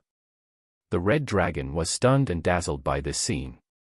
Chapter 363, Chapter 363, Platinum Shield.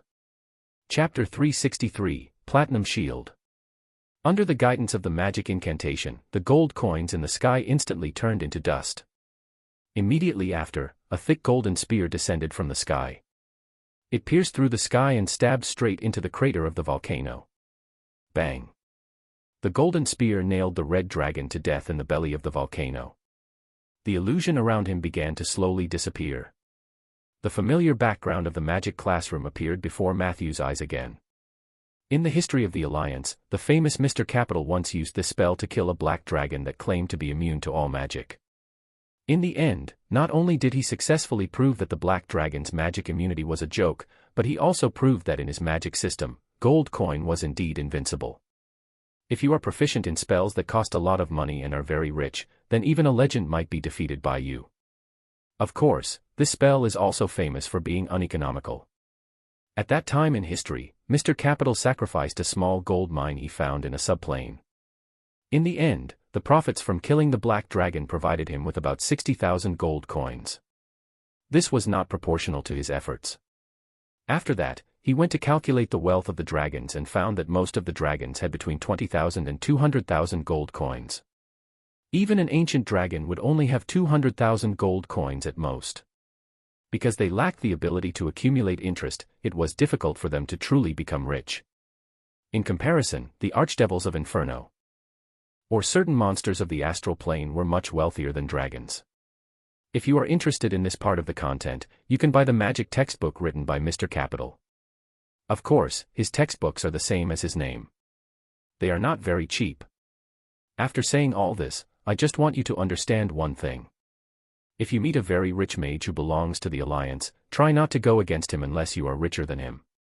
In addition, if you want to quickly improve your combat strength, then making money is the best way. Open the spell textbook that costs money, and you will discover a whole new world. After saying this, Margaret made herself a cup of black tea and downed it in one gulp. Matthew smiled bitterly. Margaret immediately asked, "What's wrong? Are you looking down on this kind of fighting style?" Matthew shook his head and said, "I'm not very rich." Margaret didn't mind. No one is born rich. Mages are a profession that can create miracles. I'm just telling you the importance of money. It's almost everything to a mage, but it can't completely replace the mage himself. Throughout the history of the Alliance, every legendary mage is an expert at making money. If you're not sensitive to money, I'm afraid your path as a legendary mage will be very bumpy. Matthew's heart skipped a beat. Then what about you? I heard that you are also entering the legendary stage. A helpless expression appeared on Margaret's face for the first time.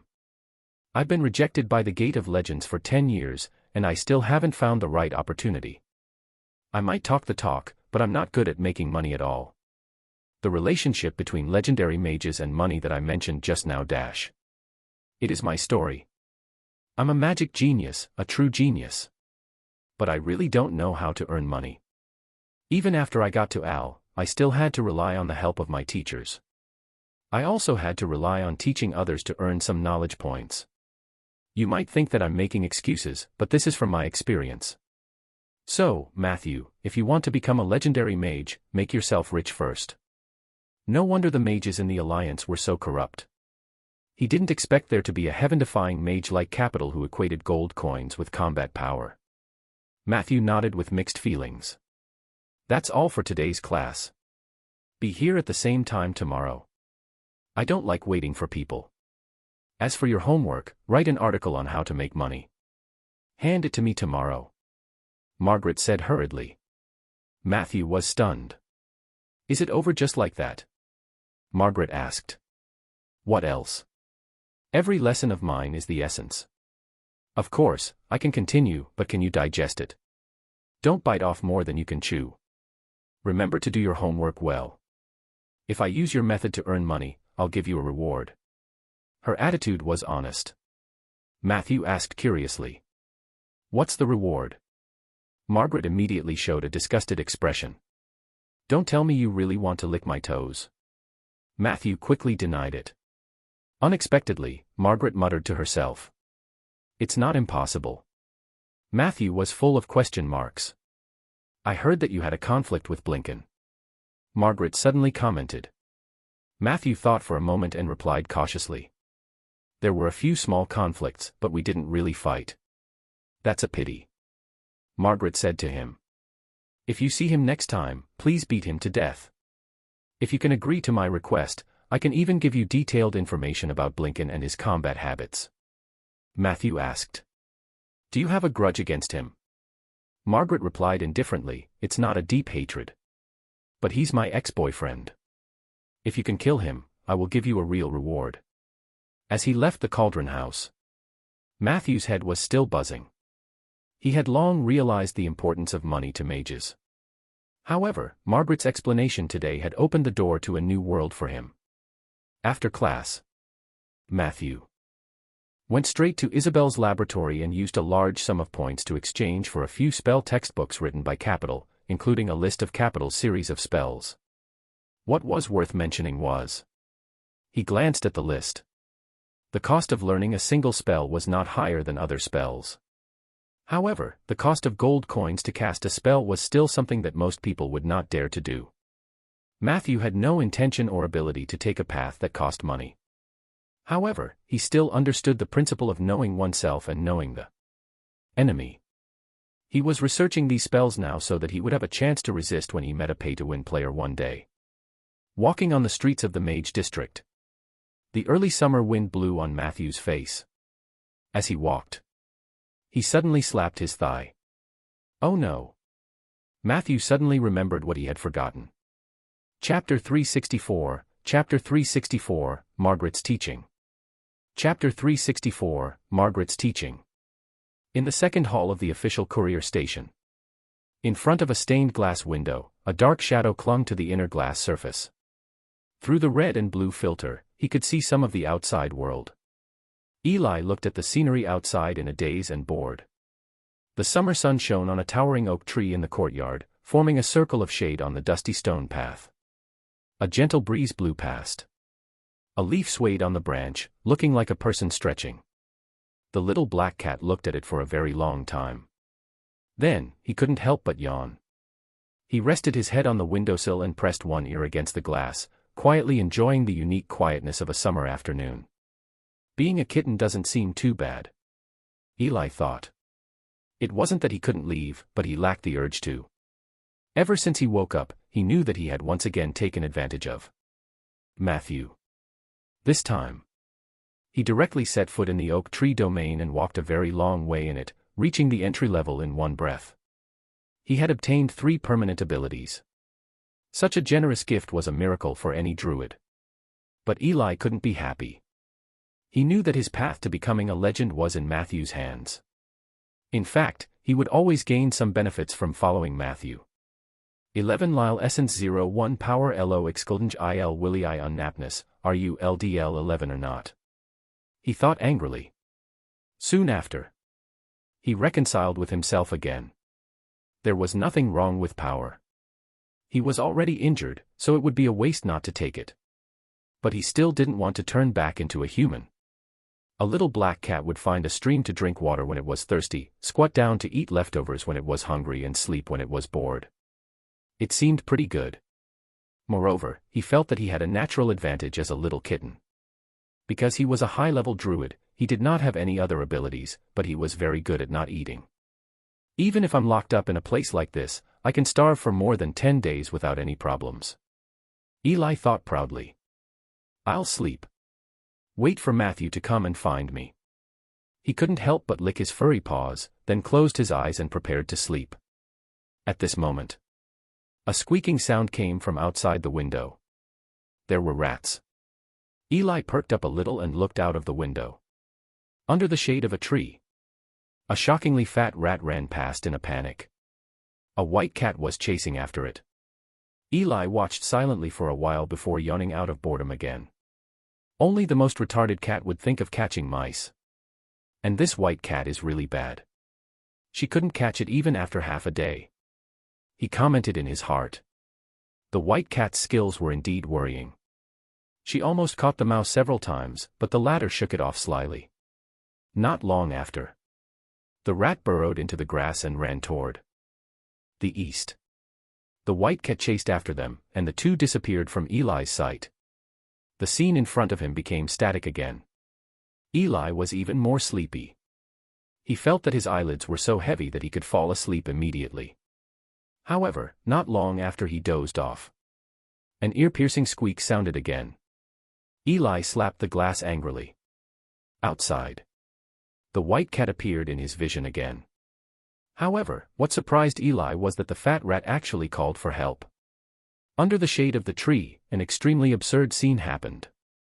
A total of 5 to 6 fat rats were chasing after the white cat in groups. These mice were very big, almost 2/3 the size of the white cat. At this time, they had the advantage in numbers, and their aura completely suppressed the poor little white cat. The latter was forced into a corner by the rats. In the end, she could only meow twice and hopped onto the tree helplessly. But those fat rats were also good at climbing trees. They chased after the white cat fiercely. The white cat dodged left and right pitifully, like a weak woman in danger, being chased and intercepted by a group of black and fat men. Meow. The exhausted white cat hurriedly jumped onto the branch and jumped toward the glass window. Puff. She gracefully landed on the other side of the window sill and came face to face with Eli, who was behind the glass mirror. The white cat was startled by the black charcoal head behind the glass. She paced uneasily on the windowsill. The rats were still in hot pursuit. They quickly climbed onto the windowsill and began to surround the little white cat. The little white cat was shivering against the glass. Her forelimbs slapped the enemy on the windowsill, but she was outnumbered. The rats were about to complete the last step. Suddenly, a low meow came from the glass window. The rats trembled when they heard that. They looked at the black charcoal head in the stained glass in horror. With a bang, they jumped off the windowsill and fled in all directions. The white cat stood on the windowsill in a daze. No need to thank me. Charcoal raised his chin proudly. He was waiting for the little white cat's reaction. But who knew that the white cat only glanced at him and then jumped away without saying a word. The last scene left for him was a tail that was wagging wildly. She might have been too flustered and frightened by me.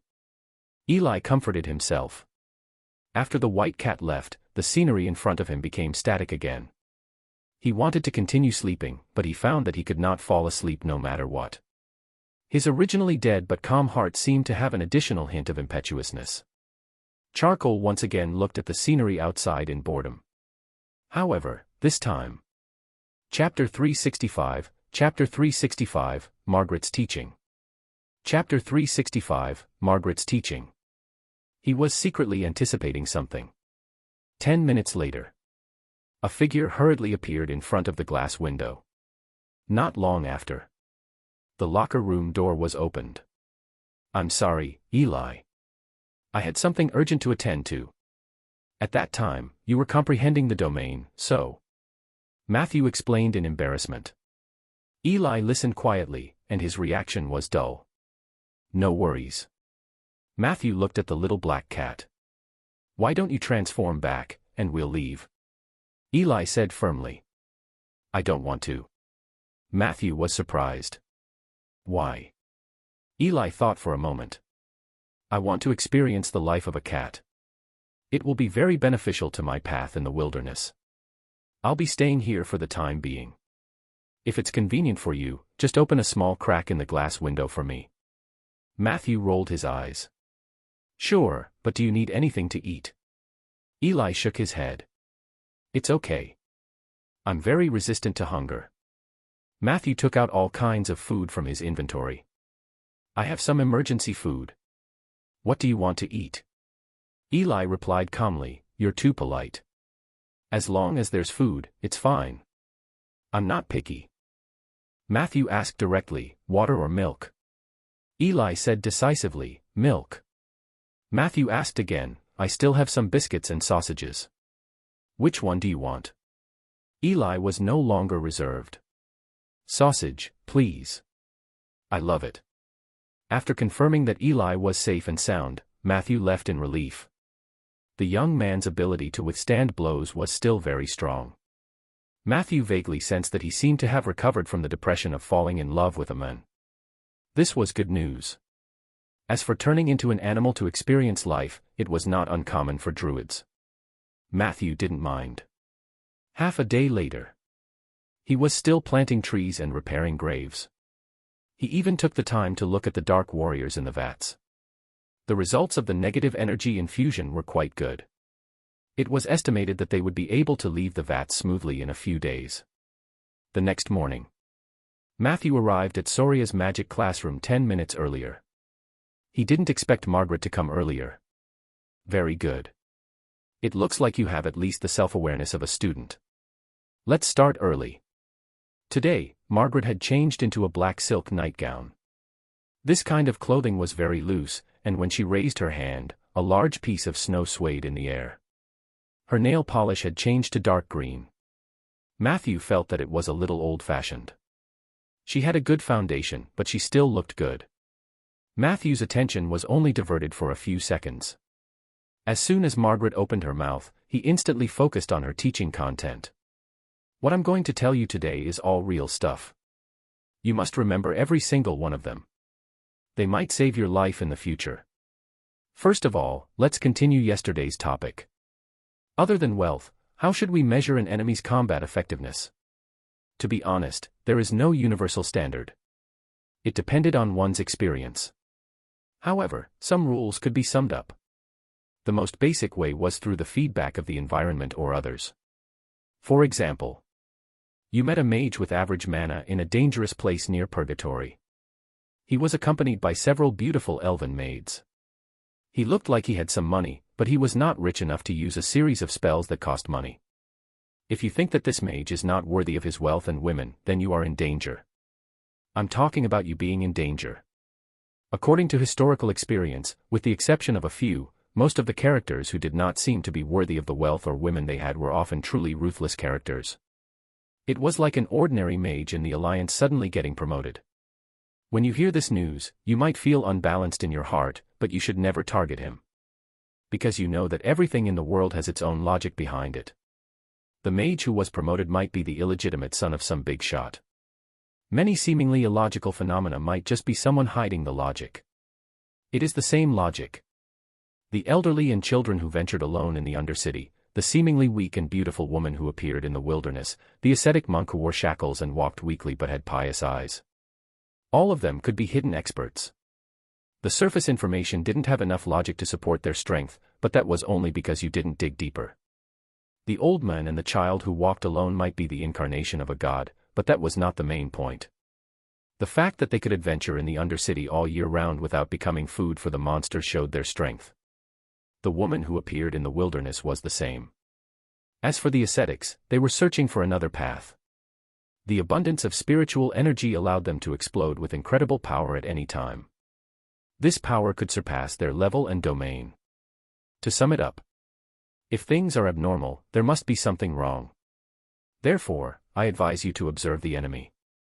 Apart from the surface information, try your best to understand the hidden information of the enemy. Of course, this is not a simple matter, but as long as you understand this, at least the probability of you offending a big shot will be greatly reduced. At this point, Margaret paused. Have you memorized it? Matthew nodded. He even placed a recording crystal ball beside him. Margaret stuffed the crystal ball back into Matthew's luggage domineeringly. Filming is not allowed in my class. Chapter 366, Chapter 366, Margaret's Teaching. Chapter 366, Margaret's Teaching. You can only review the contents of the class through your own memory. Let's continue. After measuring the enemy's combat ability and confirming that you haven't provoked any rich people or hidden big shots, it's time for the real battle. My battle rules were very simple. The core concept is just 1 inch: be cunning and unscrupulous. If you can defeat more people, you will never fight one-on-one. Don't show your face in advance if you can sneak attack in secret. If you can poison, don't use fireballs to attack. If you can curse, refuse to fight head-on. If you can use items, don't consume your mana. If you can bluff, don't fight head-on. There is only one goal in battles. That is victory. The means of victory were only tools, and there was no distinction between high and low tools. You should treat all means of victory equally. This is the attitude that a battle mage should have. Killing your enemy in the most efficient way is also the greatest respect a battle mage has for their enemy. Matthew nodded excitedly. Margaret's ideas actually coincided with his. As a pragmatic person, he realized that he was actually quite suitable to become a battle mage. Very good. It seems that you don't reject my point of view. Now that we've finished talking about the concepts, let's talk about some real details. Margaret continued. The unscrupulous battle strategy can be divided into 4 areas. First, strategy. Strategy includes covert schemes and overt schemes. I don't care what method you use. It doesn't matter if you kill someone with a borrowed knife or if you use someone else's influence. A strategy that can kill the enemy is a good strategy. I won't go into detail about this because I'm not good at strategy. I prefer to fight with real weapons. Second, assassination. There are many ways to assassinate someone. The most common ones were hiring assassins, poisoning, or cursing. This method is very effective in situations where the target is unaware. However, if the enemy were on guard, the success rate of the assassination would be greatly reduced. At this point, I must mention an unconventional assassination method. This involves the transformation parabole. I don't know if you've studied it in advance. Matthew nodded. I know a little. The so-called transformation spells are all used to temporarily transform the target into a special magical form through a fixed medium. This form did not mean that the target had really turned into a sheep or a stone. The physical attributes of the target were actually unchanged, so instead of calling it a transformation, it was more like trapping them in a special medium. The strength of the transformation spell determined the stability of the medium. The so-called transformation parabole is that if you turned a person into a frog and swallowed it into your stomach, the frog should be damaged by gastric acid corrosion in your stomach. Due to insufficient stability, it should be beaten back to its original form. Logically speaking, that person should have appeared in my stomach. However, that would not be the case. He would only appear at a random location beside me without any damage. This won't cause my stomach to explode. This phenomenon is the transformation parabole. Margaret nodded approvingly. This is a common problem with all transformation spells because it doesn't change the basic properties of the material. It was the same for the Druids' wilderness form. They were just more stable and more realistic. However, there was a certain type of spell that was an exception. That is the true transformation. True transformation could break through the transformation parabole to kill people. You can turn into a sugar cube and wait for the enemy to swallow you into their mouth before suddenly canceling the spell. At this moment, his head would definitely be blown apart by you. I'm quite skilled in true transformation, and I've killed quite a few people with it. If you have the ability to learn true transformation, don't hesitate. No matter what the form of the transformation is, you have to take it. This is the type with the highest success rate among all assassination methods. You can't miss it. Matthew's face turned slightly green after hearing this. He felt a little regretful. If he had attended Margaret's class a few days earlier, he might have chosen true transformation from the abilities in the domain of transformation.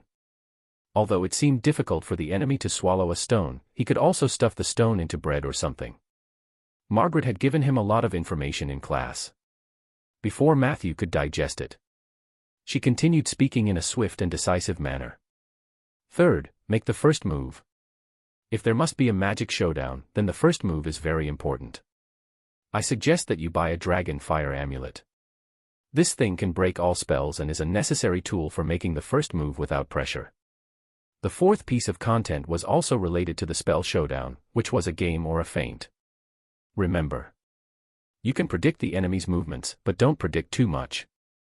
I'm not questioning your intelligence, but my teacher taught me a saying a long time ago. This saying has been fully tested in my combat career. Rookies die from feints, while experts die from prediction. Any combat game with an enemy higher than 3 tiers is foolish. The kind of battle where I predicted your prediction only existed in the scripts of third-rate bards. It is not a joke that experts die from predictions. This sentence is the essence extracted from countless corpses. I'm not asking you to completely reject prediction. Chapter 367, Chapter 367, Margaret's Teaching. Chapter 367, Margaret's Teaching. But you have to recognize a fact dash. Too much prediction would definitely do more harm than good. In my case, there are only 2 levels to the game. The first level is deception, which is also feint. The second level is double deception, which is counter-psychology. After that, forget about it. When you try to use the mind tricks to fight against enemies above the 3rd tier, it means that you are already at an extreme disadvantage. The enemy could completely reject your gamble and crush you head on. If you have the time to play mind tricks with others, why don't you think about escaping? And if your strength far exceeds the enemy's, and you want to play with the enemy like a cat and mouse through prediction, then your arrogance is very likely to make you pay the price with your life. Swoosh. Swoosh. Swoosh. The only sound left in the classroom was Matthew's rapid writing. Margaret's explanation was simple and direct. It wasn't that Matthew didn't understand these principles. It was because he did not have a clear concept and system in his mind. After Margaret's reminder, he felt like he had been enlightened. In his previous life, when he was reading online novels, he especially liked to watch this kind of plot twists. He felt that it was especially satisfying. Now, he suddenly realized. In reality, these plots were unnecessary. Margaret made herself another cup of black tea. As she drank, she said, "After the theory, I'll give you a practical case." Half of her butt was sitting on the desk, and her little feet were swaying. The floating staff pointed at the air. The surroundings began to change. Matthew and her seemed to have arrived in the forest, and the scene of 2 mages fighting appeared in front of them. One of them was Margaret, who was wearing a fiery red mage robe. Her opponent was a black-robed mage. His level did not seem low. He was either tier 4 or tier 5. This was an actual battle that happened last year. My enemy was an advanced wizard who defected from the Alliance and joined the Underworld sect. He's good at evocation spells, and he's better at fireballs and force fields than anyone else. I tracked him for 3 days and 3 nights. I fought him head-on for more than 40 minutes. I was suppressed by him for a while, but in the end, I still succeeded in killing him. Do you know how I did it? Margaret asked calmly. Matthew guessed. True transformation. Margaret smiled gently and tapped Matthew's head with her staff. Correct. Unfortunately, there's no reward. Then let's watch the last scene in slow motion. Watch carefully. Because 15 minutes ago, I just finished a fight with him. He used the teleportation door to escape, so I secretly chased after him. I knew that I might not be his match in a direct confrontation, so I decided to use my signature true transformation to complete the assassination. Before I made my move, I lured a swarm of bees to cover me. Then I turned into a mosquito and tried to get close to him. However, the enemy was also very vigilant. Look, here, he used the spell detection of micro-life. It seems that he knows my tricks, so he is on guard. In order to prevent me from flying into his nostrils, mouth, ears, and even eyes, he used the air bubble spell to protect his head. Once a creature barged in, the bubble would burst. At that time, he would use an all-round resistance spell that did not distinguish between friend and foe. He was really smart. In addition to the bubble spell, he was also using spells to quickly repel the bees. You see, in the end, there was not a single flying creature around him. Margaret explained. Matthew stared intently at the ultra-clear image that was comparable to VR. In the next second, the black-robed mage's body suddenly exploded, and a large amount of blood and flesh splattered onto the trees beside him. The scene was bloody and terrifying. Wait, how did he die? Matthew was shocked. Did you go into him? Margaret said leisurely. Of course. Matthew hesitated and said. But hasn't he already? Halfway through his sentence, he suddenly stopped. Margaret said calmly. It's the anus. If you look closely, you'll see that I used mosquitoes to fly onto his mage robe, then turned into fleas, and took advantage of the opportunity when he was chasing away the bees to burrow into his anus. I successfully blew up his lower body. Margaret's combat spells are simple and unadorned. There's no need to throw fireballs back and forth, and there's no need to play a game of prediction and counter-prediction.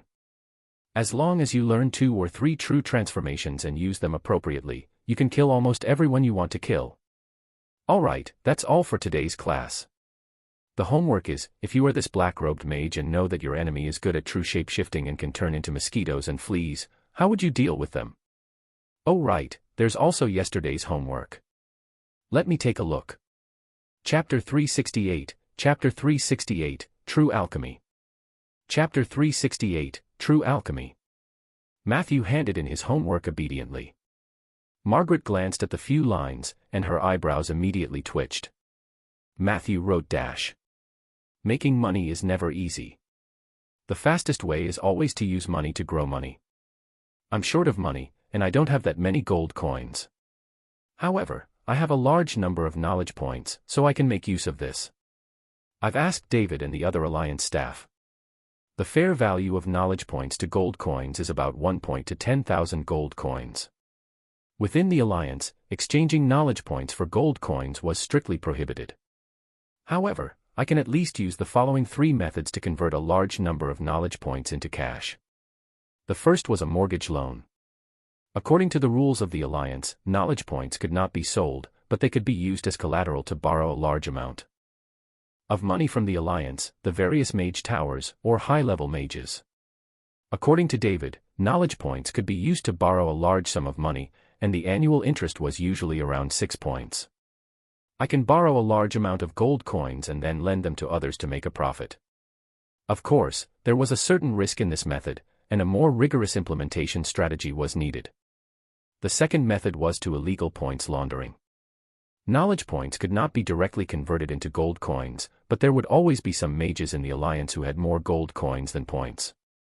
I can start a shell project and recruit these mages into the project. After the project is completed, I can give some of my points to them by distributing the project rewards. They can also give me enough gold coins through gifts or other means. This method should be the safest. If an empty shell project is against the rules, I can open a real project. At most, it will take some effort. The drawback was that it could only be done project by project. Not only was the efficiency limited, but if a large number of points were to flow out in a short period of time, it would definitely cause a huge impact on the existing point gap.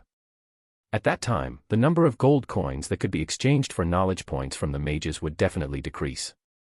Of course, this was all for later. Third, investment. In short, I could use his knowledge points to invest in certain magic projects and receive dividends and rewards in the form of gold coins. It was a bit long, so I won't explain it here. Matthew's homework. Is this how you earn money? Margaret asked in disbelief, but this will only work for you. Matthew replied innocently. You didn't say that you want a way for everyone to earn money. Margaret looked furious. Her flat chest was so angry that it was like a mountain. But she quickly asked, where did you get so many knowledge points? Matthew replied, teacher gave it to me. Margaret immediately revealed an envious expression. Your teacher is so nice. Matthew asked, didn't your teacher give some to you? Margaret sighed. She did, but I spent it very quickly. You know, I'm a spell fanatic. I've learned all the spells in the Alliance's spell library. Lord Soria is actually very generous, but 100 knowledge points is really not a big deal. Matthew's expression began to change. Margaret noticed this. Have your knowledge points exceeded 100? How much did your teacher give you? Could it be 200? She stared at Matthew impatiently. In order to avoid further provoking her, he could not be too far away from the truth. Matthew could only bite the bullet and answer. 1,000 points. Margaret suddenly stopped talking. She looked at Matthew with a very ambiguous gaze. After a moment, she forcefully leaned on Matthew's shoulder and pulled open the straps of her silk shirt, revealing a large piece of snow-white skin. Do you still lack mistresses? How about me? Margaret tried her best to act coquettish. However, when Matthew thought about how the person on his chest was a ruthless character who could crawl into his anus and blow him up, Matthew immediately woke up. Lady Margaret, isn't this a little inappropriate? We're still in the classroom. Margaret said with a burning gaze. It's class time now. Really, what do you think of my conditions? Since you're in my class, I can give you a discount. Matthew was dizzy and could only try to change the topic. But why mistress? Margaret took half a step back and looked at Matthew with interest. It's safer to be a mistress. It's a win-win situation. You pay money, and I pay body. The rights and responsibilities are especially fair. If you want to get married, it's not impossible, but the Alliance rules don't allow domestic violence. Matthew asked curiously. Are you afraid of domestic violence? Margaret nodded. Of course. I'm always afraid that I'll be too harsh. Matthew fell silent. Are you really not going to consider it? She looked at Matthew eagerly. Are you short of money? Matthew asked curiously. Margaret nodded her little head vigorously. Lacking. Extremely lacking. Do you still remember what I told you? My path to becoming a legend is blocked by money. Because of an experiment, I owe my teacher and my best friend a huge debt. This experiment is related to whether or not I can become a legend. It still has a little funding gap. Even if you're not willing to support me, you should at least invest a little. If I succeed, you'll be able to gain the friendship of a legendary mage. Chapter 369, True Alchemy. Matthew asked. What experiment? It's about the development of true alchemy. Margaret's eyes lit up as she introduced. You already know about the capital series of spells, and you also know that my signature is true transformation. This experiment is to combine these two fields. I want to turn ordinary substances into gold to maintain the huge consumption of the capital series of spells. It did sound quite promising. If Matthew had some spare money, he might really agree to invest after Margaret's repeated requests. Unfortunately, he was really poor now.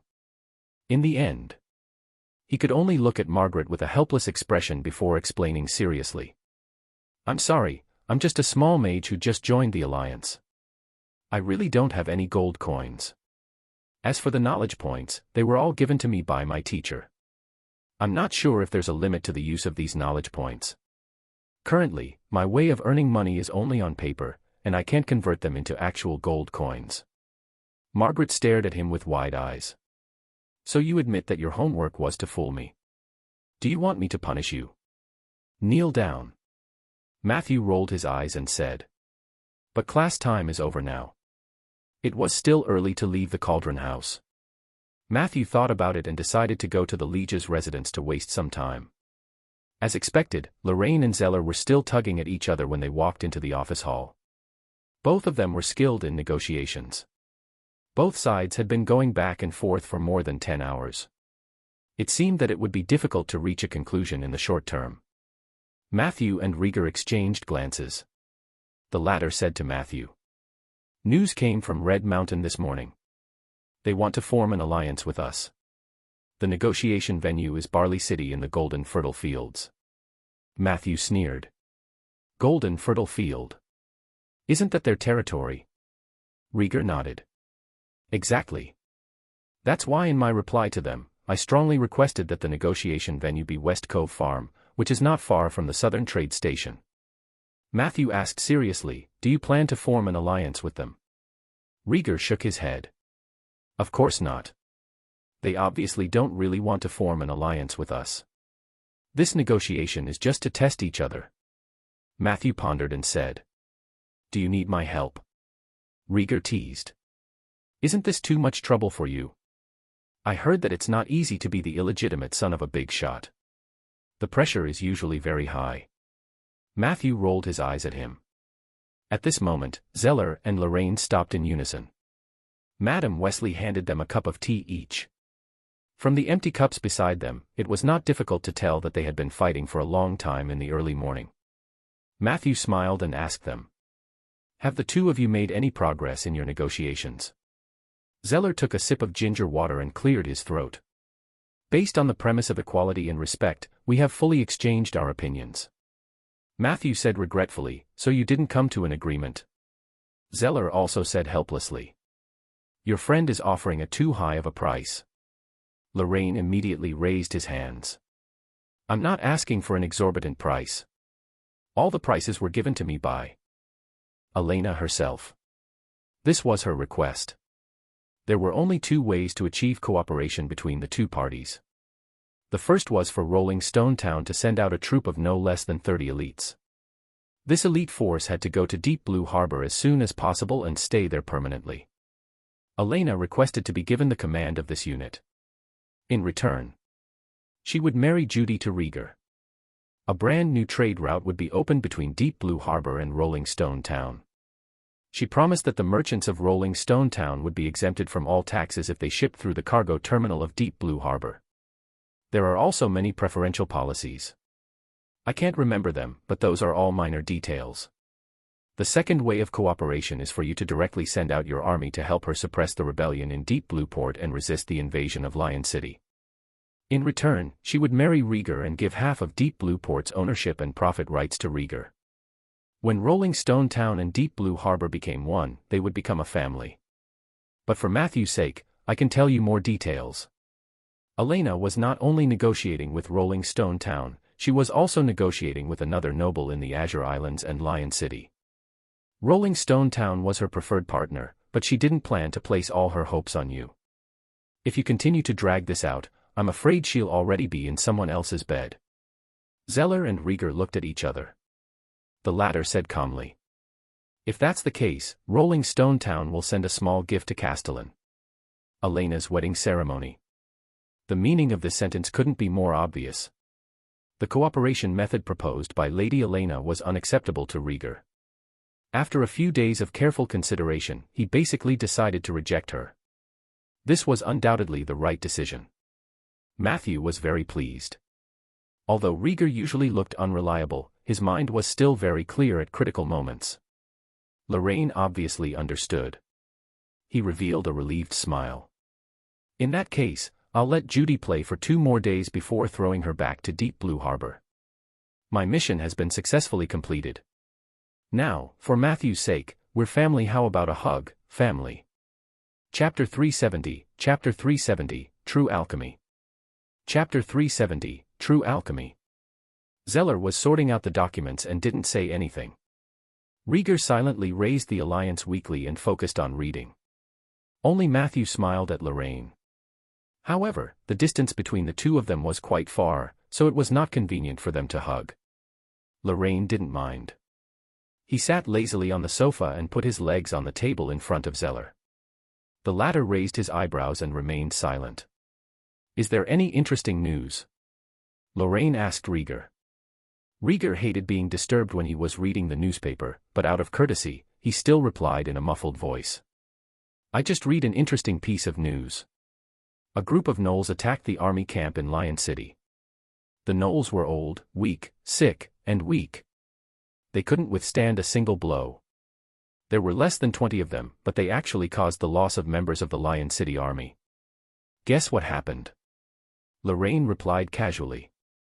I'm guessing that a soldier got drunk and mistook the gnolls for bugbears. Then, he ignored the gnolls' wishes and forced himself onto them. In the end, he broke his back because of his intense behavior after getting drunk and was killed by the gnolls, who were ashamed and angry. Rieger frowned. How did you know? I didn't get it wrong, right? This is the Alliance Weekly that just arrived today. As he said that, he especially flipped through the front page to confirm the date. Lorraine smiled. Is there any other news? Bolkensu Cillil Mleetsilio 111 Lil2U, there's a rather interesting piece of information about fundraising. To be specific, there's a high-level mage from the Seven Saint Alliance who's trying to raise funds for her experimental project. The target is 100,000 gold coins. The mage claimed that she was willing to share the results of her spell research with investors after the matter was settled. Guess what she's researching? Before Rieger finished his sentence, Lorraine replied fluently. That must be true alchemy. I also know some historical information about this mage. In her last round of experiments, she used real alchemy and successfully refined a pile of sand into gold worth 100,000 gold coins. True alchemy. Wasn't that Margaret? Matthew asked with interest. Isn't she very successful? Why does it sound like she's in need of investors? This time, without waiting for Lorraine to reply, Rieger cut to the chase. Because her stupid experiment cost a total of 1 million gold coins. Ha ha ha ha ha. Rieger looked overjoyed. Lorraine elegantly picked up a cup of tea and took a sip. He asked, is there no other explosive news? Rieger frowned as he scanned the newspaper. Half a minute later, he said in surprise. What? My favorite author has released a new work. You definitely won't be able to guess the name of this work this time. Even though he said that. But he still looked nervously at Lorraine. However, this time, Lorraine just drank his tea and did not say a word. Rieger heaved a sigh of relief and then revealed a smug expression. He greeted Matthew, who curiously leaned over and found the words on a large board in the supplement. Try out Rainforest Fever, the untold story of the Necromancer and I. Author, Deep Blue Harbor's #1 affection. A semi-autobiographical masterpiece. Best reservation of the year. A production by a veteran screenwriter. One of the 10 must-read books this summer. There were also many comments from the book reviewers below, all of which were full of praise. It felt like they had spent a lot of money to buy the reviews. Matthew felt his cheeks burning. Rieger glanced at the text and said in surprise. Matthew, the main character of this work actually has the same name as you. Isn't this too much of a coincidence? Lorraine, who was sitting on the sofa, could not help but stretch. There was a hint of embarrassment in his smile. I didn't expect to meet a reader who likes me here. This can't be considered a coincidence. Rieger looked at Lorraine, then looked down at the newspaper in his hand. Suddenly, he understood everything. In the next moment, a feeling of disillusionment appeared in his eyes. The atmosphere in the office was a little awkward. Rieger's gaze was no longer on the newspaper. He looked at Lorraine with a complicated and bashful gaze. Matthew coughed. So, are the contents of Alliance Weekly related to you? Lorraine said with certainty. I'm one of the senior writers of this newspaper and one of the important sources of information. Generally speaking, if the reason for the report is an authoritative person who does not wish to be named, it is basically the information provided by me. You know what I'm capable of. It's very useful to use alley gossip to provide materials for Alliance Weekly. They're also willing to pay a high price for these materials. Matthew revealed an envious expression. Soon after, he asked curiously, did you catch any news about Rolling Stone Town? Lorraine closed his eyes and focused. His ears twitched slightly. A moment later, he opened his eyes, snapped his fingers, and chanted. I have it. An unpopular rumor. There was a disheartened druid. He turned into a kitten. He was playing with a white cat. He didn't know that the white cat was his enemy. She was a spy sent by the cult of withering. She came with ill intentions. She approached the kitten, just to win the opportunity to occupy the oak forest. Before he could finish singing, Matthew rushed out. Chapter 371, Chapter 371, I'm just looking. Chapter 371, I'm just looking. The official post house was not far from the Lord's manor. Matthew's footsteps were like flying, and he quickly arrived at the entrance of the post house. He was about to rush in, but after thinking for a moment, he calmed down and chose another method. In an unnoticed corner, Matthew turned into a raven and flew over the high wall of the post house. The weeds by the wall and the dust on the ground came into view. A few stone statues were piled up at the corner of the corridor. The gargoyles on the eaves of the second hall were funny-looking. It was obvious that they were made by apprentices.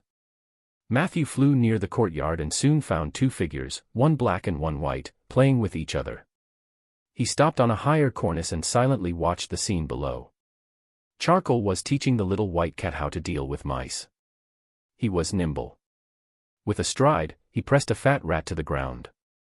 The little white cat wagged its tail and squeaked unwillingly. Charcoal tilted his head and meowed a few times. Then, he slowly released his claws.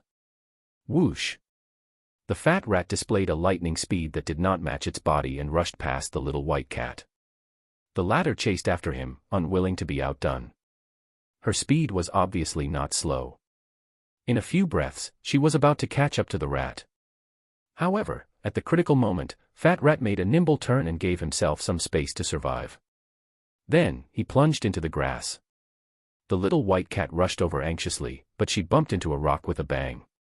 She was dizzy from the impact, and a bump quickly swelled on her forehead.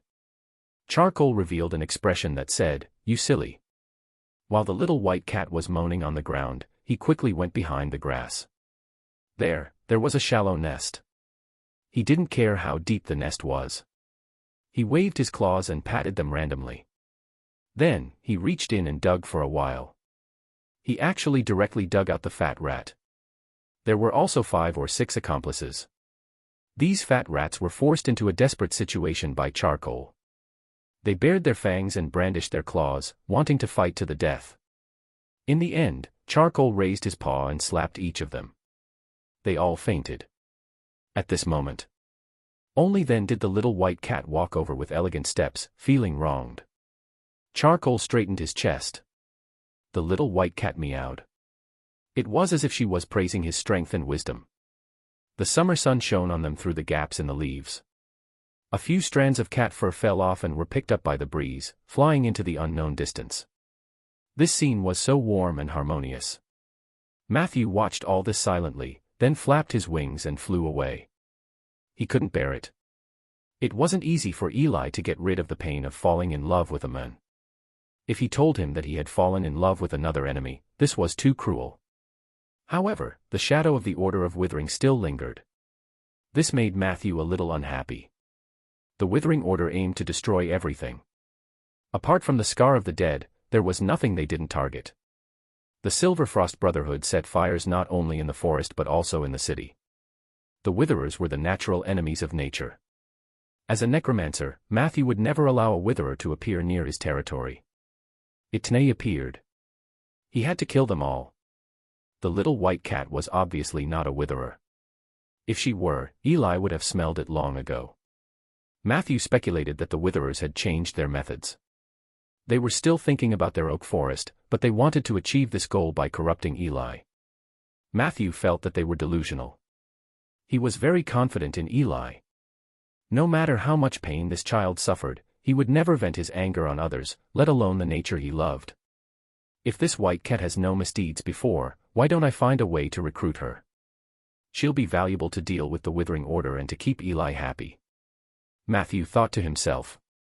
It was a pity that the other party was not undead. Otherwise, he would have used incitation. He paced back and forth outside the post house. Not long after, Lorraine rushed over. You're walking too fast, Matthew.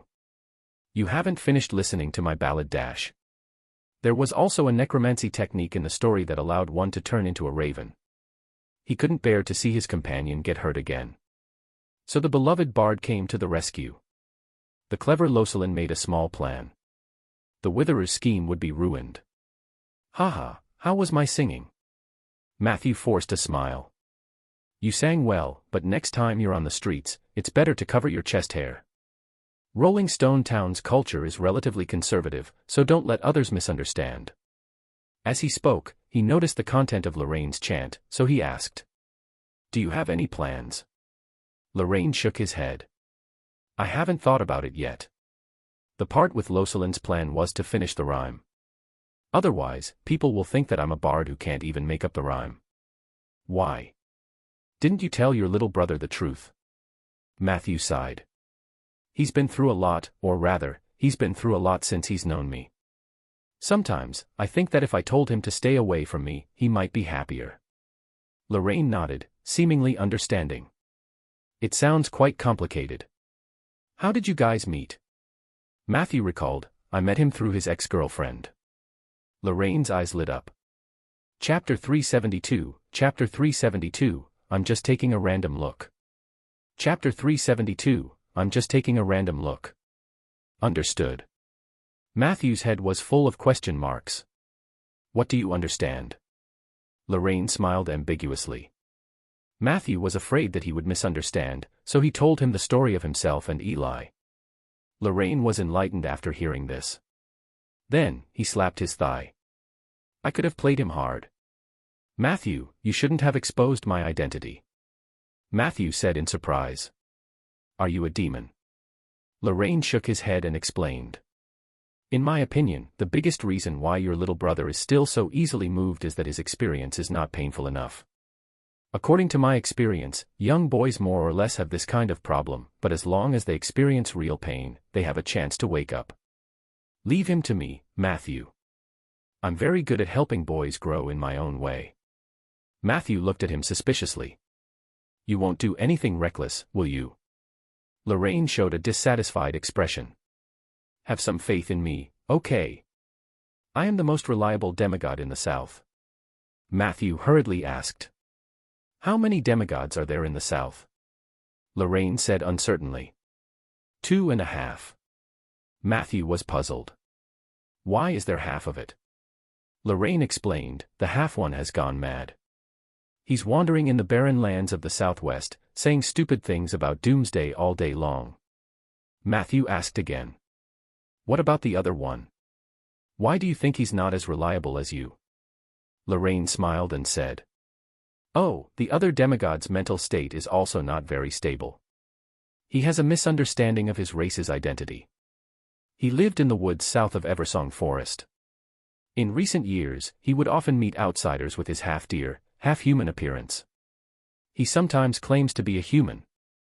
Matthew said worriedly. Sometimes.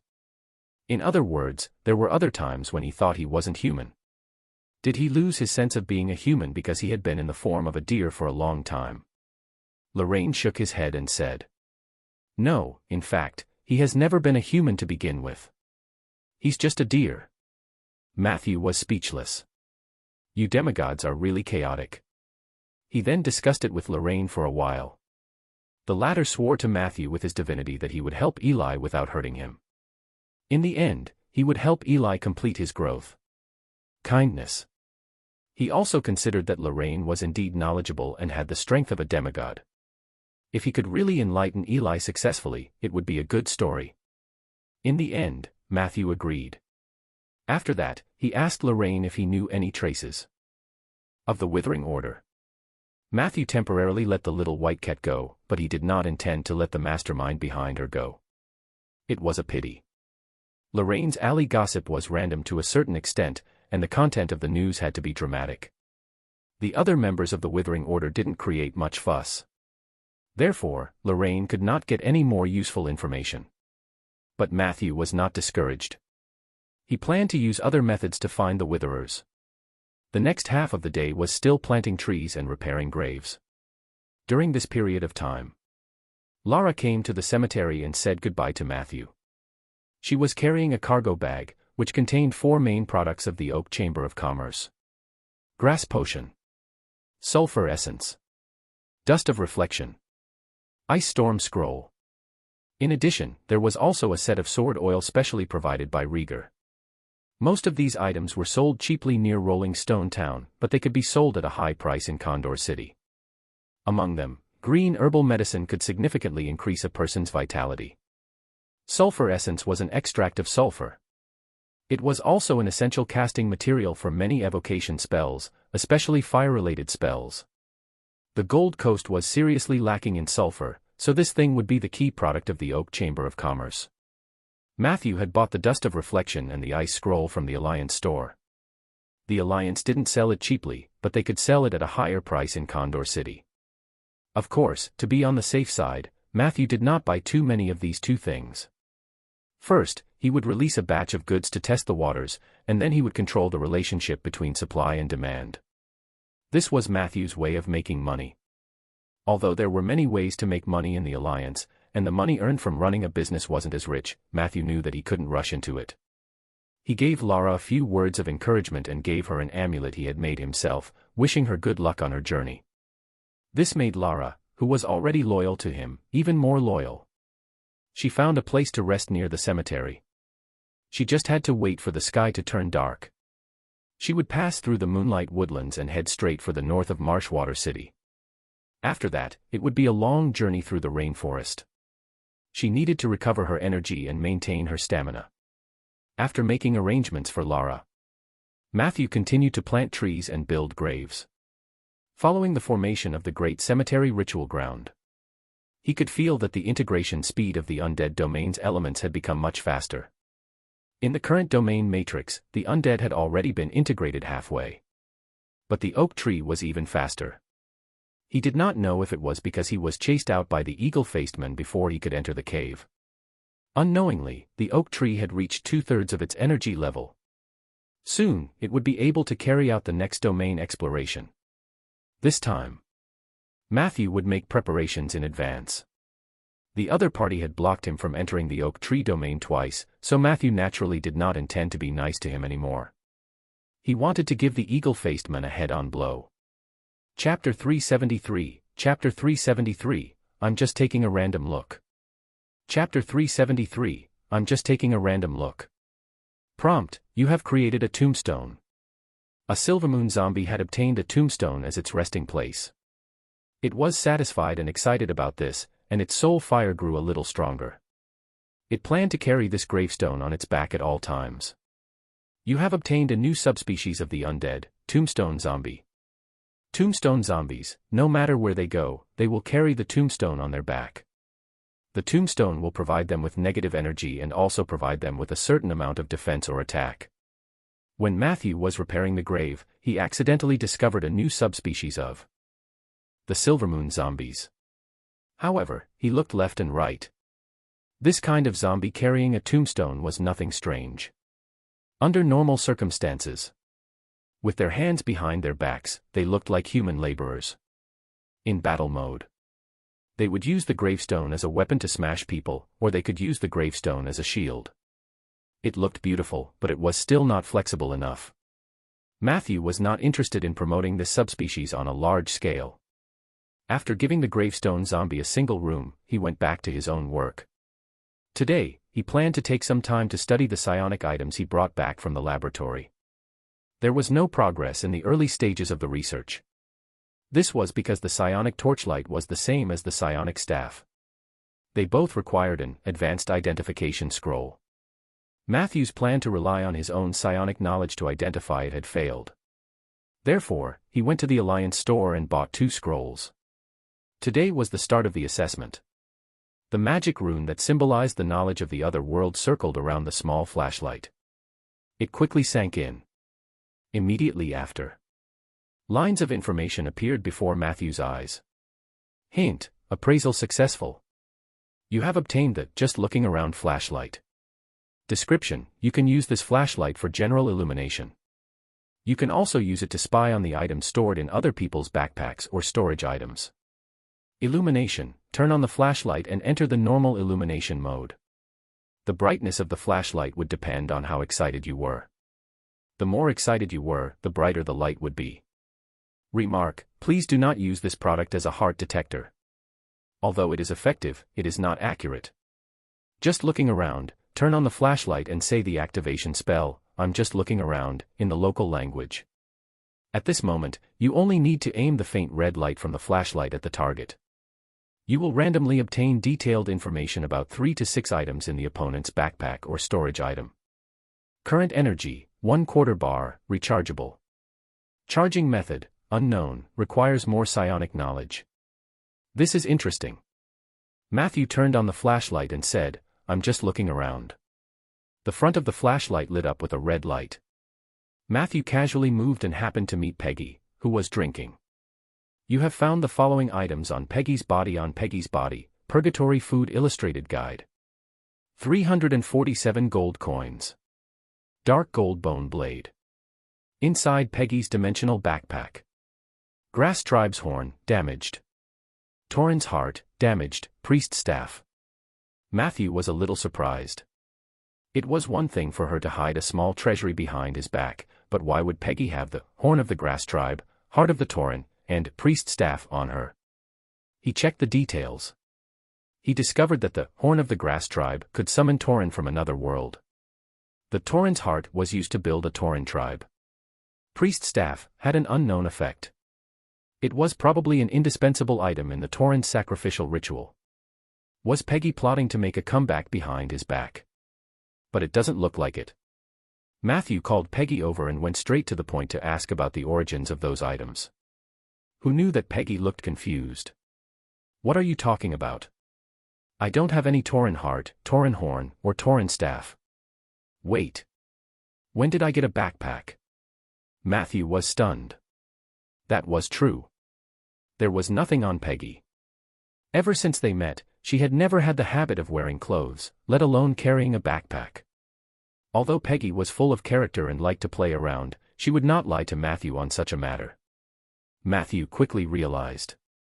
If the flashlight wasn't wrong. In that case, there might be a dimensional backpack on Peggy that she did not even notice. This might be the special ability of some high-level undead. Matthew told Peggy about this discovery. Both of them were very excited. "Come on, Matthew. I can't let good. Things keep hiding in me.